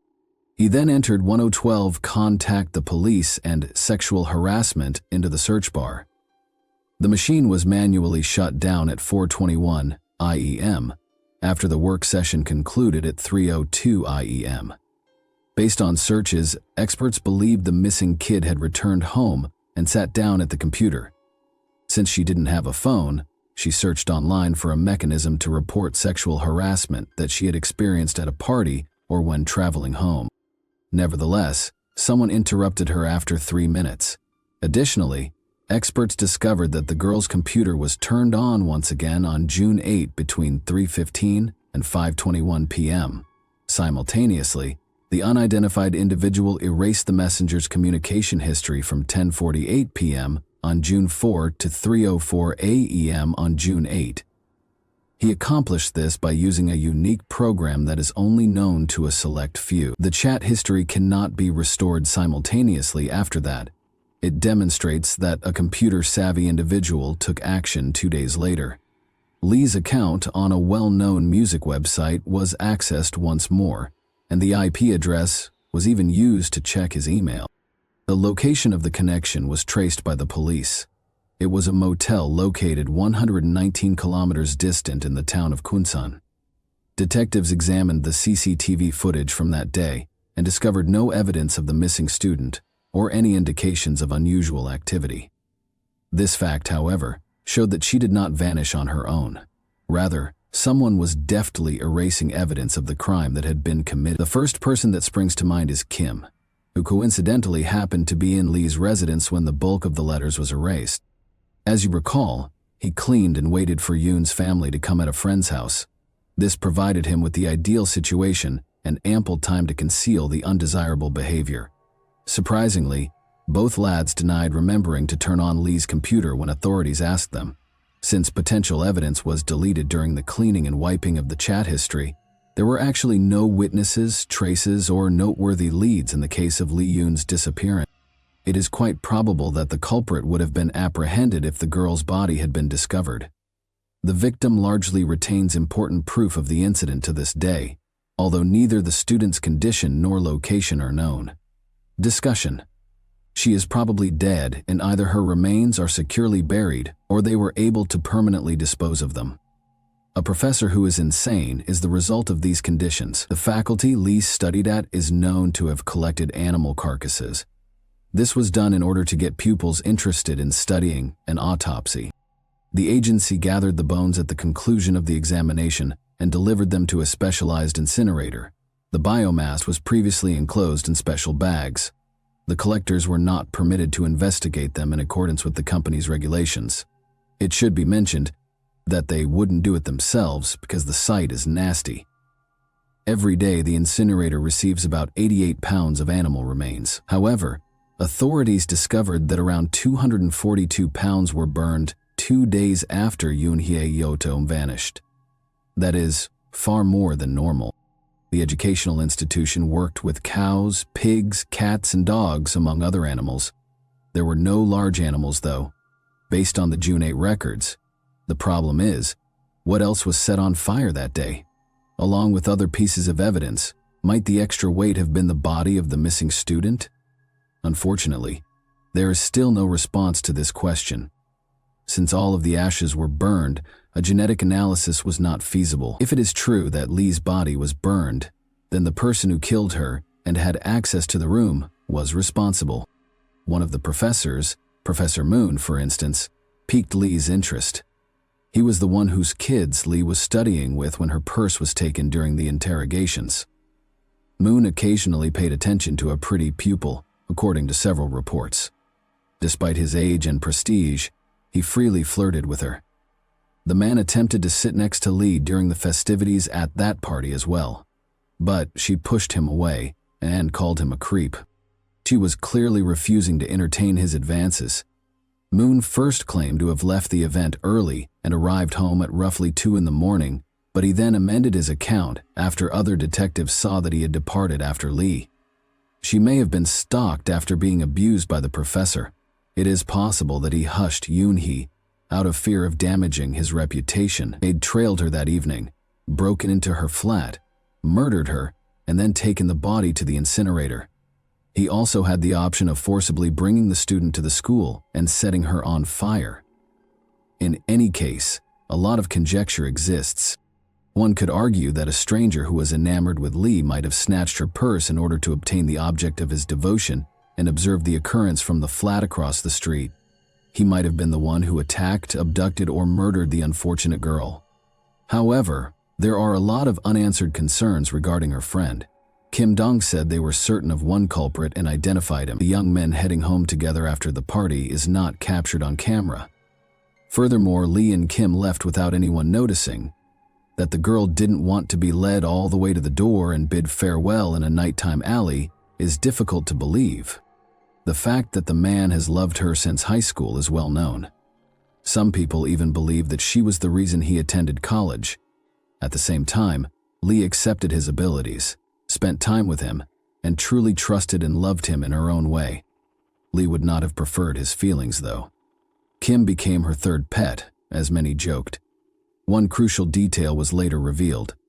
As it happens, the young man was able to decipher the code from the beloved's door. He frequently visited the apartment when she was away and took care of the pets, but he kept this to himself so as not to bring the girl into disrepute. South Korea is still quite strict by our standards. It appears suspicious at the same time. He might have been motivated by plain jealousy. When he learned that Lee had a boyfriend, he might have lost it. He might have gone up to her flat after surreptitiously following her. The coffee table was broken during an altercation, and Kim killed his girlfriend. After that, he made the decision to remain and tidy up the crime scene. Nevertheless, he was not charged at the time. Furthermore, contrary to common assumption, Professor Moon is the most likely suspect, and the main detective implied in an interview that he didn't believe the man was engaged in the killing. The man may have enticed a student he liked into the lab and done something horrible to her by using his official position. Kim was married, had kids, and ran his own company as of 2017. Lee's father continued to accuse him of being responsible for the abduction of his daughter.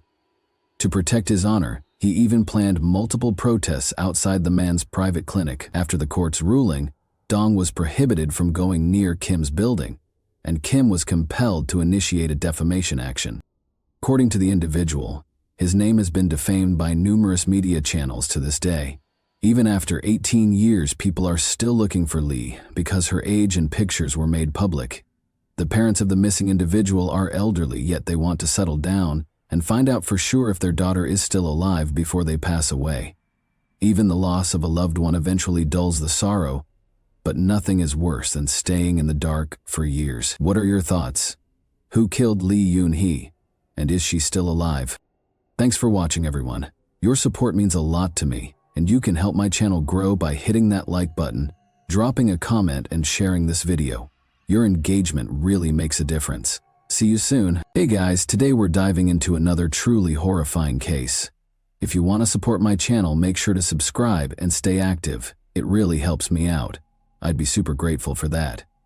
Let's get started. Torturing a child while her parents looked on helplessly is an act of pure cruelty that is beyond description. Killing a whole family is a terrible thing in and of itself. In 1996, this became the main motivation for the whole Pope County Sheriff's Office in Arkansas. Without a doubt, what began as an unimaginable, heinous act would soon reveal an even more sinister network of secrets connected to one horrifying entity: white supremacy. This is one of the most brutal and unsettling incidents we've ever discussed on the channel, and it raises a crucial question. How can such a perverse thinking lead to such callous violence? Let's now examine the victims, the Mueller family, in greater detail before attempting to respond to that question. To begin with, the Muellers were not your typical family. A large portion of their world was characterized by their passion for firearms. William Mueller, the father, was more than just an avid collector. He was a certified gun dealer and a federal firearms licensee. His life was centered around guns, selling, purchasing, and even using them. Yet he was also a self-employed electrician. He was married to Nancy, and the two of them reared their only kid, Sarah, who is 8 years old. She was the center of their universe, and they loved her dearly. Sarah was homeschooled by William and Nancy in the small, close-knit community of Tilly, Arkansas. Gun shows were a common weekend pastime that only strengthened their bond as a family. Therefore, it should come as no surprise that their house was crammed with guns, ammo, and a sizable cash reserve. It was the ideal location for a theft because of all that precious loot that was just sitting there. And that is precisely what happened in 1995. Unbelievably, a family acquaintance named Kirby Kehoe broke into the Mueller residence. He took money and firearms. The Mueller family, however, didn't let this setback deter them. The heist didn't halt their love of guns or their business. Now, remember this robbery, as it will be important to the subsequent inquiry. Let's go ahead to January 1996. The Mueller family was out of the house, most likely enjoying some time together, but they had no idea that two creatures were lurking in the shadows, preparing to attack them as soon as they entered. These two men confronted the Muellers as soon as they stepped inside. Don't be deceived by the fact that they were dressed like FBI agents. These were not genuine men. They were fakes. They immediately tied the family to chairs, and when 52-year-old William Mueller refused to comply, the situation took a horrifying turn. The family was split up by the intruders, who then started torturing them. While questioning, They exerted every effort to get the Muellers to speak, but when the parents refused to cooperate, they focused on 8-year-old Sarah. It gets to this point, it's really cool. One of the men shocked Sarah with an electric cattle prod to get her to talk as she was being questioned about the family's wealth and where they stored their cash and jewels. Even while it wouldn't be enough to kill someone, the anguish is unbearable, particularly for a little child like Sarah. They discovered guns, ammo, and $50,000, 0 cents, in cash, when the young girl provided them with the information they were looking for. You could assume that they would simply take what they came for and go. However, things didn't work out that way. The nightmare has just begun. After that, stun guns were used to overpower the Muellers and render them unconscious. As if relishing the lengthy, painful procedure, the intruders took their sweet time with this. However, it didn't end there. The worst was to come. The 2 men covered their heads with tight plastic bags and smothered them. Imagine the pain of being powerless to stop your entire family from being tortured. In those last minutes, the Muellers had to face the fact. If you believed that the Mueller was discovered dead immediately following that terrible night, then you're mistaken. You'd be mistaken, though. In actuality, it took 2 weeks for anyone to discover that something was seriously off. Earlene Branch, Nancy Mueller's mother, hadn't heard from her daughter in a long time. Nancy was quite different from that. Particularly when they attended those gun shows, she would always call after their travels. Earlene contacted the sheriff to express her mounting fear because she couldn't get rid of the uneasy sensation that something terrible had happened. Even though the Muellers lived in a neighboring county, Sheriff J. Winters knew them and promised to assist. Yet when he spoke with neighbors, they seemed unconcerned. Most assumed the Muellers hadn't bothered to check in because they had simply left, perhaps for a short vacation or a respite from everything. Everyone seemed to believe that everything was okay and that they were simply giving themselves some space. The matter then took a horrifying turn on February 11, a full month later. The Mueller's Jeep was discovered by a farmer who was going about his daily business. Far from its proper location, it lay buried and deserted on the highway side. The investigation resumed after this discovery. Nancy Mueller's pocketbook was still in the Jeep, with her ID and wallet, but the trailer was deserted, and there was no evidence of the family. The Mueller's disappearance grew increasingly unnerving as the days stretched into weeks and the weeks into months. There were no leads or hints, only the ominous silence of their absence. 5 months later, the case took a turn when an elderly couple chose to go fishing in a bayou close to Russellville for the day. The woman caught her fishing line on something while she was waiting for a hit, and when she attempted to untangle it, she soon discovered that she had hooked a boot that still contained a man's leg bone. She ended the call in horror and hurried to get assistance. Sheriff Winters launched a second search after this, assembling teams to search the bayou using divers and metal hooks. They had retrieved pieces of a body by the end of the day. The head was covered with duct tape, and the torso was supported by a boulder. Investigators realized this was no typical crime as soon as they spotted the body. It appeared to be a determined, cold, and purposeful execution. It was a little female's body. When they looked at the size and the clothing, they discovered that it didn't match the body of a 6-year-old girl who had been reported missing from a nearby county the previous year. They began to question whether this was Sarah Miller at that point. 2 more fragmentary bodies were found the following day.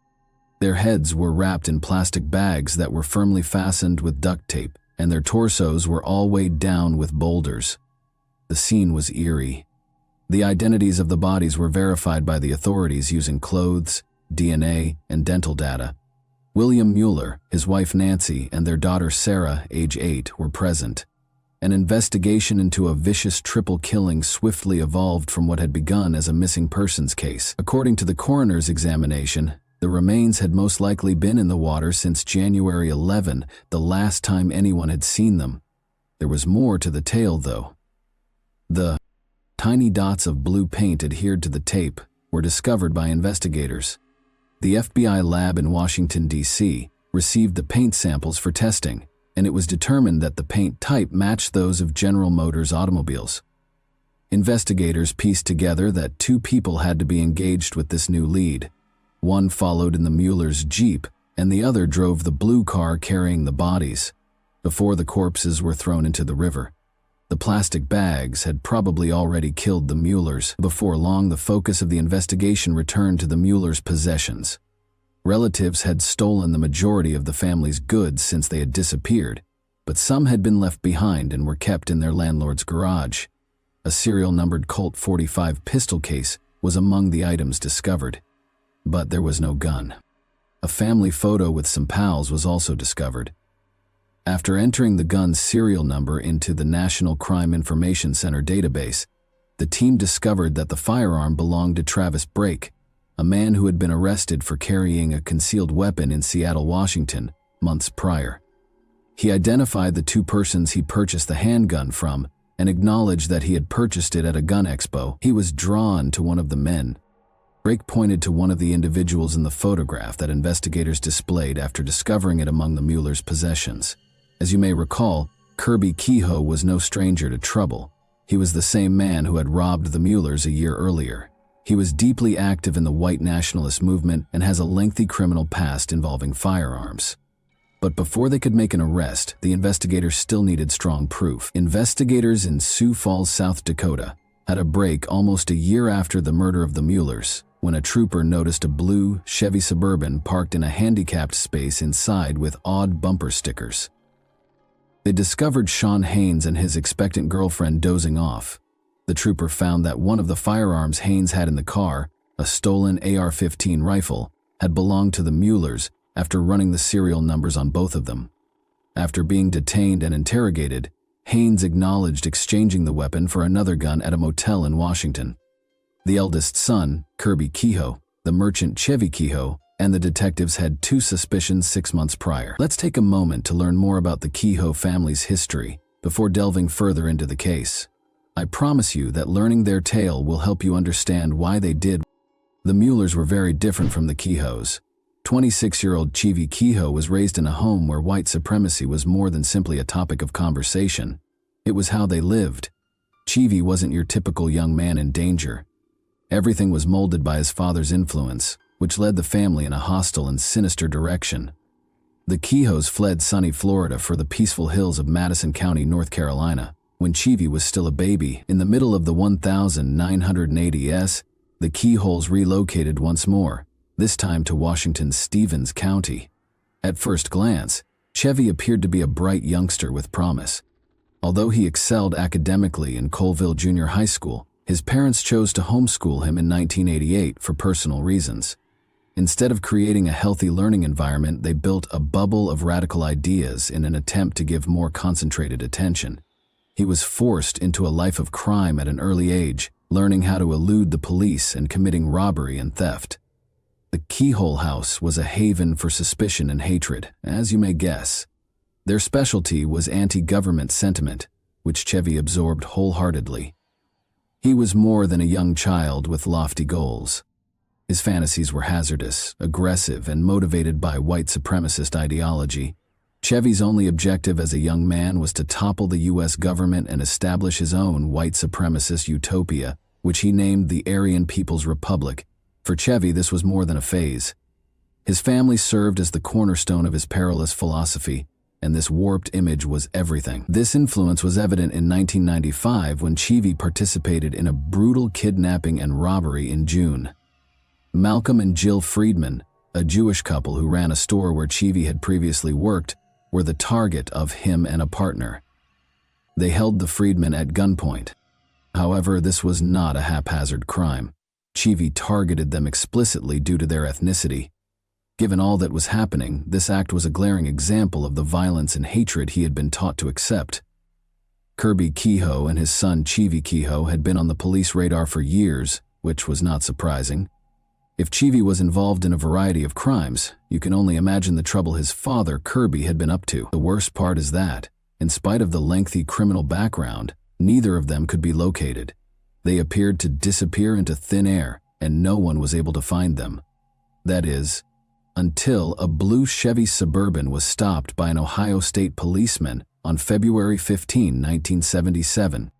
The vehicle appeared odd as it passed by, was swerving and was moving far too slowly.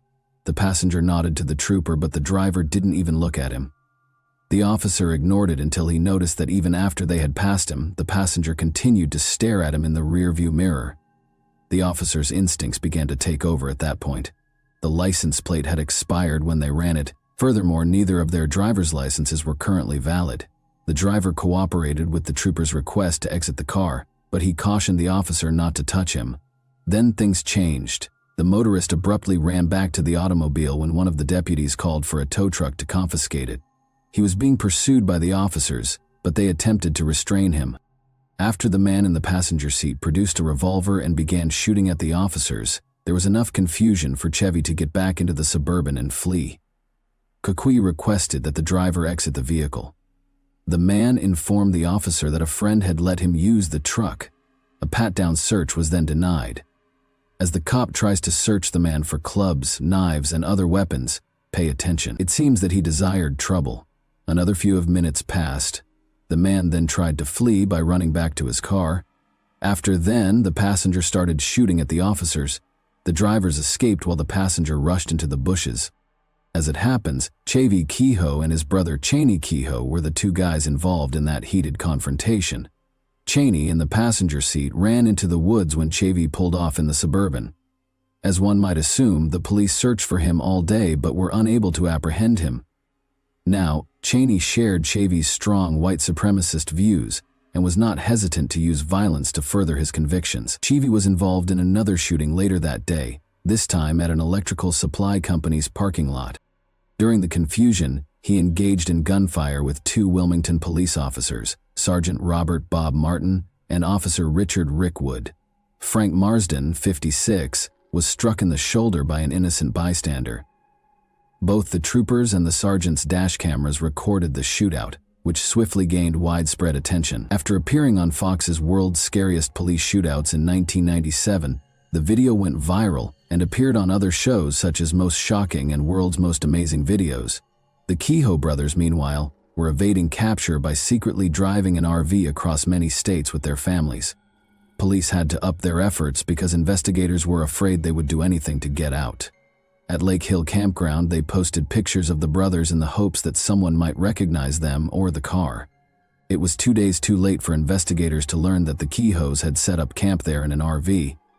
The RV was already on its way. Weeks passed, and reports of the RV continued to come in from all over the nation, constantly one step ahead of the law. They had been seen in locations such as West Virginia, North Carolina, Alabama, Texas, and Montana. The stolen van containing Chevy's signature gas receipt was discovered in Indianapolis, but Cheney was nowhere to be seen. The Keystone RV was discovered deserted on a lonely Wyoming road a few days later. Upon investigating, the authorities found a box full of bomb-making materials, a troubling cache of firearms, ammo, and phony FBI jackets and U.S. Marshals badges. When the ATF bomb team arrived to conduct an inspection, they discovered no operational devices. But the components demonstrated that the key holders were getting ready for something much more serious. The brothers' increasing aggressiveness and their potential future moves greatly alarmed the authorities. It seems that the Kehoes were constantly one step ahead as the search went on. On June 16, 1997, however, Cheney Kehoe, Chevy's brother, was tipped off to authorities that he was prepared to give himself in. Authorities discovered that Cheney and his brother had sought safety on a secluded ranch in southern Utah following the shootouts in Ohio, after Cheney disclosed where they had been hiding for the previous few months. In return for their assistance on the farm, the owners had offered them accommodation and board. But when Cheney's rage erupted and his paranoia increased, things swiftly took a turn for the worst. In order to instill his white supremacist beliefs in his younger brothers, Chevy even discussed killing his wife, Karina, who was of Native American descent, and planning to kill his own parents, Kirby and Gloria. Chevy's suspicions then turned against his own brother on June 12. Chevy feared for his life and his family's safety during a violent argument. He made the decision to run. Their long-running relationship came to an end when he drove over 1,000 miles back to Washington State in the middle of the night with his loved ones, Chevy. The arrest of Kehoe on June 17, 1997, is not the most significant event. The most significant and intriguing information Cheney provided to law police was that Chevy admitted to helping to kill the Millers with another unidentified man. The father of the Kehoe brothers, Kirby Kehoe, was also arrested at about the same time in June 1997. As you might guess, the father's arrest didn't exactly match the story that everyone was hoping for. He and Cheney Kehoe had nothing to do with the murder of the Miller family. However, Gloria Kehoe Chevy's mother came out to police officials and unleashed a bombshell just as things appeared to be falling apart. Gloria disclosed that Chevy, her son, had told her the horrific details of the murder of the Muller family. She continued by saying that the killings weren't an isolated incident. They had a year's worth of plans.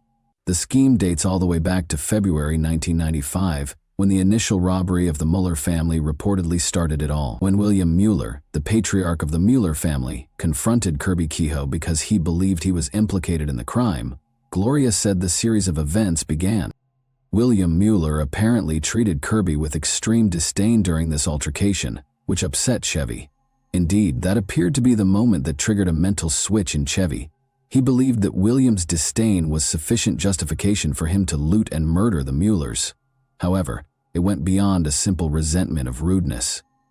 Law enforcement claims that Chevy had more than one reason for doing this. Chevy's intrigue was further stoked when he learned that William Mueller was in possession of some serious weapons, pricey firearms, high-end equipment, and ammo.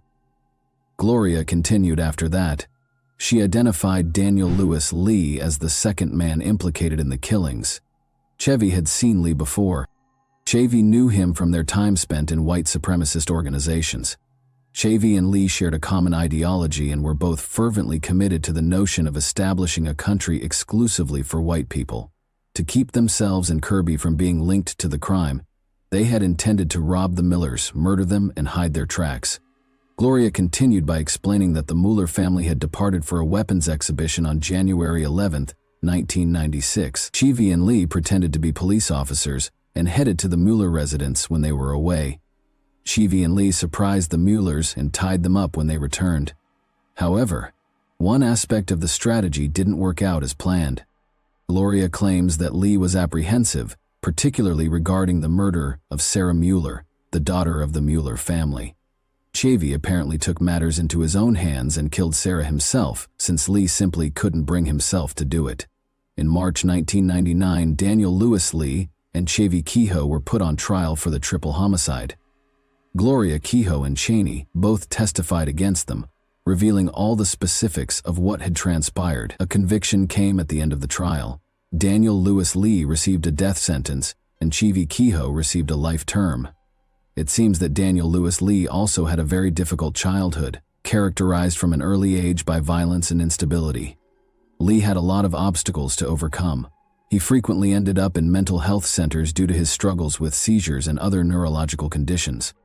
His stay at these institutions was brief, though, since he was sent out because of his aggressive conduct, his incapacity to manage his emotions, and his increasing violent tendencies, which only appeared to worsen with age, added to his difficulties. Lee's aggressive proclivities had already shown themselves in a terrifying way by the time he was 17 years old. He was complicit in the vicious robbery murder of Joseph Wavra in a series of violent acts. It was the third murder. Amazingly, though, Lee was able to escape being charged with murder. Rather, he was simply handed a suspended sentence for the robbery, which felt like a less severe punishment considering the seriousness of the offense. Sadly, Lee's violent tendencies were not significantly reduced by this indulgence.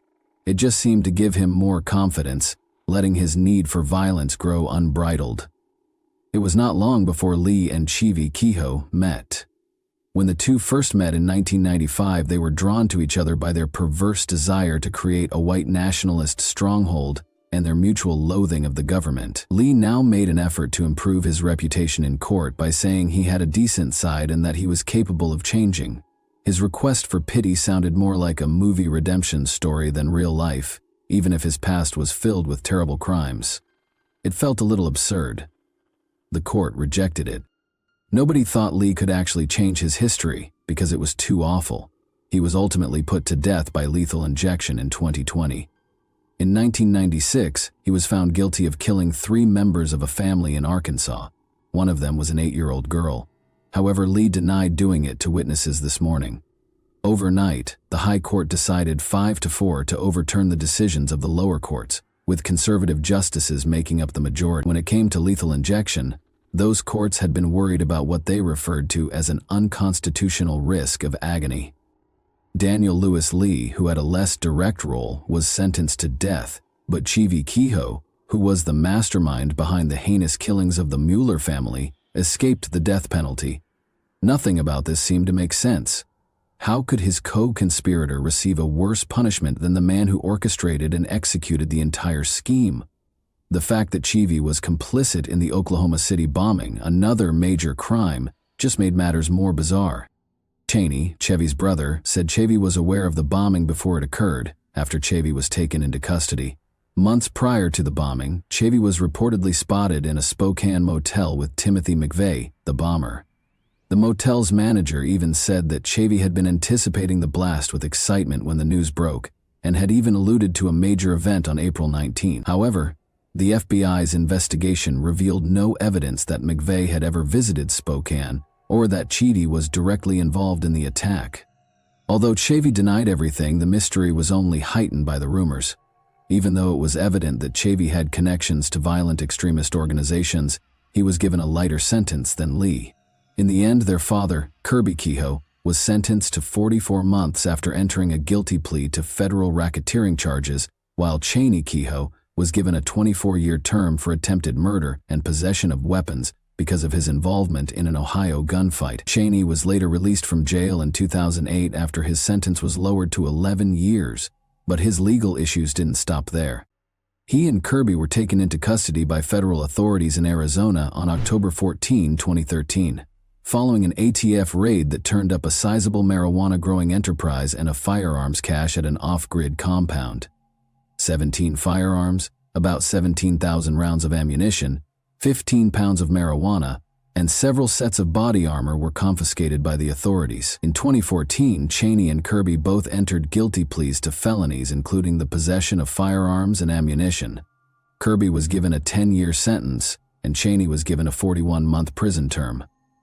September 2016 saw Cheney's release, while January 2022 saw Kirby's. The majority of Chevy's time was spent at the U.S. Penitentiary.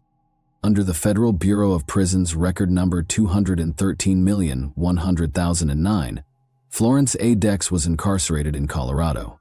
By 2022, he had been sent to a variety of different prisons, including United States Penitentiary Florence High and United States Penitentiary McCreary in Kentucky. One can only hope that Chevy Kehoe is suffering more there than his victims were while he was detained at the U.S. Penitentiary Terre Haute. However, how do you feel about all of this? Given their anti-government views, do you think justice was done, or that the law was too lenient toward them?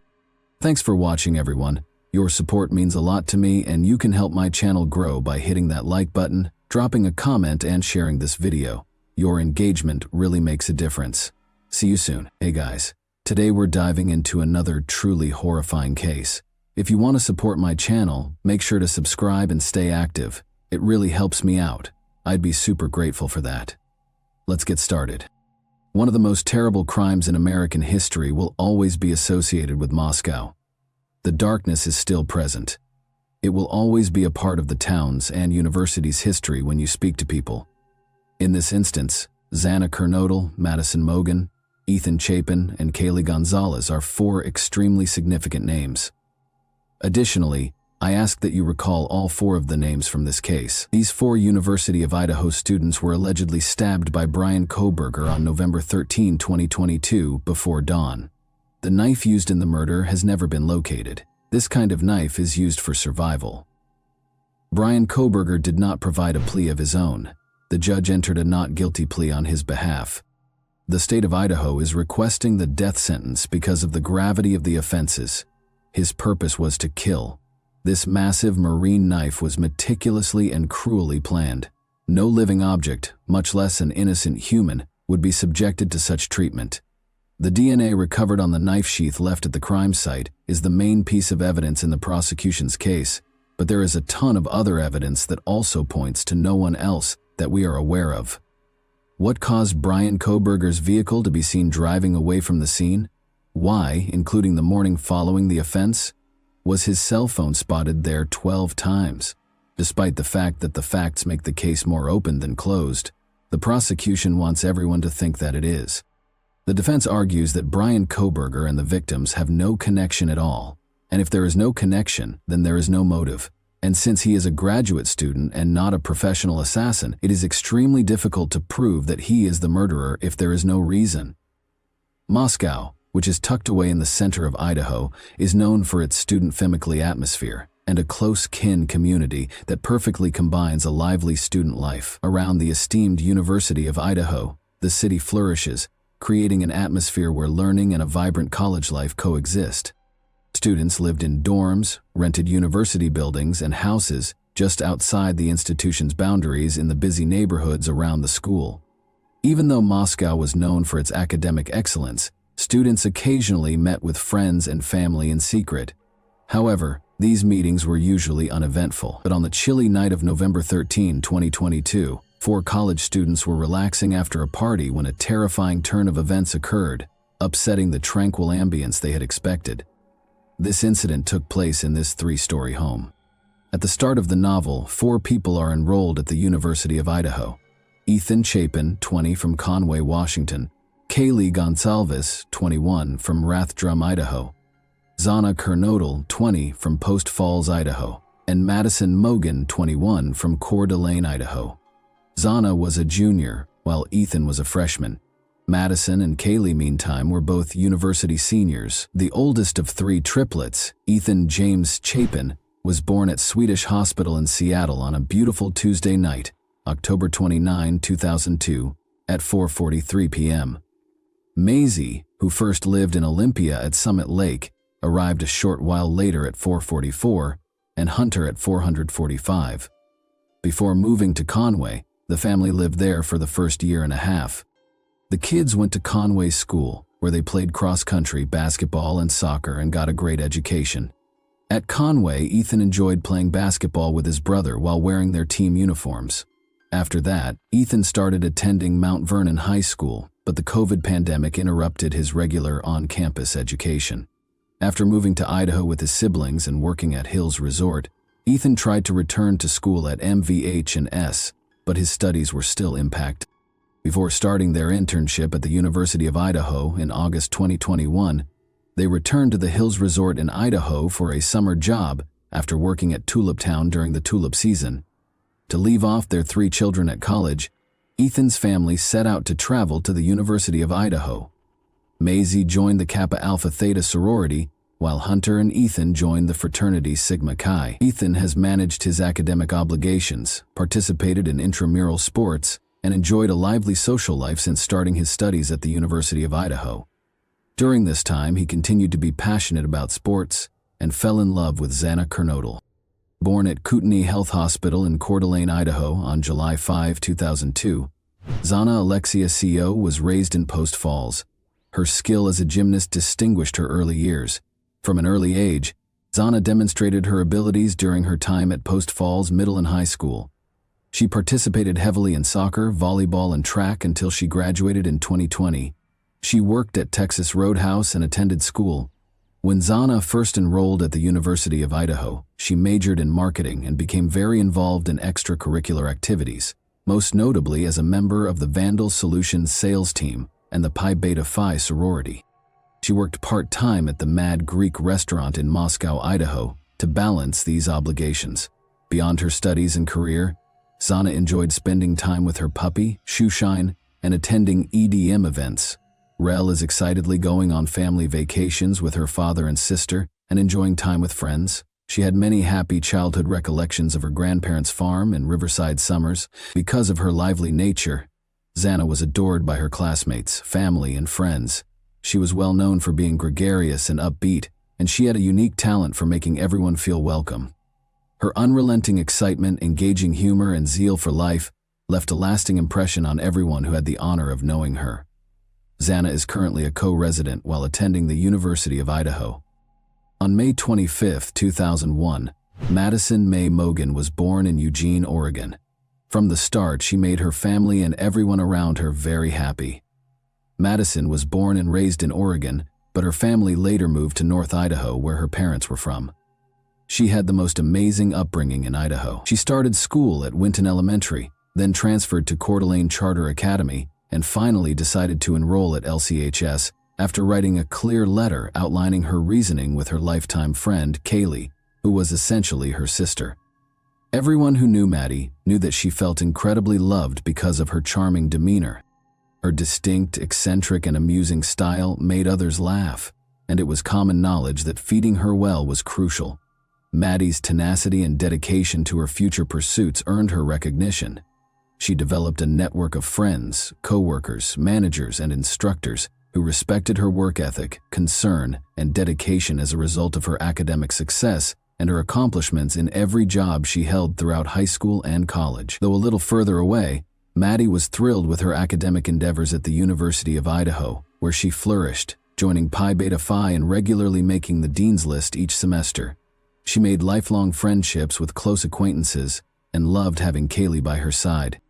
Moreover, she fell in love and developed a deep affection for a boy named Jake. Kaylee Jade Gonsalves, Maddie's best friend, was born on June 8, 2001 in Concord, California. She was a bright light for her parents, Steve and Christy, even before she came. As the third child, Kaylee's energy was distinct, according to Gonsalves. Despite being ridiculed by her brothers about her horns, she remained a lively and beloved middle child among her 5 siblings. She was born with unique, thick black curls, a cute button nose, and a flawlessly round porcelain face, graced with a strange little scar on her forehead. After moving to North Idaho with her family when she was 1 year old, Kaylee's lively personality blossomed as she developed into a stunning, genuine, and gregarious girl. She had a natural ability to make people laugh, and she loved Claire's fashion accessories. Alongside her older brother and sister, she started her schooling at Bora Elementary before moving on to Charter Academy for middle school, where she met Maddie Mogan and formed an unbreakable relationship. Their family of 5 became a family of 6 as their lives became entwined from that day on. Kaylee went to Lake City High School despite her parents' initial reluctance, before joining Maddie at the University of Idaho. She followed her dream of teaching elementary school by joining the Alpha Phi sorority. Kaylee had exceptional academic accomplishments during her time in school, which were complemented by her natural ability to make friends wherever she went. She frequently brought fun and a dash of mischief to her encounters because of her eccentric and contagious nature. She demonstrated a strong work ethic by juggling her academics with a full-time job and being enthusiastic about tricks and adventure. Madison and Xana shared a rental house near the University of Idaho campus, which they occupied while attending the university. Kaylee had just moved out of the house where she had previously lived, but on the night of November 12, 2022, Kaylee came back to the house to go to a party nearby.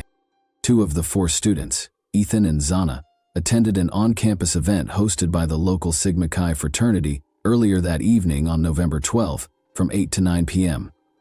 They then returned to their rental home about 1:45 in the morning. The 2 other people, who were close friends Maddie and Kayla, had arrived to the downtown sports bar, the Corner Club, at 10 p.m. and left at 1:30 IE Ming. All 4 of them had really returned to the shared rental home at 1:56 IE Ming. They also shared the area with 2 other students who lived on the ground floor of the building, and they all went to bed for the night. Maddie and Kaylee shared a bed, Dylan Mortensen remained on the ground floor, and the other occupants remained on the same floor but in a different room next to theirs. And early on November 13, 2022, Xana and Ethan slept together in Xana's bed. Other than the one stated above, one of the residents was sleeping on Maddie and Kaylee's floor when she was startled awake by sounds that sounded like Xana and her dog. "There's someone here," she even thought she heard Xana say. Dylan, who was on the ground floor, opened her room door twice to look into the strange noises she was hearing. In the second, she heard what sounded like sobs coming from Xana's chamber, accompanied by a man's voice saying, "It's all right, I will assist you." She opened the door a third time out of curiosity and saw a figure moving toward her while wearing dark clothing and a mask over their lips and nose. Unnoticed by Dylan, the stranger walked past her and used the sliding glass door to leave. She was stunned and stood motionless for a while before shutting herself in her room for protection.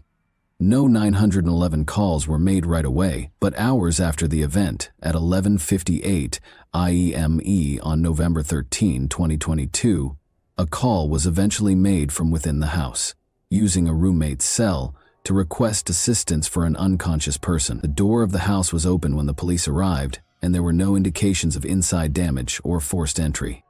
The property didn't appear to be lacking anything. The two roommates were present. But when the authorities got inside, they discovered something horrifying and upsetting. The devastating truth came to light.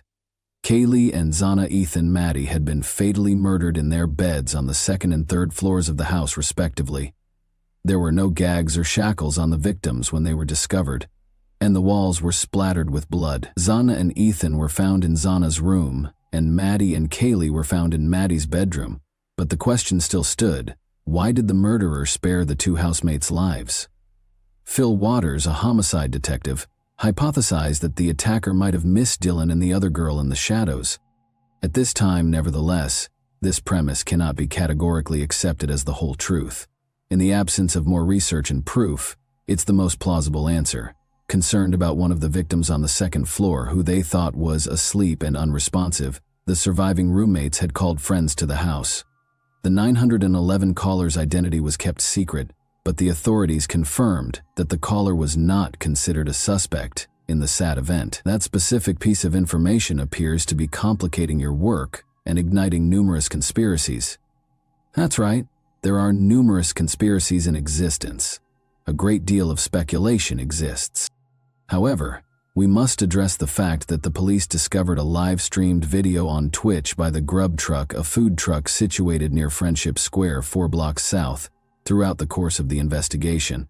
The video showed Maddie and Kaylee talking and grinning at 1:41 in the morning. They got their food and left 10 minutes later. Between 2:26 and 2:52 AUMIE, MM7 attempted phone calls were recorded from Kaylee's phone to her ex-boyfriend, a fellow student, who was initially thought to have taken an Uber ride home covering a distance of roughly 1 mile. In addition, Maddie made 3 unsuccessful attempts to reach Kaylee's ex-boyfriend between 2:44 and 2:52 AUM, all of which ended in unanswered calls. After looking into these calls, authorities came to the conclusion that the person who answered the missed calls was not connected to the crime. After Xana's cell phone data were forensically examined, it revealed that she was using the TikTok app around 4:12 in the morning. Furthermore, security cameras installed next to the house recorded a dog's whimpering, a loud bang, and repeated barking starting about 4:17 a.m. Investigators came to the conclusion that the terrible murders occurred during a window of time that was thought to be between 4 and 4:25 in the morning. The institution decided to discontinue courses for November 14 in the evening after the unfortunate events of November 13. Additionally, they organized a candlelight vigil that was originally scheduled for the evening of November 16 on the lawn of the UI administration building, but was later rescheduled for 2 weeks later. Investigators first said that after the day of the deaths, there didn't seem to be any immediate danger to the community.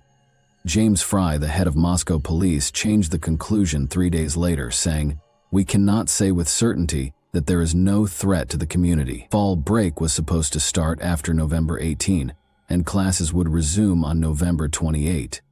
However, many residents and other Moscow residents were skeptical of the police's initial assurances and worried about their safety, so they started to leave the area early on Thanksgiving.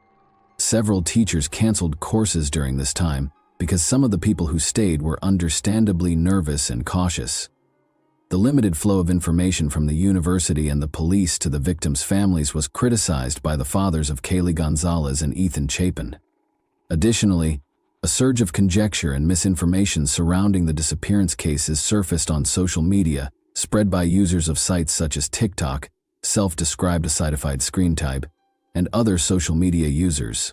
As the situation worsened, the Moscow Police Department chastised online investigators for their role in spreading false information online and interfering with the existing investigations. They emphasized the speculative character of the information circulating without factual confirmation in a news release released on December 2, which was spreading lies and escalating community worries. The 4 victims suffered many stab wounds, including fatal ones to the chest and upper body, according to autopsies performed by the Latter County coroner on November 17, 2022. The extent of the wounds suggested that the attacks had been carried out with a huge knife. or one quite comparable to it. Furthermore, at least one victim had defensive cuts on their hands, which may indicate that they attempted to ward off the attacker, and it's possible that additional victims did the same. It is disturbing to think that the victims might have been attacked in their beds while they were asleep. Nevertheless, there is no proof that the terrible deaths were caused by assault of any kind. None of the victims were discovered gagged or tied, yet the coroner categorically ruled all 4 murders as stabbing homicides. There has been no recovery of any weapon despite extensive investigations. Authorities believe that the crime was committed using a thick bladed knife by the culprit or perpetrators. According to the description given by the surviving roommate who had reported the suspect, the man was an unknown man who stood about 5 feet 10 inches tall. The roommate pointed out that the suspect had an athletically built physique but was not very muscular, highlighting the person's characteristically bushy eyebrows as a standout aspect of their look. To aid with the gathering of possible evidence, law enforcement officials issued a public plea on November 19, 2022, asking for any camera footage taken at the residence the night of the sad incident. To encourage students and others to provide the police with any pertinent information, a phone tip line and email address were set up. The Moscow police chief revealed at a press conference on November 23, 2022, that they had received multiple tips, including one indicating that Kaylee may have had a stalker. However, at that time, law enforcement officers were unable to identify any person who met the description of the possible stalker, nor were they able to verify or validate the veracity of that accusation. The public's response was significant. By December 5, 2022, with over 2,600 tips sent by email and over 2,700 phone calls. Through these specified tip lines, an additional 1,000 submissions for digital media were received. Later, on December 24, 2022, the investigation team revealed that they had received an astounding total of at least 15,000 case tips from the public and other sources. At first, the authorities did not rule out the idea that the sad tragedy was the work of multiple perpetrators. Authorities said they thought the incident might have been targeted. They had not, however, been able to ascertain with certainty if the aim was the house or its residents. On December 15, 2022, the police said that they will examine documents pertaining to over 22 fifth-generation Hyundai Elantras built between 2011 and 2013 after receiving a large number of public tips. Video proof indicating an Elantra in the vicinity at the time of the terrible event was obtained from local surveillance film. The investigators noticed that this car had driven past the residence several times on the same path. Investigators also obtained another surveillance tape that showed an Elantra driving past the victim's house 3 times, starting at approximately 3:29 a.m. The Elantra then drove back to the house a 4th time at 4:04 a.m.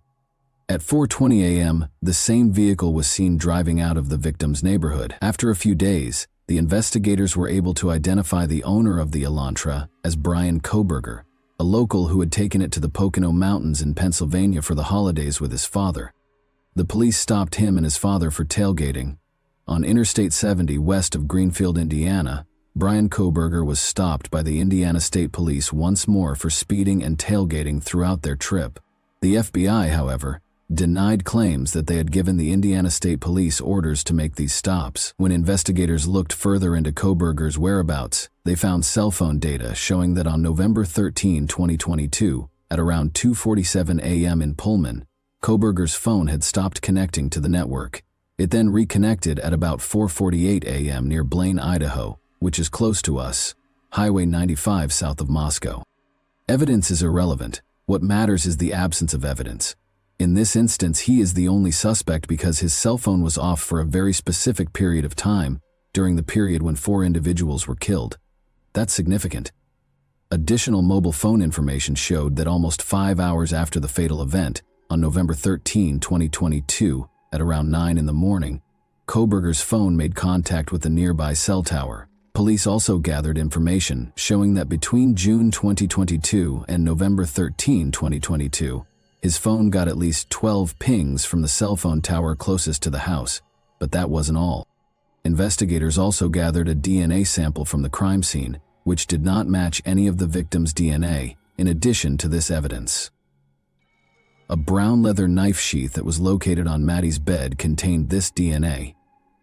Authorities found a partial match with a person who had a family link to Koberger, by using a public genealogical database. Following up on this lead, police were able to link the DNA evidence to Kohberger by comparing it with DNA recovered from the trash gathered from his family's Pennsylvania home. Investigators then followed Kohberger outside his parents' Pennsylvania home. Kohberger was often seen putting trash bags in a neighbor's garbage can while wearing surgical gloves during surveillance. When Kohberger was discovered awake in the kitchen, he was wearing latex medical gloves, shorts, and a shirt. It appeared that he was gathering his own waste and placing it in different Ziploc bags. The objects that were recovered from the garbage were then taken to the Idaho State Laboratory for additional examination. Authorities also discovered throughout the inquiry that Kohberger had cleaned his car with great care, paying close attention to the outside and inside to make sure no spot was missed or left dirty. The arrest of 28-year-old Brian Christopher Kohberger on December 30, 2022, revealed extensive information regarding his personal history. In Albrightsville, Pennsylvania, detectives from the Federal Bureau of Investigation detained 28-year-old Brian Christopher Kohberger on a murder warrant. Born in Albrightsville, Pennsylvania, on November 21, 1994, Brian Christopher Kohberger grew up there with his parents, Michael and Mary Ann, and two sisters, Amanda and Melissa. Prior to his arrest, Kohberger had a minimal internet presence. His academic interests were mostly in psychology and criminology, which was consistent with his family's preference for education, particularly in psychology subjects. After completing Pleasant Valley High School in 2013, he enrolled at Bartonsville's Monroe Career and Technical Institute, but left after just 1 year. In 2018, Kohberger earned an associate's degree in psychology from Northampton Community College in Bethlehem. Following graduation, he was hired as a security guard in the Pleasant Valley School District, where his mother had been a temporary substitute teacher and his father had been a maintenance worker for a long time. In Pennsylvania, Kohberger's prompt action during a co-worker's medical emergency at work attracted local notice. But prior to this, he experienced bullying at school because of his weight. Kohberger lost a substantial amount of weight, which changed his appearance and allegedly affected his behavior.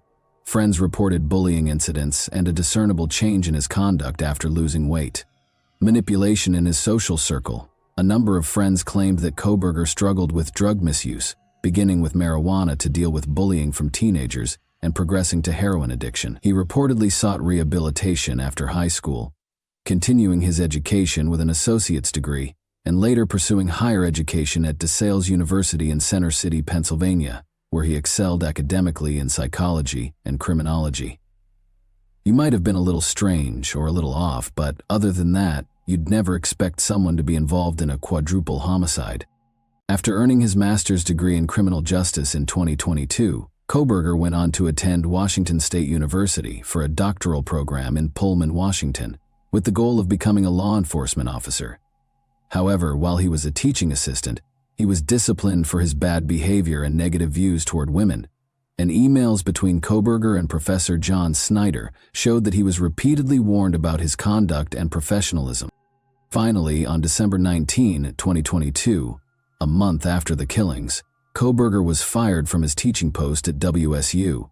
On December 30, 2022, an FBI SWAT team and Pennsylvania State Police arrested Brian Kohberger at his parents' home in Monroe County, Pennsylvania, after finding him in the kitchen wearing a shirt and shorts, wearing examination gloves, and putting trash in separate Ziploc bags. Kohberger was charged with 4 counts of first-degree murder and 1 felony count of burglary. He was given a public defender upon his arrest and remained in custody without bond at the Monroe County Correctional Facility in Stroudsburg, Pennsylvania, where his attorneys maintained his innocence and his resolve to prove his innocence.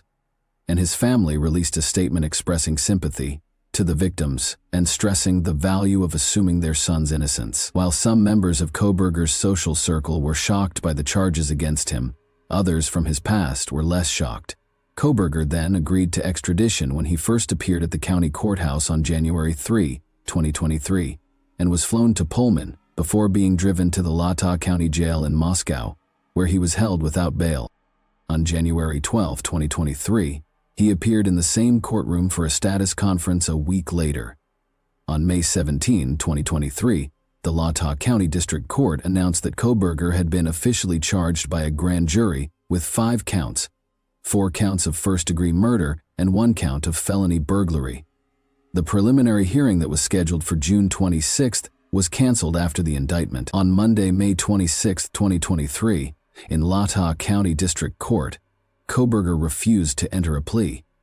In response to this unusual behavior, the judge entered a not guilty plea on Kohberger's behalf, setting the stage for a trial in which he could be executed. The Latah County Prosecutor's Office announced on June 26, 2023, that it would seek the death penalty because of the statutory aggravating circumstances related to Kohberger's first-degree murder charges. Kohberger is still being held at the Latah County Jail without bond, maintaining a not guilty plea to all charges. The judge set Kohberger's trial date for October 2, 2023. In response to requests from Kohberger's lawyer and the state, no other information has been released to the public as of yet. The question of Kohberger's motivation for carrying out this horrible act, however, is still unanswered. Law enforcement officials believe that Madison or Kaylee were the intended targets of his attack, but no significant clues or evidence have been found to support this, leaving the case unsolved. Therefore, do you think Kohberger was responsible for the deaths of the 4 students? If so, what could have been his motive? What kind of justice do you think would be appropriate in this case? The prosecutors have reportedly asked to move Kohberger's trial to the summer of 2024. Thanks for watching, everyone. Your support means a lot to me, and you can help my channel grow by hitting that like button, dropping a comment, and sharing this video. Your engagement really makes a difference. See you soon. Hey guys, today we're diving into another truly horrifying case. If you want to support my channel, make sure to subscribe and stay active. It really helps me out. I'd be super grateful for that. Let's get started. Around 6 p.m. on September 27, 2020, a guy dialed 911. The man said that a neighbor woman ran up to his house and screamed for help, and Lamontine County dispatchers captured the incident on tape. She said she had just been attacked in the house by her husband and was running from him. The woman was crying uncontrollably, but because she was carrying a gun, she did not appear to be a victim at all. When police got on the scene, they discovered the husband's assailant still alive in the bedroom, having been shot twice, once in the chest and once in the leg. The right arm was also lightly wounded by the bullet. 4 round casings from a .45 caliber pistol were discovered next to the wounded victim, along with 2 additional bullets in the wall. After being transported to a nearby hospital, the man passed away from his wounds. An hour later, police investigators interrogated the woman and conducted a comprehensive investigation of the tragedy scene, but she chose not to alert the authorities. Detectives started looking into her claim of self-defense after she was not taken into custody that evening. Ashley Benefield was the woman who was hurt, and her husband, Douglas Benefield, was the one who was killed. Let's examine the actual circumstances of that day, though, and if Ashley might have rescued herself by shooting her husband alone. In August 2016, our story starts in sunny Florida. Douglas Benefield and Ashley Byers first crossed paths at a Palm Beach Republican fundraising event. After supper that same evening, the man was so enamored with the young girl that he requested for her phone number. This was the beginning of their loving correspondence. Ashley Byers, 24, was employed at Donald Trump's Sarasota campaign office. She was responsible for organizing demonstrations and urging evangelicals to vote. Ashley was involved in politics, but she was also a model and dancer who occasionally performed with the Maryland Youth Ballet. But Ashley wanted to launch her own ballet company and become a well-known ballerina. Ashley was 30 years younger than Douglas Benefield. He was a successful consultant who worked with defense contractors and technology companies, a former Navy pilot, and a native of Charleston. In addition, he worked in restaurants and real estate. Douglas raised his 15-year-old daughter Eva alone after becoming a widower approximately a year ago. Despite their vast age differences, the little girl and the older man were drawn together by their shared love of weapons and conservative ideals. They were married in just 13 days. Douglas's hometown of Charleston hosted a little celebration. Only Douglas's buddy Trip Cormany, who was then an ordained Episcopal minister, was invited. Because Douglas was very devout and wanted to marry Ashley before he became sexual with her in front of the rest of the couple's family and friends, Trip consented to perform the wedding, even though he wasn't happy and disliked what he saw as too little time for them to have known one another. It was a surprise wedding. Douglas didn't even extend an invitation to his daughter's wedding. At the age of 15, Ava Benefield was still dealing with the shock of losing her mother. Ava found her mother, Renee, dead 9 months ago when she returned home from school. She had passed away from an unidentified cardiac disease.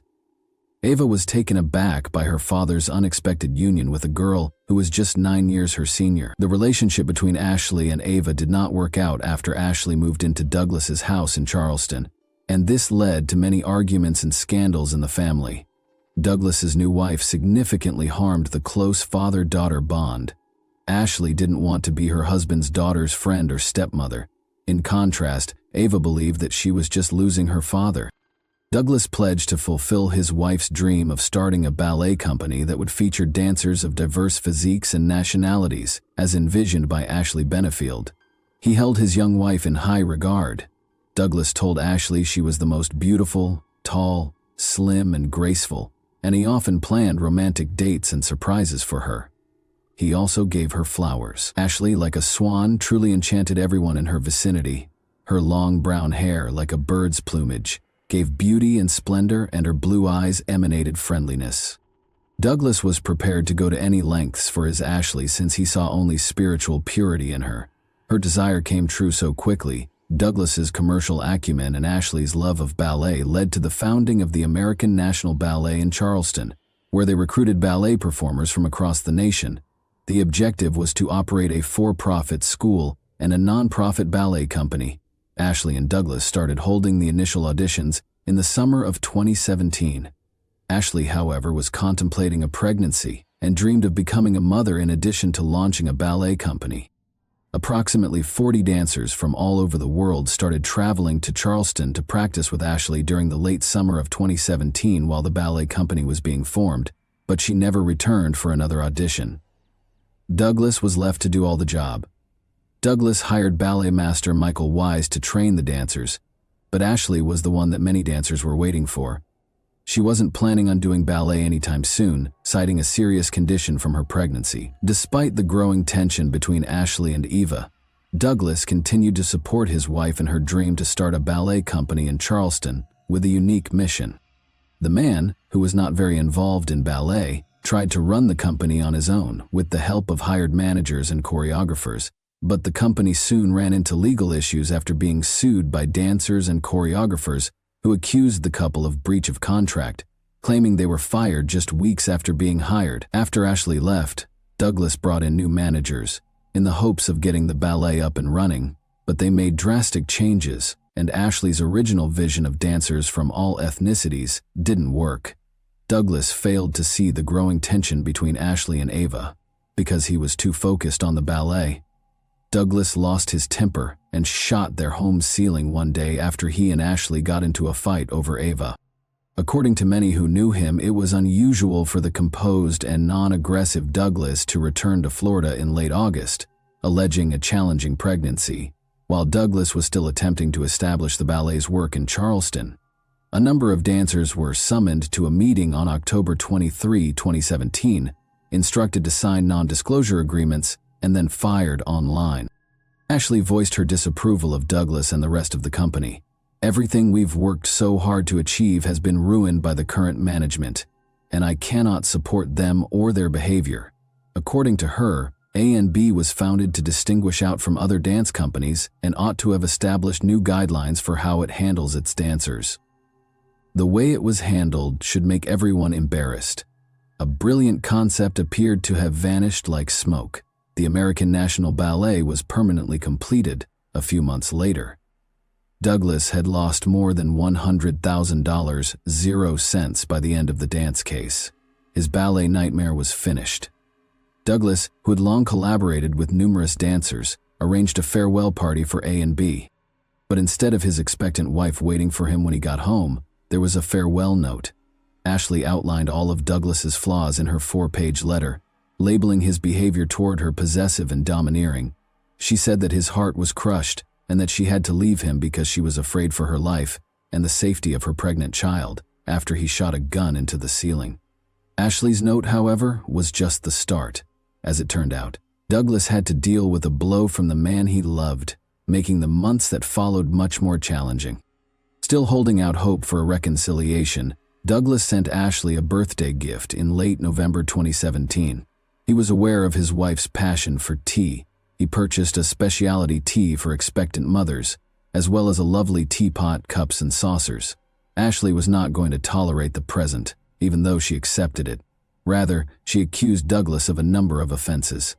Poisoning her with her tea was one of them. Investigations into her claims revealed nothing to support such serious charges. Ashley, however, didn't stop there. In order to find out if she had been poisoned, she sent her hair to a different facility for investigation. According to the report, her hair had higher than usual concentrations of zinc, aluminum, and other elements. Ashley went to the hospital 3 weeks before to giving birth, without telling Douglas. Tampa General Hospital was where she was. The woman was quite terrified and said that her husband had poisoned her, exposing the unborn child to heavy metals through the womb. Ashley continued to blame Douglas of unsubstantiated physical abuse. Additionally, she said that he imprisoned her in his house in Charleston and that he stalked her everywhere, beginning in Florida, despite Douglas being hundreds of miles away. Since there was no way of knowing whether Ashley's statements to hospital workers were accurate, management took safety measures and renamed her Christina. A C-section was done by doctors 3 days later.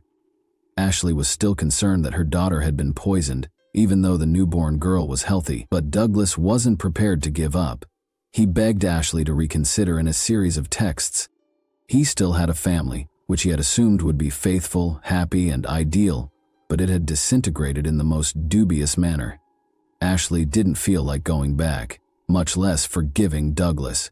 She made the decision to approach the police and bring fresh charges against her spouse.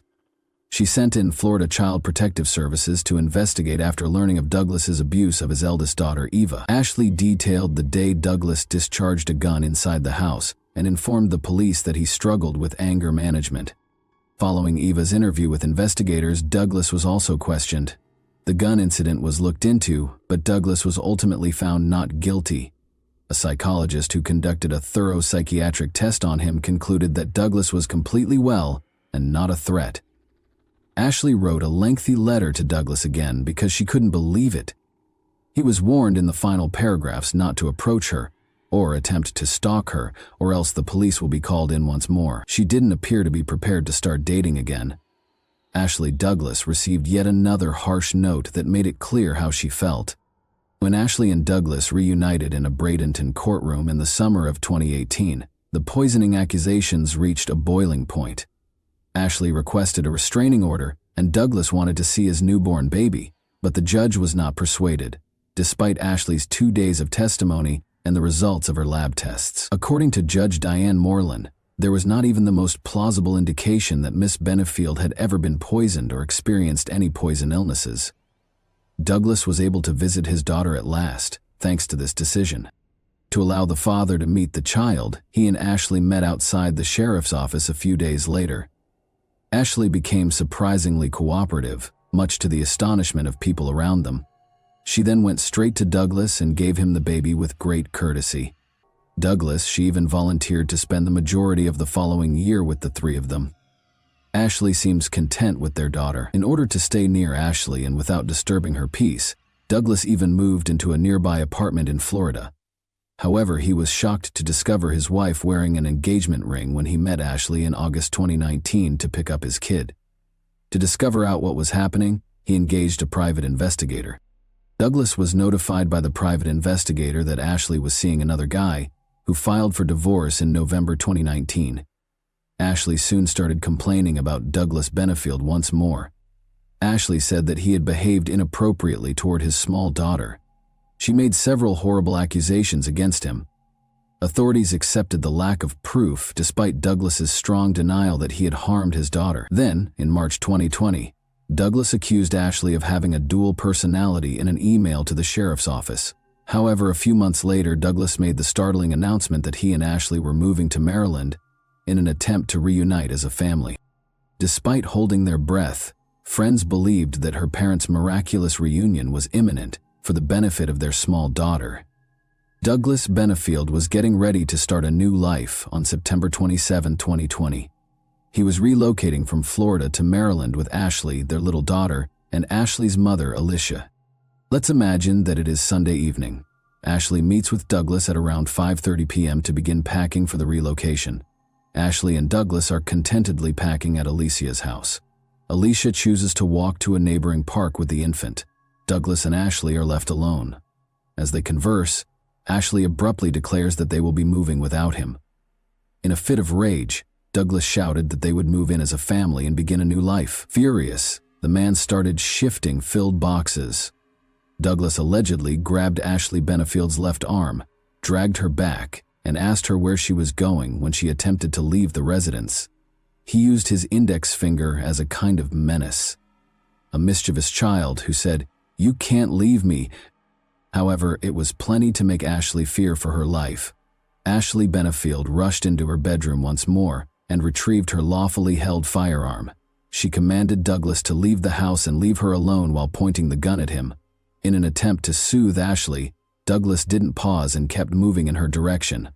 She started shooting as he moved closer to her. Ashley witnessed Douglas's fall as his feet slipped out from beneath him and he abruptly collapsed, lifting his legs into the air.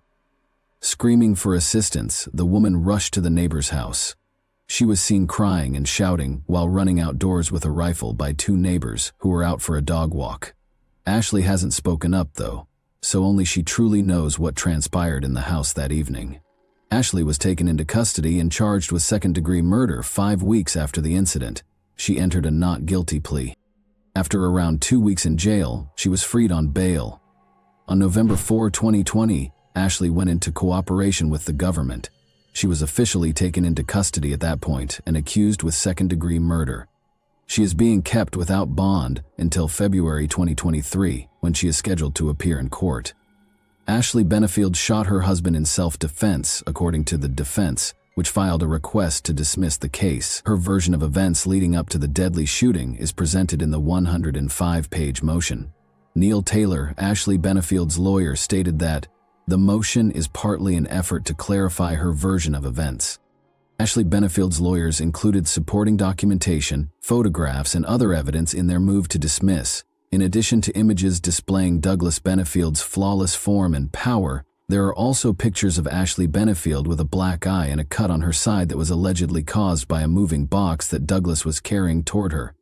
According to the defense, the images of her wounds were captured on the day of the shooting. In addition to their long-standing admission that Douglas punched their dog and punched a hole in the wall, defense lawyers have done everything in their power to link Douglas to cruelty and uncontrollable aggression. During the original hearing in July 2018, he allegedly acknowledged to taking a revolver from his sleeve, shooting at the ceiling, and even hurling the weapon against a wall to try to silence Ashley Benefield during a dispute.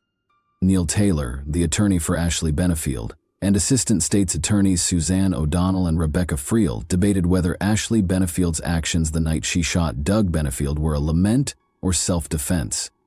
Ashley was accused of killing her ex-husband, and after 2 months after she appeared in court for a hearing, the county judge dismissed a motion to dismiss the case. Judge Stephen White of the Circuit Court stated that the state had demonstrated through the entirety of the evidence given during the hearing that Douglas Benefield's death was the result of Ashley Benefield's long-term, coordinated effort rather than a single act of necessary self-defense. The court agreed with the state that there was probable cause to proceed with the case, rejecting the defense's version of events. Judge White said in the finding that the defendant is not entitled to judicial immunity from prosecution because she was not justified in employing fatal force against the victim on September 27, 2020, as demonstrated by the competent and significant evidence offered by the state. Ashley Benefield was therefore refused immunity and the dismissal of the case, since the prosecution and the court were not persuaded to shoot him by the evidence that was given in court. According to court documents, Douglas Benefield was shot after an altercation broke out on that fateful day of September 27, 2020, when he went to visit his child at the Lakewood Ranch home where the suspect was staying with her mother. Later, in a nearby hospital, he passed away from his wounds. Ashley Benefield said that when she attempted to flee from the police, Douglas grabbed her and started beating her. According to the affidavit, Douglas was not facing Ashley when she started shooting because of the entry wounds on his torso. Additionally, he did not adopt a defensive stance. Ashley's claim of self-defense became troublesome as detectives looked into it, even though Douglas was not found to have a weapon on or near him. The man apparently didn't even anticipate being shot by his cherished wife. Ashley Benefield is awaiting trial and maintains her innocence. Yes, she is. Not entered a guilty plea yet. Douglas and Ashley's marriage still raises a lot of unresolved issues. We only know that she admitted to shooting her spouse, which is how he died. Could Ashley have been truly terrified of Douglas and ready to protect herself at any time of day or night? She might have been scared of him, of course. One of the most powerful and readily manipulated human emotions is fear. However, one cannot be terrified of something that does not exist. Ashley had spent years living with a fictitious terror and was always expecting to be attacked. When her spouse threatened to put a finger in her face, she killed him. It sounds a lot like paranoia when you consider that it was worthwhile to have Ashley and Douglas examined by a psychologist in addition to the poisoning complaints. It's difficult to determine if Ashley was a deft manipulator or a victim. Ashley was ultimately accused with second-degree murder and is still awaiting trial. Florida, don't back down. If someone reasonably believes they must protect themselves from an immediate threat and they have no need to flee, they are permitted by law to use or threaten to use lethal force against another person. This implies that a person in Florida has the right to defend themselves if they feel that they are seriously in danger of being hurt or killed and are not involved in criminal conduct. A person cannot attempt to flee from an assailant first, in contrast to conventional self-defense legislation. Ashley was that innocent, pure white swan, the epitome of gentleness and purity, but beneath those white feathers was an evil woman, the Black Swan. Taylor said he expects District Court Judge Stephen White to give the prosecution enough time to read and understand the motion before setting a date for another hearing for Douglas Benefield, now that the defense has invoked stand your ground. Thanks for watching, everyone. Your support means a lot to me, and you can help my channel grow by hitting that like button, dropping a comment, and sharing this video. Your engagement really makes a difference. See you soon. Hey guys, today we're diving into another truly horrifying case. If you want to support my channel, make sure to subscribe and stay active. It really helps me out. I'd be super grateful for that. Let's get started. The devil doesn't force you to do it, so the saying goes. He simply draws attention to how simple it is to go too far. And in the early hours of August 15, 1967, that is precisely what took place. On that day, 9 innocent lives were lost forever in one of Canada's most horrifying, terrible, and senseless mass killings. Desperate to stay out of a psychiatric hospital, Victor Hoffman was a disturbed young man. Mental health services were very different in the 1960s than they are now. It was frequently vilified, misunderstood, and underfunded. Victor promised himself that he would never go back to that location again, and boy did he, but in a way that is so terrifying that it stays with you long after you've heard the story. Let's take a moment to reflect on Victor's early years and the circumstances that initially sent him to that mental institution before delving into the sinister core of it all. Victor, who was born in 1946, came from what appeared to be a normal, hard-working family. In the Canadian town of Leask, his parents, Robert and Stella Hoffman, were pious Lutherans. The Hoffmans were well known for their commitment to farming, their religious beliefs, and their observance of Sundays. They were the type of family that many would characterize as typical and devout. The Hoffman family had 7 children, Victor being the 5th. He wasn't particularly different from his siblings when he was a boy. According to his parents, he was a conscientious, hard-working child who achieved all of the typical developmental milestones. He had a natural talent for hunting and was a reliable worker on the family farm. He spent a lot of time on his hunting abilities and enjoyed firearms. There was one characteristic that distinguished Victor, though. He was a recluse. He failed in school and had no friends, mostly due to his inability to focus. Still, at the time, his parents didn't give it any thought. Victor was merely a peaceful, self-sufficient child to them. Victor, however, eventually admitted to psychiatrists that his difficulties started at the age of 6. He had never seen the demon before. He gave a detailed description of the figure, describing it as a big, black, 6-foot creature with a lengthy tail. From that point on, he felt as though he was being pursued by both God and Satan. Victor's mental struggle was unrelenting. He frequently heard odd tapping noises that got louder and faster as he woke up in the middle of the night. These experiences had become more sinister by the time he aged 10. Victor started experiencing violent emotions and daily thoughts of killing. Victor kept his troubling thoughts to himself, concealing them from his parents and siblings, even though he had fantasies about hurting his family and even complete strangers. He turned his violent impulses against animals as a coping mechanism. He compared his feelings of relief and even joy from killing animals to the hunter's delight following a successful kill. The devil. But he never abandoned Victor.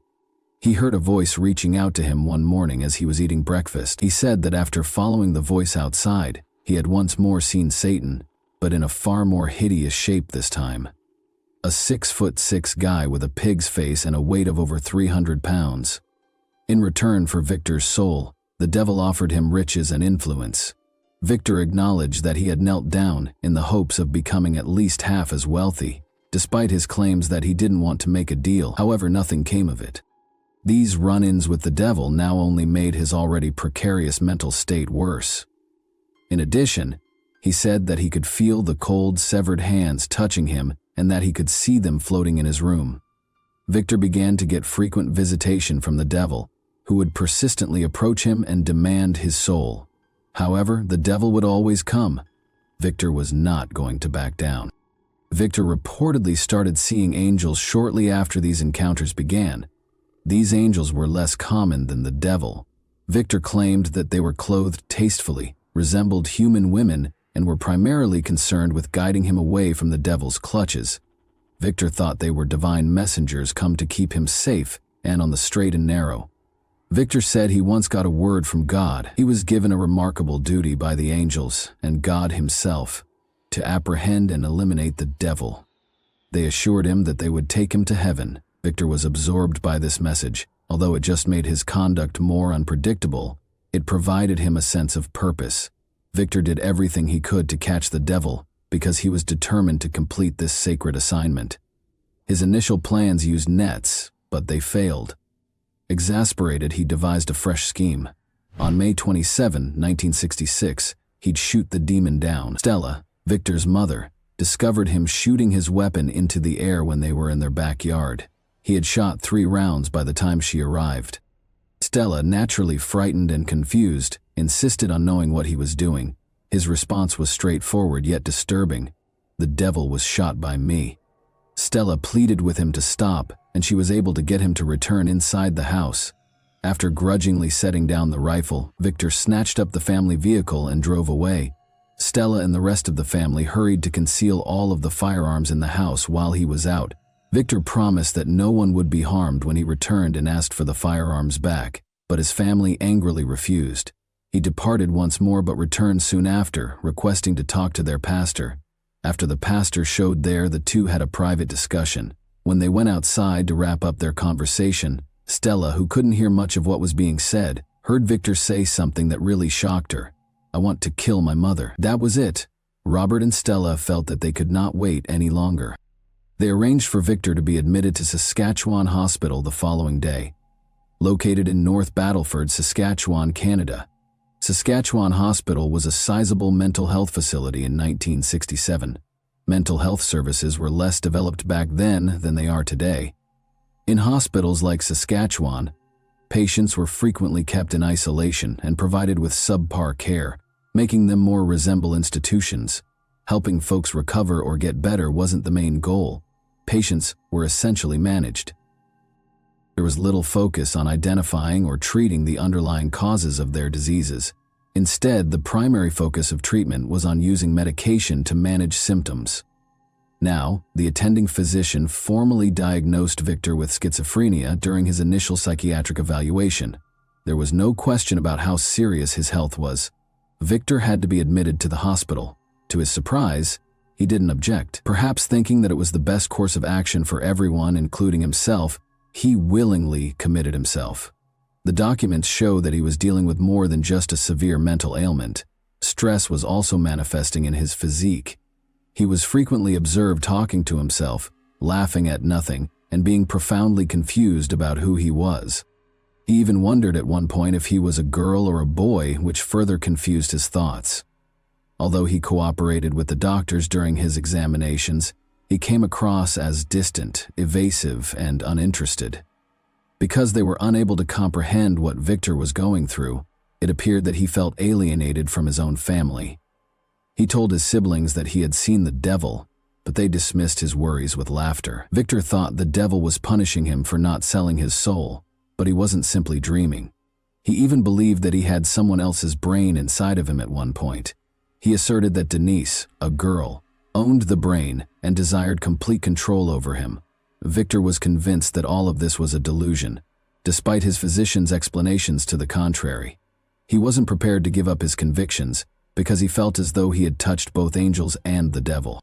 However, Victor came to the realization that he would never leave the hospital if he continued to assert that he was seeing the devil. He therefore made an effort to persuade himself that it was all in his imagination. He desired to recover, to live fearlessly, and to get rid of the ongoing worry. Occupational therapy, supportive psychotherapy, tranquilizers, electroconvulsive therapy, and a total of 12 sessions were all part of the treatment plan that the doctors put him on. By the time Victor's treatment was over, the physicians thought he had accepted that all of the demon sightings were only hallucinations. Victor seemed to believe this as well, because his thinking looked clearer than ever, and he no longer dreaded the demon. However, he remained cooperative and content, a little reclusive and preferring to be by themselves. The problem is that Victor's darker tendencies persisted, despite his lack of fear of the devil. He continued to have violent ideas, picturing himself murdering his loved ones and those in his immediate vicinity out of pure desire. His physicians were aware of these urges because he freely discussed them with them.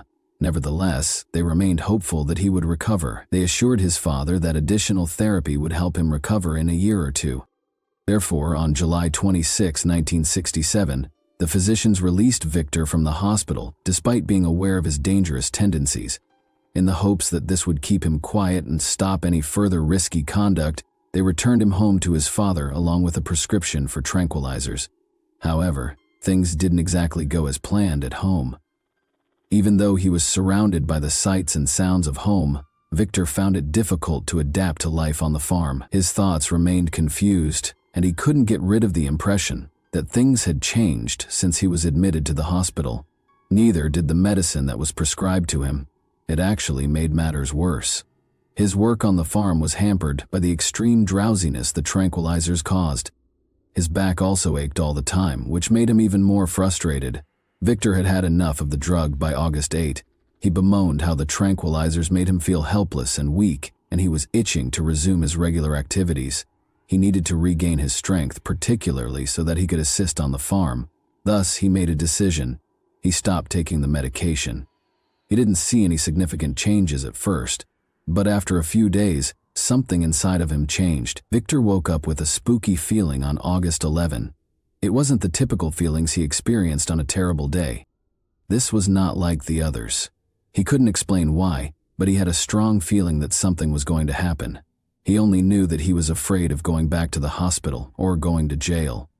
Victor was most afraid of returning to the hospital. He claimed he would sooner die than suffer the fate of being imprisoned once more, since it terrified him. He believed that the hospital was merely a place where people didn't understand him, since he had been in pain for so long. He felt that being confined in a place where no one could see what was truly happening within his head was worse than the isolation or the therapies.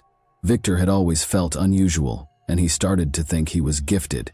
He referred to it as visions. However, Victor said that these visions were a means of seeing the future and that they were not merely ordinary dreams or daydreams. He thought that these visions had been occurring for as long as he could remember, and they would occur daily. Every time he saw the future, he would feel uneasy because he would contemplate killing someone. It seemed as though this deed would in some way show the devil that he was at last on his side, and that he wasn't scared to take any risks. Victor's day began quite routinely on August 14th. He tried to keep himself occupied and active during the day by working on the tractor, but by 9:30 p.m. he was worn out. He slept out on the couch, but his parents roused him at 11:30 p.m. and urged him to go to his bedroom. He fell back asleep but woke up again at around 3 in the morning because he could not sleep any longer. At that point, he made the decision to go to the garage and try to divert his attention with some work. However, even after working for a while, he was still experiencing restlessness, so he started pacing the garage and allowing his thoughts to wander. At that moment, an odd thing occurred. Victor was standing at the garage entrance when he suddenly had an odd feeling on the side of his head. It seemed more like an unexpected rush of pleasure than agony. He spoke of it as though something had been taken from him after his body had been cut in two. It was more like a sense of release than pain. It seemed as though all of the anxiety and stress he had been suppressing had disappeared, only to be replaced by an even greater desire to murder. This new, overwhelming impulse to kill took over his thinking as the feelings swept through him. Victor made the decision that something had to be done. He loaded up his pump-action repeater rifle, a .22 Browning. All he knew was that he had to do something, even though he wasn't thinking straight. He had a straightforward plan. After an hour or so of driving, he would search for little mice to hunt before returning home to complete his responsibilities. Specifically, he was searching for squirrels that resided in the spruce trees surrounding his farm. However, after what seemed like an eternity of driving, he came across no squirrels or other tiny animals. Something inside Victor kept him continuing, even though he could have seen that as a sign to turn back. He couldn't shake the idea of killing. The want to vent his wrath on someone was too strong for him to resist. He continued to drive, passing one home after another. He didn't see a basic farmhouse until about 6 in the morning, when the sky was beginning to lighten. The emotion inside him grew stronger, but it didn't look any different from the dozens of other residences he had seen along the route. This place seemed to be calling to him. Regretfully, the Peterson family, who resided in Shell Lake, around 40 miles from Victor's home in Lesk, occupied the farmhouse where Victor ended up. In contrast to Victor's turbulent life, there was laughter and joy in the Peterson home. With 10 members all together, they were a large, close-knit family. James Peterson, a dedicated, modest man who valued community, was the center of the family. James purchased 328 after participating in World War II, acres of land, and started farming cattle and grains together. Life wasn't simple, though, and James's workload increased when his father retired and he took on an extra 72 acres. Large families were usual in Canada at the time, and the Petersons were no exception. From the oldest, Kathy, who was 19, to the youngest, Larry, who was just 1, they had 9 children. Jean, 17, Mary, 13, Dorothy, 11, Pearl, 9, Phyllis, 4, William, 5, and Colin, 2, were the remaining children. Everyone regarded the Peterson children as well-behaved, courteous, and well-liked. The entire family was known for being decent people. Since they were a typical church-going family, nobody really had anything negative to say about them. The only one not residing at home at the time was Kathy. She and her spouse had recently married and relocated to British Columbia. Together, the other Petersons occupied a small, comfortable 4-room farmhouse. Only 2 of those were utilized as bedrooms. With the exception of the infant, who shared a bed with James and Evelyn, all of the children slept in the same room. They managed to make it work despite the crowds. The Petersons were by no means wealthy, yet they never voiced any complaints. They were grateful for their family in particular. James and Evelyn created a household centered around their children since they were completely devoted to them. They wanted the best for their kids and loved them more than anything else. Jean, their eldest daughter, was a budding athlete, and her parents were committed to helping her develop her skills. James made the decision to contact his neighbor Will Drew Lang in order to assist with the cost of a track camp she wanted to attend in Dundurn. On August 15, 1967, the next morning, he required assistance moving 50 bukas of hay to the grain elevator for sale. Interviews from Victor's trial reveal that on the day that he was experiencing the overwhelming desire to kill, he heard voices in his head telling him, "This is it. You must go here and complete the task." To his astonishment, he reportedly recognized the kitchen even though he had never been there or even met the Petersons. He thought he had seen it in a dream previously since it felt so familiar. James Peterson confronted him shortly after he entered, attempting to defend his family by lunging for Victor without knowing who he was or why he was there. James retaliated, but Victor was too quick. In an attempt to protect his loved ones, he shot James 7 times. Victor then returned outdoors to collect his thoughts and reload his revolver.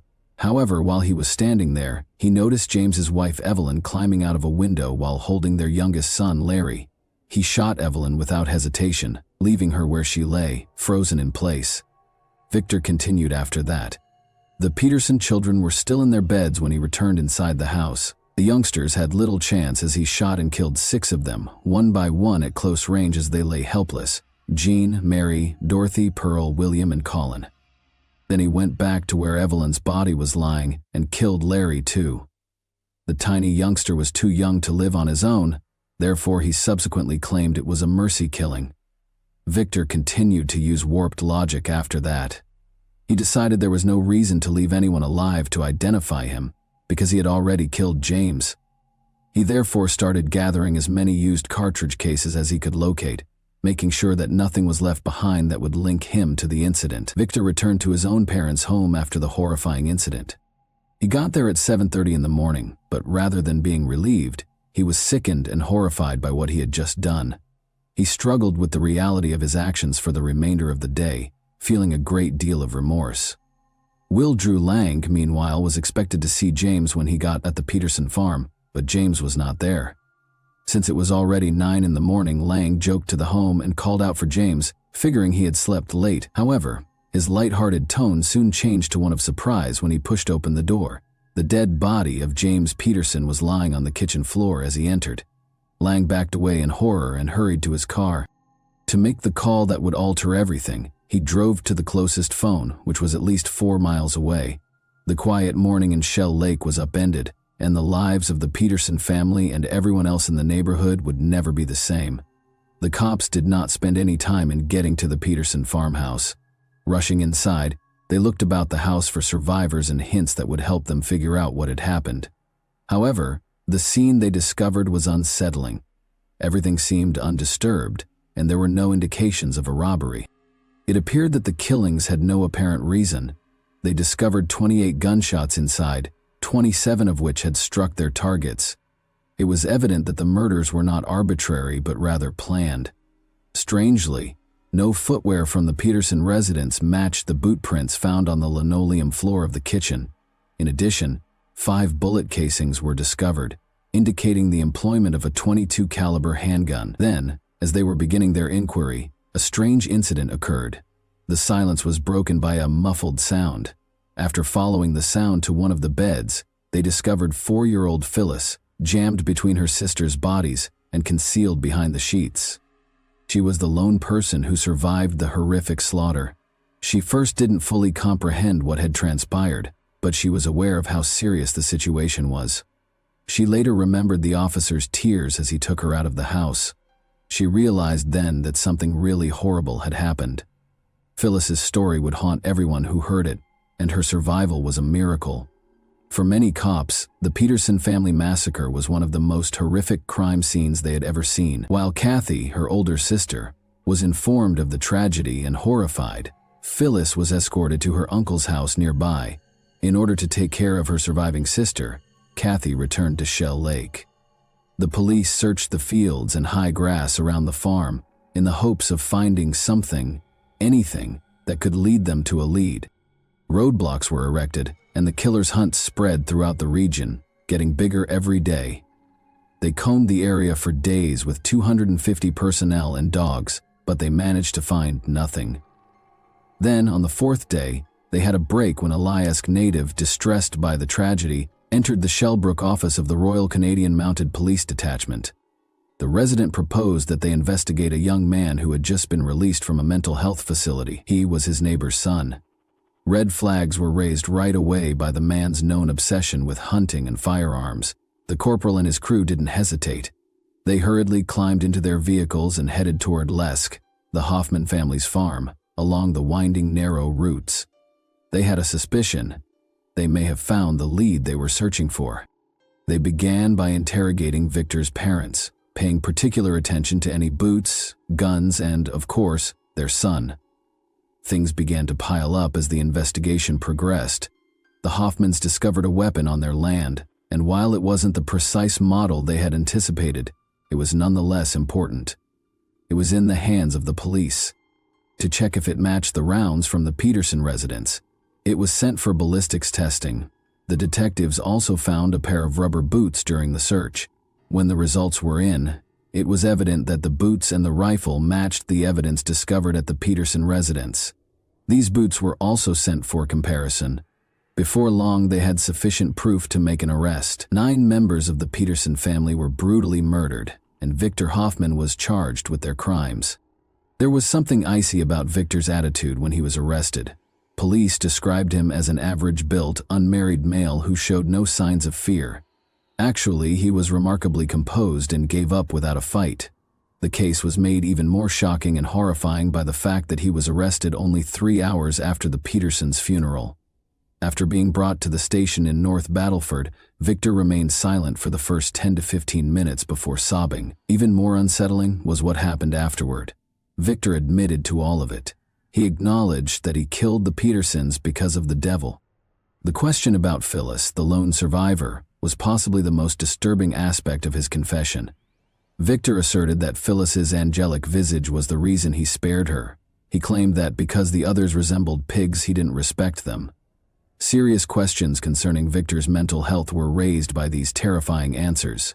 He was therefore brought to a local mental hospital for additional assessment there, rather than being sent to a conventional prison. He was once again diagnosed by doctors with paranoid schizophrenia, a disorder that had obviously not been treated. The court determined that he was nonetheless competent to stand trial in spite of this. Victor was charged with 2 counts of non-capital murder, and his trial started on January 8, 1968. The defense team contended that if Victor hadn't been suffering from an untreated mental disorder, he wouldn't have committed the heinous crime. They remained steadfast in their belief that his illness was a major contributing factor to the catastrophe. The jury returned a verdict following 3.5 hours of deliberation. Victor was ruled not guilty by reason of insanity by the jury, despite the overwhelming evidence against him. Many were taken aback by the ruling and wondered how someone who had admitted to such a heinous act could avoid the full force of the law. However, the jury's verdict was based on Victor's mental state, which many had not anticipated at the time. Victor's mental illness was explained in such a thorough and rational manner by the defense's doctor that the jury was persuaded that Victor was motivated by something that seemed real to him. The jury was convinced that he genuinely thought he was doing what he believed was required, since his paranoia and delusions had been a fundamental factor in what transpired. The judge made sure Victor didn't get off easy, even though he wouldn't be imprisoned for the rest of his life. Victor was committed to a facility for the criminally ill rather than receiving the usual prison term. He looked to be even more hurt by this. He showed no emotion at all after hearing the verdict. He simply sat there staring straight ahead. It seemed as though the truth of his predicament had not yet dawned on him. Victor was sent to an indefinite stay facility in southern Ontario, with his release contingent on governmental policies. Before being given supervised access to neighboring communities in December 2001, he spent years hidden away at the institution.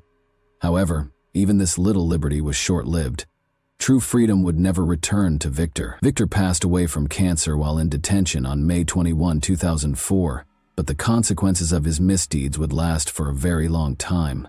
The only survivor of the massacre, Phyllis, was raised by Kathy, the sister of one of the murdered. She gave Phyllis a second chance at life after the atrocities she had witnessed, by raising her among her own children. After their family farmhouse burned down, Kathy and her husband eventually retired from farming and relocated to a nearby town. But even after all these years, Kathy and Phyllis were still frustrated by what had transpired. Phyllis was a young child when the slaughter took place, and the tragedy continued to haunt her as she grew older. As the sole survivor, she talked about how hard it was to deal with the unwelcome attention. She was viewed differently by others, and the burden of the past was difficult to shake. In 2004, Phyllis talked candidly about her difficulties. The birth of James marked a turning point for Phyllis, who remarked, "It was always hard to adjust, always feeling like I didn't fit in, until I had my son James." In ways she never imagined, it aided in her recovery. Regretfully, Phyllis died of cancer in May 2019. Details of the case were chronicled by Canadian journalist Peter Tadman in his book, The Shell Lake Massacre. According to Peter's multiple interviews with Victor in the book, Victor remained steadfast in his conviction that he felt no remorse for his deeds. He even asserted that the demon who had driven him to kill so many innocent people was still visible to him. The Peterson massacre, which claimed the lives of 22 innocent people in 2020, is still regarded as one of Canada's most horrifying random massacres. We cannot deny the insanity and decision in Victor's case, although it is undoubtedly difficult to accept. A person's behavior cannot be excused only because they are considered mad. No matter what, no innocent life should ever be lost. But let's face it, if Victor hadn't been discharged from the mental institution in the first place, none of this would have occurred. What do you think then? Is Victor really a psychopath who somehow escaped? Or is there another factor at play here? Thanks for watching, everyone. Your support means a lot to me, and you can help my channel grow by hitting that like button, dropping a comment, and sharing this video. Your engagement really makes a difference. See you soon. Hey guys, today we're diving into another truly horrifying case. If you want to support my channel, make sure to subscribe and stay active. It really helps me out. I'd be super grateful for that. Let's get started. Anyone can experience financial difficulties. While some people overcome their challenges quickly, others might do so for years. What matters most, though, is how one decides to overcome these obstacles. Some people work hard and earn money through honest labor, while others turn to crime in order to make quick money. A third group is likewise prepared to participate in the production of content that is both controversial and in demand, all in exchange for a big payout. Although it is allowed to operate in this field, actors, and frequently actresses in this genre, face harsh social criticism and condemnation. However, the pull of quick riches and the quest for questionable celebrity might triumph over moral values. Furthermore, a lot of them now work from home, establishing studios and broadcasting live. The case of Carol Maltese, a young mother and actress in adult films, is a clear illustration of what pursuing fame and wealth in this field may lead to. But one must not ignore the possibility of serious mental harm to the actors, resulting in actual catastrophes. She didn't think her job was unethical. Her only goal was to become financially independent so that she could support herself and her small kid when she retired. Sadly, her body, which had formerly been admired by hundreds of followers, was later discovered dismembered on a steep ledge next to a road. She was never able to quit the industry, though. Carol Maltese's early years and childhood. On September 19, 1995, Carol Nicole Maltese was born in a small Italian province. She was the only child of Fabio and Josephine, and her father was Dutch and her mother was Italian. She stayed with her mother when her parents divorced when she was just 4 years old. Her father later remarried, had more children, and returned to his native Netherlands. Since her ex-husband provided minimal assistance, Josephine decided to stay in Italy and raise her daughter by herself. They were residents of Sesto Calende, a tiny town in the Varese province. In order to provide her daughter what she needed, a quality education, and the chance for a better life, the mother worked several jobs at the same time. Carol developed into a lovely, compassionate, and outgoing young woman who had plenty of friends and got along well with everyone. She frequently went to a dance studio as a schoolgirl and was involved in sports, especially horseback riding. Maltese spoke 3 languages with ease. I read a great deal, enjoyed to travel around Europe, and could talk about practically everything. She developed a small feminine body as a teenager, gained a lot of fans and suitors, and enjoyed being the focus of attention. Following graduation, she enrolled in a technical institution to study fashion, the arts, and industrial design, quickly rising to the top of her class. Carol became romantically involved with a young guy a year her senior who was enrolled in the Faculty of Architecture and Design, which led to an unexpected pregnancy during her freshman year. Carol found out she was pregnant in the fall of 2020, at the age of 20. She and the child's father were completely taken aback by this news. Both of them were students and completely unprepared for this kind of thing. Carol, however, was adamant about keeping the child. The young couple's lives took a significant turn in 2016, when they welcomed a son into the world. In order to provide for themselves and their infant, they both had to drop out of school. Since there were more chances to make a living and support their family in Verona, the new parents made the decision to go there. Carol secured a position as a sales consultant for a major network of retail stores selling perfume and cosmetics. Her boyfriend took care of their son shortly after his first birthday, while working from home on several tasks. Carol started a passionate romance with Angelo after she unexpectedly fell in love with him in the middle of 2019. For over 6 months, the pair met in secret, renting hotel rooms, messaging one another at night, and making an effort to spend every second of their free time together. But shortly before the new year, Carol's child's father learned of her affair and made the decision to break up with Maltese, his cheating partner. Since she was already about to leave for her new lover, I thought this was for the best. But then something went wrong. They agreed to rent an apartment together because Carol couldn't move in with her child from a previous relationship, and Angelo lived in his parents' house. However, the young couple was unemployed and unable to buy their own apartment at the time due to the global coronavirus outbreak.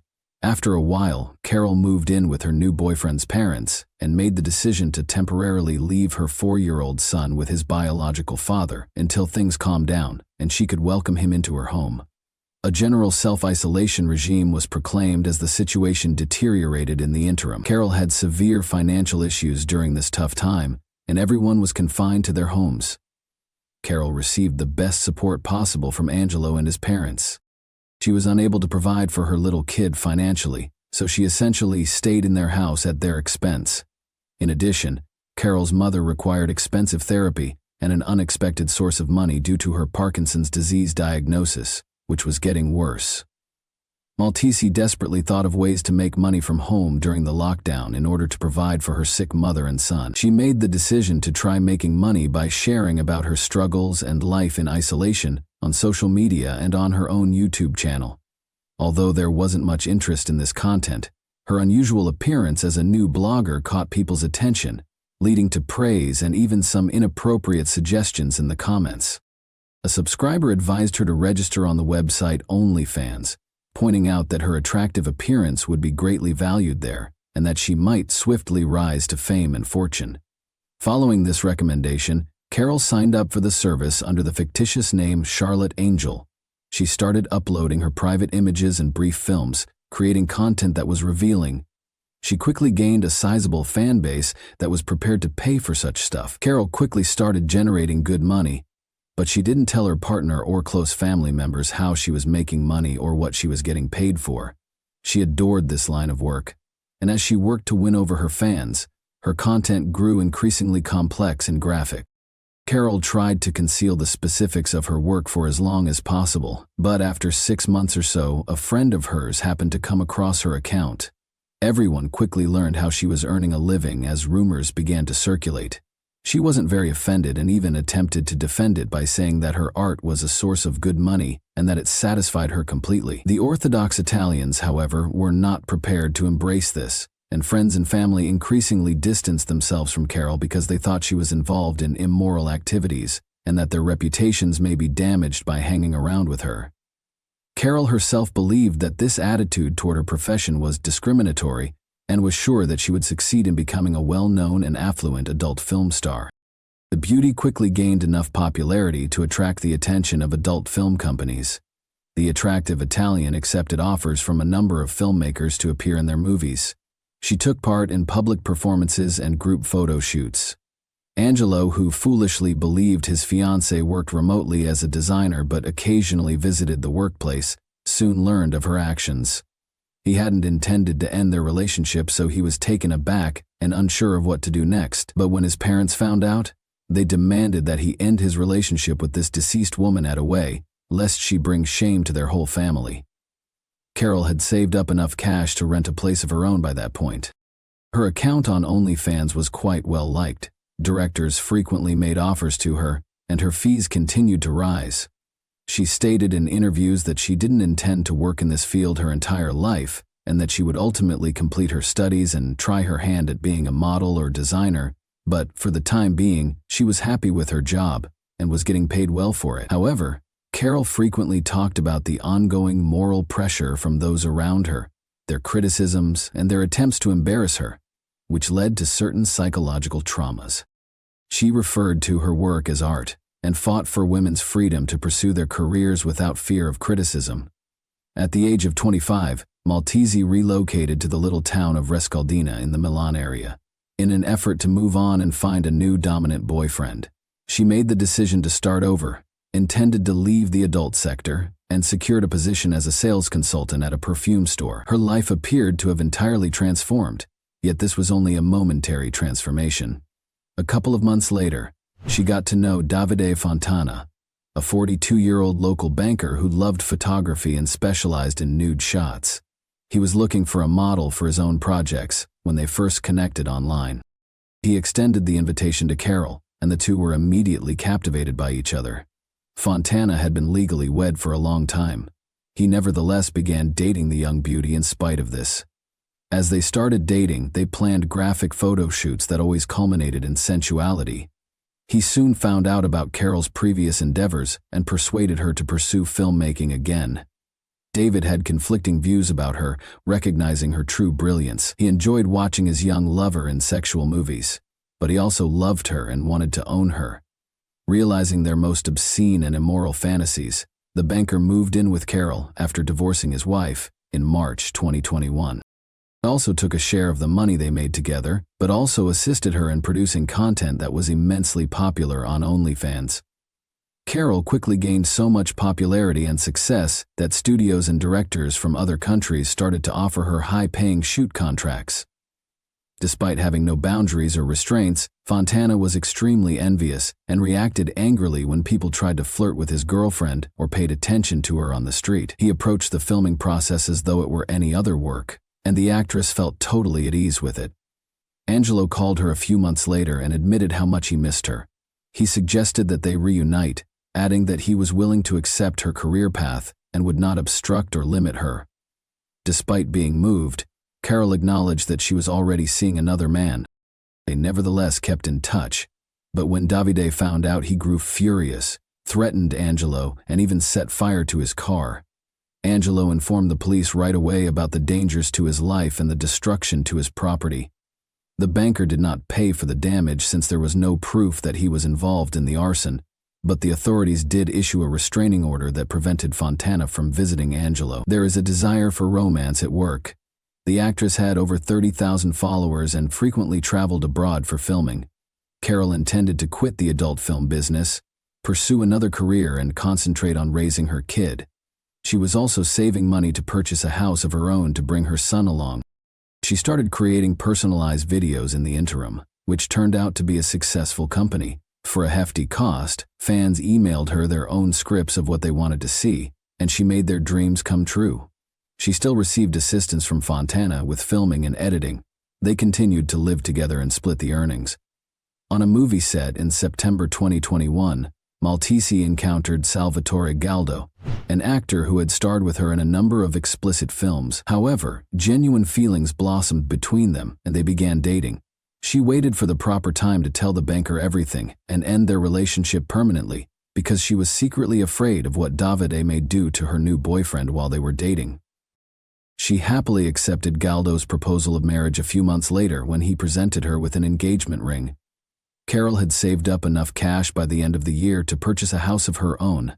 She ultimately made the decision to speak with Fontana and intended to bring her son, marry Salvatore. Unexpectedly, the man handled the news with composure. They still had a number of outstanding tasks for which they had previously received payment, but it appeared that he understood everything and was prepared to let her go to her new partner. They decided to do the job and then go their separate ways in peace. Carol's unexplained absence at the start of 2022, Maltese abruptly disappeared. She stopped making appearances in movies, stopped streaming on the internet, stopped talking to her coworkers, and declined any new approaches from filmmakers. Many assumed she had left the industry, since they knew she had planned to do so. Even her worried friends and fiancé, meanwhile, were unable to get through to her. Carol claimed to be well while responding to mails and messengers, but did not return calls. She needed time for herself after making the decision to drastically alter her life. She wrote to her fiancé, Salvatore, stating that she was self-isolating due to COVID-19 and that they would not be able to see each other for some time. Given that he didn't sound the alarm a month or 3 months later, it appears that this explanation satisfied him. According to the most recent images on Carol's page, she rarely engaged with anyone on social media, confining herself to succinct and direct replies. However, fresh posts did periodically appear on her account. Without telling anyone, she had taken a vacation by the sea. On March 20, 2022, parts of an unidentified body were discovered in sacks. A bystander was strolling along a road that ran alongside a rocky cliff on the outskirts of the Italian community of Borno. Large black trash bags that were laying on the slope next to a body of water caught his attention.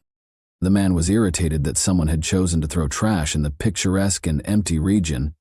He descended to the closest sack, which was heavy, and attempted to raise it, when he noticed human fingers sticking through the ripped polyethylene.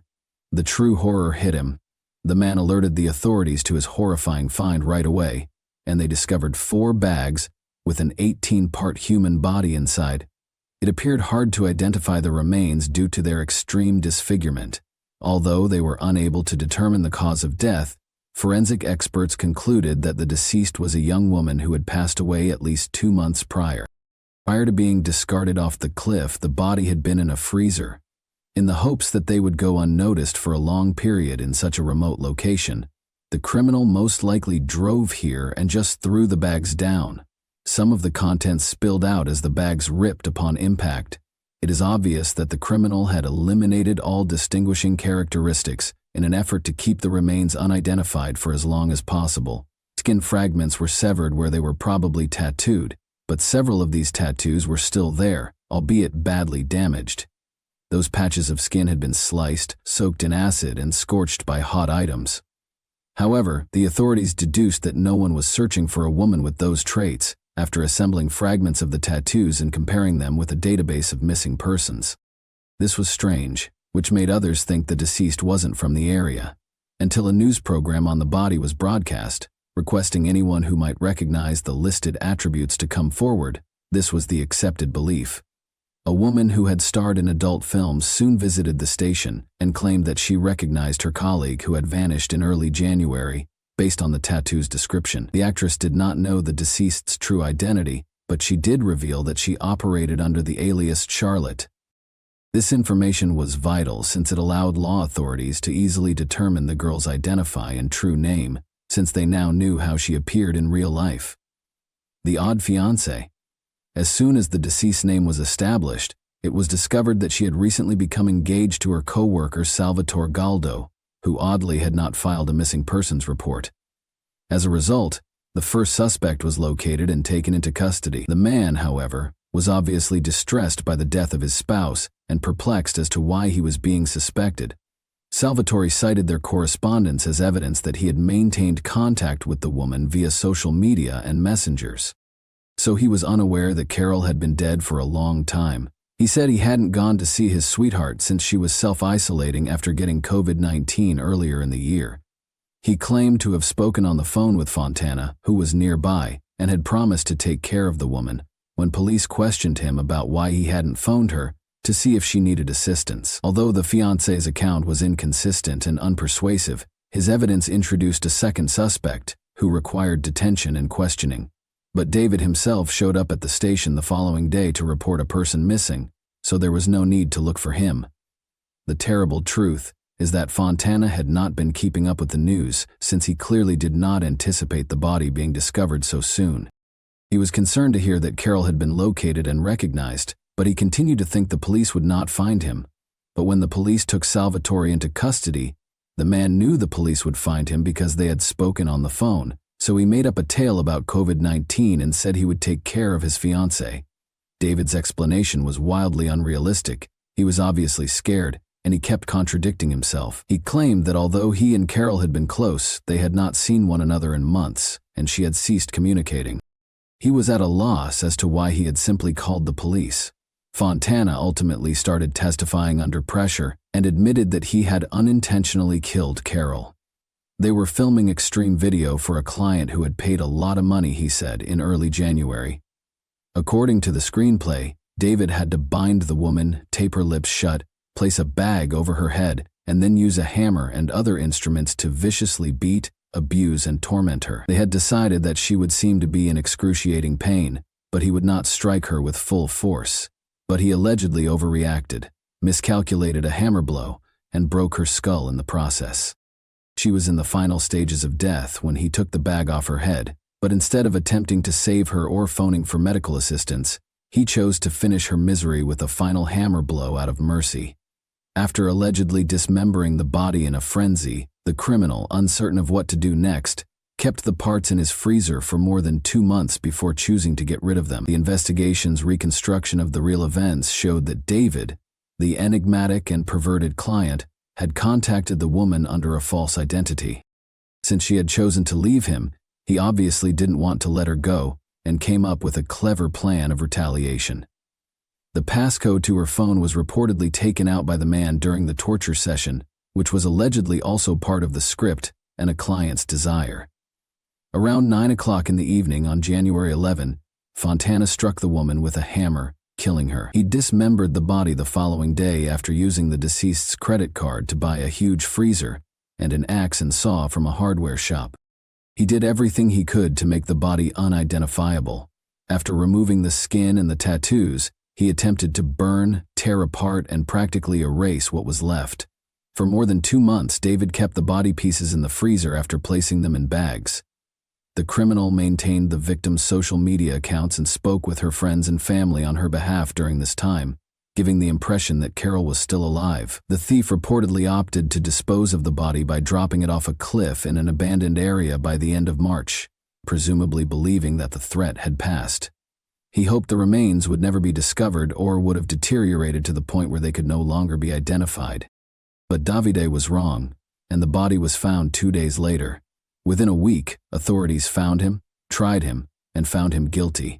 None of the girl's friends or family had reported her missing for almost 3 months following her abduction, which was the most perplexing and unfathomable part of this case.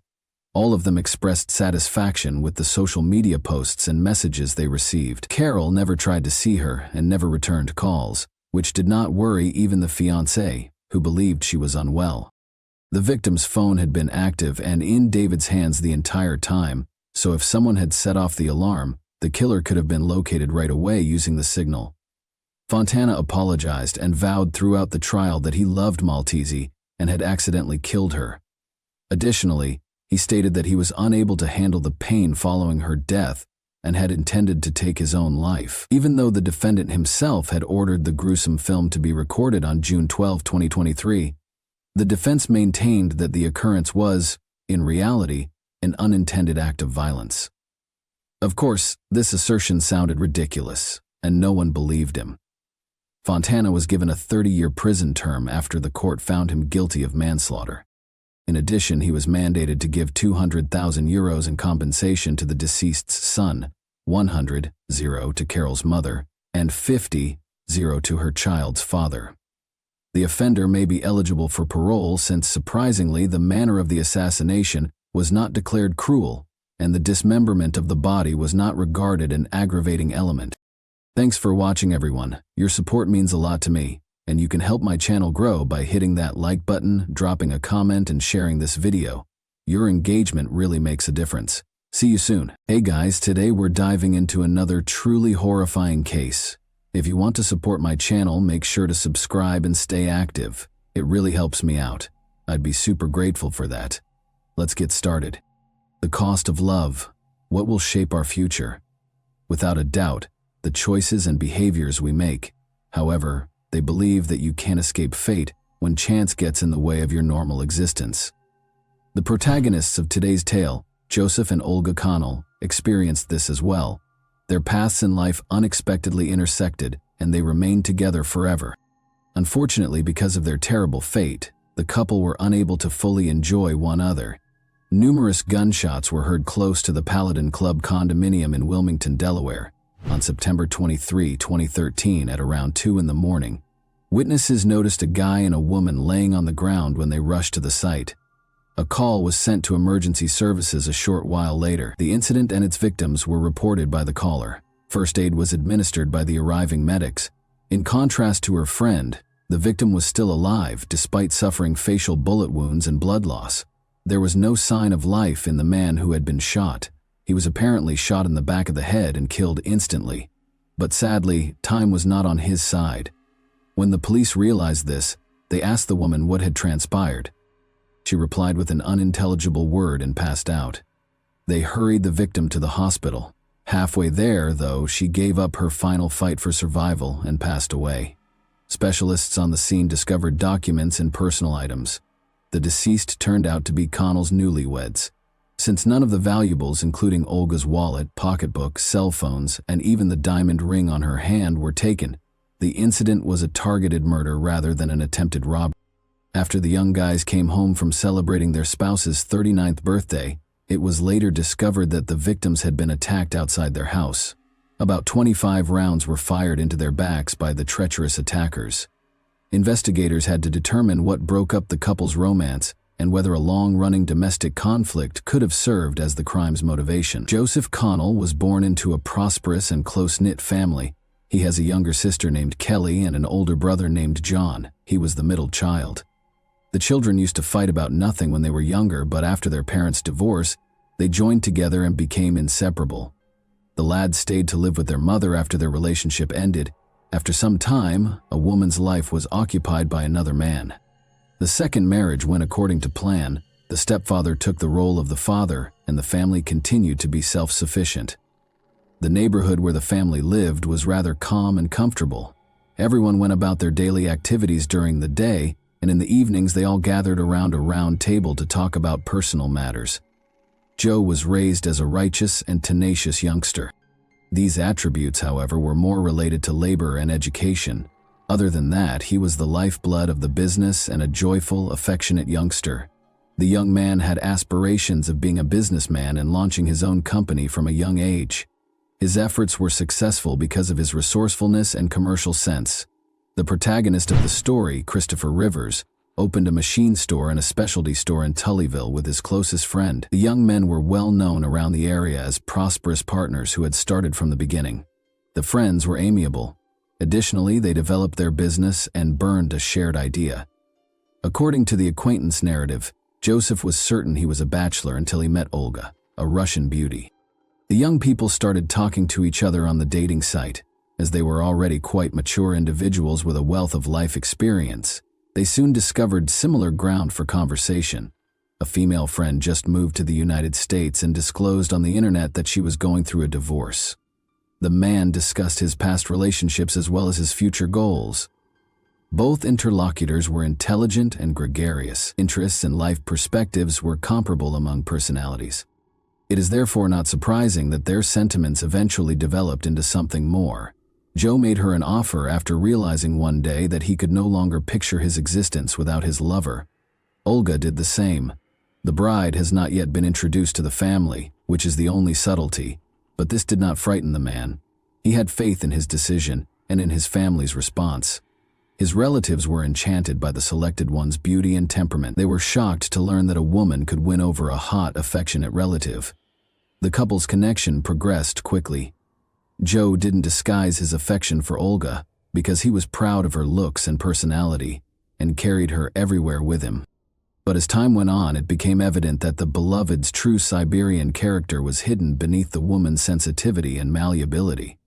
Everyone was in awe of her boundless enthusiasm and spirit of entrepreneurship. It felt like she could accomplish anything. Connell was so happy and in love that he made the decision to hold off on getting married for a long time. Maybe he was eager to get married and was unaware of what was about to happen. It's common to say that these folks are rushing through life. You have all undoubtedly seen cases like this in your surroundings. Police conducted interviews with the victim's neighbors, spectators, and the crowd as part of their post-attack investigation. Maybe some of these people might provide clarification? Regretfully, none of them had witnessed the incident. Nevertheless, a lot of individuals fled after hearing gunfire. Some also reported hearing loud male voices just before the shooting, as if they were having a heated argument with the newlyweds. Crime broke out not far from the crime scene, and forensic specialists discovered numerous fired casings from two distinct kinds of guns. Consequently, it became evident that multiple attackers were present. The pair was originally sentenced to death, based on the sheer volume of gunfire. In such a shootout, it is doubtful that anyone would have survived to execute their strategy. The thieves bided their time till the youths returned from the celebration. One of the well-known bars served as the venue for the birthday celebration. The party was attended by some Connell family members as well as friends. After dancing till midnight and having a great time, everyone headed home when they were exhausted. After parking at the residence, the pair made their way to the front door. The intruders discovered the best moment to execute their illegal plan at this point. Interviewing the victims' relatives was the next stage of the investigation. Joseph's parents were questioned by officers. The man's mother and stepfather said they had no knowledge about the couple's supposed adversaries and critics when they were questioned about it. The newlyweds appeared to have no enemies. On the other side, very few people do not have jealous others. At any rate, none of the recently married couples mentioned it. Meanwhile, the investigators received some intriguing information. It comes out that on the eve of the wedding, Joe and his sister Kelly got into a fight. It had to do with a pricey diamond-encrusted family ring. Experts estimated its worth to be around $20,000. Relationships between the relatives changed after the argument. All of Kelly's relatives, however, asserted that she would never have attended the crime. In particular, the ring was still on Olga's finger following the assault. However, it was a weird coincidence that forced the version concerning the hidden crime to be checked. Even though the woman lived in a different neighborhood, Kelly was among the first people on the site of the murder that fateful night. She was close to the ring story at the time. The couple intended to wed in the Virgin Islands. The engagement ring was the single thing that ruined the wedding planning. The mother gave the family treasure to her son in accordance with family custom. The youngest daughter, however, had already received the jewelry for the wedding 10 years prior. Joe carefully removed the ring from his sister and swapped out the precious stones for zirconium so as not to alter the long-standing tradition. He then surreptitiously gave the mistress back the ring and diamonds that had been placed into Olga's engagement ring. Given his financial circumstances, the protagonist's action is hard to justify. He may have made the decision to follow the regulations in this way. None of the women were supposed to have guessed it, but the calculations had not worked out. After spotting the switch, Kelly started searching for the offender. The younger sister was furious when she found out about her brother's behavior. She was understandably outraged and told Joseph so. The latter, however, was furious because he believed the sister's anger was unfounded and that her only intention was to break family customs and somehow sabotage the wedding. However, the ceremony happened. Kelly excused her absence from the event by stating that she was working at the time. The woman chose to ruin the celebration in retribution and sent Olga, the gullible bride, a mocking message. Discovered the truth. Following that, there was tension in the brother-sister connection. There were fights between them from time to time. Mutual insults and rebukes were common, and the subsequent incident, a strange robbery, completely jolted everyone out of their rut. In the Virgin Islands, the newlyweds started their joint life. The honeymoon was a happy time for the newlyweds. Olga and Joseph enjoyed fishing, sailing on a yacht, swimming in the sea, sunbathing on the beach, and sampling local food. There was no shortage of funds for these uses. The newlyweds purchased a pricey Mercedes, and Joe was delighted that the business was flourishing and earning a solid revenue of almost $1 million annually back home.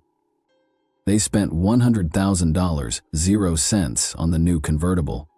Olga started to assist her spouse because she didn't belong to the group of ladies who enjoy sitting on her neck. Olga possessed a rare appeal in addition to being well-read, intelligent, and fluent in English. She entered the company and worked in administration with ease because of her prior experience working on the stock exchange. Joe and Chris had a lot more customers after the attractive blonde took over the firm.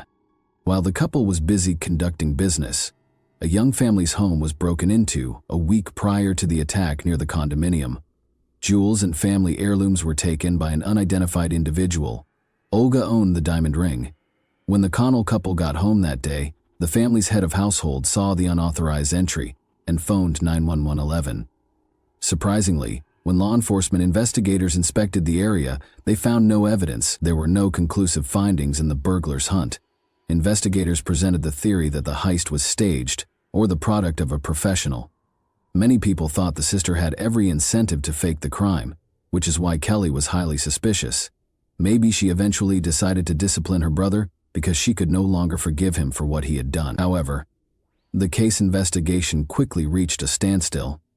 The spouses were the victims of a more horrific crime, and detectives' focus was diverted to the investigation of a double crime in an attempt to find a motivation.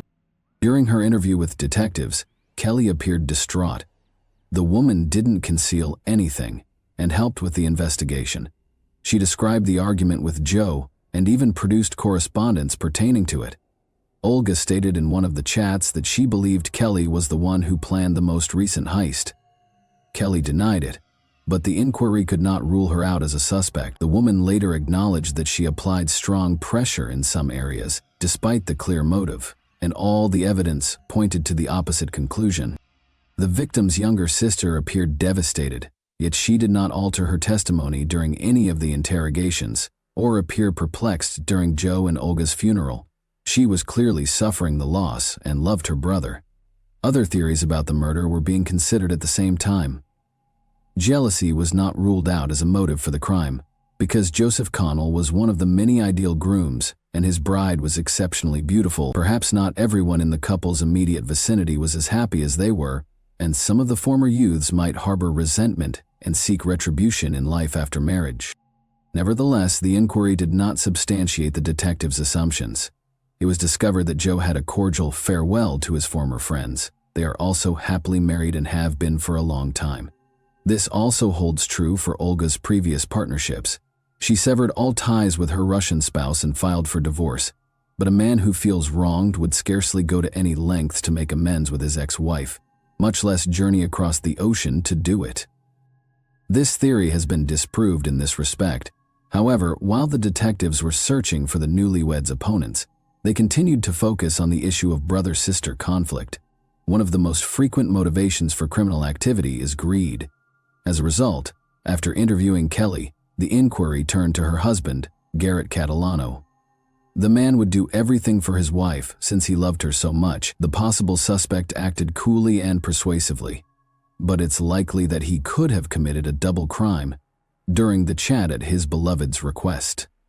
It turns out that he had a solid alibi and that his wife was innocent. Garrett nevertheless questioned whether his brother-in-law earned a multi-million-dollar income by hard work. Catalano made vague hints that Joe might have been involved in illicit drug trafficking.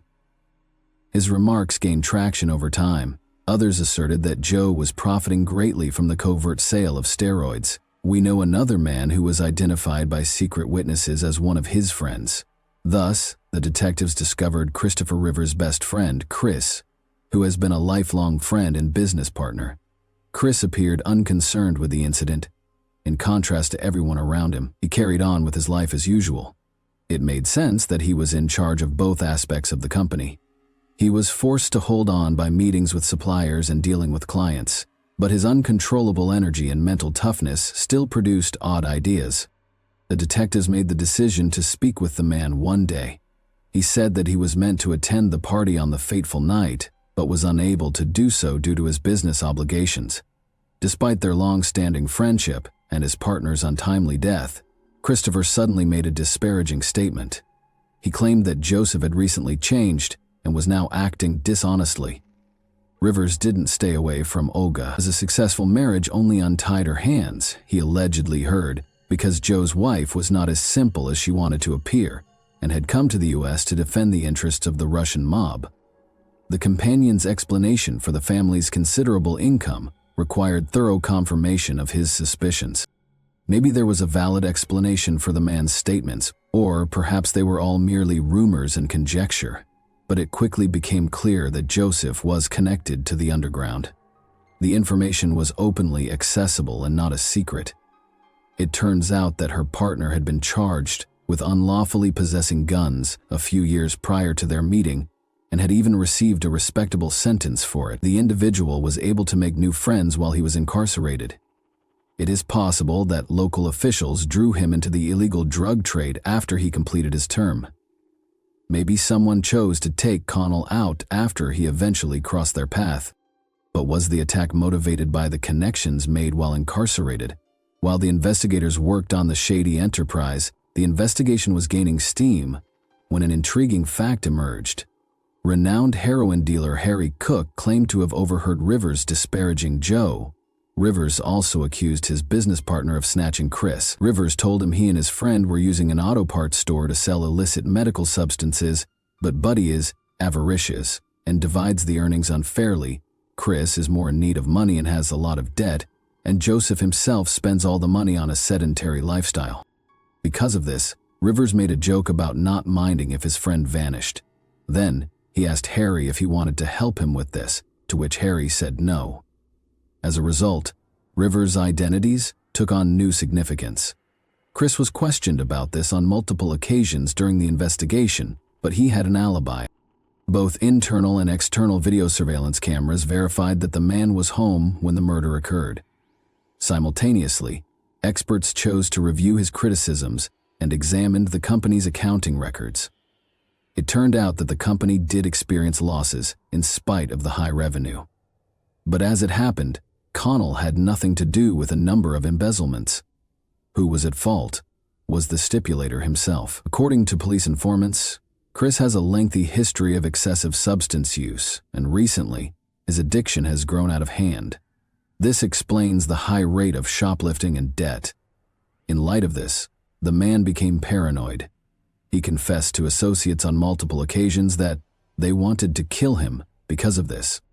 Furthermore, it was discovered that he was directly involved in the sale of steroids, and Joe was unaware of what was going on right in front of his nose since he naively trusted his colleague. Joe's focus also shifted to the new connection. The knowledge of an enigmatic informant with a warped mind made this information public. After reviewing Rivers' phone logs, detectives found the man. On the evening of September 23, he was known to make a number of phone calls. His phone did not go mute even though he was at home when the crime was committed. After all calls were removed from the cell phone, experts were able to piece together the scenario with ease. Joshua, a former FBI informant, was responsible for the majority of the calls. Joshua acknowledged that he frequently used Rivers' services when police approached him. Chris Rivers once made him an alluring offer, $65,000, 0 cents, for the head of his buddy. The man was certainly drawn to the large sum of money. Joshua, however, sought for other hitmen in order to avoid getting directly involved in the case. He went back to the mercenaries, Aaron Thompson and Dominic Benson, who had cost him $5,000, 0 cents, which he had collected in advance from the client. The perplexing crime scene eventually emerged. The best friend had condemned his pal and his wife to a life of misery. Was resentment and a desire for sole control of a joint venture the driving forces behind the crime? No, the $1 million was the insurance benefit that one of the partners was entitled to. It found out that the former partners had secured the business and insured their lives long before Olga showed up. If one of them died, the other would get the money to pay off the machine shop's mortgage. The money obtained would cover all of Chris's debts in the event that Joe passed away. The issue is that Rivers chose to remove 2 of them at once because his partner got married and all payments were owed to the lawful spouse. The discussion that occurred on the night of the crime between the organizer and his accomplice. This was indirectly corroborated by the fact that Rivers was clearly worried about the operation's success, even though the men's conversations were encrypted. Detectives confiscated the phones of the 4 suspects in order to properly examine the communication between the 2 guys. Their activities on the night of the incident were captured on camera thanks to the mobile devices. At that point, Dominic and Aaron were close to the young couple's home. Curiously, Connell was swayed by the video footage that supported Chris's alibi. It shows the man is apprehensive and keeps the phone in his hands. Joshua didn't resist when investigators approached him and turned himself in to the police to lessen his penalty. The man testified against the customer and agreed to a deal with the investigation during the interrogation. So Christopher devised a clever scheme. He intended to frame Kelly by using the argument between his sister and brother. The heist at the Connell residence was shown to represent the subsequent phase of the criminal scheme during the course of the investigation. Joshua broke into the couple's house and committed a burglary after receiving orders from Christopher. But the target's head was a diamond ring, a contentious family relic. That day, Olga happened to be wearing it. Had the scheme been successful, Joe's sister would have been held responsible for everything, and the investigation would have followed a false trail. However, this was insufficient for Rivers, who attempted to discredit his friend after the crime. Later, it was discovered that a cold-blooded and meticulously organized crime for money justice in 2014 was the cause of Joe and his lover's deaths. First-degree murder. 2 counts of first-degree murder, 2 counts of possessing a firearm while committing a criminal, first-degree conspiracy, and first-degree solicitation of a felony were among the charges against him. They tried his co-defendants as well. The experiments were conducted simultaneously but independently. Aaron Thompson's possession of the weapon was established during the trial. Consequently, he was convicted of 2 counts of first-degree murder, 2 counts of first-degree conspiracy, and 2 counts of possessing a firearm while committing a felony. The offender was sentenced to 45 years plus 2 life terms. Due to his active cooperation with the police for the murder conspiracy, his friend Dominic Benson was only sentenced to 5 years in prison for first-degree conspiracy and aiding and abetting criminals, as he was acquitted on the felony charge because he changed his mind about shooting at the last minute.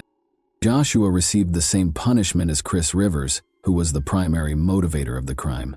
He received 2 life sentences plus 50 years after being found guilty of all charges.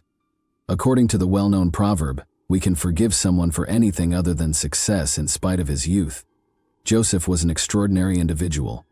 He discovered the love of his life and established a business, but he was deprived of the chance to share happiness with her. The pair might achieve great things, create a solid family, and produce children. However, their measured life was irrevocably altered by his partner's distaste and his greed for money. During his years in prison, Christopher's selfishness, pernicious addiction, and money, one of the traditional and prevalent reasons for criminal activity, ruined many lives. The prisoner will undoubtedly be healed of his harmful substance addiction, but will he be able to suppress the remorse that will inevitably surface?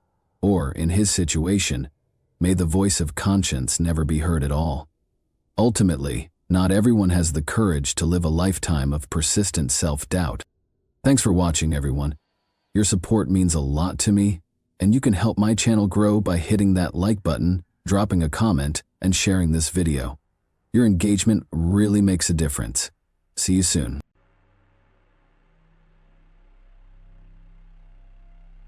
Donna Ellen Brown was born November 10, 1963, in Florida.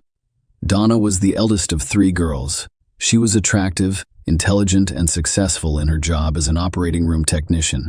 She met nuclear engineer Mark Winger, and the two married in a traditional Jewish ceremony in 1989. Donna and Mark appear to be the picture, perfect couple. They were successful and had a nice house in a nice neighborhood. However, not every story ends perfectly from the start. On Tuesday, August 29, 1995, at 4:27 p.m., Mark Winger called 911 to report that a man was harming his wife, Mark, who lived in Springfield, Illinois. His 31-year-old wife, Donna Winger, called the dispatcher to report that he had shot the man. When the cops arrived, Donna was in critical condition after being hit in the head with a hammer 7 times. A 27-year-old man named Roger Harrington was found beside Donna in critical condition, having sustained 2 gunshot wounds to the head. Both victims were immediately transported to the hospital, where Roger died shortly after arrival and Darla died a few minutes later without regaining consciousness. The police secured the residence and discovered no evidence of forced entry. Mark, visibly distressed, told the police that he shot the man after witnessing the attack on his wife. Mark described how he was in the basement on the treadmill when he heard noises upstairs, prompting him to investigate. He found their adopted baby Bailey on the bed in the master bedroom, but no sign of Donna.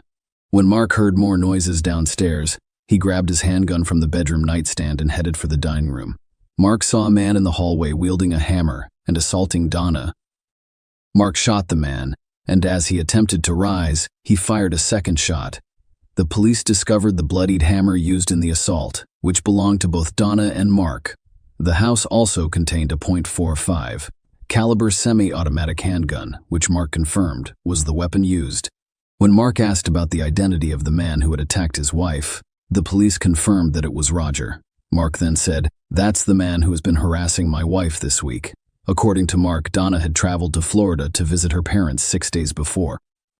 Her mother dropped her off at the airport, and a driver named Roger, hired through a limousine company in St. Louis, Missouri, drove her back to Springfield. According to Mark, Donna, Roger was excessively talking and flirtatious during the 2-hour drive, expressing a preference for older women and inviting them to intimate parties. The conversation took a dark turn when he revealed hearing a disturbing voice named Dom instructing him to harm others. Mark called the cops, saying the guy scared her. She stated that he was extremely frightening. He threatened to kill people, set car bombs, and mutilate them. Dawn has returned to Springfield. She informed her family about the unsettling encounter, expressing fear and discomfort as a result of the disturbing conversation and erratic driving. Mark told the police that, despite safely returning home, the situation persisted. Donna received several strange phone calls, and based on the timing, she suspected Roger was the caller. The police found a note in the house that described Donna's unsettling car ride. Mark also told the police that he reported the incident to Roger's employer, which resulted in Roger's suspension, which Mark believed could have exacerbated the situation. The police discovered Roger's car parked outside the Winger house, facing the wrong direction. They discovered various weapons inside, including a knife and a tire iron. Authorities concluded that Mark acted in self-defense, and they chose not to press charges due to the traumatic circumstances. The case was closed with an acknowledgement that Mark had already experienced significant distress. Mark appeared deeply affected by the events. Mark and Donna had moved to Springfield shortly after their wedding, where they discovered happiness. Donna worked as an operating room technician at Memorial Medical Center, and Mark was an engineer with the Illinois Department of Nuclear Safety. Despite facing challenges, such as Donna's initial distress at learning she couldn't conceive, their lives took a positive turn when a doctor informed them of a teenager willing to place her baby for adoption. On June 1, 1995, Donna and Mark happily welcomed Bailey, their adopted daughter. Following Donna's tragic death, Bailey, now responsible for the infant, chose to remain in the same house. To help with childcare, he hired a nanny, Rebecca Simic. Rebecca unexpectedly became pregnant a few months into her job and gave birth to a daughter named Anna. Mark and Rebecca married just over a year after Donna died. Mark decided to sell the house and sever ties with Donna's family. The new family, Mark, Rebecca, Bailey, and Anna, relocated to a different town. They gradually expanded their family by adding 2 more children, Maggie and Ben. Donna's close friend Donna Schultz told the police in 1999 that she had an affair with Mark while Donna was still alive, and that Mark made troubling statements that she remembered. Mark believes it would be easier for us to be together if Dawn had just died. All you'd have to do is enter and find the body. Donna also provided disturbing information that raised concerns with the authorities. When Mark learned about Donna's unsettling experience during the car ride back to Springfield, he allegedly told her that he needed the driver in his home. This revelation prompted the police to reopen Donna's case. However, they were disappointed to find that some evidence had gone missing. Mark filed a civil lawsuit against BART Transportation, seeking accountability for Diana's death as a result of Roger's actions. Roger's attorney requested access to the civil suit's evidence and files because he worked for BART Transportation at the time Diana died. Despite this, the police were able to save some files and access photos taken on the day of the incident. Donna and Roger are shown on the ground before being transported to the hospital. However, the positions of the bodies appeared to contradict Mark's earlier account, given to the police years ago. Mark told the police that he saw Roger kneeling beside Donna's head, assaulting her with a hammer, which prompted him to open fire. Mark claimed Roger fell backward, and in an attempt to get up, Mark shot him again. According to Mark's description, Roger's feet should have been near Donna's head, facing the opposite direction. However, after reviewing the photos taken by the police upon their arrival, it appeared that Roger and Donna were both on the ground, facing the same direction. This inconsistency prompted the police, for the first time, to suspect Mark of being involved in his wife's murder. The question of why Roger was at their house that day remained unanswered. Simultaneously, during the civil suit involving Mark, a possible explanation emerged. BART Transportation hired a blood spatter expert who concluded that the blood spatter patterns indicated Mark's involvement in the deaths of Donna and Roger. As the police dug deeper into the case, they discovered more incriminating evidence. Susan Collins, Roger's roommate, informed law enforcement that she overheard Roger arranging a meeting with someone on the day he was killed. Furthermore, a note written on a bank deposit slip inside Roger's car was discovered, which contained Mark's name, address, and a time. Susan informed the police that Roger had mentioned agreeing to meet with Mark to resolve issues raised by Mark's complaints about Roger's driving and the concerning conversation he had with Donna. Roger left the house around 3:30 p.m. and the note indicated a meeting time of 4:30 p.m., which corresponded to the prosecution's belief that Mark had asked him to come to the house at that time. On August 23, 2001, Mark was arrested and charged with 2 counts of murder. The prosecution claimed that Mark was responsible for Donna and Roger's deaths. They claimed that Mark wanted to remove Donna from his life, but did not want to risk losing custody of their adopted daughter Bailey, so he avoided divorce. Mark allegedly saw an opportunity when he learned about Donna's problems with Roger, seeing it as an ideal opportunity to eliminate Donna and frame an innocent man. The prosecution proposed that Mark contact Roger, whom he had never met before that day, and invite him to the house. When Roger arrived, Mark allegedly led him inside and fatally shot him. This narrative was supported by the fact that there was no forced entry at the residence. The prosecution also claimed that Donna, who was in the master bedroom with Bailey when she heard the gunshot, went downstairs and was beaten to death with a hammer by Mark before dialing 911. The prosecution used a note found in Roger's car, which contained Mark's name and address, to prove that Mark had lured Roger to the house. The jury discovered that, despite having weapons in his car, Roger did not bring them into the house and instead used Donna's hammer to attack. This raised questions about Roger's intentions, assuming he had gone there with the intent of assaulting Donna. The court was also made aware of inconsistencies between the location Mark claimed Roger was in when he shot him and photos taken on the same day, which contradicted Mark's account. Dean's testimony was crucial in shedding light on Mark's alleged statements, expressing a desire for Donna's death. The court learned that on August 25, 1995, 4 days before the murders, Mark inquired with his coworker Candace Bolden about the fate of his adopted daughter if Donna died. Later that day, Mark complained to Ray Duffy, the president of the transportation company where Roger worked, about Donna's ride. Mark called back a few days later, asking for the driver's full name and expressing a desire to speak with him directly about the situation. During the trial, the court was informed of Donna and Roger's severe injuries. When the cops arrived at the house, Donna was found face down on the floor, with Roger on his back. Donna died from brain trauma caused by multiple blunt force injuries to the head, consistent with hammer strikes. Roger died from brain trauma caused by gunshot wounds to the top left side of his head and above his left eyebrow, as well as contusions on his chest from hammer strikes. The defense argued that Roger's erratic decisions that day, such as his weapon choice and unusual parking, demonstrated mental instability. His behavior during the car ride with Donna supported the claim they made concerning the position of the bodies in the photos.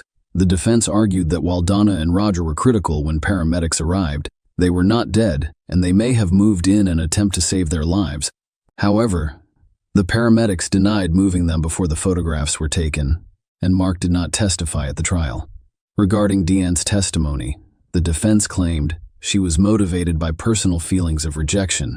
While Mark admitted to having an affair with Donna, he married the nanny he hired shortly after Donna died. The defense claimed Donna harbored resentment for not being chosen by Mark to marry. Despite the defense's arguments, the jury convicted Mark of 2 counts of first-degree murder and sentenced him to life without the possibility of parole. While still serving time for his first-degree murder convictions, Mark became involved in a failed murder, for-hire plot in 2005. He allegedly attempted to orchestrate attacks on Deanne for testifying against him, as well as on Jeffrey Gilman, a childhood friend, for failing to post his $1 million bail. Investigators discovered 19 handwritten pages that detailed Mark's desires for Donna. He allegedly wanted her kidnapped and forced to write a statement recounting her testimony, claiming Mark's innocence before plotting her death. Mark claimed in court that these notes were simply a fantasy he never intended to carry out. Despite Mark's assertion, he was found guilty of soliciting murder and sentenced to an additional 35 years in prison. Donna's mother, Sarah Jane, and stepfather, Ira Drescher, responded strongly to the evidence against Mark, emphasizing the brutality of Donna's murder. What makes it difficult to understand is how he murdered Donna in such a vicious and violent manner. Throughout the legal proceedings, Mark has maintained his innocence. Donna, who testified against him, was granted immunity and received no charges as a result. Share your opinion with us in the comments and subscribe to the channel for more.